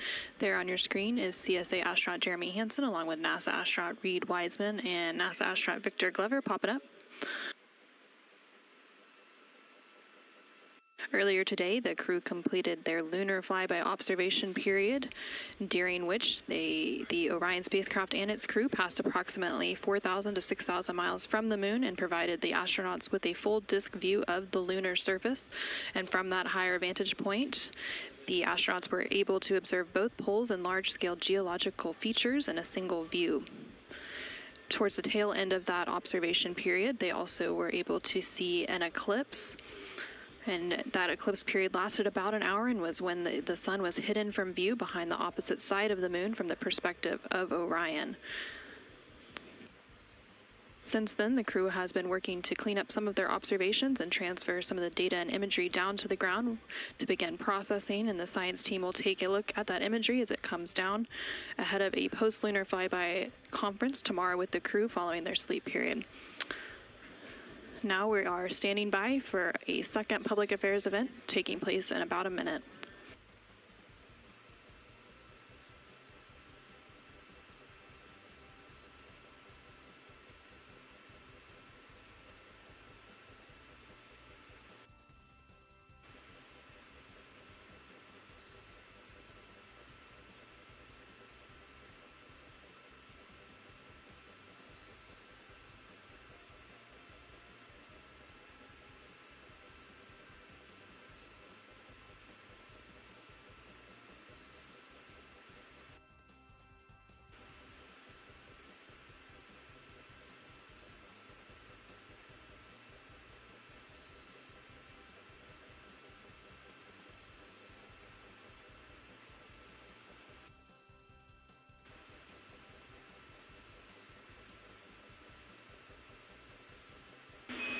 Integrity, this is Houston. Are you ready for the event?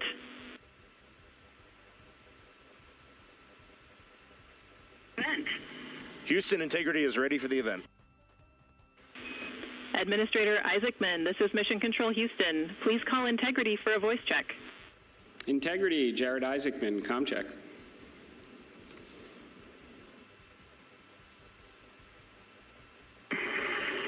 Administrator Isaacman, we've got you loud and clear up here. I've got you loud and clear, and let's see if we can top that last PO event. That was pretty special. So we are going to spend the next 20 minutes doing Q&A from a number of questions that have been submitted, and we are going to start with one from me. You all have spent years preparing for this moment and imagining what it must be like when you look down at the moon, at the lunar surface. What has surprised you all that you did not anticipate?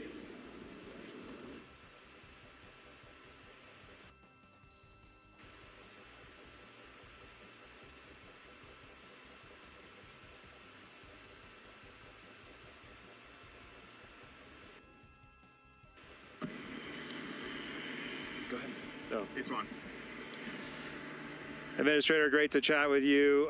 Just something that just shocked me because I'm really using imagery and just the three-dimensionality of it. You know from your experience of seeing the Earth from space how it just seems different. And you look out in depth of things. And when we were on the far side of the moon looking back at Earth, it was just so obvious. You had this sphere out in front of you of the moon in this three-dimensional. You really felt like you weren't in a capsule. You'd been transported to the far side of the moon, and it really just bent your mind. It was an extraordinary human experience. I'm so grateful for it.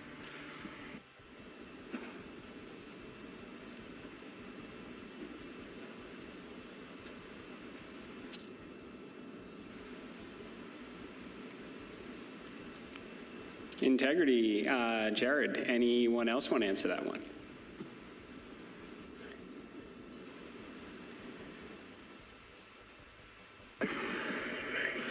You know, we had an amazing launch. The SLS is quite a powerful rocket, and got us into a 1,200 by, eventually a 100-mile orbit, and clearly power and speed, and then we did our translunar injection, and we were going quite fast. And so with all of that speed, though, it still took us days to get here. And so the scope of all of the things to a 321-foot tall rocket was amazing. It just puts the power required to do this in perspective. But then even with all that power and to get to those velocities, it still took us days. And the breadth of the distance we had to cover. Watching the distance from Earth count up and the distance from the moon count down was one of the most surprising things I've enjoyed. Well, as I was trying to formulate an answer, at first I couldn't think of anything because there are so many things to choose from. I'll try to just narrow it down, but I'm going to go with something we did yesterday, a manual flight test objective, where we just basically got to sit at the vehicle. It was Jeremy and I this time, and just drive around using the rotational hand controller, basically just drive it with the stick, and how well it handled, how tight the control algorithms were, and watching it respond when we actually degraded it on purpose by going into 3 degrees of freedom control, by actually inhibiting some of the jets, which even though we have jet redundancy, of course, for each other in these complicated algorithms. So it was just amazing to be in a deep spacecraft and just be flying it around by hand. The one other thing I'll say, how fast it has gone by. I'm not ready to go home. I can't believe that something this cramped of quarters can fly by and still be fun every single minute. And I'll just close out with, I think just scale, Jared, is the thing that is just blowing my mind. You flew Polaris Dawn to some amazing apogee numbers, and on the International Space Station, we're 250 nautical miles up, and that's the most beautiful view I think a human could ever experience. And we are dealing with numbers that are 250,000 miles, and every time Mission Control points this vehicle either at the moon or at Earth, and it reminds me every day that humans have to go, we've got to explore, we got to go further to expand our knowledge, expand our horizons. And every time we take another step forward, it makes the world seem a little bit smaller and a little bit more manageable. And just putting these numbers in perspective, it is impossible as a human to look at these displays and comprehend them. But here we are. And NASA is doing this, an international team is doing this, and they're doing it very well. Excellent words, Integrity. So certainly a very wild insertion orbit. I can imagine the contrast between perigee and apogee, the scale of it all, the 3D, seeing the moon come alive, and then certainly manual control. Well, every Dragon crew for the last 5 years is very jealous on that. Okay, so we're going to questions here. This one, the Artemis II crew, inspire all of us, but what inspires you?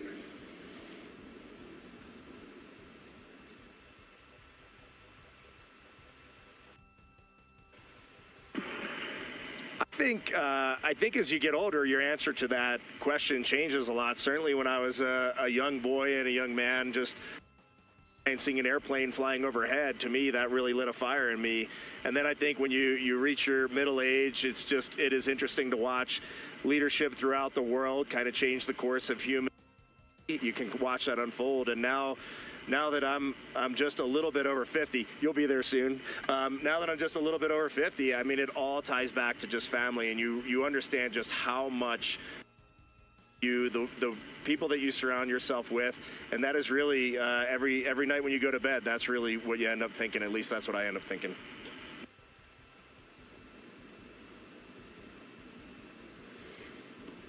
Thank you. All right, so here's a question. It's a good one. So for the Artemis II crew, what is the advice you would pass along for the next astronauts that will go in Orion?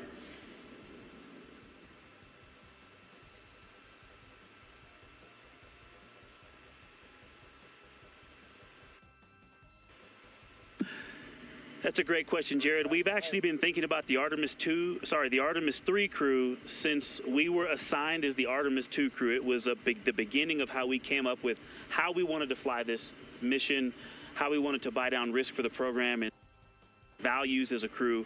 And so, you know, over the course of these 3 years, we've taken a lot of notes. So we've almost got a book to hand them.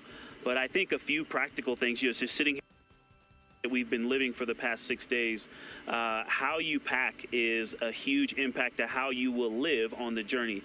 And so things like food and your hygiene products, and then, you know, you know what's going on with our waste management system, the technology that we have, practicing that and being familiar with that and being prepared mentally. I used it on the space station. I used it at home in training, but I'll be honest, I wasn't really prepared to have to use it for over half the mission. And but you know, we adapt and overcome, and so I can't wait to talk to that crew. I'm glad you said it, or else I was. We definitely have to fix some of the plumbing. Okay, this question is from Merriam-Webster. So wordy one here. So you are going to be, well, you've already surpassed more than 250,000 miles from Earth, farther than any human has gone before. So what are some words that come to mind when you try to wrap your mind around this very unique experience?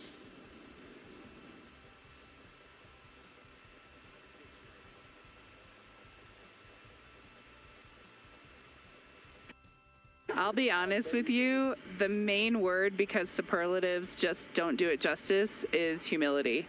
We would never be here if it weren't for so many people that came before us, starting with Neil Armstrong, Katherine Johnson, Dorothy Vaughan, civil rights movement leaders, everyone who worked on this spacecraft. Before we got here in our 3 years of training, we went all over the country and even to our European and Canadian partners to see the people who have put their hands on this hardware, the millions of parts from every valve, to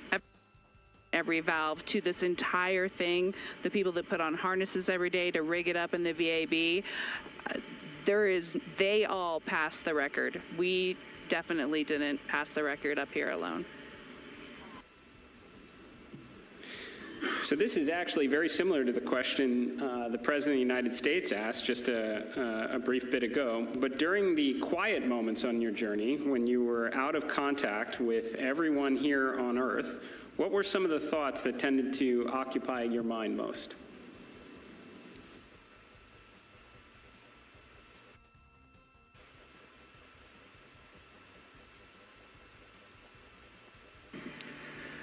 Yeah, as Victor said earlier, when we were on the far side of the moon and out of contact with planet Earth, we all knew it, and it was a milestone. We saw Earth disappear, the Earth set. But we were so busy with the science, and we have such faith in our vehicle integrity, such faith in mission control, that we were just at complete peace and just doing our job. And just trying to do a good job to collect as much science data as we could while we were on the far side of the moon, and we were just giddy in here, like of our lives. He's being a bit humble, but as soon as we went out of comm with planet Earth, we did have maple cookies. As we just gathered together for about 30 seconds, each one of us had a maple cream cookie and then right back into the science. But we had to take a moment to honor that time going behind Earth, and it was going behind the moon and out of touch with Earth, and that was a very surreal moment for this crew.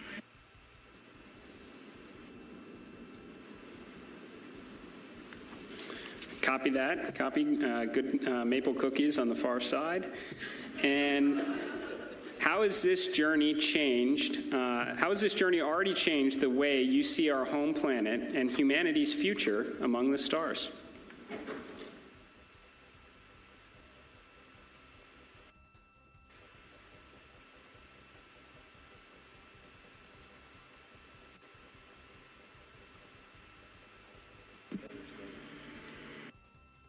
There's so many directions I think we could go with that, and I just, I think that there's, global, but I think real impact is local, and is to see the Earth as an entire thing and look at it, this system, and to see it all in once.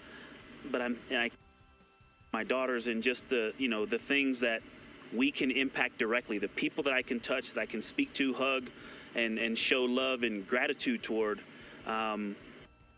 is the thing that I think is going to change and last. And but you also talked about the future that we're going to have in the stars, and this mission, I think we swung for the fence and launched on our first try after learning a lot earlier this year. But I think it set the stage for us to go out and continue to swing for the fence hard in our Orion SLS and ground systems programs to go and get the next one teed up so that crew can knock it off out of the park.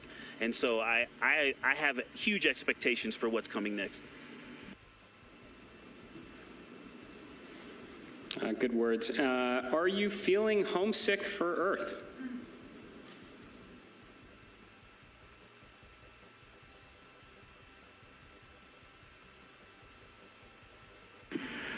I will tell you, last of my eyes, I did start thinking about getting home. It's not homesickness at all, but the first time probably in 3 years, I let my mind get past the moon and back towards home, and I had to catch myself right there. You're an operator just like we are, and that is the place to be when you're up here. We got to look one step ahead. What's next? What's our next burn? How are we setting up our trajectory to get home? And we are going to do that. We are locked in, and we are definitely excited for the second half of this mission.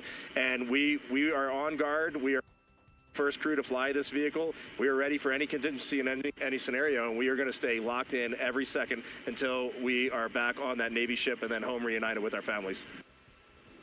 And copy that. Astronauts like being in space. That checks out. Okay, there's a lot of questions from the space photography community. How are the pictures going so far?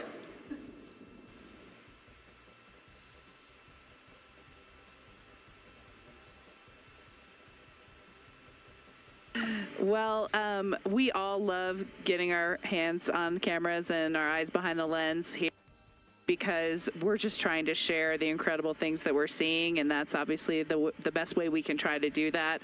I've been into night sky photography for a long time, and so a dream come true for me. I have thought specifically to that community, the time lapses I've been trying to get, those are a little tougher because we have a very dynamic vehicle. It's not like being on ISS where you can get the city lights below and the auroras and the spinning stars around the North Star. There's a lot going on. So, but what we got to matter is out of this world. When we viewed that eclipse, that was the one time we all said, we literally cannot capture this with a camera. Everything else, I think we've really put our hearts and minds into making sure we understand so that we can bring that home to everyone. But having to set the low light features for Earth shine on the moon while it's an eclipse, that was a new one. I had to dig deep in my book for that one. And thanks for the iPhones. They've been working great. Very glad to hear that, and there are a couple billion people back here on Earth that are extremely excited to look at the imagery you've captured up there. So. Okay, well, I want to thank you all. Integrity. So Reed, Victor, Christina, Jeremy, on behalf of NASA and space-loving people across the world, thank you for taking us with you to the moon. Thank you for your courage, all of your beautiful words that we've heard. You represent the absolute best of us, We are proud of you, and we look forward to welcoming you back safely to the good Earth very soon. Godspeed, and go Artemis II.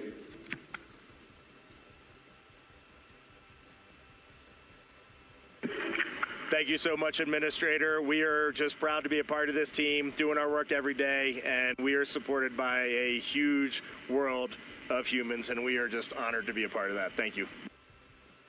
We'll see you soon. Integrity, this is Houston ACR. That concludes the event. Thank you. Thank you to all participants. Integrity, we are now resuming operational audio comm.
Estamos por toda Colombia, en todas las ciudades, los pueblos, las veredas, en todos los rincones. Busca tu punto de vacunación más cercano. Además, que es gratis. Y no olvides, las vacunas salvan vidas.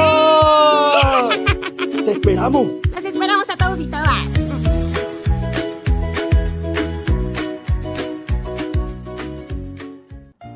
Las elecciones terminan.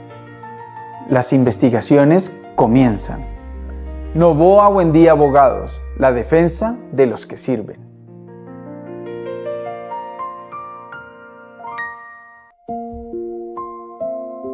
Cada vez que salimos de casa, no solo emprendemos un viaje, emprendemos el camino con la esperanza de regresar. Pero cuidarnos no depende solo de creer. Se construye con cada decisión responsable.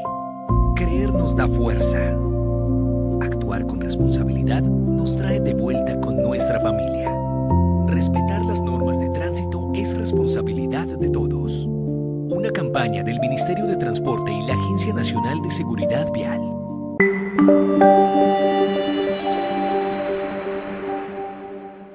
desde el punto de vista de una víctima que un banco le manifiesta que fue su responsabilidad el hackeo para que perdiera un dinero de su cuenta bancaria, ¿podrían recuperar el dinero si usted presenta un dictamen pericial que refute la respuesta del banco? Desde la óptica forense se puede generar un ataque directo a la credibilidad del sistema de ciberseguridad de la entidad bancaria. Porque la imagen forense congela, inmortaliza en el tiempo un archivo digital. Hay una premisa en ciberseguridad y es que la seguridad al 100% no existe. En un mundo donde la justicia exige compromiso, estrategia y conocimiento, Criollo Figueroa y Abogados se consolida como una firma especializada en la defensa y protección de los derechos de nuestros clientes, siempre orientada a proteger los derechos y libertades de quienes confían en nosotros. Ofrecemos defensa, asesoría y consultoría jurídica integral, asegurando un proceso justo y transparente. Justicia con rigor y defensas con propósito.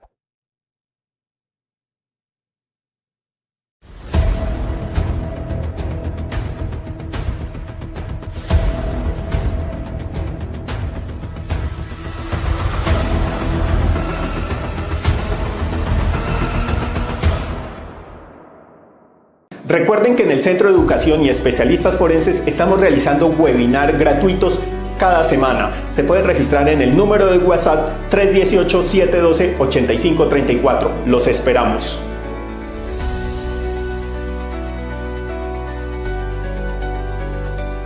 La vida de una persona es antes y después de un caso de derecho penal. Riveros Bassani está para escuchar, estudiar, analizar y buscar una solución. En el momento en que nos confían como firma la atención de una crisis, la vamos a mirar desde todos los ángulos y desde todos los puntos de vista. Y nos gusta sentir que el cliente sale feliz, que quien sale de acá se sienta tranquilo, esperanzado. Esa es la verdadera satisfacción de un servicio como el nuestro. Bienvenidos a Riveros Bassani. La Unidad de Investigación Criminal de la Defensa, expertos en ciencias forense, investigación criminal, ciberseguridad, con más de 16 años al servicio de la justicia. Contáctenos hoy mismo.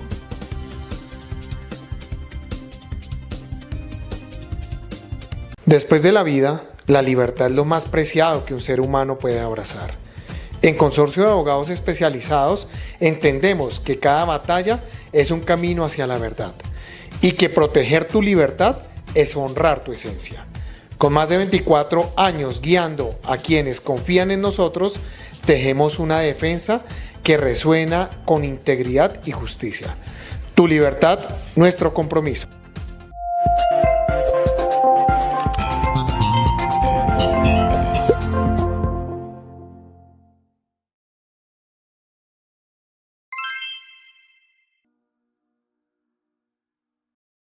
¿Conoces un posible delito electoral? Denúncialo ante Uriel. Puedes denunciar casos como compra de votos, constreñimiento al elector, fraude en la inscripción de cédulas, corrupción al sufragante. También publicidad política ilegal, intervención indebida en política, irregularidades durante la votación. Tu denuncia ayuda a proteger la democracia. Denuncia a través de 018-912-005. Uriel@minuinterior.gov.co.